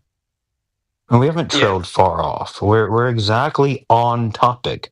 The topic is what you want to talk about. Do you not want to talk about this? No, we're fine.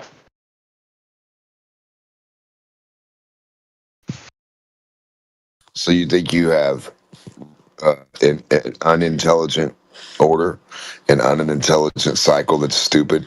It's like but then it does stuff that makes sense? Nah. It either makes sense or it don't. So it either works together or it don't. There ain't no not working together. There ain't no solving no theory of stuff. That's stupid. Chaos doesn't exist. Where at? Where does it exist in 9 months for a baby to be born? Where's the chaos? What? Doesn't happen the same way? Yeah, where's the chaos with you measuring a cup of water?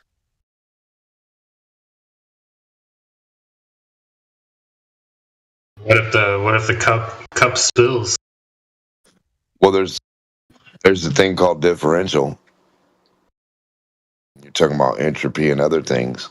Stuff happens. Well, there's no chaos in you measuring a cup of water. Now you're coming up with like, oh, what if it spills? What if an alien race comes and completely like evaporates water and puts the earth in a vacuum? And what if the aliens put the earth in a vacuum and then the water just evaporates right out of your kettle before you could have your tea? What about then? I'd be pretty pissed. I want my tea.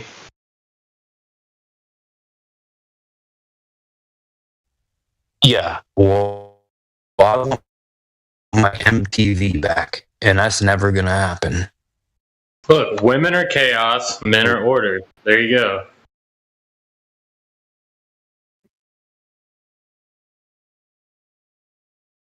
No, but like, where are all the flat Earth retards? Who said that? Actually, I represent a few of them. So I represent them. They're actually globetards, but don't let them know too quick. You sound like you can't even form a coherent thought. Oh, is that what it sounds like?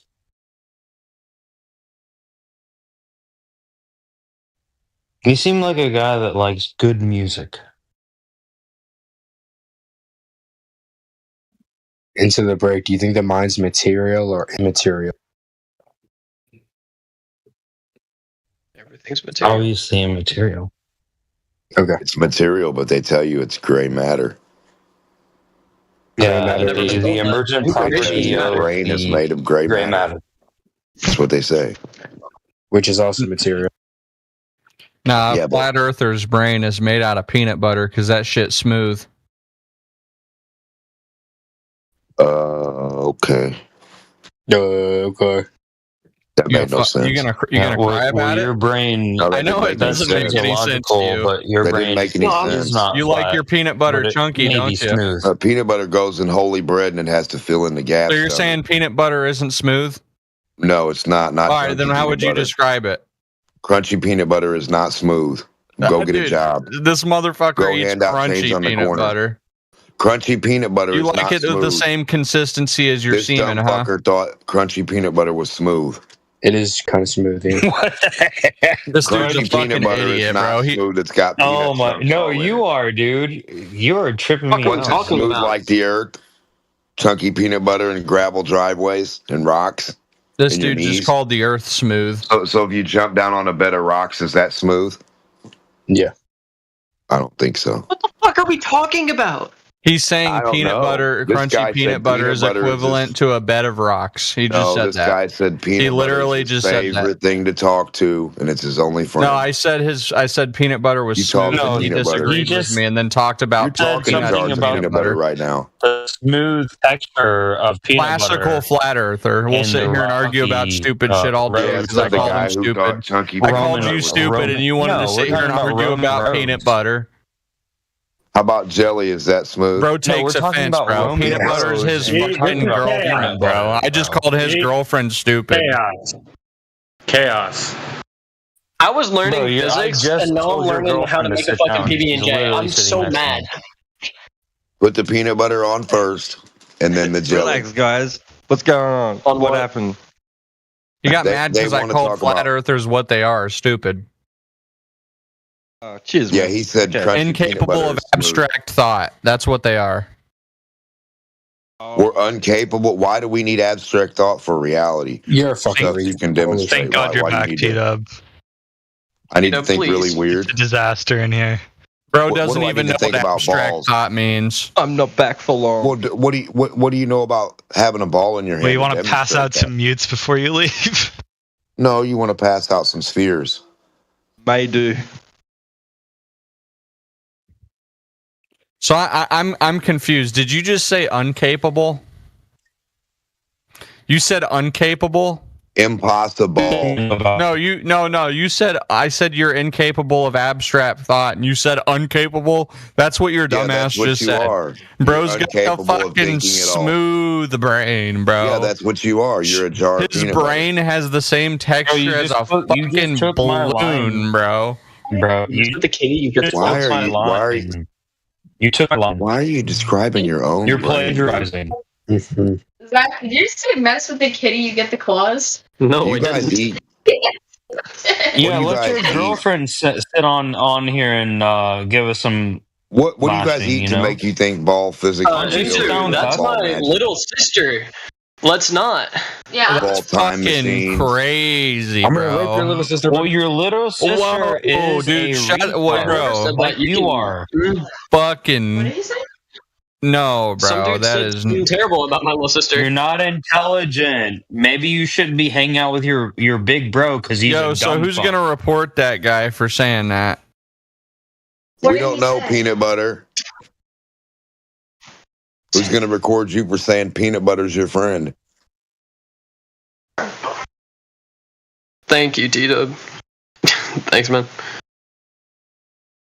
Democh, All right. did you discover you're socially inept, if you don't mind me asking? Wait, who? What don't you know about balls? Do you not understand the question? What'd you say? I said, when did you discover you were socially inept, if you don't mind me asking? When people didn't know what ball physics were, and I couldn't go find out about any from any ball professor who did any ball physics on anything or practice any ball elevation. When I became inept is when a globe doesn't have elevation that any glober can prove with their own hands up close and personal. So when did you become unable to prove that you live on a ball and how a ball works?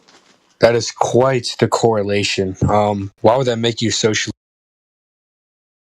Because usually when people are dumb and not a part of reality, something's wrong with them.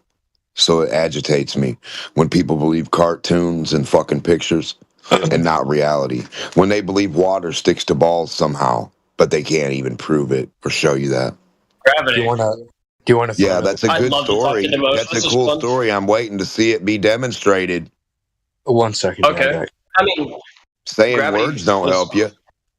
Gravity is really difficult to demonstrate on a small scale for me. Yeah, gravity sounds like expecto patronum, right? Harry Potter. No. Gravity. No, I'm curious. I'm not going to just toss gravity in your face, man. But what is how gravity? can you prove gravity wrong? Prove it wrong. I've never seen gravity make anything from scratch. All right, I might be wrong here. Doing my best, but so have you seen gravity make a sphere out of something? When can you and I go let gravity do its work? No. When can you and I watch gravity do something? Not you and me. When can we watch gravity make a sphere out of what? You don't have to sit there and watch it, dumbass. Come on now. Yeah, I think you do, dumb fuck. In order to watch an actual natural fucking thing occur, to notice anything, you have to notice it, stupid fuck. You don't make it up. You think fossils exist? You don't say Superman's around flying just because you hope so. You think gravity's not flying around like Superman because you hope so? You think fossils never existed because nobody observed your entire existence? Superman gravity. Do you think yank your plane back like a dog chain? Do you think fossils? Where's dog chain gravity, bubblegum gravity? This guy's like terrified of. I don't know. Do you think fossils exist? Yes or no? Why do you keep worrying about religions and what people believe? Why don't you just demonstrate some truths or proof? Right. If you guys are on track, what are you on track with? Just asking dumb questions? Okay. A stupid question is proof of a globe. Demosh, you can watch gravity, like you can toss a satellite into orbit. So I want to see gravity make a ball out of gas or water.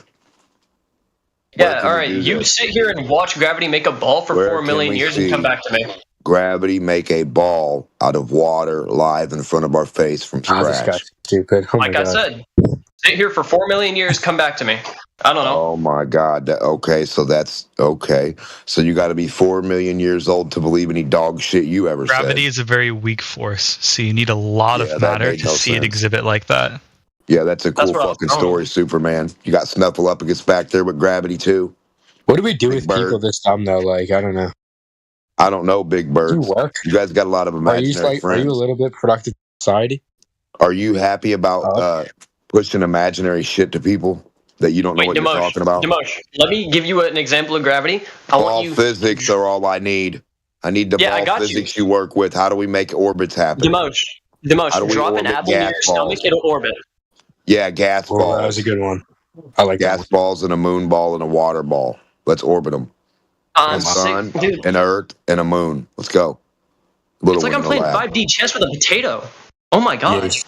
So you don't know what an orbit is or the mechanics, and you could never demonstrate I do know what an orbit is. What? What are you talking about? Let's produce an orbit. Space boys, mechanical boys, math guys. Produce an orbit? In a lab. Ball physics. How do we get them working? Oh, you can produce an orbit. Why does gravity stop in a lab? It doesn't stop. Why does gravity stop when your mouth opens? As was literally just so gravity stops working as soon as your mouth opens, right?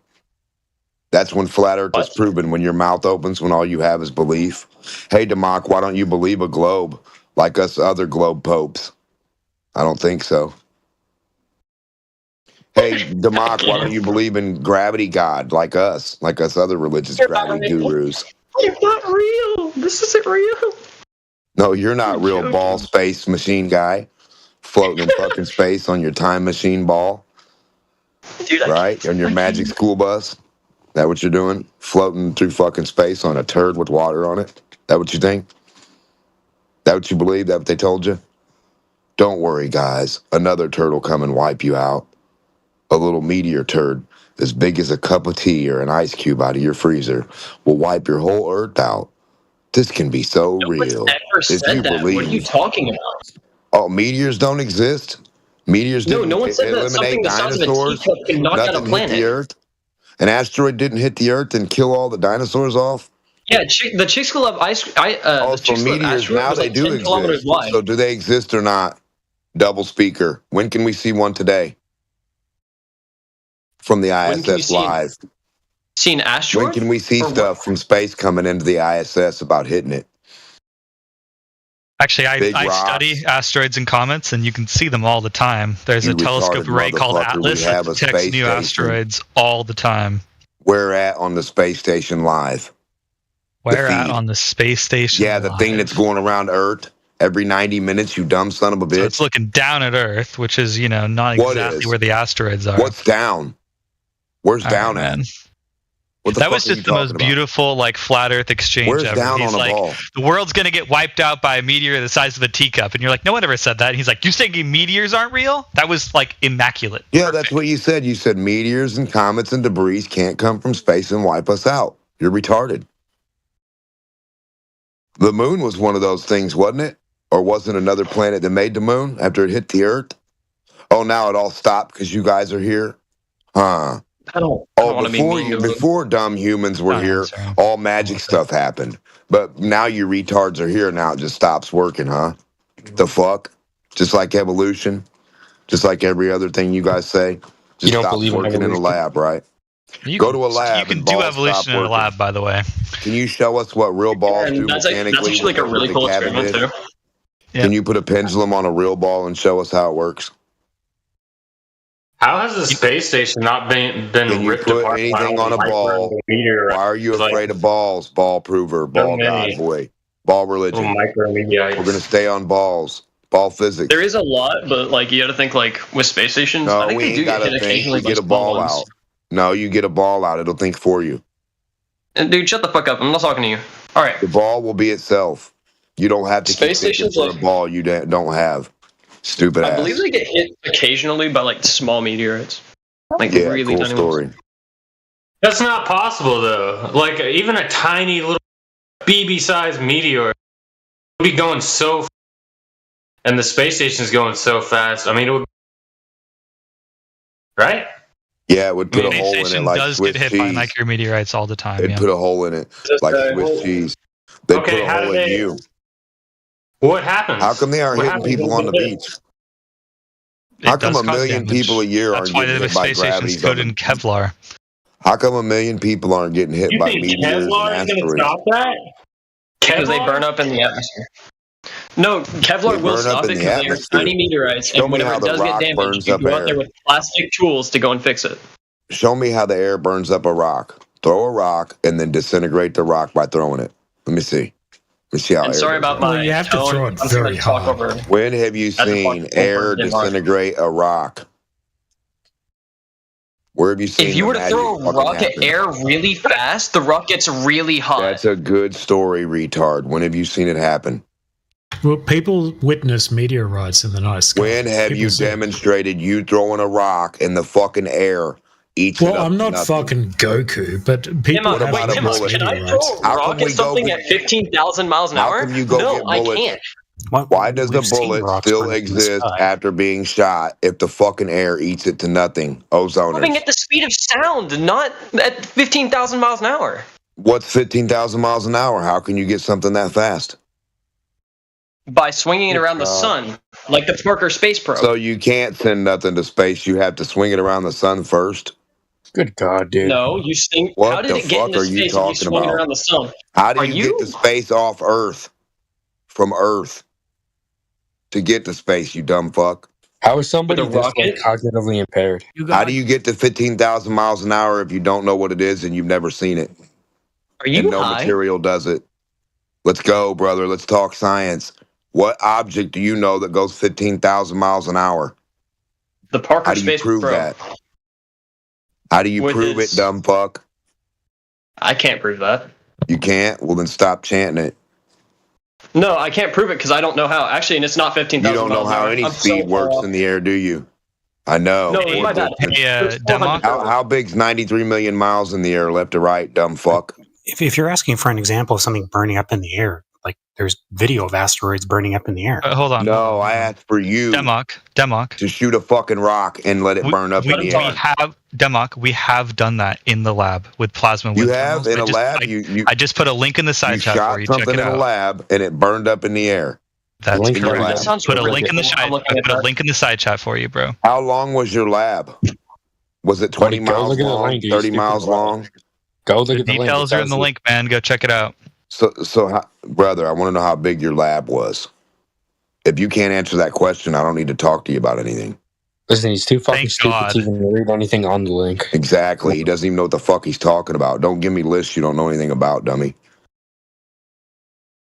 Wait, but like, how is somebody this stupid? Hey, Demok, they had a lab in it back one day, and it was magical, and McDonald and Santa Claus were there. How did I leave for 5 You're seconds? like, and I don't know what the fuck show me when we've ever done this. Show me when we've done this. Okay, here's a link. Well, how big was the lab? There's a link that you shot a meteor 15,000 miles an hour at somebody. I'm dying to see that This is a retard when link you to a don't know what scientific publication that you don't know what simulates the 15,000 ablation process miles that it is. occurs when How much meteorites energy re-enter does it the take? atmosphere. What's the fuel you use to shoot something 15,000 miles an hour? What's your source? Start there. Question. Just blow something up? Blow something up and it goes 15,000 miles an hour.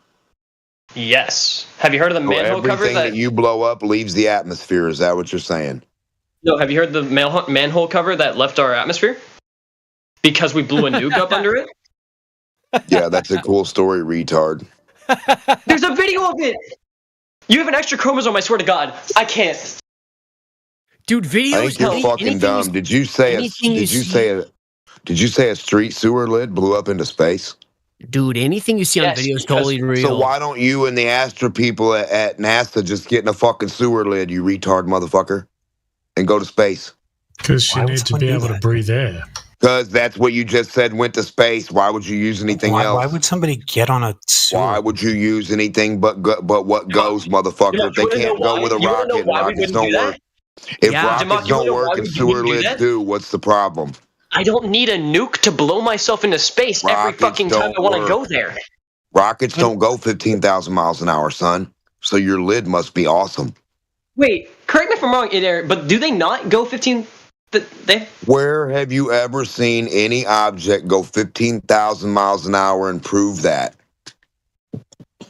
Can we? Where's the 15,000 miles an hour Let's watch the rocket as figure it coming leaves from? the fucking launch Where is pad. any Go of this slow. coming from? What is How this even slow does the discussion? rocket go when it leaves One the time launch because pad? I accidentally misquoted how fast a space probe rocket went. goes up slow like a helium balloon. Are you Well, ready? a rocket has to go up about 25,000 miles an hour, but sure. It goes up slow like a helium balloon.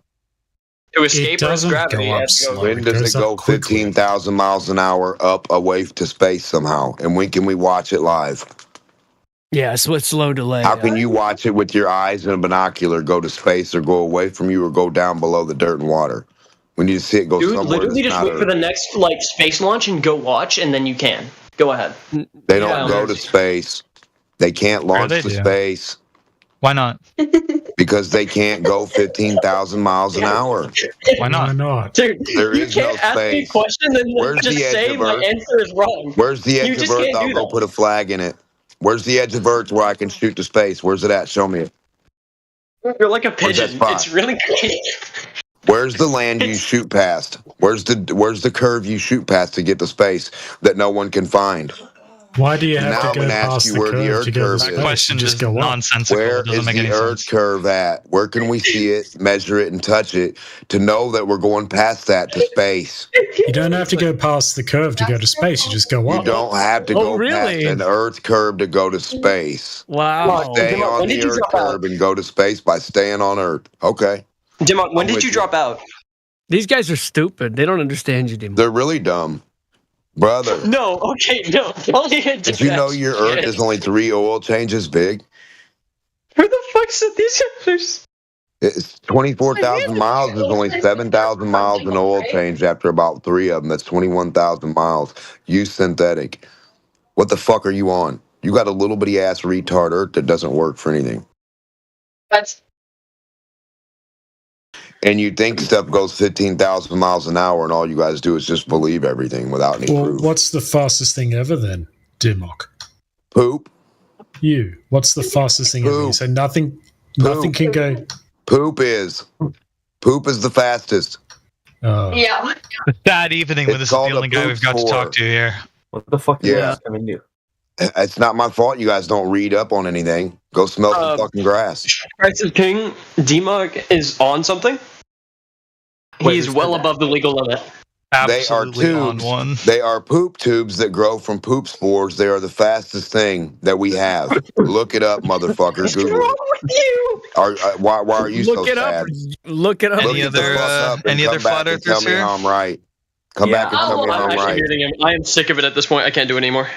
Yeah, you can't look nothing up either, retard. That's You why want you're to a talk about Glober. this stuff?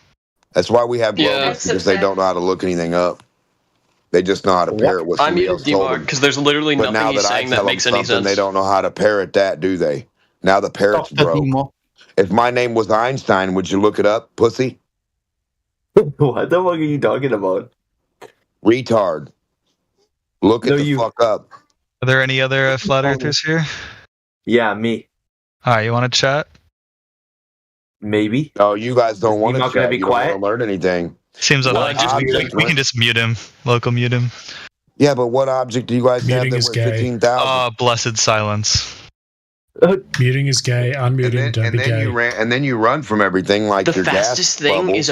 is poop powered by poop spores. I see one thing and That's Rory right. whispering and crying You know about me how to read. talking. That's kind of sad, man. Sounds like you kind of like a little bitch made. They put spores out. The spores grow little tubes. The tubes get Wait, who full said of what? liquid, and then the liquid there's so much explodes noise as little spore. I said one thing and Demok started freaking out. So I need to hear him again. I can't take it anymore. I'm so.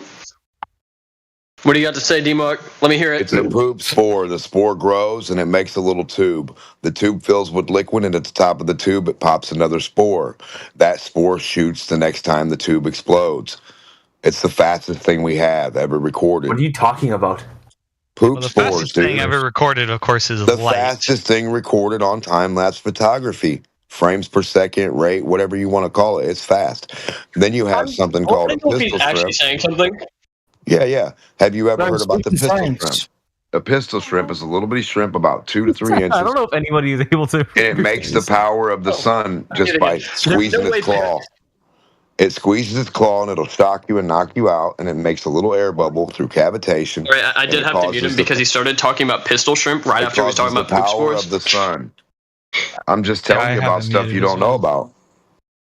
What the The fuck? Bombardier Beetle is where they got rocket fuel. Yeah, I'd The love to talk to Bombardier any Beetle. flat earthers with like a working brain. Yeah, well, the Bombardier Beetle is where you got I rocket think he's a fuel little from. lost. I don't know. Well, it's because you guys don't know how to You look got it lost up in the yourself, sauce. because you're just sitting there go talking look it to up, yourselves. Yeah. Have you ever searched Google before? You ever used that they before? haven't. They haven't. Try it out once. Look up the Bombardier Beetle and how they got There's a lot rocket of flat fuel earthers from in a here. I'm beetle. surprised they're not talking. Well, you gotta Usually let one go at a time. So I A can beetle is where you got rocket Who was fuel talking from. to? Who was agreeing with Tell poop, them what to poop think. spore? Oh, what? I want to know who was agreeing with poop spore so I can like talk to them. I am. Someone Look, easy there's a to lot of flat Google earthers in here, but they're just muted. I don't know. Brother. National Geographic's They agree. just don't want to talk to us. I guess. I want to hear more about the Bombardier Beetle. Well, The Bombardier Bombardier Beetle has Beetle? two Is that what you're talking containers about in its now? butt The bombardier beetle shoots out 2 chemicals. The 2 chemicals are separated. I'm overwhelmed with curiosity just to hear what he has to say. Only when they connect, it's the best marksman. The cat, though. The like, I talked to bombardier flat beetle is a earthers. marksman. This guy's a schizophrenic. Hey man, we can't hear what the mock is saying about the bombardier beetle. Over talking. The bombardier beetle is where they got the alchemical I really do need makeup. to hear like someone else say something because I cannot be the last thing I've heard. The bombardier beetle is where they get the chemical makeup. Thank you, man. Are there any flat earthers in here that actually want to argue flat earth? Or, I mean... No, we're talking about rocket fuel coming from a beetle, and you're too mad. We're not Denmark. We prefer to talk about flat Earth. So, No, you don't want to got talk. any flat Earth points you want to bring up? No, you need to talk about proving a ball, dummy. Hold on, Denmark. Were you just yes or no? Were you just talking about fucking Yeah, shit? you guys are just locked. All right, Low-key, I'm going no, to my call it little a night then if we're not going to be talking Yeah, about because anything. we were talking about Yeah, they're being actual boring. speeds. We were talking All right, about see you, man. speeds of stuff. Good night. Yeah, And nice to these talk guys to you. think they saw a Y'all have a jet good or a one. rocket go 15,000 miles an hour, and then they all get like fucking broke birds and parrots in a big bunch because they're too cold in the All winter. right, I guess I'm gonna listen to D-Mox rambling. Yeah. No, we're going to listen to you guys I'm not probably know gonna go too. nothing. I'm not going to go to a Just different ask chat. endless questions. D-Mox, let me ask you a question. Holy shit. He's a little too retarded. No, I gotta hear him. So, D-Mox, Okay, me do. when did you drop out? I don't know what that means, buddy. When did you drop out? When did you drop in? When did you drop in is what I want to know. Did you ever drop into reality? I've never dropped out of reality. Not reality. We're talking about high school. I mean, I know you didn't get to college, so. I don't think you like reality, buddy. When did you drop out of cartoon computer school? Cartoon computer school? What the fuck is Yeah, the cartoon one that computer makes you school? believe you're on a ball, a cartoon sticker ball. Yeah, cartoon sticker ball school. Okay, it's like okay. It's kind of funny, but he obviously has issues. So I know. Well, flat Earth is made of dirt and water. Your sticker ball's hollow, son. I don't know what the fuck you're talking about. That plastic sticker ball ain't nothing. That ain't even made of dirt, bud. D-Mox, I'm not going to say anything other than the fact that I am absolutely certain that your nose is way too close to your eyes. Plastic sticker ball says not for educational purposes. Dickhead! Don't touch me! Don't touch his balls. With you! Damn. Anyway. Hey, you gotta tell me that you were talking to your cat, not them. No, I was talking about cat. So the bombardier beetle has 2 chemicals. When they release, it gets to 102 degrees. I wonder when they're gonna give me admin, brother. And it has the ability to hit any target. It's like one of the world's best marksmen, the bombardier beetle, and it shoots both chemicals at once, and it focuses them. And when they touch, that's when they react. They don't react until they touch, and that's where they got the idea, the Germans, to make the rocket. The rocket fuel, how they mix it. They have an oxidizer and a propellant and an excitant, yeah. And it came from the bombardier beetle. It's 102 degrees C when it mixes and touches anything, even your skin, your eyes, anything. I don't want to be mean because you clearly have. There was some. You clearly have an ability to look shit up because when you look it up, you're just going to see how fucking dumb you are. I don't give a fuck about the bombardier beetle. You were talking about the fastest thing being a poop spore. Yeah, it is. Did you look that up yet? Yes, I looked up a poop spore. It goes 59 miles an hour. There are bullets faster than that. Why aren't you interested in the bombardier beetle? It's interesting. No, it's not. No, it's faster than a fucking human sneeze. No, it's faster than a human sneeze, dude. Shut the fuck up. It is not slow. It is not 59 miles an hour. Look at the frame rate of your sneeze. How fast does your sneeze get across the room? The little particles of your sneeze. 100 miles an hour? Why? More than that. The poop is faster than that. The poop spores explode and release from their point of contention to where they go the fastest out of anything. That's what it said when I looked it up. Now, it was years ago when I looked it up. There could be today something discovered faster. But as far as I know, from when I looked it up, the poop spores are faster than everything. Yo, Matrix, so I don't know get what this fucking guy out of here. You want to know what's special on that? Light. Mark, what's that got to do with FE? You're talking about poop spores. Because we were talking about the speed to break orbit, and these guys said sewer lids can hit 15,000 miles an hour and go into space. So I asked them, what the fuck goes 15,000 miles an hour they've ever seen in their life? Because if poop spores I ain't was just doing it, and they're the fastest thing. Because if the fastest thing ain't doing it, fucking rocket ain't doing it. That's Yeah, why. I came in and he's been talking about poop spores for like fucking 25 minutes. Yeah, because there's 3 retards in here talking over each other, and none of you will stop. All right, can none of you will get can anywhere. someone mute him or something? Right. Shut the fuck up. You need to mute Because you. the manhole cover was moving at 130,000 miles an hour. Yeah, right, retard. You're stupid as hell. We measured it with frames. Who's laughing now? All right, so who wants to talk about some flat Earth shit? I'm so fucking down. All right, so show me the curve. Show you the curve? Well, correct me if I'm wrong. Would you believe a photo? Would I believe a photo? Maybe. Would I believe it if it was from NASA and known liars? No. Okay, that's fair. I'm not going to argue anything that you believe, right? I will only argue with things that, like, you can't disprove. So, like, I probably can't show you the curve unless I was to, like, take you to see it yourself. Do you have any, like, considerable arguments? Because I can't show you the curve. That's not going to be something. All right, so I'm going to hit you with a question, okay? I'm going to post a picture in the side chat. Are you ready? Gotcha. Yeah, I got you. It better not be the one I know it is. What do you think it is? The fucking, what is it, those things that, like, keep boards level on the ground? What the fuck is that? I don't know what they're called. They keep things straight and level, horizontal. No, he doesn't know, man. Hit him with it. Hit him with it. All right, so I'm going to show you a picture. It says here, the blue picture, it says, where is the horizon? I want you to tell me where you think it is. Is it A, B, C, or D? Any other answer you give me will automatically default to D. Oh, it's C. Oh, well, go fuck yourself. I'm kidding. I believe it's definitely D. There you go. Huh? What? Which one did you say? Oh, the rest C? look like, yeah, the rest look like atmospheric, what's it called? Atmospheric. I can't remember what it's called. Do you know what horizon Mirages. means? Yes, I know what horizon means. All right, what does horizon Vaguely. mean?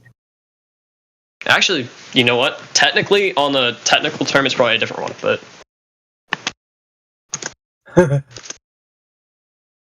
Horizon... Yeah, I'm Googling it. The line at which the Earth's surface and sky appear to meet.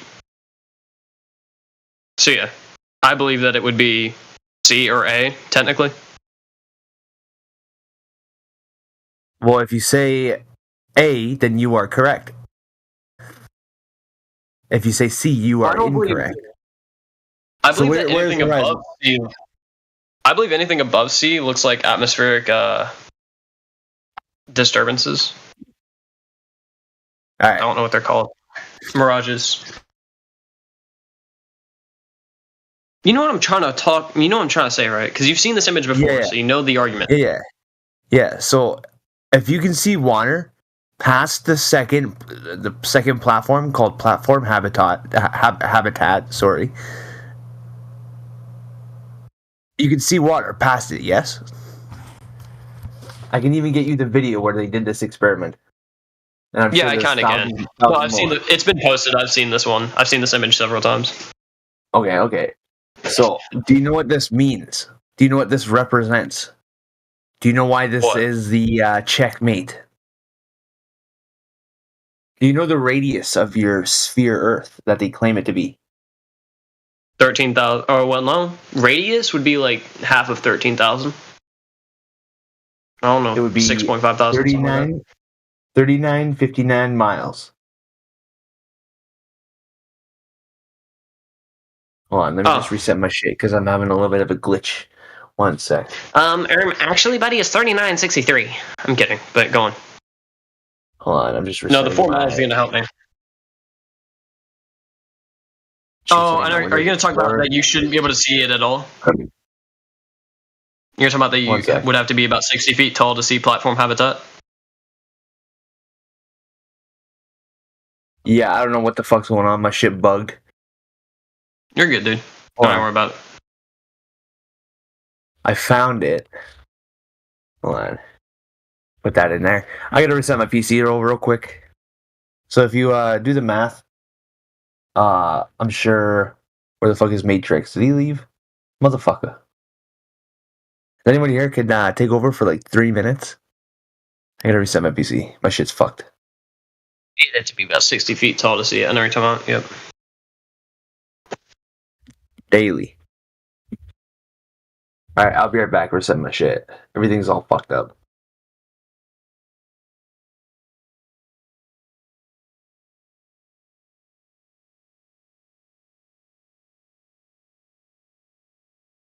So, did that picture convince you there, Zach?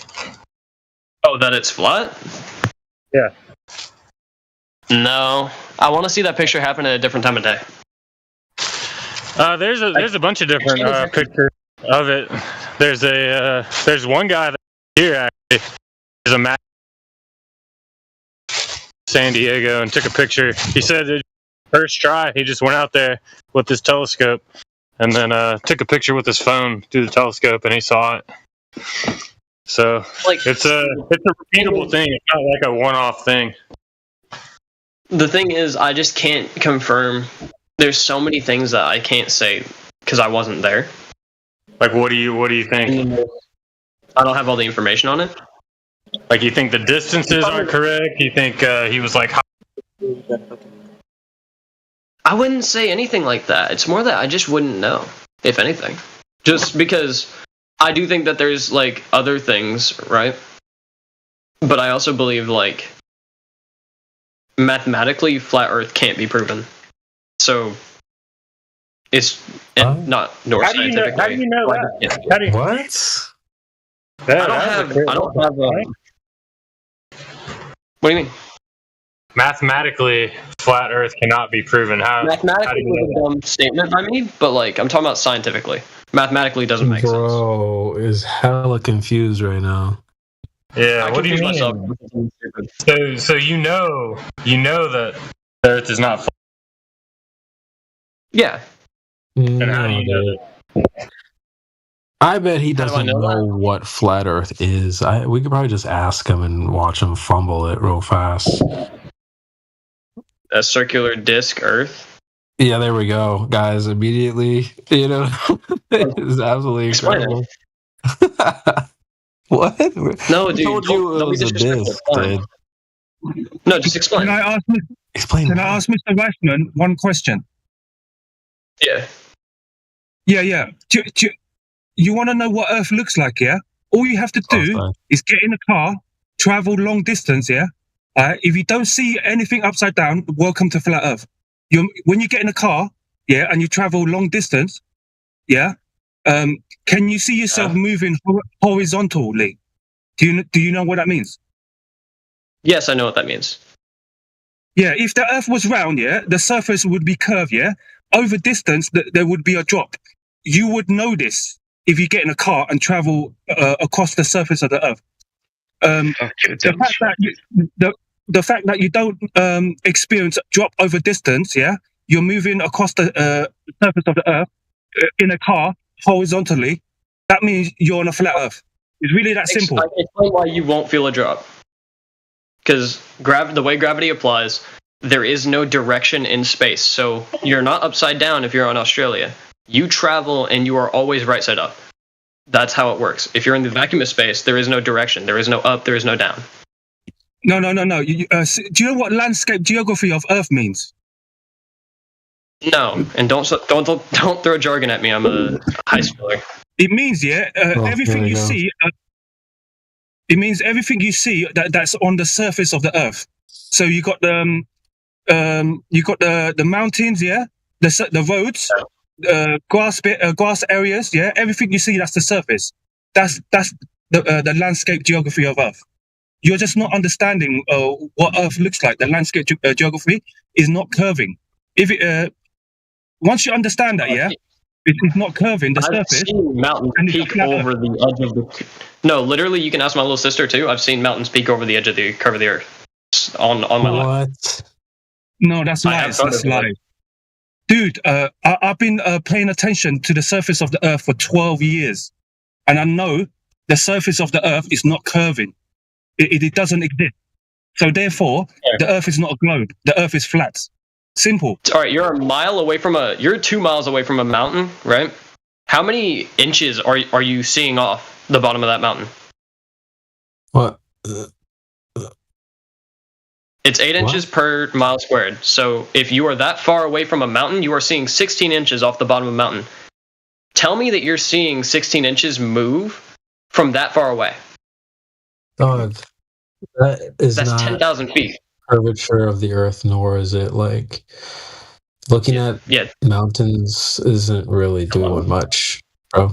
Okay, then why are we even talking about them? Okay, whatever. You brought it up, Ding Dog. You said you saw mountains peeking off the curvature, bro. I'm confused. Man. Okay, you guys are talking about landscape geography. What's your proof? Like, well, look, you can't. Bro, you said earlier 2 things that I wanted to address. You said it can't be mathematically proven, and then I think you corrected it to say flat Earth can't be scientifically proven. Yes. There's an issue with that because this is not a science question. What is the Earth is not a philosophical cause and effect relationship, right? Science deals with cause and effect relationships. Water is boiling. What is the cause? If we think it's heat, we can test that, manipulate it, put it into the scientific method, etc. Right? Flat Earth, the Earth itself, and what it is and how it behaves, the ground, measuring the ground, things like this, don't fall into the category of science or cause and effect relationships. So it's not science either. But I think really the deeper thing here is when you say flat Earth, I don't think you know what that means. And I don't even particularly blame you because it takes a while. But if I line up just 10 random people off the street and I tell them, say something about flat Earth, or they bring it up, they have no clue. They're probably going to say something similar to what you said about a disc Earth. So where did you get that idea from? Well, just because like, the implication of flat and its portrayal. Well, that's if you take a globe and flatten it, right? That's what a lot of people think. They take the solar system as is, where we have the sun, Mercury, Venus, and then some sort of flattened or squished globe or whatever into some sort of flat object, typically a disc or whatever, pizza shape, that type of thing. That's not actually what we think. It's far, far from what we actually think. So, and I guess I could give you some more characteristics closer to what we do think, but when you look at the globe Earth, it's an object within a large place, right? This universe. And if we start to look at the characteristics of that universe, we don't necessarily know where the boundaries are. We don't even know the shape of this universe. And I would say that it's not even been fully explored either. And these are some characteristics that also apply to flat Earth. It's not an object within a large place. It is the large place, kind of like the universe, where the boundaries may not necessarily have been reached.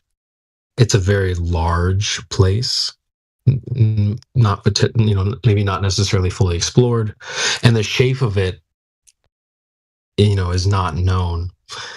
It's not like you can leave reality, right, to go to some sort of outside place and then take a look at it from some outside area.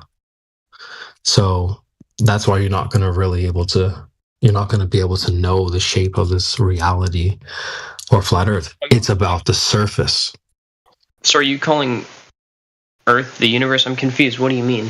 Yeah, basically, yeah. Yep. That's my presentation, yes. So what is the shape of the thing we're standing on? No clue. I would just ask you, what's the shape of the universe? Shape of the universe? Actually, there's an answer to that. Would it not be go ahead. to say... Sure, go ahead. Love to hear it. Go ahead. Just really quick, Zach, is it not easier to ask the question what the shape of the known Earth is rather than the entire Earth? No, but see, that's my whole point is we're asking the entirety of reality. But if you know, why are you butting in? Holding, he's got it. You don't got to hold his hand. He's doing all right. I'm wondering if it would make the thing the topic easier. That's all. No, we got it, Rit. So, okay. Spatially, technically, you're correct. Spatially, the universe is flat. I had to Google it to make sure that I knew which ones were disproved. I wouldn't even say that's a shape, though. But that's cool. I'm glad you looked that up. The shape. Yeah. All right. Guys, look at what I just posted. Yo, CB, look what I just posted. If it was spherical or if it was curved, quantum warping would be achievable. Curved and flat, I would present to you that curved and flat or curved and not curved is a dichotomy for how a surface could behave. Those are but on the universe's scale. They're not shapes though. Because you said like, well, I could tell you what the shape of the universe is, and you're like, well, I just Googled it, it's flat. It's like, cool, but that's not a shape though. Flat isn't a shape. If I told you to grab a pen and a piece of paper and draw the shape called flat, what would you even draw? You'd have to get Itair to answer that because he has a lot better scale on that for me, but that is considered the shape. There's more nuance to it than I actually know about. That's all right, bro. I don't think he gets what I'm saying. Flat's not a shape. TV. In the terminology we're using, that is the universe's quote-unquote shape. I don't get it either. I mean, I'm not sure if other people would agree with that, but I hear you, bro. Because the shape would be... Yeah. What's up, Xbox? You see what I posted? Yeah, you posted a lot of stuff. Yes, there. Shit. That guy wanted evidence. There you go, brother. Flat all around the globe. I shouldn't even say that. Flat all around the world. Either way, this guy, the reason why we just took like a quick turn into everything that was said there was because he brought up the disc. And I think it's really important for people to at least hear what our position is, which is not that. It's closer to this, what we just described here. The Earth is the place, and the shape of it, it's not even possible to know. That's what I'm saying. You can't leave, just like you can't leave the universe and say, oh, well, it's this giant blob, or it's a... It's confusing because what are you standing on? Huh? What are you standing on? The ground. The Earth. So how is... Did you rename the universe to the Earth? I'm confused. It doesn't make sense to me. Yeah, that works for me. It sounds like we basically agree. You just changed the name of the universe. We do agree. That's the thing, though, bro. But the problem is people start... So the globe itself is an object. You can leave that object, go to space, turn around, look. Okay, well, it's this spherical shape type object. And you cannot think of flat Earth like that, because then you get into the problem of, well, I can think of a flat... There's lots of flat objects probably in your room right now, like my iPad, a book, right? There's your phone. There's a plate. All kinds of objects could potentially represent this flat Earth, right? But the problem is that's not the Earth as we're describing. It is more like the universe, where it has those characteristics we described earlier. What object would you pick up that represents the universe? I don't think there is one. Right? How would you even know? I don't even think of the universe as an object. That's how flat Earth is.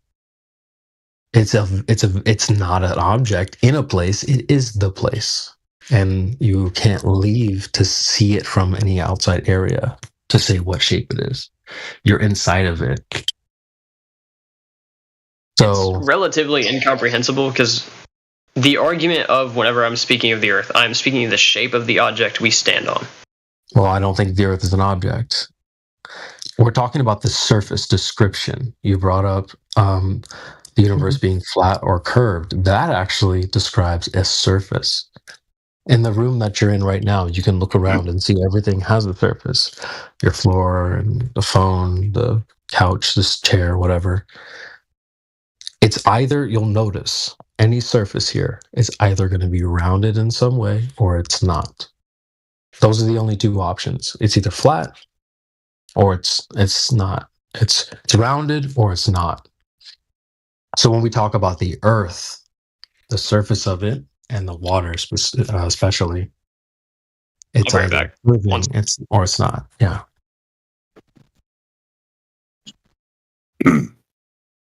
Hey Zach, I posted some photos and videos of what Earth looks like in the side chat. If you have time, have a look at it. Can you see? Pay attention to the landscape geography of Earth, which is the surface, and you can, if you pay enough attention, you'll see the surface of the Earth is not curving. Just have a look at it. Take your time. Sorry, dude, I had to go lecture my sister. W misogyny. No, she.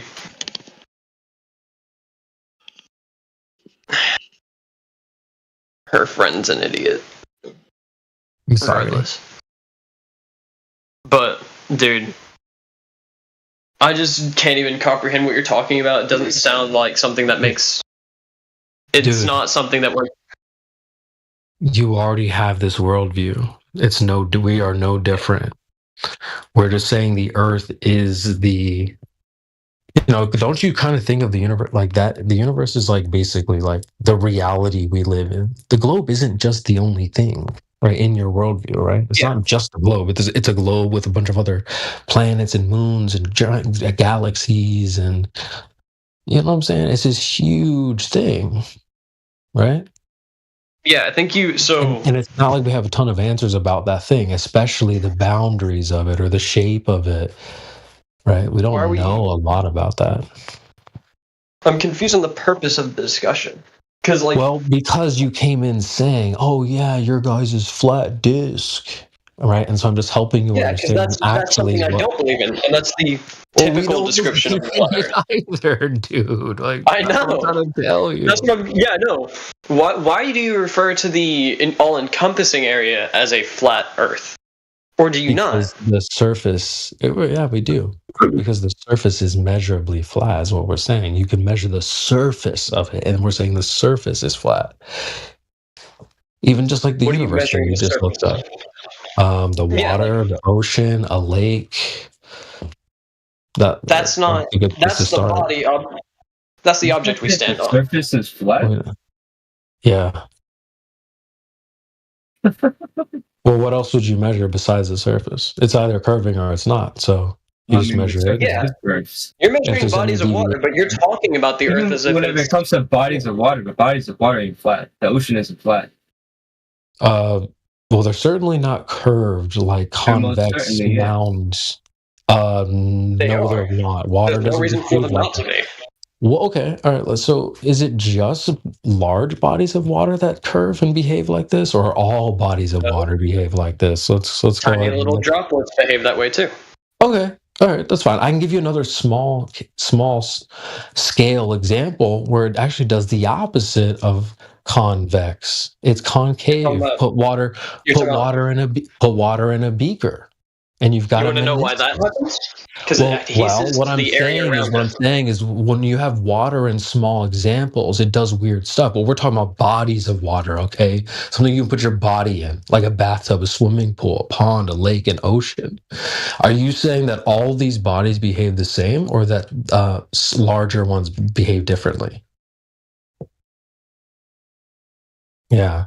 Yeah, go ahead. Yeah, go ahead. I'd love to hear you answer this. They all behave the same as they all behave the size of the Earth. Sure. With the size of the Earth, you could drive for so long without ever telling that there is curve or that this isn't flat. simply because of how large it is. It still curves and it's still flat. If a very small body of water, how much would that have to curve? 0.1 of a 0.1 of a degree, 0.01, super small, so small that it doesn't even matter. But of course, large bodies of water, such as the ocean or such as lakes, it can be seen with curvature on them. Can be seen with curvature. Yeah, let him because speak. the whole Earth will curve. Oh, from where? I'm sorry. The whole Earth will curve. I'm sorry. You said the curvature can be seen from where again? Ocean space. From okay. So from what point of view are we looking with our eyes, or for where are we looking from? You can look with our eyes on the surface of it. You can look from space. Okay. On the surface. So you're saying like at the beach? Yep. Sure. But he's going to bring up the image. You're saying you can see curvature at the beach. Yeah. Where do you think the horizon comes from? Wow, guys. This is incredible. We got guys just making up shit on the fly here. You could see across No. We're not going to do that.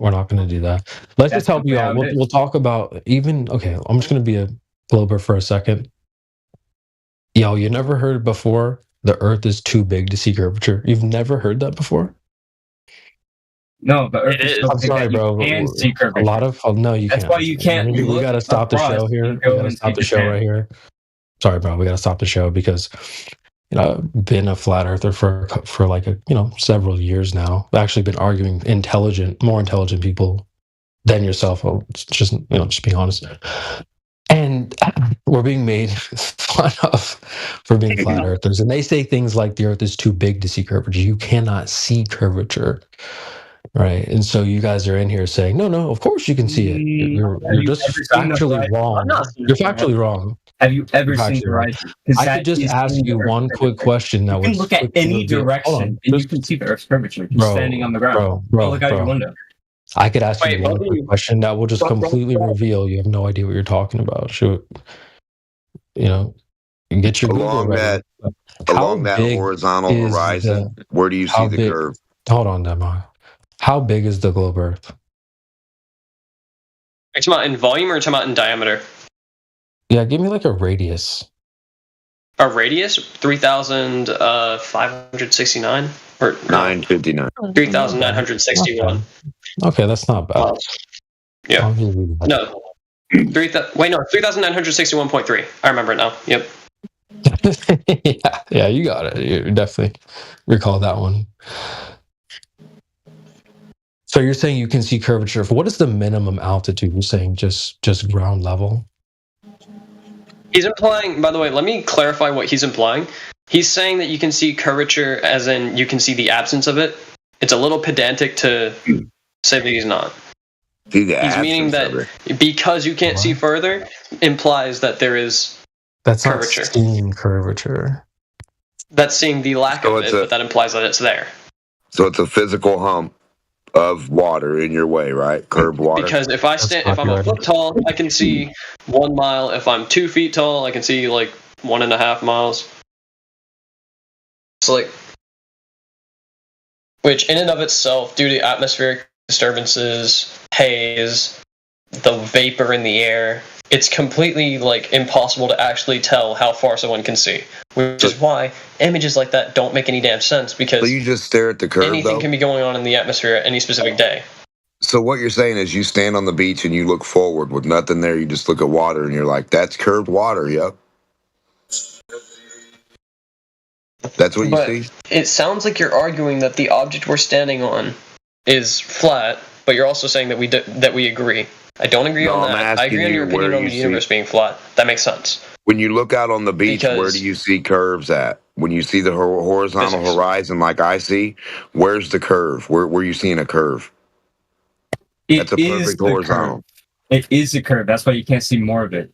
A perfect horizontal is a what? Yeah. Horizon. Yeah, horizontal line is what? You're arguing that you can't, because you can't see further, that's the curve. You're arguing that you can see further because you're not seeing the curve. I'm not agreeing with the flat earthers, by the way. I'm saying that to see a curve is like seeing convex. You're talking about because of it being the way it is, you can't see further. You're seeing the lack of a curve. I don't know what you're describing. You're saying you see a curve that's not there because lack of a curve. I don't even know what sense you're making to yourself. You guys are sort of saying gibberish right now. Yeah, it doesn't make any sense, but I'm doing my best. No, you don't make any sense.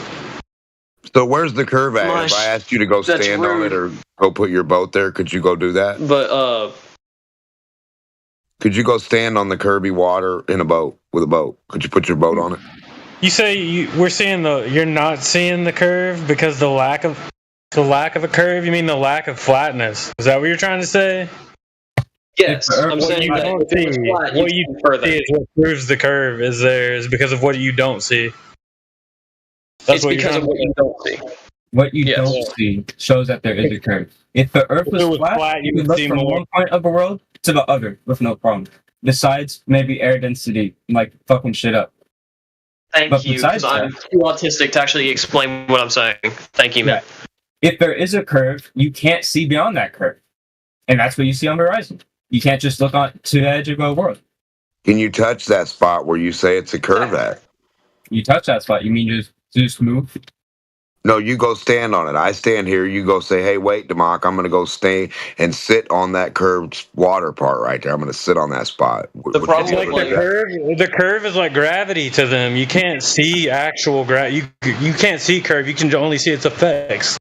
You know? You can't see curve? It's the same as gravity. You can't see gravity. You can just see the effect. But we should only hear from the Glober right now. We don't want to. Yeah, because you know it's there, because... No, hold on. You know it's there because you can stand on it, right? You can go sit on it, right? The curved water. Point it out to it. Can you go sit on that spot you're saying is curved? If you point out that way and say that's curved water... You are sitting on that spot, just from a different perspective. You're on the beach. You're not sitting on that spot. You're looking out at the water, I thought. Now, could you leave the beach and go sit on that curved water? Yeah, you can leave the beach and go on that boat. All love and respect to Indio, by the way. I'm glad he's gone, because that dude knows too much and throws jargon at me that I don't really get. This is a similar situation because I don't really get the perspective that the Earth is the universe. Do you have a side view? Wait, someone you have a side view of a boat dropping down below water. That's what they consider the Earth to be. Do you have a side view? So it's like they believe in galaxies and shit. They just believe that what encompasses it is the Earth. So universe and Earth being interchangeable, the object we're standing on is called the Earth. If the universe is flat, and Brian Cox said he can prove that all the stars above the flat Earth are flat, and the universe it was it sounded like just a needless name change. The flat earthers believe in galaxies. There's no, stop. You're Glober Dude, guy. God forbid. Brian Cox. Sorry, that sounds rude. I'm getting really tired. I'm losing my edge. Brian Cox is not a flat earther. He told you space is flat. He told you all the stuff is flat. All the stars are flat. Now you put that above a flat Earth. There you go. Pretty simple. That means your whole universe of existence is this flat Earth realm. Now, whether you can mess with stars or anything, I don't really give a shit about the stars, but I'm just pointing out your own person lets you know they're flat and all the stars are above Earth. They're not below it. They're not down on the side. They're above. So flat stars above flat land. It can't be that too hard of a concept. Earth is the bottom. You're standing on it. You go up from it. There's no out and away. There's no going horizontal and forward to go to space. This shit don't make no fucking sense. What? And there is no edge of a ball that any Glober can find or go stand on. So cut that shit out. If there was an edge to a ball, you definitely would have measured the motherfucker by now. You can stand on the edge of the ball. You can. You'd be the first human in the world to go find an edge and stand on it. You'd win a lot of prizes. Stand on a medicine ball. There you go. Okay, retard. We're talking about water, the ocean. Go stand on the curved part. That is the curved part of Earth. We're not talking about stand on a fucking ball. That's a ball that we know is a ball. Yeah. What an idiot. Get a boat and go on it. So go get a ball and stand on it. That's going to prove that's a ball. Cool. You can stand on a ball. You can stand on. Go stand on the curved part of the horizon. That you're saying. You can stand on the horizon, as in you're. Yeah, the horizon is horizontally flat. From a different perspective. Horizon is flat. It's not curved, Stooge. No. Yes. What makes you think that's flat? We see it. You can line a ruler up to it, stupid. You can line a curvature is what makes the science flat. I asked you for a side view. You need a side view of curve. If the front view, left to right, as far as you can see forever, as far as you can spin around in the circle, is all horizontal, where the fuck is a curve at? Where's the bendy spot where the curve pops up in the center? You stand on it. It's everywhere because you're on. Where are you seeing it at? Curve. No, you're not standing on it if you're looking at it in front of you. Dude, calm down a minute. You're putting yourself everywhere in one time. Are you quantum? Slow down. You're on the beach. Where's the curve at? Standing on it. You're standing on the curve on the beach, not on the water?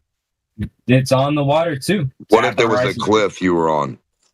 Is that the curve? Standing on a curve. A 90-degree cliff drop is the curve? How's that? It's a 90 degrees from a very small amount. A cliff I just put you on. Now I put you on a cliff. You're looking away from a cliff on the beach. Now you're looking at water. Away from the cliff. So now you're not on a curve, you're on a cliff. It's a 90 degree. Where'd the curve go? It's still Where'd the curve go? It's still on a curve. How can you have that 90 on a curve? How do you have a cliff on a curve?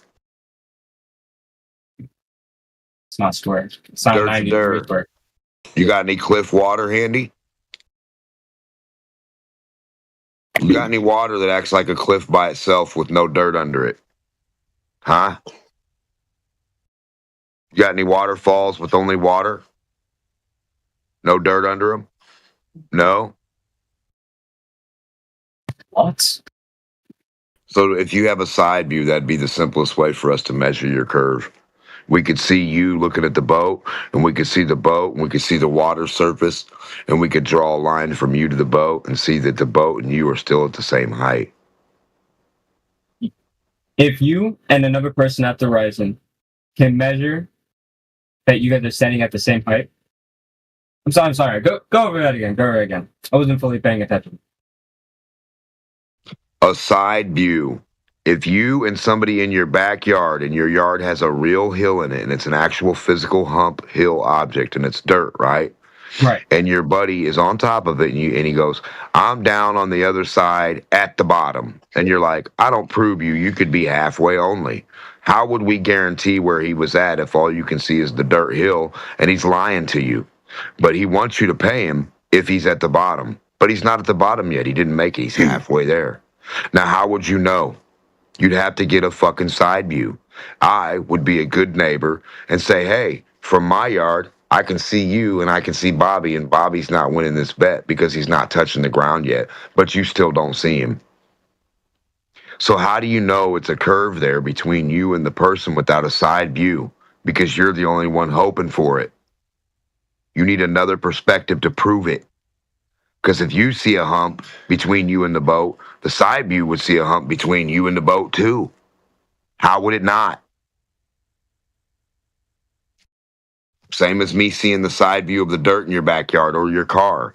If you're looking at the headlights of your car and it's down the road, and I'm further down the road and to the right, I could say, look, Bobby, I can see the doors. And you say, what? I can see the front. Well, we're both not seeing the same thing, but we can verify for each other if the thing's going over a hill or coming straight at us.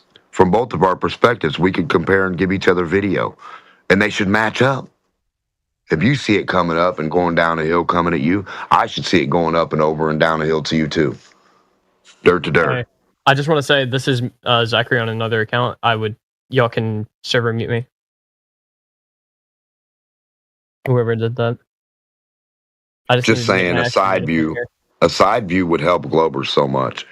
And it's the thing we don't have. When we look forward, we see a horizon from left to right for thousands of miles as far as we could see, as far as you could even make that up. You could say that's 93 million, like a sun distance, right? Does it fucking matter? Because nobody's measuring it.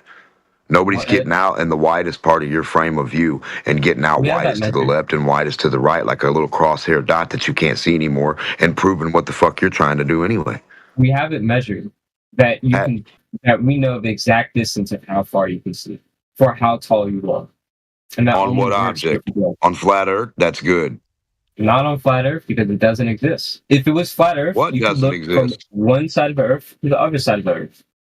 Brother, what are you talking about? How do you do construction? If flat doesn't exist, how do you do construction? What?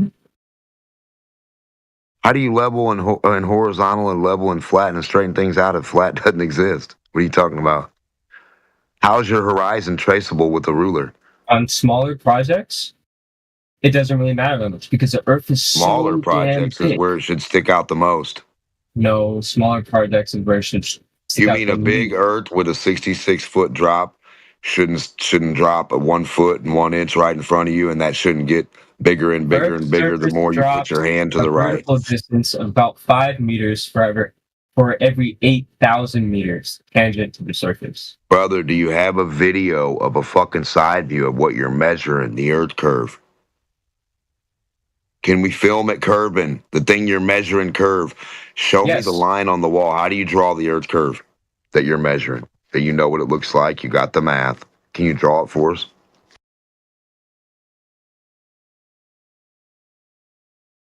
Please don't tell me you can't. Don't stop now. Draw the Earth curve since you know everything about it. You're going to be my hero. You just draw it. Yeah, draw the Earth curve and then run an altimeter down it too and make sure it matches and stays the same level as itself. You forgot that part, didn't you? I can't draw an Earth. Yeah, the curve has to stay the same altitude as where you start it from and where you end it from. Did you know that? So when you start drawing the curve of Earth, everywhere you put your pen is at the same altitude, no matter how far down you drop it away from a horizontal line. Now on flat Earth, guess what? That doesn't happen. Altitude doesn't drop below a horizontal. The same altitude at 0, if you want to stay at 0 at a horizontal baseline and on flat Earth, you stay at 0. Below at 0? Yeah, 0 is a horizontal line of reference. If you drop 1 inch below 0, the horizontal mean line, you drop 1 inch below it. You have to rise back up to get to mean line. You don't keep dropping below yourself to make a circle arc down to fucking Australia underneath your feet, and still it's the same elevation below that horizontal line of reference. Flat Earth and construction works based on a horizontal reference, not an arc mean line. As long as it's not big enough. How do you prove globe elevation on the fucking wall? Not flat Earth elevation. Yeah. Are you talking about like mountains and shit? I'm talking about not horizontal elevation. Dude. Not horizontal elevation. Yeah, globe elevation. How do you go around the globe and show the elevation? How do you go around the globe and show the elevation? Yeah, how does the elevation follow that boat down around the curve? We can still stay on top of the water. It's on top of the water. It's above sea level. Right on sea level. Still going below your feet at sea level. How do you demonstrate that? Still going below your feet at sea level. I mean, like, how does sea level change? It stays horizontal. It doesn't. That's what I'm telling you. You're saying it does.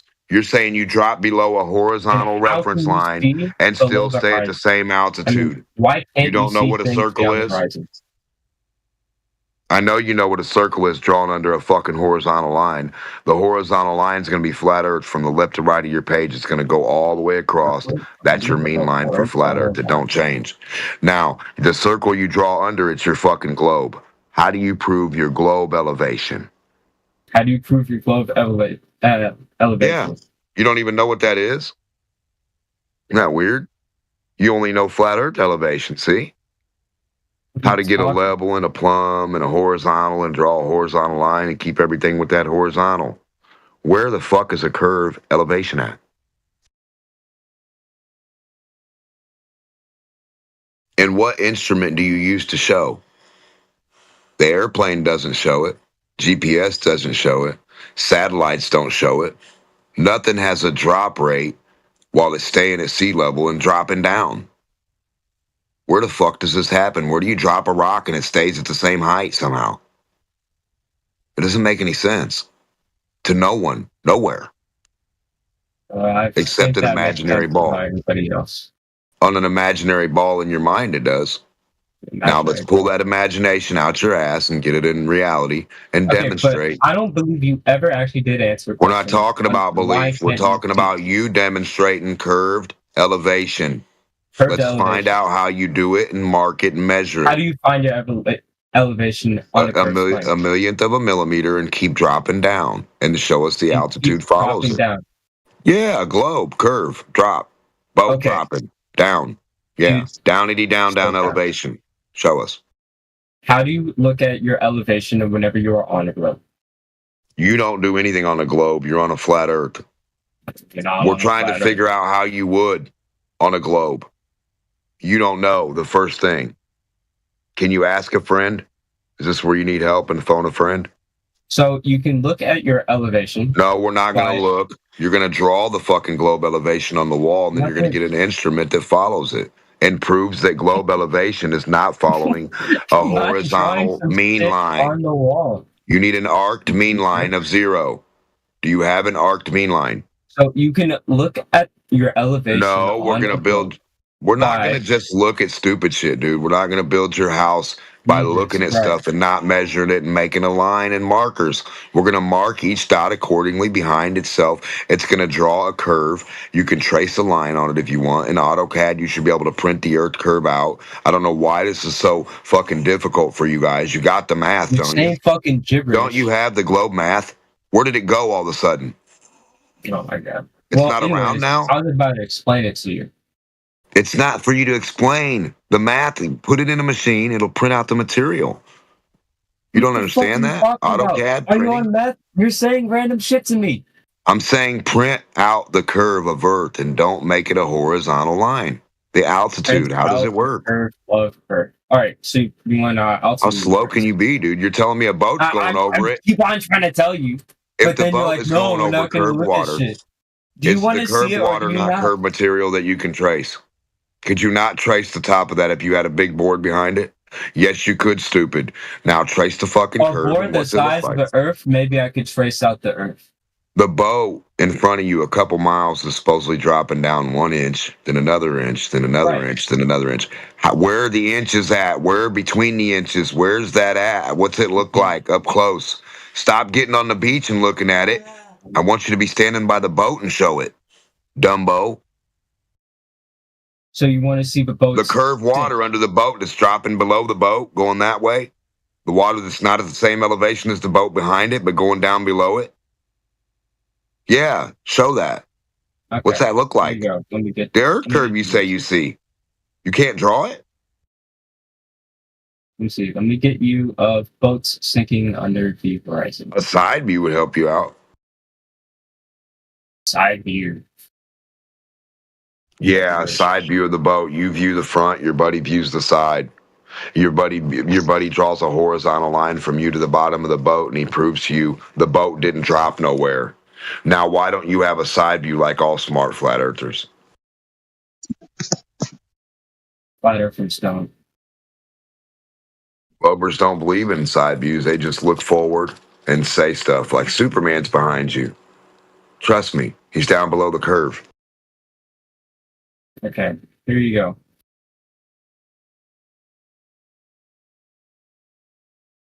Here is a video.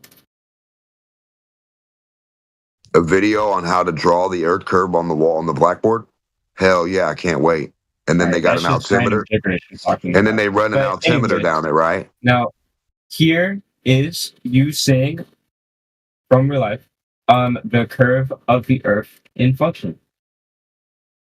As it gets further and further away from you, it looks like as if it's sinking under the horizon, as it's going over and around the curve. And you have a side view. Stop imagining what it's doing and get a fucking Stop side imagining. view. You're not imagining anything. This is literally it. You're looking at it. It's not imaginary. So you have 3 different videos of it, right? You have one from the north, one from the east, one from the south, one from the west, one from in front, one from in back, one from on side. So you want to see a? You want to see? I want all the views. Over the horizon. Holy motherfucker! Okay. I'll show you a boat going over the horizon because that's what you're talking about.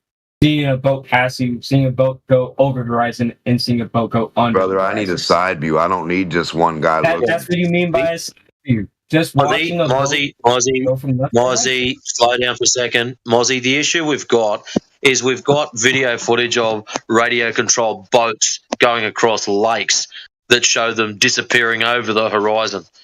So explain that to us. Yeah, what? Exactly, yeah, what? That's right, yeah, what? A lake that's only 600 yards across with a tiny little RC boat on it disappearing over the horizon. That's a good question. Say it again. We've a got tiny in our RC remote controlled boat on a lake that's on a lake, dude. A tiny boat disappears over the horizon. What's going on there? It's in a lake. It's not the ocean.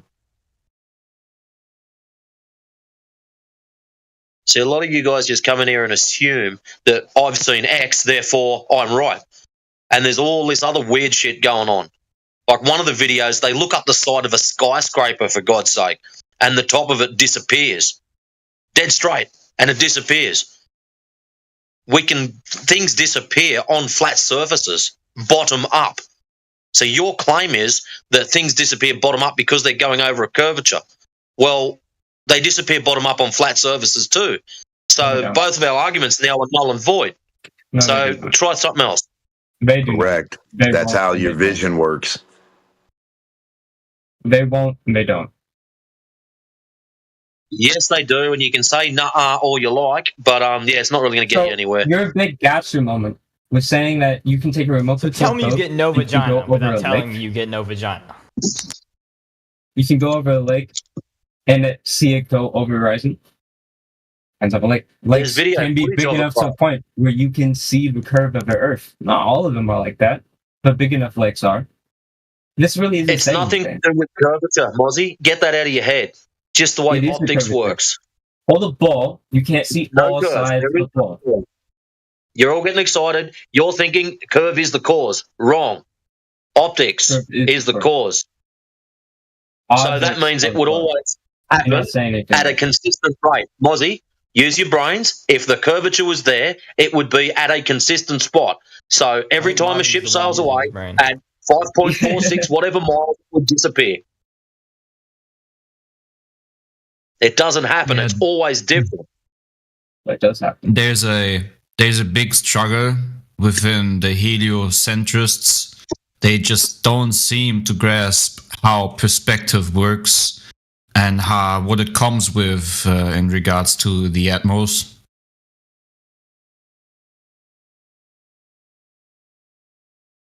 They don't understand any of it, or else they would have demonstrated globe elevation by now. We'd go home. But yeah, the problem is, right? The problem is it's the first step, right? They don't seem to grasp the simplicity of perspective, right? On paper, let's say just construct it on paper, make it mathematical. But furthermore, then when you go outside into reality where you have other properties at play, which would be the Atmos as an example, right? If that comes into play, it furthermore confuses them. So the initial step would be to make them understand perspective, but that is already a hard step for many. I've seen it in the past, I see it now. They still don't grasp it. If I would tell a glober, stand between two high skyscrapers that are in front of each other, and it seems like as if they're getting closer to each other within the perspective, then obviously it is perspective because they don't build crooked skyscrapers, right? But even if you use that example, the globers, for some reason, just don't seem to grasp it many times. It's very strange. It's almost like it's like a veil on their eyes. And a crooked skyscraper tilted like the Leaning Tower of Pisa, if in fact you're on a ball, all you'd have to do is walk away from it and it should become perfectly fucking vertical at some point before it disappears out of your view. It should be presented to you as vertical with no tilt as you walk away, as it straightens itself up on a ball. The degree, angle, fucking straightness should, yes. So it's another funny thing, right? Yes, it's a mark. Wait. What? The See, it's another funny thing. What the fuck are y'all on about, bro? Yeah, what? You guys yeah, it's okay. I predicted that. I predicted that 1 minute ago, 1.5 minutes ago, that right now. Yeah, I predicted 1.5 minutes ago. I predicted that globers don't understand the initial step, which is perspective, even on paper. So you guys just confirm what I predicted, which is okay because I predicted it, therefore I expected it, therefore it's not an issue. Otherwise, Demok, I'm just talking to Demok real quick, just to to add to what Demok said. Demok, isn't it funny how the globers show pictures like let's say, big windmills behind, a big bulk of water. At least that's what they expect, right? But for some reason, if they show clouds behind the curve, supposedly, or these windmills or other stuff hidden behind the curve, vertical. They're perfectly vertical, exactly. Yes, and still, they just don't seem to grasp perspective. If you're on a globe and you look at Mount Rushmore, and you're looking at Mount Rushmore in the eye, as you walk away, you won't be able to look at Mount Rushmore in the eye no more. You'll be seeing up his fucking nostrils on a ball. It would be tilted, not perfectly fucking vertically looking at you eye to eye. Eye to eye is a horizontal flat fucking plane. I'm sorry if you don't understand this. So if you can always see the mountain, you see the face, the face, the face, the face, it disappears, you see the face. Welcome to Flat Earth. You want to see it tilt, tilt, tilt, to where you look up like you're helping a person with a broke nose and they want to look up in the air. You want to look into the nose. If you can do that, Glieber will be on a globe and I'll be with you. Yeah, and it doesn't matter what attitude you extend, right? Even if you go to like, let's say 600 kilometers, you still see the same phenomena in regards to perspective happening. I have images from the supposed height of 600 kilometers, and you still see that it perfectly matches a flat planar grid system. It doesn't adhere to any 360 degrees of bendy surface, which would make stuff tilt. Right, a tilted object it just doesn't happen. Never. You. Right. And here's how you could do it. You force the tilt. Instead of force the line, you force the degree of tilt, like a blind in your window. Like you turn the blind at a certain degree of tilt or angle so you can see the light, or close it off. So you tilt an object towards you and push it away on your floaty, like you do the little toy boat or the big boat. And now that object that's tilted towards your face, like almost touching your nose, should straighten up on a ball. It should go perfectly straight. It shouldn't be tilting towards you anymore. On a sphere. Do you understand, guys? Hello? You can go get a ball and do this. Don't act like you don't understand what I'm saying, please. Well, I predict, Dimok, I predict that they do not understand simple perspective. Let's see how they do not understand it. How quick should that thing be? Let me help you out, Manufactorium. You're talking about Leaning Tower Pizza. If you take a distance from it, 12 point whatever degree tilt. It should become straight. It should become vertically straight, yes, sir, on a ball. If you put a tilted object, go get any ball, a basketball or anything, get a little toothpick and tilt it towards you a little bit, and then roll the ball away from you. It will become perfectly vertical in your view, brother. Yes, sir. As you walk away or the ball rolls away. Yes, sir. 100%. And it's tilting towards me. So it is already towards in you line. or what? Yeah, it's tilting towards you, yes. You see, if it wasn't tilting towards me, no matter how much distance I would take from it, it would still be tilted. If it's tilting towards me, well, then it's already aligned towards me. But when you walk away from it, now you walk away from it, what happens? On a straight plane, it's going to keep its fucking orientation the way it is. It's not going to change, and neither are you. On a ball, what's it going to do? It's going to straighten up.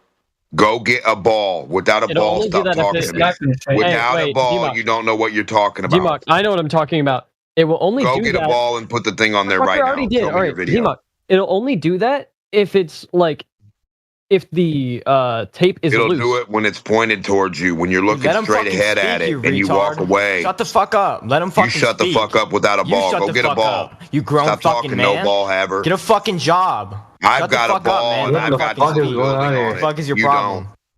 I demonstrated it. You haven't. Everybody's Denmark doesn't really understand how balls work. No, I've got 4 foot and 8 foot balls, and I push it on them all the time, and I film what they do. Sorry, no Glober has ever touched a physical ball before. Hey, sorry. Okay. Physical. So the globe. You'll need the ball in the video. Bring it back and show me how I'm wrong.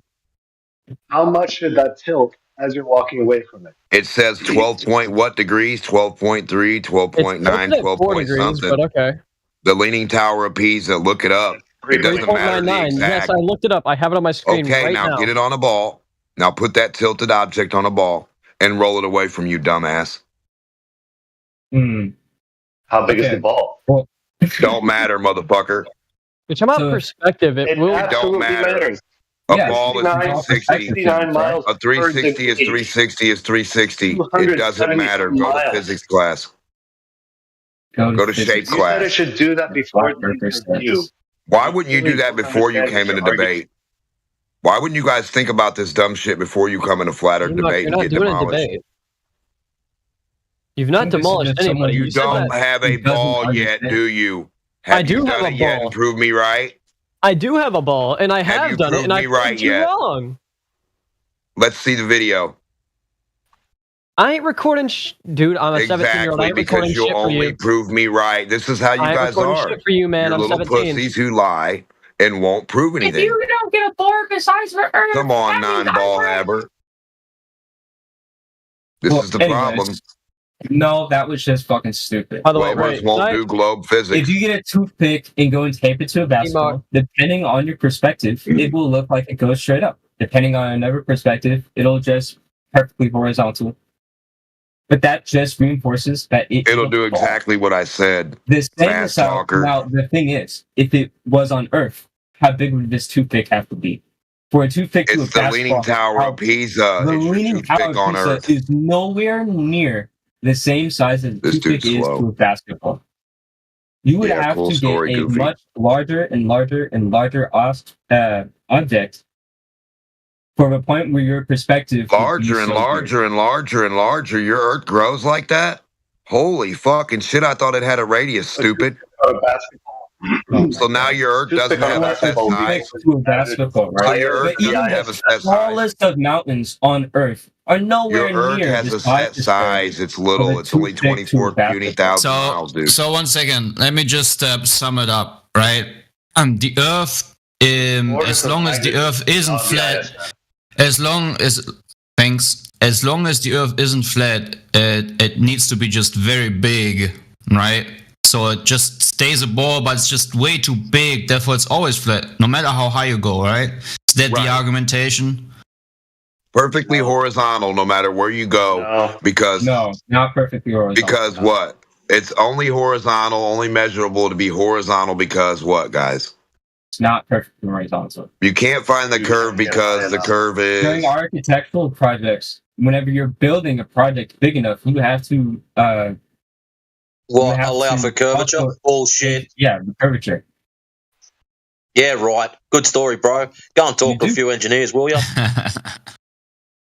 You do. If only it's big enough. Because Wait, the 1 Earth is second. so big. 1 second. On a small. 1 second. I gotta tell you something, right? Almost every paper I read, if it's the underground subway system of London, whatever huge thing it is, if curvature isn't mentioned, which can also occur, but if it is mentioned, for example, the London Underground, they say we quote unquote detected or measured curvature, right?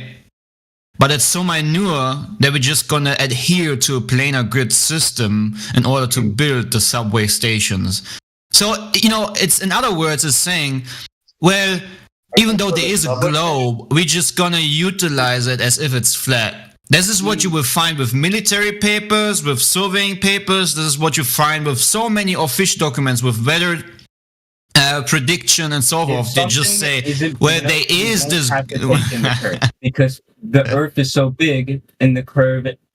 Has to take place over that. The Earth is so entire big, second. therefore it isn't But if flat, you have right? a big enough project, then like the Toronto Narrows Bridge, they had to take into consideration the ships that were going over the curvature a minute ago, and now it's so biggy it's flatty. Which one is it, bruv? What? Is it so biggy it's flatty, or are ships going over the curve that you can see? Both. Because you're not making a building. If you make a building project to the horizon, guess what? It's not going to be perfectly flat throughout all of that. Golly. If the project is big enough, you have to Brains put the can only curvature handle a first. certain degree of going up or down before they'll crash or fuck up. What? Trains. Trains on flat tracks. You don't go up and over the mountain. You don't go around and down the hills and then the valleys and mud puddles. You go through the mountain, you dig a tunnel through it, and you go straight on the horizontal track, son. You can only have a certain slope or gradient to climb or decline in a fucking train. If you go any more than that, it's trouble for you and the passengers, buddy. And? Sorry. And no gravity. When that big steel train is on the track and it goes by the mountain and it falls that way away from the mountain, where'd the gravity go? Big steel train not stuck to earth, huh? What? Can I just clarify something? So according to you, then this guy on this vehicle flying very high in the sky, which is called the International Space Station, him having a whole catalog of flat planar grid system maps behind him, is he utilizing the Earth as being flat practically because it's so huge and it's just as if it is flat, but even though it isn't flat, it's just a big globe, so you can just practically use flat planar grid system maps in order to do scientific work. Is that the logic here? So if that is true, then one second. The premise is this, right? Why am I saying this, right? Is your question probably. The premise is that there's a mathematical assumption, not assumption, factual claimed assumption of Earth's radius that corresponds to supposed orbits they are doing in the heliocentric model that isn't real. So if that mathematical radius is corresponding to what they claim is reality, then I would be able to measure it. Strangely enough, every time we try to do so, we find out that it's always as if the Earth is flat, as if there's flat planar grid system or planar topography. Question then is the Earth just still too big, and therefore these quote-unquote astronauts are utilizing flat planar grid systems? Okay, so this always goes back to, you're talking about how he's using a flat map, right? This is astronomer or whatever. Just using a flat map because they're convenient. They're convenient to carry on, but they are not accurate. You can go onto websites and see how the flat model, this 2D model of a 3D plane, fucks up both the tops and the bottom of the map and stretches out or shrinks. Why do you use it if it's not accurate? Just because it's convenient. Convenient for not being accurate? What it's the just fuck? convenient to handle. The wrong thing's convenient, guys. Yeah. One second, you tell me... It's like you could just carry a globe everywhere, but... You could take a left instead of a right. Drawing a picture, you can't comfortably... Well, there is a version. It just looks Why can't you just carry a globe everywhere? Yeah, why not? It's big as fuck. What do you mean? It's inconvenient. Of course, the 2D representation. You can't have a 360 thing. You can't have a little 360 GPS Google screen printed out on like a little. You touch it and it shows you all the maps and stuff and the streets and everything. Can you at least maybe give a practical use? Can you one second? Can you give a practical use of that toy globe, which is just a toy where you wrap a flat map around in order to get a globe? Can you give me one practical use, maybe from your own perspective as a human being, for that toy globe? Practical use? As the globe? Yeah, like a real life use, like whatever field it might be. Some practical use for that globe. Well, if you were an aviator, or like if you handled, for example, like airplanes going across the world from country to country, and you had to mark what would be the shortest and farthest paths from country to country, very often they will have to take paths which make no sense on a flat model of Earth. Is that what they do? Hold on. No, one second. Hold on a second, guys. They take a ball and a red marker with them on a plane, the globe, and then they mark their path with a red marker on the ball. That's what they do. Yeah, like the marker, drawing a marker on a balloon. Like, come on, dude. Like, give me the model. So I can tell you, in aviation, in the industry of aviation, no matter if it's civil or if it's commercial, the only thing a pilot does when he's breathing, he's probably using a digital EFB, which is an electronic flight bag. right? It's like a tablet, an iPad, whatever the company gives that specific pilot. What he's doing is he's dialing in the supposed routing that is also in commercial aviation mostly given already as a prefix by the company. And they just request it, they paste it in and cross-check every information in regards to fuel consumption, winds, what they might expect in terms of weather and so forth, right? They do the briefing. But there's never any mention of, oh, we're gonna have to cross this kind of curvature or in regards to the ground or anything like that, because, and here's the clue, right? Because the whole grid system of these routings, which they are plotted on, right? This routing is loaded into a grid system that is based on longitude, latitude, and meridian lines. These three things are fundamentally derived from celestial observation. The only way you can derive these lines is by having a flat planar grid system as a reference point, which means in order to have this navigation aids in the first place is by having a flat planar grid system as your ground basis, which is quite fundamentally the surface you're standing on, which means the Earth needs to be flat as a requirement for pilots to navigate the Earth, because they do so by using celestial navigation most of the time.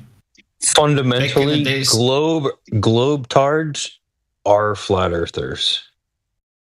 Yeah, as much as you want it or not, it's just what they do. It's what pilots, do.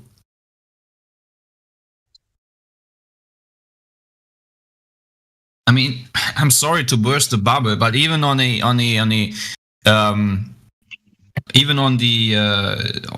most of the flight instruments, if it's Boeing, Embraer, or Airbus, let's say Airbus or Boeing, for example, which are the most common, no matter which system you have, if it's the most modern airline like an A350, as long as you look at the PFD, which is the monitor right in front of the pilot, mostly on the right side, you're going to have the routing. No matter how many nautical miles you zoom out, what they're always going to see is a straight 2D flat line. That is not even curved, it will always be straight lines. No matter if you use Boeing systems, Embraer systems, if you use Airbus systems, no matter if you use a Garmin GPS based for civil aviation, it's always going to be straight lines. There is no such thing what the pilot is seeing as any curved lines. Always going to be depicted straight. No matter if you zoom out 520 nautical miles on an Airbus or Boeing, it's just going to be straight lines. That's what the plane is following. Right? That's why the plane is flying on a planar surface. The plane is flying over planar surface. Gotta get that in your head. There's no sudden twist of the artificial horizon when it flies a specific degree of curve. No things like that. It's always like as if the plane is utilizing a motionless, flat, topographical planar surface. There is no spinning, wobbling, tilted spaceboat flying from ever expanding void of darkness. That's not just what we experience in reality. No matter which vehicle you utilize, if it's a plane, if it's a car, if it's a balloon, the Earth is flat. It's so simple.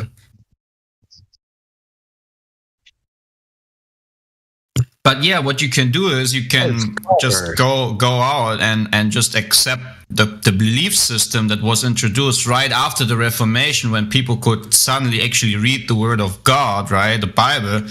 These Jesuits came up with this great idea of just making creation the opposite of what it says in that word, right? And they furthermore dialed it in with evolution and a Big Bang Theory, which was also invented by a Jesuit, the Big Bang Theory itself. So it's very strange how all these religious folk that, first hit the scripture from people before the Reformation, then are the same people that furthermore, and after that has failed, came up with the great idea of changing the whole perceptive of how creation came to be, which is the world you live in.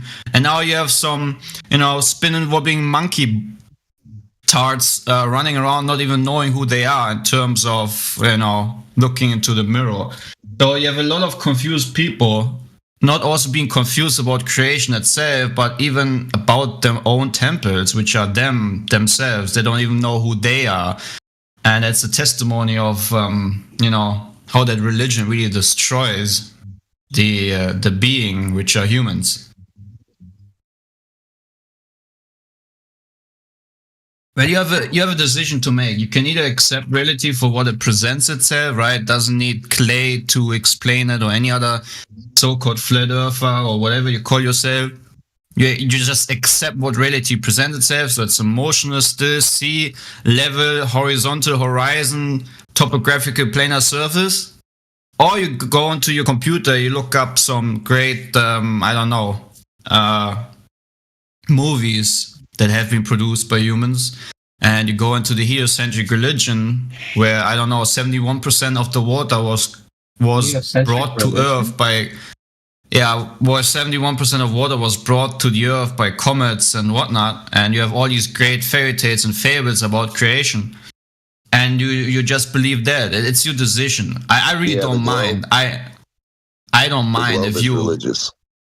Yeah, it requires faith. Because the only way to prove a globe is to have someone believe you.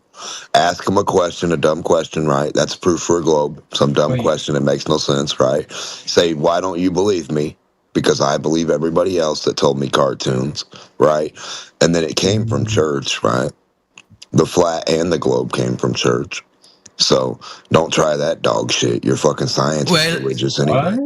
Yeah. Well, Dimok, that the Earth is a topographical planar surface didn't really come from any church. That has been known through the centuries, even by pagan, by all kinds of civilizations, right? Listen to what I'm saying, though. It was placed in a Bible, a book that the church uses. So whether you say flat or round, the church or religion still gets praise. Fuck science. So the church started it, and they'll finish it. Science ain't got shit to do with it because it's about belief. At the end of the day, all the Globers do is say, do you believe this or not? Because they don't have a demonstration of any of it. So how could you do anything but fucking believe the story? It's a story. Flat Earth isn't a story. Flat Earth is the reality, but it's placed as a story, just like the globe. So you have a dumbass choice. Now you're confused as fuck, right? You're saying it's a church, but humans knew that the globe is a belief. Why do you think the first thing you guys do is come and say, you don't believe gravity? You don't believe, you don't believe, you don't believe. No, preacher, gravity, NASA, I don't. I've never seen it from scratch. I've never seen balls go around other balls in orbit. I've never seen something fall down up and around something. Have you? You've never seen balls go around inside orbit? No, I've never seen balls orbit each other in a lab, or else you'd have one in your room. I'd have one. Everybody would have an orbit in the car and a little sun. You just simply not understanding things makes these things not. Understanding what? Show me the orbits that I can put together to understand. You don't understand. How can I put an orbit together? That doesn't. It's so that. What am I putting in orbit? Spheres. So that isn't real. How do we understand spheres? Where's globe physics as class? Long as you went to high school math, not even high school math, middle school math, where you got algebra, basic algebra. Math is not a ball rotating around a ball. You would find out, even on your own, without listening to anybody else, that the Earth is round. I didn't know any math, and I beat everybody at pool. This blind faith. Listen, brother. I didn't study any math. What is convenient for you without ever having to make a thought for your mind doesn't make it suddenly real. Right. So globes aren't real. You picture it in your mind. Rome was even a thing. Knew that the Earth was a globe. Right. Globes are fake because there's no proof. You don't have an orbit in the lab. You're just talking out your ass. Stop talking, Chat GPT. You don't understand. Demonstrate an orbit. Show me the orbit I'm supposed to understand. Show me the orbit you understood with balls in a lab. Show me it. You can look up in the sky. And no, I'm not looking nowhere but in a lab. Yeah, I bet you wouldn't. Because I bet you wouldn't. So we're looking at your belief, your religion. Just believe not a religion. Me, bro. It's not a belief. Believe me, bro. Look up. I told you guys. Why the necessity to look up when you're proving curvature? Surely, if you're proving curvature, it should be look at the ground, look at the curvature. Why are we looking up in the sky again, mate? Because we were just talking about orbits.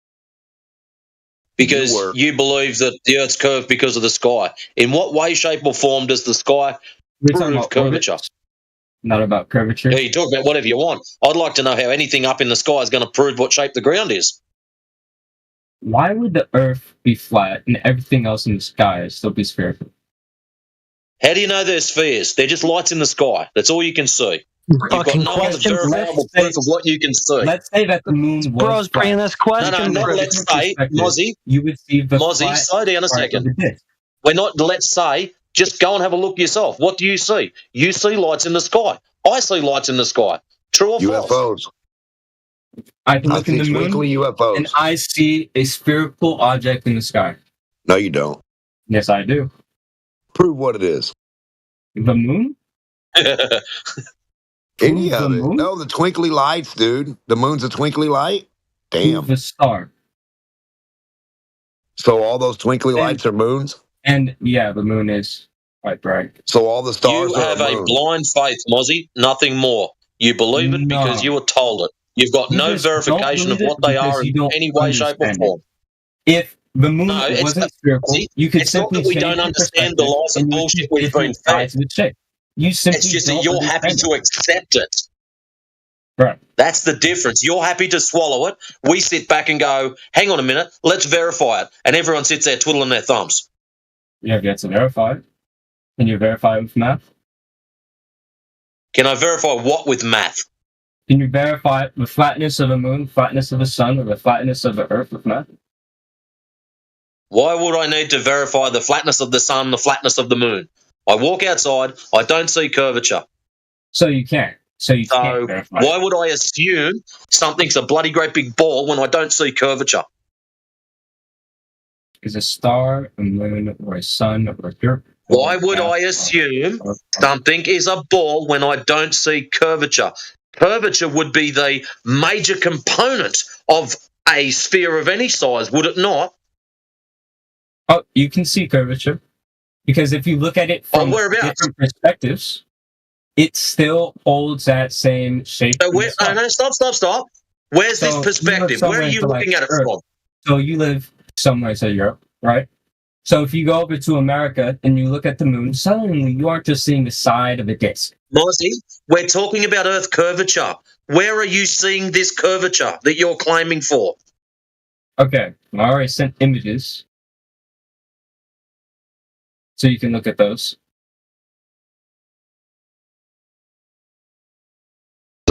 On a screen, then. That's where you see it.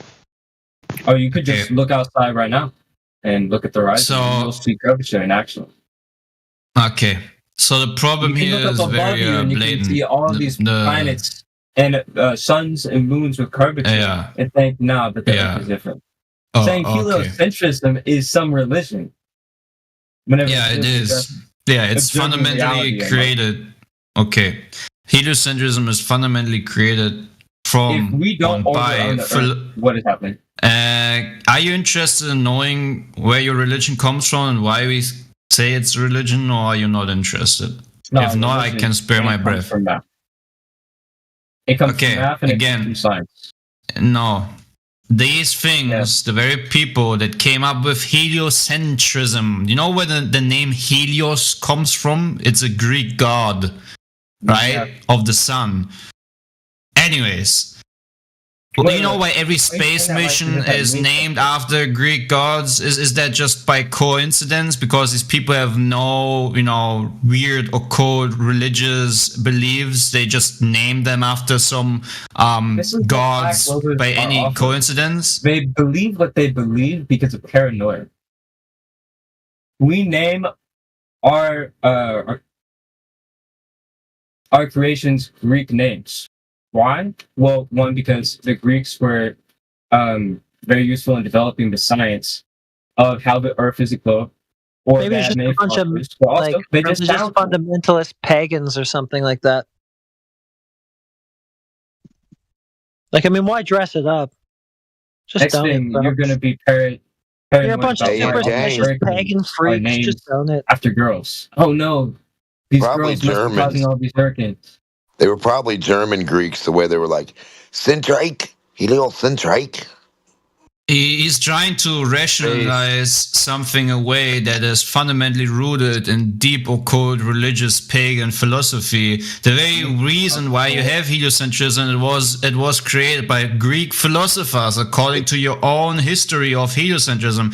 There's some Greek philosophers looking in the sky and making assumptions. You have philosophy and assumptions derived from the sky, and in 2025 what you gotta realize and agree upon it, because it's the very thing you testify with your mouth. It is that you adhere to philosophy about the sky. This is the only thing you have in common with any other heliocentric sun worshipper. You say, look at the sky, therefore the ground. This is perfectly giving testimony of you adhering to philosophy and beliefs created by people who openly worship all kinds of gods and goddesses and pagan philosophy within the very things they name the stuff about that they are creating within the paradigm. So again, if you tell me that you ain't religious, you haven't really understood where this philosophy comes from in the first place. That is your problem. As I said before, this is your problem. Philosophy. And also, the ones who are proving that the universe is heliocentric or that the Earth is a globe. He's not religious. He's going to be naming the planets after Greek gods. Planets He's were not named after religious. Greek gods, but that was just a name. That doesn't make He's going to be religious. obeying the Gregorian calendar. He's not religious. I'm going to name all these things after gods and then tell you why I'm not religious. Also, I'm just going to veil some worship by calling it heliocentrism, and that makes me a scientist. Exactly. This is just so funny. I mean, other cultures had names for them too. Why don't we call them those names? I mean, we totally could. We totally do. You know, other people must. Yeah, you're just a sun cult. Boy, dude. That's all there is to it. Oh, the moon. We could call it lunar. We call it the sun, not soul. Flat earthers? No, it's heliocentrism. You're placing the sun at the center of your whole religious faith and your belief in the cosmos. Not religious faith. It's all in the word, brother. It is a faith, boy. It is a Say the word. Because you don't have any empirical validation for any of it. Yeah, that's your belief, dude. This is the whole point. Not a belief. Find the point. It's not a belief. It's a heliocentric. Well, the sin and the trick is in the word. Yeah. What empirical verification do you have of this claim that you have that we orbit the sun, we revolve around it, it's the center of our existence? Maybe you could just clench your fists until their knuckles are white, and then say it's not a belief, and click your ruby red toes. It's not a belief. It's a real thing that's going on. Demonstrated how? They're going to say, "Look." See, the irony is, and the irony. Okay, go on. He went fucking quiet. I thought he was going to tell us how he knows for a fact that this is happening. It's not a mere belief, but he just clammed up. 1 second, just before you ask that question, because we're probably going to go to a different topic. Fucking answer, don't you? Don't you want to know how this guy knows that he's going around the sun? I've never heard the answer, but this guy knows it. Yeah. He insists it's not just a belief. Right. He believes he's going around the sun? Wait, really, dude? You think you're going around the sun? Yeah. Ask him some more times. Let's just see what he has to go say. into That is the only model which explains how the sun works, how the sun and the Earth works, how the planets inside our skies work. That's the only model? Why did Mercury go inside retrograde on flat? What other ones have you evaluated? What other ones have you evaluated? What other ones have you evaluated? And also the heliocentric model. What other models? The sun doesn't make any sense on a flat Earth model. Okay. What about the Ptolemaic model? What about the Ptolemaic model? What's wrong with that? What about Tycho Brahe's model? What's wrong with that? Nothing's wrong with that. So it's only possible without a ball, is what I'm hearing. Because I've yet to see a ball in a lab. No lab. Globers will not go into a lab. They will not be a part of science. They will not be a part of physics. They will not be a part of geometry. They hate reality. Go ahead. Hold on there, Demok. T-Dub wanted to ask you a question, Mozzie. I don't know if you heard him or not. What? Cheers, mate. How Can you many hear me? other models? Yep, go for it, bro. Yeah, no, I was just wondering if you can actually hear me. Can you hear me, Mozzie? What other models have you I can hear evaluated, you. Mozzie? How many models did you evaluate? You've got helix ones. You have people who think that's donut. You have half globers.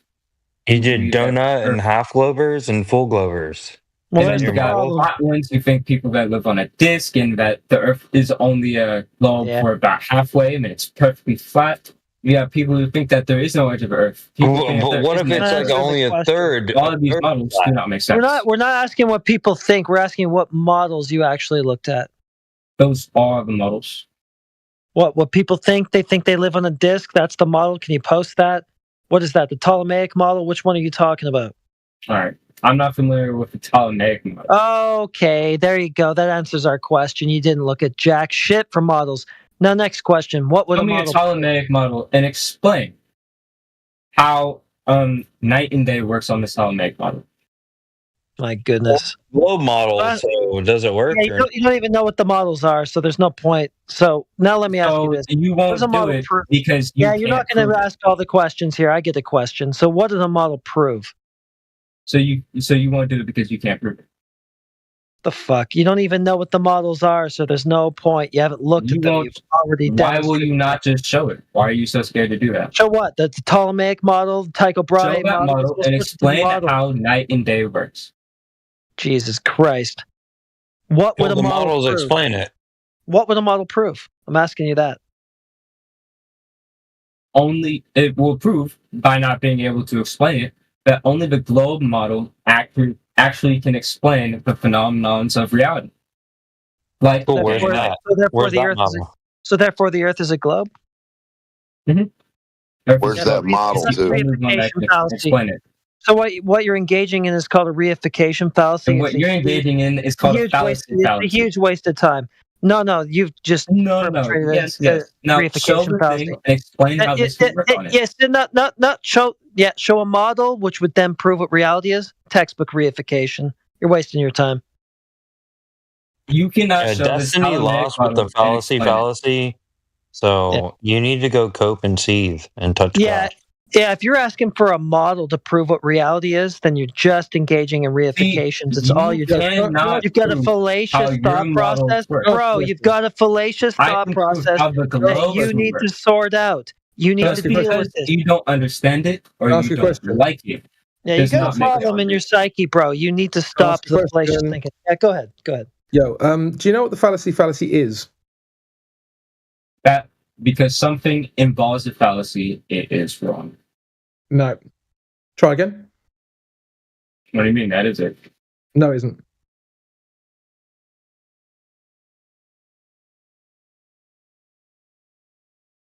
Yeah. Nope. That's exactly what it was. What do you think No, it it's is? not. Yeah, dude. I just searched it up. No. Is a fallacy where someone assumes that if an argument contains a logical fallacy, then its conclusion must be false. Where are you finding that? Because that's not defined that way. Look at that. I just searched it up, and boom, it's right there. It's Well, that's not a fallacy fallacy. Wrong. That's Anyway. a fallacy. That's an assuming. Wrong. assuming No. You're not gonna say I'm wrong and not know what it means. Anyway, so I've just searched it up. Presuming that because a claim has been poorly argued, that it is necessarily wrong. Yeah. Say it again. So, presuming that because a claim has been poorly argued or a fallacy has been made, that is necessarily wrong. A format fallacy. So the issue there is, of course, is that doesn't mean that it's necessarily correct either. So if you've made a fallacy, the problem is that just saying fallacy doesn't suddenly validate your initial claim. Nor does saying that it includes a fallacy invalidate that claim. No, but that's the problem. Is that if it's poorly argued, you haven't proved anything. You haven't provided any evidence. So, and the fallacy fallacy, just invoking that doesn't mean that therefore your initial claim was valid. Exactly. Because it was in response to someone saying that it was invalid. You don't understand then saying fallacy isn't a rebuttal. Someone saying that it includes a fallacy, therefore it is invalid, is a fallacy, because that's not true. It doesn't matter. If you're only rebuttal of the invalidation invalid.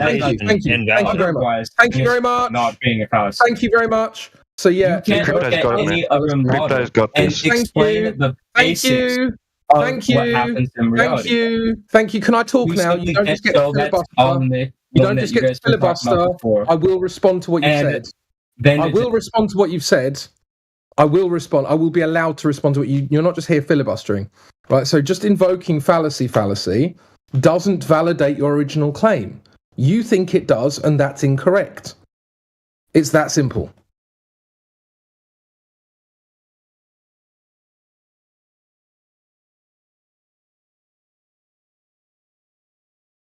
Respond, Muzzy.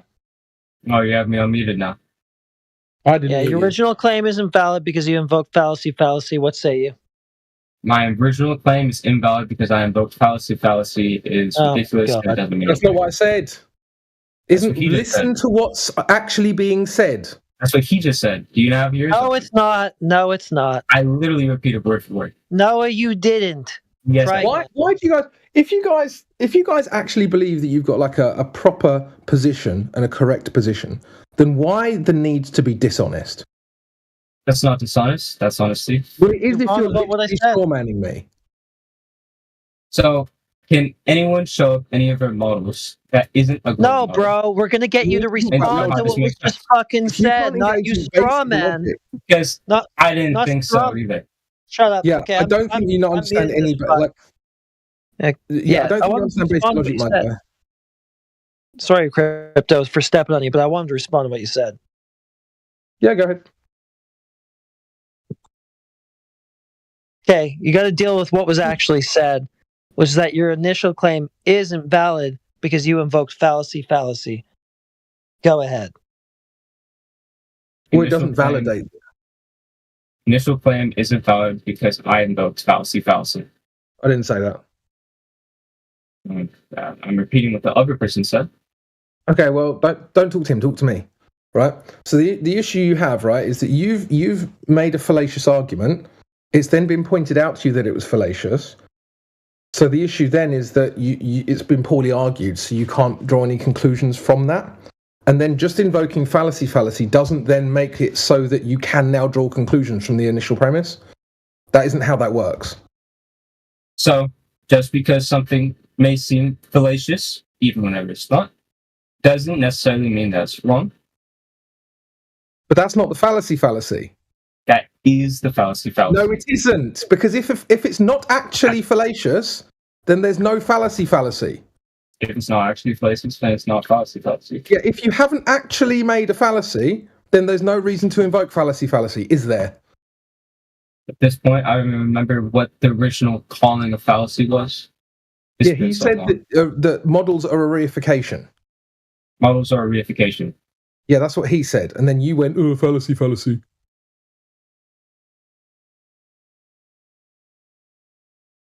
Like, you have to understand what the purpose of these fallacies are.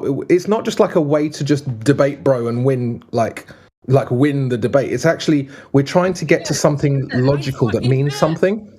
So if someone's reified, then that means that anything that they draw from that is illogical. It may even be true anyway, but that's not a good way of reaching that conclusion, right? So, for instance, if I was to say to you, I know that grass is green because goblins are green. Well, grass is green, but it's got nothing to do with goblins. Right. So it's poorly argued, but it was still correct, right? Mm-hmm. But you wouldn't say that whatever the colour of goblins is a good way of arriving at the conclusion that grass is a certain colour. That would be poor logic, right? What are you getting to, man? Correct. What are you getting to? Well, we're trying to analyse logic. Yes. Like, if you can't do logic, then there's no point having a conversation with you, right? So would you agree that trying to figure out what colour goblins are isn't a good metric by which you would then assess what color grass is. And this is a retort to my argument, how? Can you answer the question? Saying that grass is green because Goblins are so green is not logical. Exactly. So it's useful to know that that's not logical, right? So when we're talking about models, and we're saying that a model says X, therefore reality is X, that's the same reasoning as goblins are green, therefore the grass is green. No. Yes, it is. Because one is true and they are linked and they are related, and the other is not related. You don't know that. There's a fundamental difference between those two analogies you just said. Yeah, but I could just say, oh yeah, well obviously it's a good way of arriving at grass is green because grass is green. So therefore it must be because goblins are green. If no other model can explain why these things happen, but this one model can explain how all of them happen perfectly, then yeah, it's pretty obvious. Yeah, well, there's the goblins are blue model, and I know that doesn't work, and the goblins are green model does work. So therefore, I know false equivalences right here. Well, no, that's literally your logic. No, that explains it. Yeah, yeah. It is. Green goblins explain it perfectly. Because green goblins have nothing to do with the color. I've got the red goblin and the blue goblin models, and they just don't explain it well. So I'm going to go with the green goblins model. Right. Anyways, these are false equivalences. They're not. Goblins being green, and therefore grass is green, is nothing at all the same as the globe describes all of these natural phenomena and all these. Still pushing for a reification. All these others do not. I already told you you're engaging in reification. You cannot. It's a faulty line of thinking. A globe model which explains these things. It's a faulty line of thinking. You're engaging in reification. A faulty line of thinking, such as what? Yeah. So what model of the Earth do you? You're still doing it. You don't need a model, bro. Don't need a model. So you don't know. Models aren't reality. That's so you are debating up against a globe Earth, but you have no way to say what shape it would be. Neither do you. You have no replacements.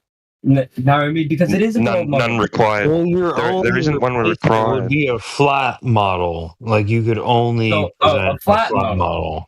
Yeah, so no, you don't. That's what you guys required. Yeah, the model's not required. Is not required. The model's not required. You're reaching it's not a globe, but I have no idea what it is. The wrong way. Yeah. By using a model to reach a conclusion about reality, you're committing a reification fallacy. So you're being illogical. This isn't the way to figure out what actually is. That's what we're telling you. So that's why, supplying you with a flat model would just be engaging in the same fallacy that you are. So what is the shape of the Earth? New convo? It is a topographical planar surface. Topographical planar surface. Yes, it's a planar surface with mountain, valleys, hills, a lot of sea level water. It's just basically we live in a big pond, you know?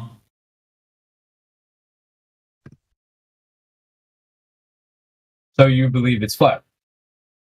I do not believe that that's what the Earth presents itself to be. It presents itself to be when I go outside and I look at water, all the things I just mentioned, including that it presents itself to be motionless, as if it has a firm foundation. That is what reality presents itself to me. Everything apart from that would be assumptions that needs to be proven. How much Breaker was to just say that you guys believe that the Earth is flat? So I do not believe anything about reality. This is what you and me equally experience. If you tell me you don't experience the same thing as me, you either have problems with your senses, or you might take something that, like alcohol, that makes the Earth spin or move or whatever. But I can assure you that there is no motion. Don't let him blame the drugs. I think it's full on him. Yeah, I'm not saying that everyone who he drinks. asked what shape is the Earth, and we don't have a shape claim. He does. My shape claim is that it's a globe. Although you all, besides the few that think that it is a flat Earth, which the flat Earth cannot describe and actually goes against. All right, evidence for shape claim. Yeah, okay, globe. Evidence for that, please. All right, evidence for a globe. 1. Whenever we look up at the sky and we see the other planetary figures such as the sun, the stars, or the moon. Wrong way. Are you looking in the wrong direction? Are you looking for logic in this channel? Are you actually exhibiting a symptom of logic in this channel? Are you crazy? Yeah, you're looking in the wrong direction. Another would be mathematical. No, now you're gish galloping. The Greeks back then, which is why we named them after Greek name things. I'm shutting your mic off. Okay, you've done a whole bunch of fallacious stuff. First of all, you've looked in the wrong direction, not the direction of the Earth, which is the thing that we're actually trying to make claims about. Secondly, you begged the question of the very thing in question, that being the Earth is a planet. You've gone and claimed that these things in the sky are other planets like the Earth. So now I've just taken your conclusion for granted there within your premise. And there was another one after that too. Can't remember what it was. Doesn't matter. You've already fucked up right off the get-go. So if you can't retort to it, just mute me. Is that the plan? I just did, and that was the because other one. You didn't defend against any of those. Okay, that was it. Before you derail me. Yeah, that was the other one. You didn't actually defend against. Right. You gish galloped. That was the third fallacy that you committed. You just wanted to keep steamrolling past the non-points that you made to start stacking like however many other non-points. So right off the bat, you've got the assumption the Earth's a planet. That's the thing we're asking you to prove. How do you know that? Don't use circular logic, please. The Earth is a planet. Andy threw Eratosthenes under the bus. Yeah, how do you know the Earth's a planet? Say it again, and maybe it'll be true. You believe the Earth is flat? It's a fucking Tyrannosaurus Rex shape. Wait, what the fuck you on about? Hilarious. Okay, I'm muting him because he's getting in the way. Sorry. Next time, don't troll if you want to speak.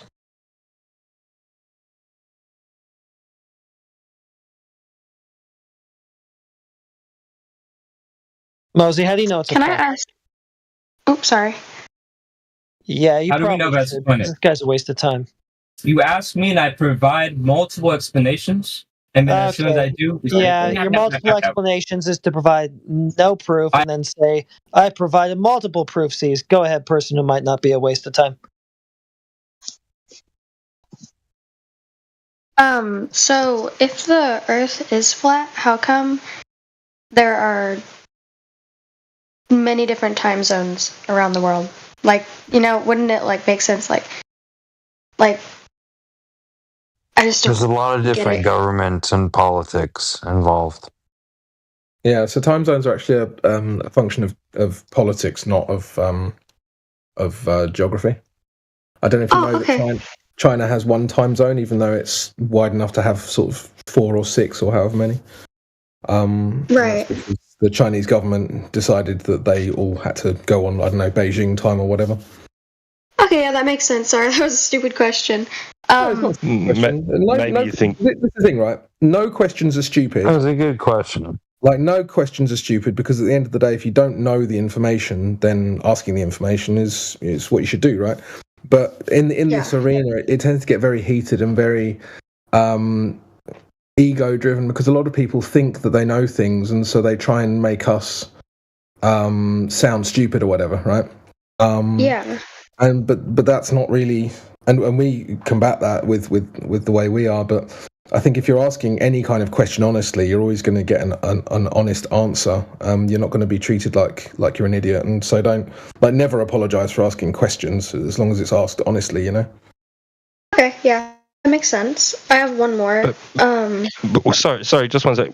Maybe you were thinking more along the lines of how the sun appears to be over different locations throughout a day. Yeah, that is what I meant. Yeah. So and how it's completely nighttime on one side, and then dark on the other, and then in between, and it's all of that. It's I'm not the best at talking. Sorry. You're a lot more pleasant than the last guy. I would say that that could work on either a curved surface or a flat surface. So let's say you're in a massive warehouse. You sound like you're from America, right? You must have huge supermarkets. Have you ever been inside like a massive supermarket, right? Yeah. Do they just have like one light bulb in the middle of the supermarket, or do they have tons? No, they have a bunch. Yeah, why do they have loads of lights? To light up the entire area. Right, but what do you think would happen if there was just one light in the middle of Walmart? Only that one spot would be lit up. Right, the rest would be dark, yeah? Yeah. So is Walmart therefore a globe? No. Right, so it's the same, it's just on a bigger scale. Yeah.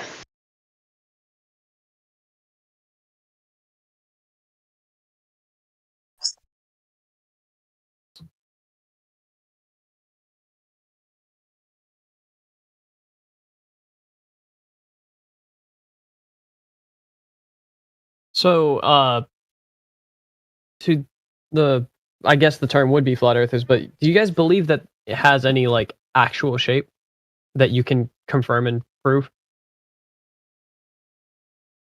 Because from what I know, I can't look at the ground and prove that it's a sphere without using like shadows, and it's kind of difficult. You can't do that with shadows either. We're told that the Eratosthenes example, which I think you're probably getting at, proves a sphere, right? Yeah. The issue is you can do exactly the same thing on a flat surface and get the same results. So it doesn't prove anything.